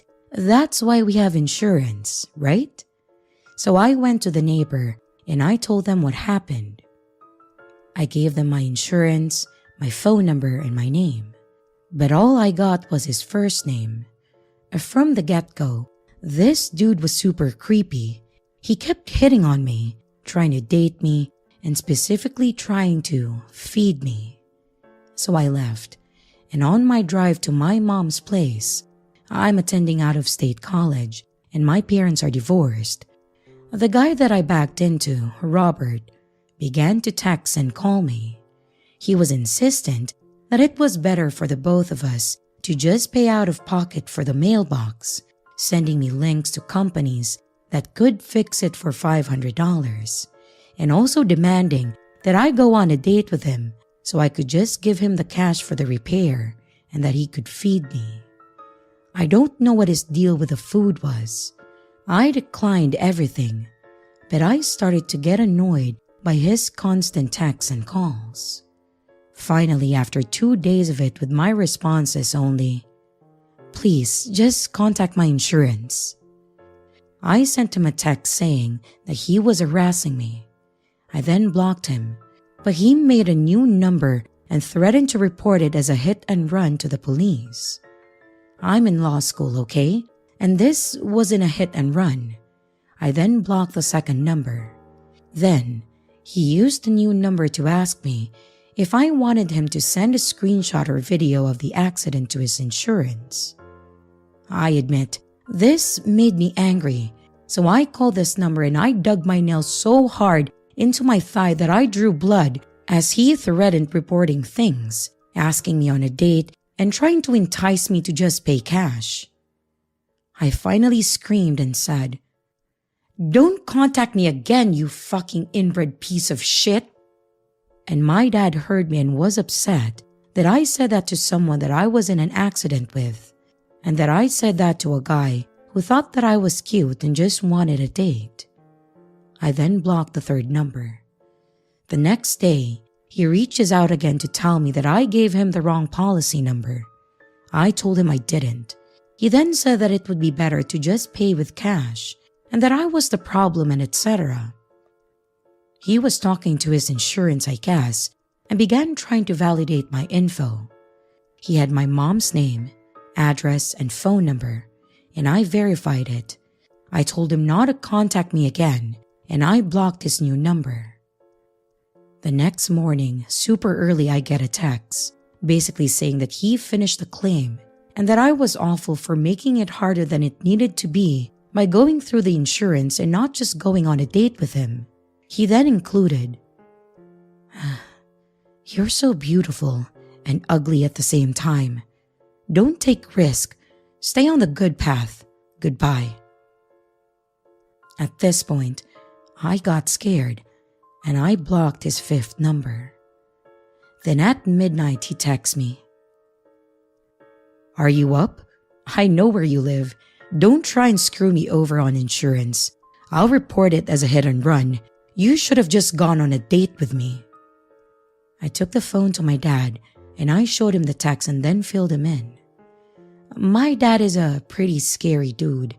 He then calls the guy and he answered, "Shoot, I know you were into me. Wanna come over?" My dad got very mad, and my dad said that this was beyond harassment and that this was his final warning not to contact me and that we didn't care how we reported it and etc. Robert then began saying that I came on to him and offered sex as a payment, and that I invited him to my house and that I was a horny bitch. I instantly blocked the guy and the police are contacted, the insurance was notified, and all the things. The next day, I talked to insurance and a protective order was filed. I get another text telling me that I shouldn't have involved the police. I blocked the seventh number and I notify the police and go stay at my dad's because this dude doesn't have my dad's address. My dad is a very tall and very scary dude who loves his Second Amendment. Well, late last night, watching Star Wars with my dad and older brother, the doorbell rings. That then goes to see who it is, and it's freaking Robert with a trash bag filled with his things that I left at his house. I call the police and my dad goes ballistic. The police then come and arrest the guy. And the bag? Well, lingerie, a knife, lip balm, and a Dita Von Tess fetish book. I just met with an attorney. Plot twist? The guy doesn't even own the house and is an illegal immigrant. He's married and he is being deported. I feel awful that he's being deported, but I genuinely think that he wanted to rape or kill me. I go back to school in a few days, and I am so terrified that he or someone else will follow me.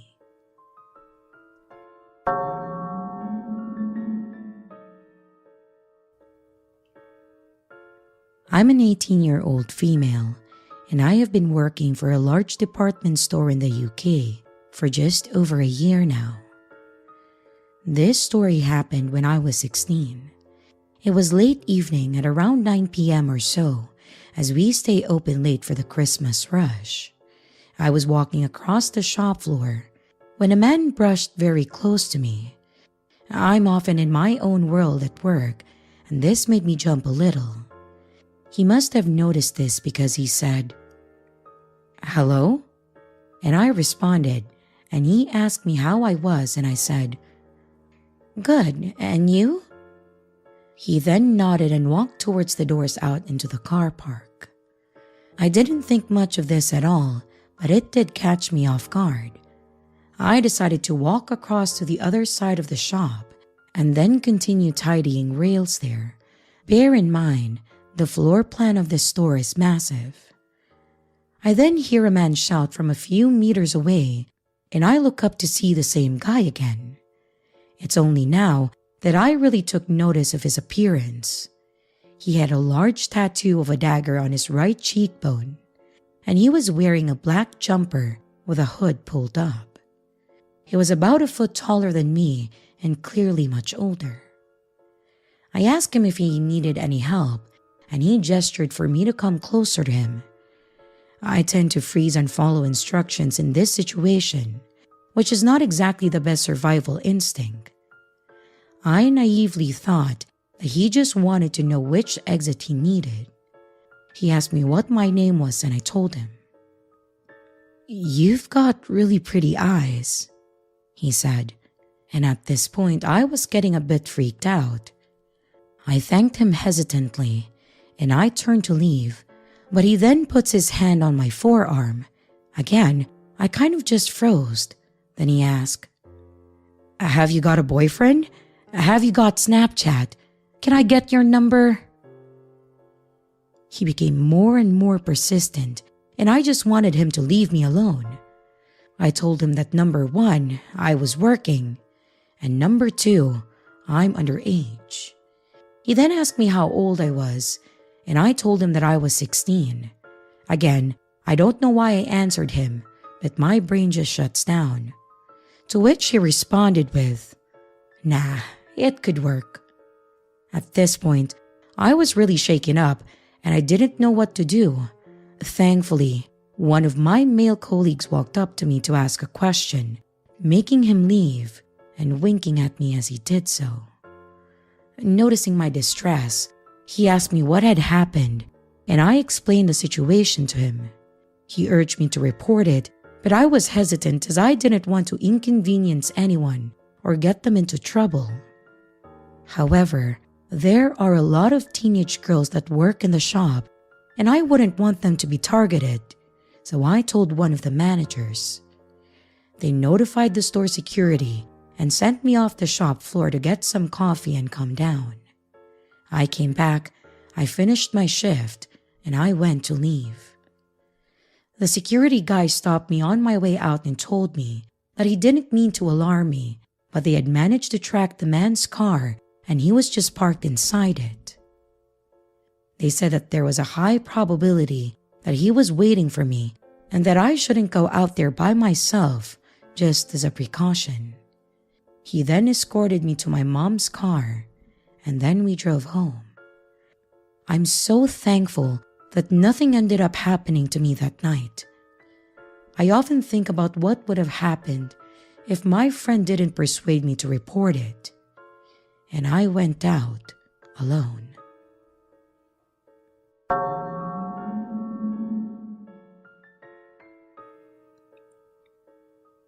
As I was walking home from work last night, about halfway to my house, a disheveled man who looked to be either homeless or extremely down on his luck crossed paths with me from the other side of the sidewalk.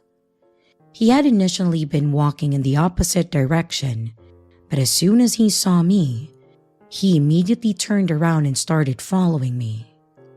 He began rambling incoherently and aggressively, and his words were so slurred that I hardly understood a thing he said. All I could make out was something about a care package and look at you.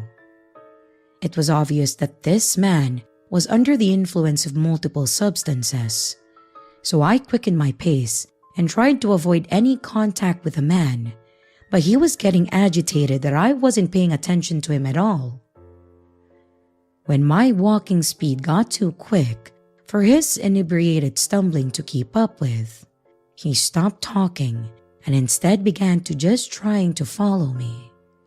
I kept looking over my shoulder at him, and every time that I saw him, he would either stop or trying to duck behind a bush.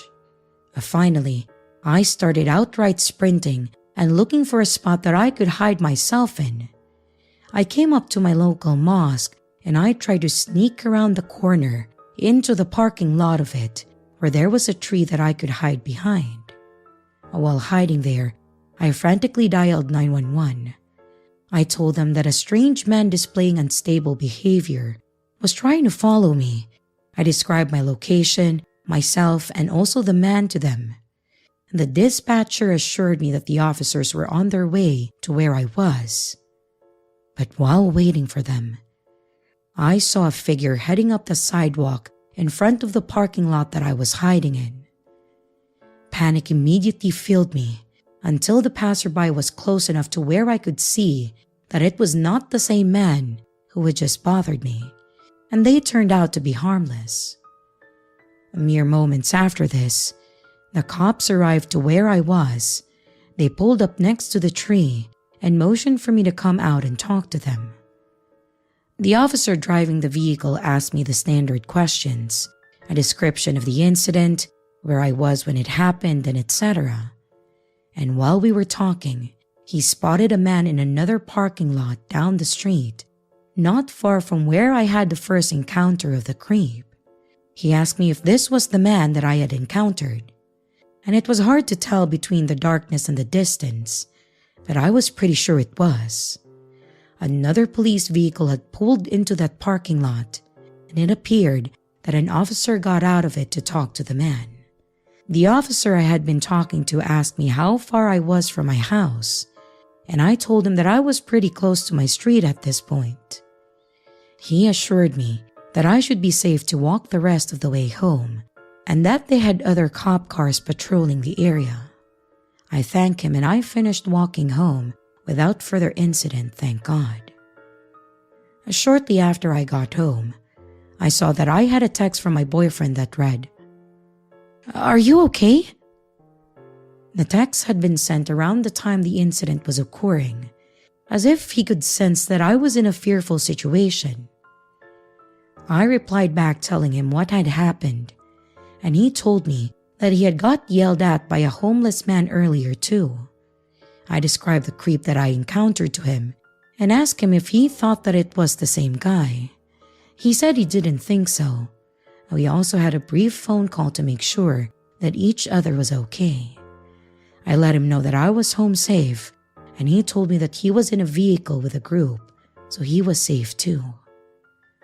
I don't know what the cops ended up doing about that man, but I hope that he stays as far away from me as possible.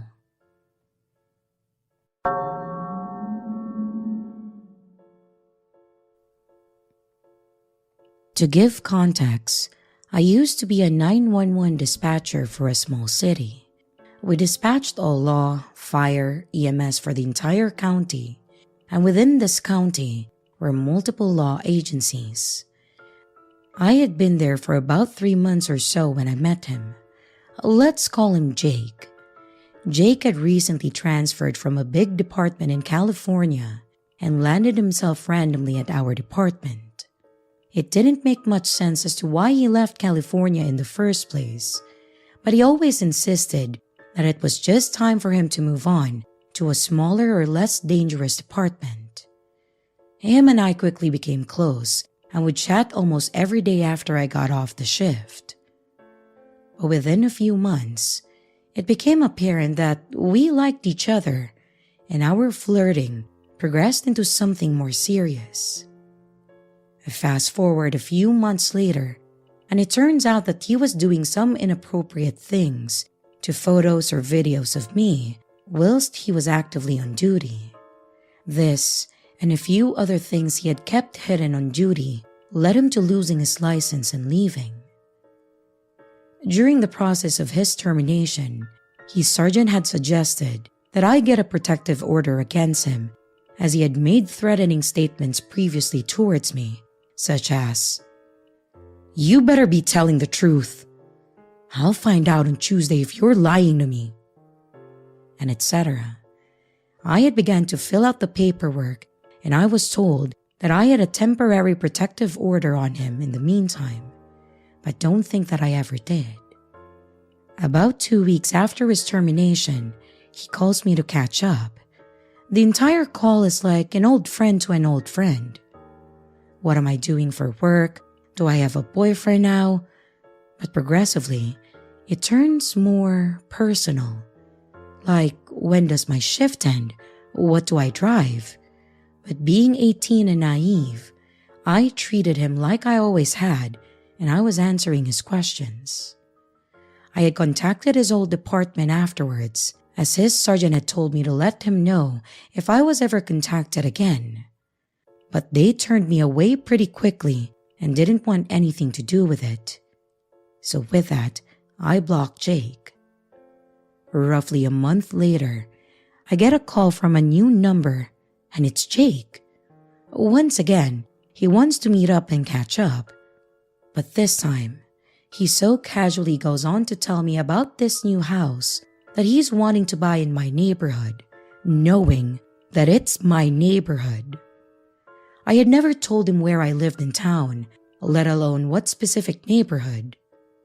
And during this call, he progressively gets more aggressive as well, making statements such as, "If I knew I was going to get canned, I should have just had my way with you." He half-heartedly joked about getting a hotel room just for me, and that was that. A few days later, he FaceTimed me, and once again, came off as simply wanting to catch up as he was sick. Midway through our seemingly normal conversation, he makes it apparent that he's been touching himself this entire time. Keep in mind, nothing suggestive was mentioned, and our conversation at that point was about his new dog. Well, I blocked him once again, but he has tried to follow my social media, and now I've started to see him in my area. Last I knew, he lived nearly 30 to 45 minutes in the opposite direction from me. Am I reading into this, or should I genuinely consider this stalking?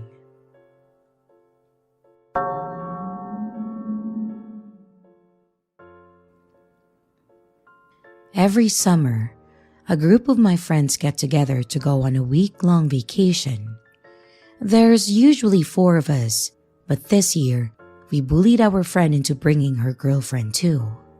We would decide on a place and a couple of activities to do in the area, and then we would rent a condo or vacation home, so we had the whole place to ourselves, instead of going back and forth between hotel rooms. We all agreed on Utah, as we wanted to go hiking in the national parks. We found a small home for a great price. It didn't have many reviews, but the ones that were there were all great. It was a 2-bedroom, with a sectional in the living room, as well as one of those giant recliner chairs. Plenty of room for all of us to hang out and sleep in. We went in late June and we all met up at Layla and Desiree's place, so they agreed to drive this year as Desiree had an SUV so we could fit better. It took us about 20 hours or so to get there. Thankfully, Layla is also good with cars, so I was grateful that she came with us. The house had a pin lock, so no key was needed, and it made it so much easier on 5 people. We got in, and it looked even better than the pictures. When we weren't outside, we were definitely going to be spending a lot of time in the living room, and I called dibs on the chair the moment I sat in it. There was a huge flat screen with 2 racks of movies and TV shows, and they had stocked up the kitchen with tons of different snacks and food with a long shelf life. Different kinds of granola bars, chips, popcorn, dried fruit, bottles of water, and the fridge was like a small liquor store with beers, wines, and mixers. There was even a small pool in the back that was full and kept clean. The bedrooms had a king size in one and a queen in the other. Layla and Des took one room, and Natalia got the other, and Alma, Hannah, and I took on the living room. There was a note on the fridge with rules and requirements, like the normal that we see in these places. Usually, they just post them on the rental site, but sometimes you may find them in the rental or additional request. The rules had a lot of normal, no smoking, if you break it, you replace it, contact for any maintenance issues, and etc. But one of them was different. It mentioned keeping the shower curtain to the right, as it allows the light from the window to shine in and help with drying the floor, preventing mold and mildew. I didn't know how any of that worked, so it made sense to me, so I reminded the girls and I moved on. Once we all got unpacked, we went to the grocery store to pick up a few things to make our own dinners. We then just had a nice night in, and while we determined our plans for the next days. The next day we went to Zion National Park. It was one of my favorite parks that I had gone to. There were plenty of trails to walk on, but there were also a few streams that we ran into that we took advantage of to cool off.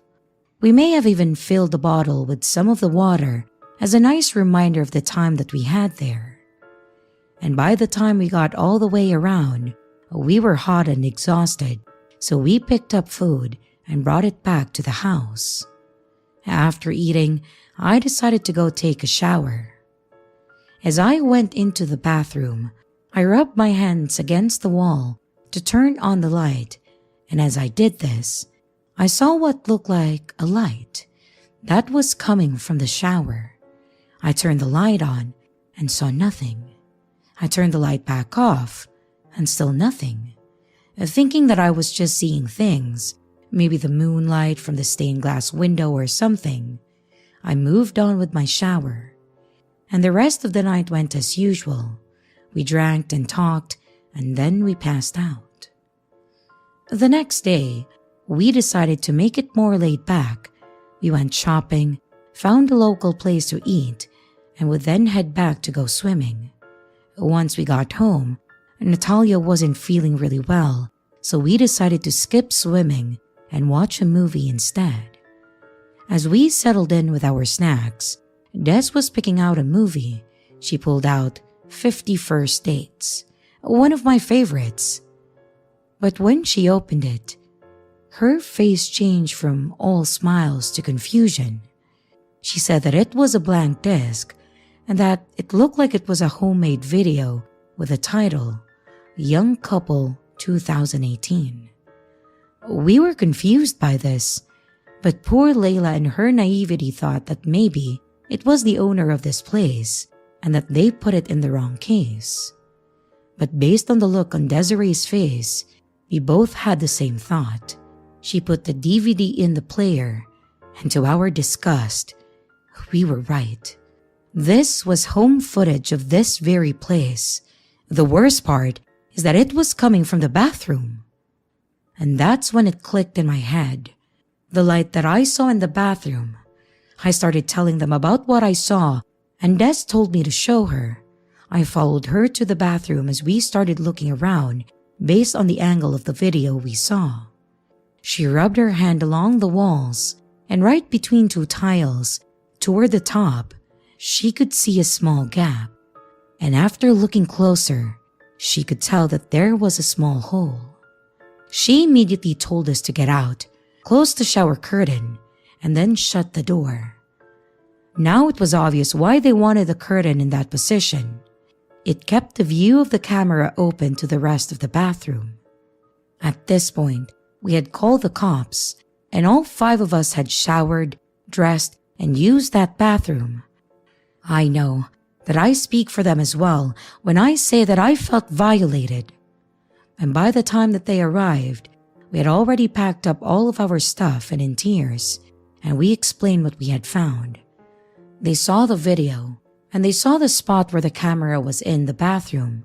And without us realizing, Des had gone to the bedroom that they stayed in and found one in a vase of fake flowers on a corner shelf. It was buried between other little belongings, so it was just as hard to see. Who knew how many more cameras there were? I know the owner had been contacted, and the cops had to call the vacation place that we went through to get his contact information. We all pressed charges, and he tried to say that it was for security. Don't worry, that line didn't work because he wasn't allowed to put them inside the home, only the outside. Oh, and not to mention, keep the recordings on top of that. We did get a full refund from the company, thankfully, because we had to get a hotel room. We thought about going back home, but Des wouldn't let us back down.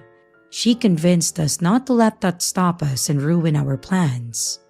Unfortunately, we are too afraid to rent from individuals now, with this in the back of our mind. But we agreed that Des should be a permanent addition to our trips due to her attention to detail.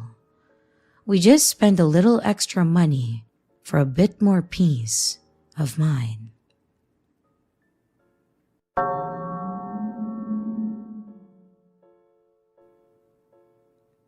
So this happened when I was 15 and my little sister was 12. A little backstory here. We lived in this small town for several years and it was safe. A few years into living there, we had a cop with his wife and kids moving 2 houses down from us, and our house was built sometime in 1920s. A few nights before this incident happened, our other siblings locked us out of the back door, and us being idiots, we kicked the back door in. The door didn't budge, but the frame came out of the wall and the door was just hanging. One of our blinds were also broken.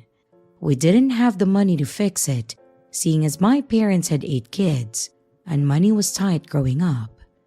Anyways, the blinds were broken behind our TV. On the other side of the window was a garage in our driveway, and next to the driveway, on our neighbor's property, which was abandoned, and it had tall shrubs. But what we didn't know was that there were 2 people hiding in the shrubs watching us. I'm gonna leave some details out to make a long story short. My little sister's name will be Candace, and my name will be Aria. It was the summer of 2009. My oldest brother and his girlfriend was a mile from our house fishing at about 10 p.m. at night. All of our siblings and my parents were asleep, besides my oldest brother out with his girlfriend fishing. I was sitting in front of the TV watching, and Candace was sitting on the bed watching TV with me too. All of a sudden, Candace and I heard a very loud crash noise from the back door. We both screamed. We got up and then we ran to the phone and called our brother's cell phone. He said that he was on his way because his girlfriend twisted her ankle, and he then gets home. By this point, we woke everyone up in the house and had all the lights on, and my brother tells us to stay in the house. My brother is 6'4" and 300 pounds. And unknown to my family, I slipped outside to check with my brother. I know, it was stupid for me to do this, but I was a curious kid. I saw my brother being really quiet, and he ran back to our fence in the backyard. He gets within arm's reach of this guy, and then he steps on a stick. The guy turns and looks back at my brother, and then takes off running, and then hops the fence, and he got away sadly. I didn't see this because I went back into the house after a while. My brother then comes in, and he tells everyone that he saw a guy in all black, and he's about 6 foot. That's all that he saw though. The rest of the night was all calm, but my brother was on high alert. The next night, my brother was out with his girlfriend, wherever they were at that time. It was again about 10 at night, and Candace and I were watching TV again, in the same spot as the last time. Again, we hear a loud crash coming from the back door. We screamed again, called our brother's cell phone, he came home again. The whole house was awake again, and all the lights were on. My brother goes out and checks it out. This time, he didn't see anyone out there. We forgot to mention that both of these times, we looked at the back door. Both times, the back door looked like it was kicked in really hard. And this time around, the frame was out of the wall more. The door was leaning further into the house.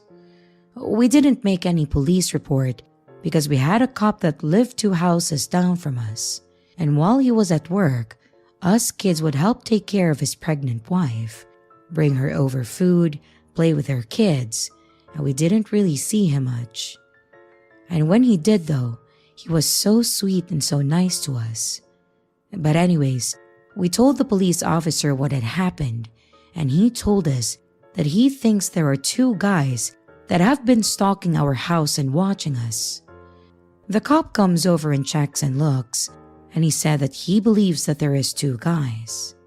One is the lookout and hides right there in the shrubs, and he keeps a lookout while the other one does the possible breaking in. He said that they had to have been looking through our broken blinds, and he said at night they could look in, and you couldn't see anything if you look out. After those 2 nights, there was no attempted break-ins anymore. Fast forward to the fall of that year, our cop neighbor told us something that he was not supposed to tell us, but he said that they caught a peeping Tom and that he's in jail now about 20 or so miles away.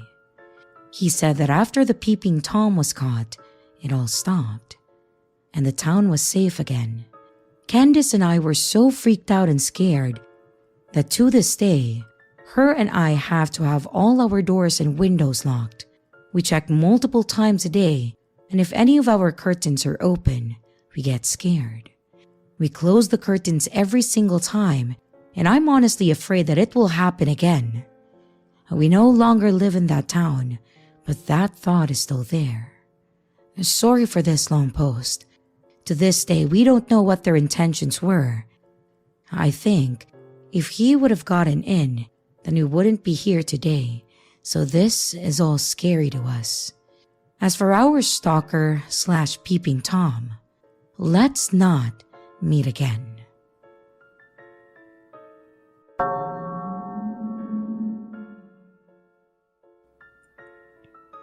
The school day ended like any other. I walked home, my backpack slung over my shoulder. As I stopped at the crossway, a car slowed beside me, the window rolling down to reveal a man that I didn't recognize. He had a snapback and a few tattoos. He smiled at me before saying, "Hey kid, need a ride?" As I said before, I didn't know who this was, so I politely declined, stranger danger and all. His face turned from friendly to one of annoyance. He scowled before saying, "Come on, kid, get in." Of course, I kept saying no, looking hopefully at the light, waiting for it to be safe for me to cross the street. but he seemed to be more aggressive by the minute. "Get in the damn car, bitch!" he yelled. As he opened his door, I saw the sign turn to the walk sign, so I sprinted across the crossway, not even looking back, but I could hear him getting back into his car. After a few seconds, I noticed his car trailing beside me. He was trying to follow me home. Realizing that, I decided to run back to the school. I ran into the building and past the office. The secretary, noticing my panic, asked me what was wrong, and I told her about the creepy car guy. She put a hand on my shoulder to comfort me and told me that she will call my parents to pick me up. Half an hour later, my dad pulled into the parking lot, and after seeing him, I ran towards him and I hugged him tightly. After being filled in on the situation, we then went back home. On the drive back, I kept looking around, seeing if the car from before was following us, but I didn't see him, but I still felt scared. The following days, my dad continued to pick me up and did so for a long time. It wasn't until the next semester that I was able to walk home again, and I only did so with a group of friends.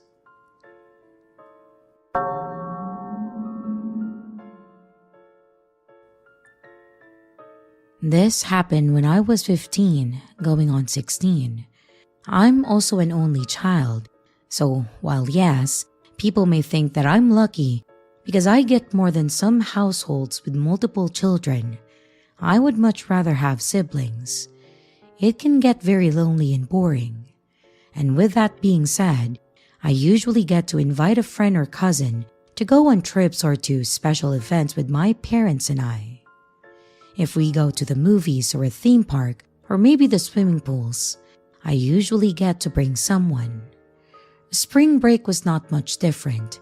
My parents owned a condo in Florida, so sometimes we would go there for spring break, in the summer, or even for Christmas break.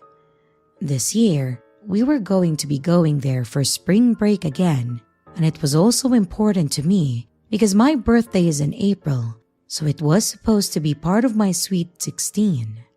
Because of this, my parents agreed to let me take a friend with me. As mentioned, I've had friends go with me on trips, but they have all been within the state. I've had cousins go with me to Florida, but never a friend of my choice. Rightfully so, I was excited about this. It was also part of my birthday gift, so I felt more like an adult. So after all the parent talk and confirming locations, and that my parents weren't planning on selling off my friend, things were set and I was going to have some pre-birthday fun.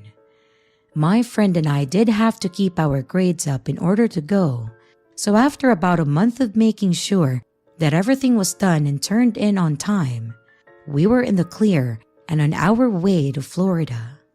We had plans to go to the beach, Universal Studios, and also just go to a mall or something to go shopping by ourselves. We got to choose our seats on the airplane, and we sat a few rows in front of my parents so we could have privacy.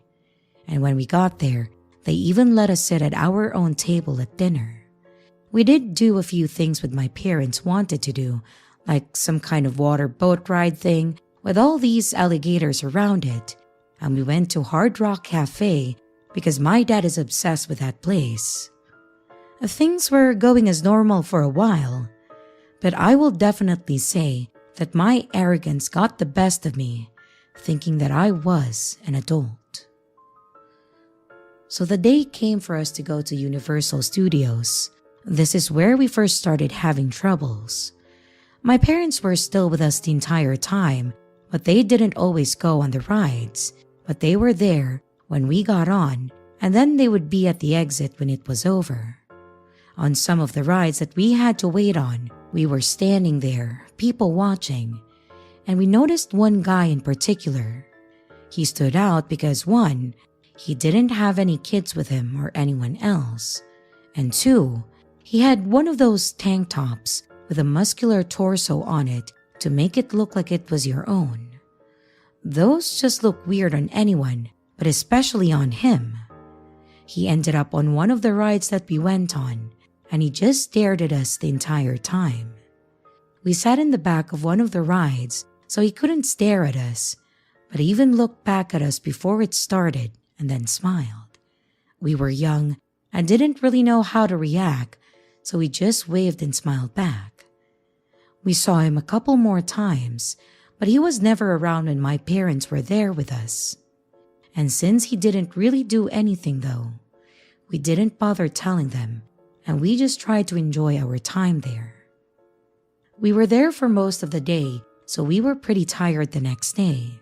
We wanted to go to the mall, but my parents said that we should just hang out there, maybe go to the beach or relax or something, and then go the next day. We ultimately agreed, but the beach was looking pretty busy, so we stayed in most of the day, doing our hair and also our makeup. My mom said that she was going to run to the store to pick some stuff up for dinner, and that my dad would be working on some things, so they agreed to let us go to the beach for a while by ourselves, since it was within walking distance of the condo. Again, it was exciting because we got to do something on our own, so with our hair and makeup done, we grabbed our stuff to head to the beach. We got out there, laid our stuff out, and just sat there for a while talking. We took our phones, of course, and was taking stupid filter pictures. And to our surprise, we see the tank top guy walking towards us. Again, we didn't really know how to react, so we just sat there and tried to pretend that we were busy or having a serious conversation. He got maybe 5 to 10 feet from us and stopped and just kind of looked around and then laid out like this sleeping bag of some sort. He sat down and looked up the sky and then looked over at us. He smiled and then waved again, and I again just waved back. I was facing him while my friend was facing away, so while we were having a fake serious conversation, I was just texting her to say, "Hey, he noticed us." He waved. So we started thinking about leaving when he started talking to us. It was okay at first, but then it got weird. The conversation went something like this. He said, "Did you girls have fun at Universal?" We answered yes. He then asked, "That's good. They had some new ones out there, huh?" We answered, I don't know. I haven't been in a while and she's never been." He asked, "Oh, do you live around here?" We told him no, and then he asked if we were just on a vacation. We told him yes, and then he said, "You girls didn't get all prettied up to be out here by yourself though, did you?" We told him that we were not alone, and then he asked us if we were waiting on our boyfriends. I answered no, but my friend said yes, and we didn't get to fully think at our answers. At this point, it was definitely getting uncomfortable with a full-grown adult asking 16-year-olds about having a boyfriend and then calling us pretty. So we decided to come up with an excuse to leave. I started to grab my phone like I was getting a call to come home, and I'd tell my friend that we had to go, so we started grabbing our stuff, and then he said, "Leaving already?" I tried saying the same thing about needing to go home when he started standing up real quick and said, "Well, if no one is here with you girls, then let me walk you home. You never know the kind of people that could be walking around." We of course said that it was okay and that I was staying in a nearby place. Then my friend gave me a look, making me realize how stupid that was. He seemed to catch on because he had a very sinister grin and said something about, "Well, even better, it should be a short walk then, right?" My friend finally jumped in and said that we were fine, and then she grabbed me by my arm and we started walking quickly away from him. We were still pretty worried about the whole situation, and we turned around and noticed that he was still standing there, smiling and holding his sleeping bag. We kept on walking, and the condo was probably about a block away. So when we went around the corner, we stopped for a second to think about what just happened. My friend was freaked out too, but she was laughing about it and then making fun of the guy. I finally loosened up a bit, and then we kept walking. At one point, we started trying to do cartwheels home, just playing around and trying to shake off the weird vibes. And as I landed a cartwheel, I see him around the corner. He tried to make it look like he was on his phone, but he was holding it like he was taking pictures. At this point, we booked it. We ran straight ahead and paid no attention to him, and then just ran. And as we did, there was a woman and a young girl about to enter one of the condos close to us. So I just started shouting out, "Oh, Mom, you called me. What's up?" The woman looked confused at first, but she must have seen the fear in our face and immediately started looking around and shuffled us into her place. I know, it may have still been silly, but I thought that since she had a kid with her, she was safe. And once we were in, we explained to her what happened. She believed us thankfully, and since she was leaving, she agreed to walk us home but told me to call my dad to make sure that he was out there to greet us. Thankfully, he was nowhere to be seen after that, but we did tell my dad and they called the cops to file a report. But as far as I know, they never found or caught the guy.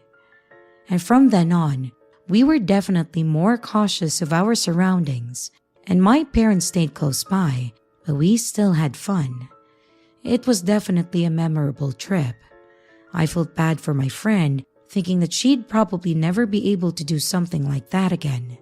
But I've also learned my lesson and was thankful for my friend and also that lady. I am also a lot less naive in my late 20s and with my own kid, so I know that I'll be stressing the importance of strangers and also trusting your gut. But since then and always, I hope to never see Tank Top Dude again.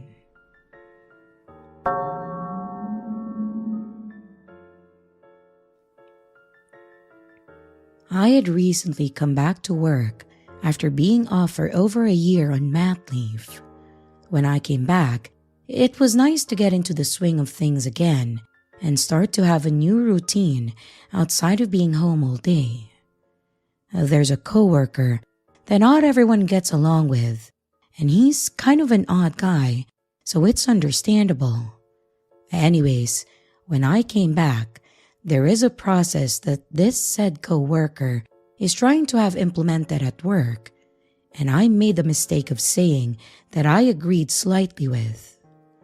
I also made the mistake of being the nice person and having a conversation with a guy because he knows a family member of mine. After having that initial conversation, it's been non-stop since then. This said person has stalked my Facebook to see that I had gone to a certain college, what program I took, and how long my course was, and etc. Anytime that I go into the lunchroom, he's just lingering around there pacing and waiting to talk to me if our break or lunches overlap. One day, when I finished work, I was waiting for my mom to pick me up outside. I look up across the street, and lo and behold, Buddy is standing at the crosswalk coming back to work. He was done with his shift an hour before mine. I instantly called my mom and asked her to stay on the phone with me till she got to my work. He came across the street and just waited outside of our work, looking at me and waiting for me to get off the phone. When my mom arrived, I hopped in my mom's truck in hopes that it was just a coincidence. But when we drove off, he was walking away from our workplace. That made me so uncomfortable. At work now, when I'm busy doing a job, he will just come and hover and stare at me, waiting to talk to me, and I just try and politely ignore the situation. I'd like to say let's not meet again and have that happen, but nah, joke's on me. He's like 10 cubicles away from me. maybe I'm just a paranoid person, but it makes me so uncomfortable.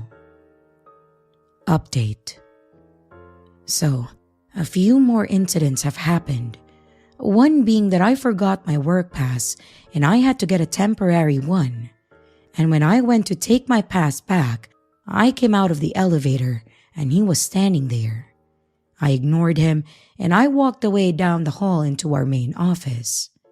But when I came back about 5 minutes later, he was still standing there. I hit the elevator button and he got on when I did and stared at me the entire time. It really creeped me out a lot. Then, when I was on lunch one day, he randomly asked if I wanted to go to dinner for the work thing that he was trying to implement. I told him no, that I couldn't, as I wouldn't be able to find a babysitter. It bothered me that he asked, and he then sent me an email to my personal email that he wanted me to come to this dinner. So a few days ago, when I was on my lunch and I was sitting with a friend in the lunchroom and just about to pack up, he then walks in. He goes around the room and then circles the table that we were sitting at and then stares at us. I got uncomfortable, so I went to fill my water bottle up. When I cleaned it out and went to refill it, as I turned around, he was right behind me, like less than a foot. I jumped, and I told him not to do that, as he scared the crap out of me being so close behind me. I was nervous, laughing the entire time, saying, "Oh, you just scared the shit out of me." So he then left the room and didn't come back for a few minutes. When he came back into the room, he just stared at me again, so I quickly got my things together and I went back into our work area, even though I still had 10 minutes left of my lunch. I just didn't want to be in there. When I came back to my desk is on the other side of the room from the doors into it. His desk, however, is right beside the door. He came back into the work area and came and stood near my desk until I was done with my lunch. It made me so uncomfortable, so when I was done with my work, I went and spoke with my manager, who got me to send an email to him professionally asking him to leave me be. I did this, and he wasn't in until the next morning, and I was off the next day. So obviously, when I was at home the next day, I checked my work email. His reply was that he didn't understand how being asked to dinner was bothering me. I replied that I just wanted to be left alone, and I did this in a very professional and nice way. And he replied with, "Do you habitually check your emails from home? You're not scheduled to work today." So in the work email that I sent him professionally, he proved my point of him keeping tabs on me. You have to go through about a 6-stage process to see another coworker's schedule. I forwarded the emails and replies to my manager, and he is going to keep making sure that Buddy leaves me alone. I'm so happy that I said something, as this has been progressing into a worse situation.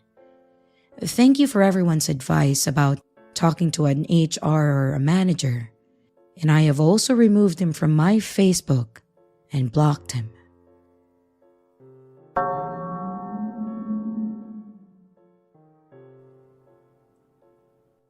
In the fading light of a chilly autumn afternoon, I trudged my way home from high school. The weight of my backpack felt familiar, but today was different. I sensed eyes on me. I quickened my pace, but a beat-up sedan idled alongside of me. Its engine was rumbling ominously.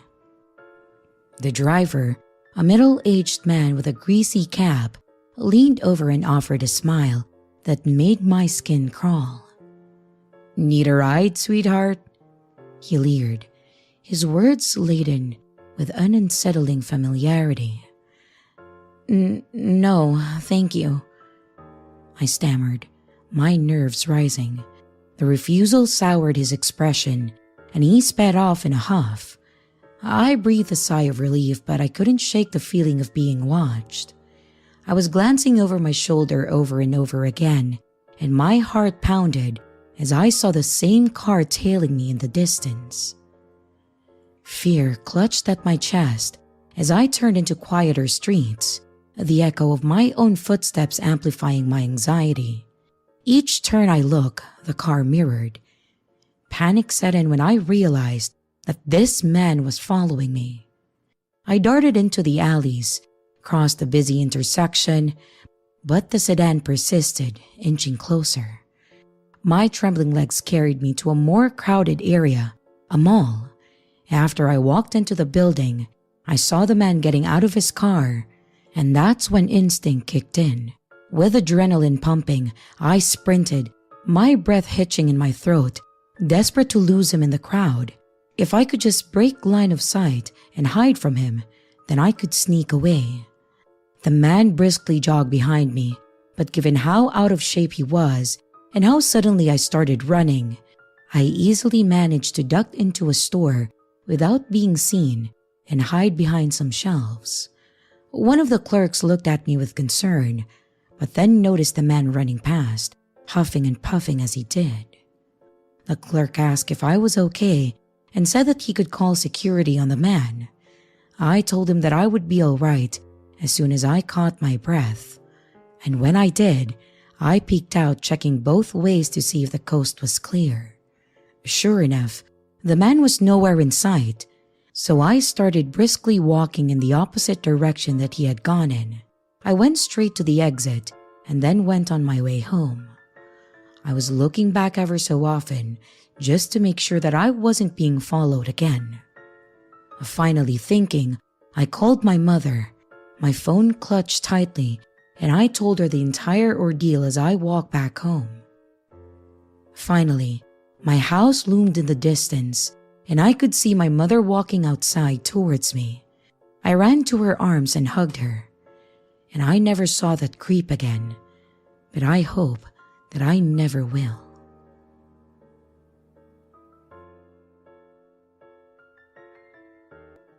Hello everyone, it's your creepy sister here. Thank you so much for watching the video. I really appreciate each and every one of you. But I would also like to thank my amazing patrons, my top tippers, and my dearest channel members. Thank you very, very much. I really appreciate it with all of my heart. If you want to support the channel further, you could also choose to become a patron, a tipper, or a channel member. But remember, it's appreciated, but never a requirement. I would also like to announce that we have merch now. The link is in the description of the video, along with all my other social media links, like my Discord server, Twitter, Instagram, and others. You can connect with me and send your stories there. And don't forget to like and subscribe if you haven't yet, and comments are highly appreciated. And remember, your fear feeds me.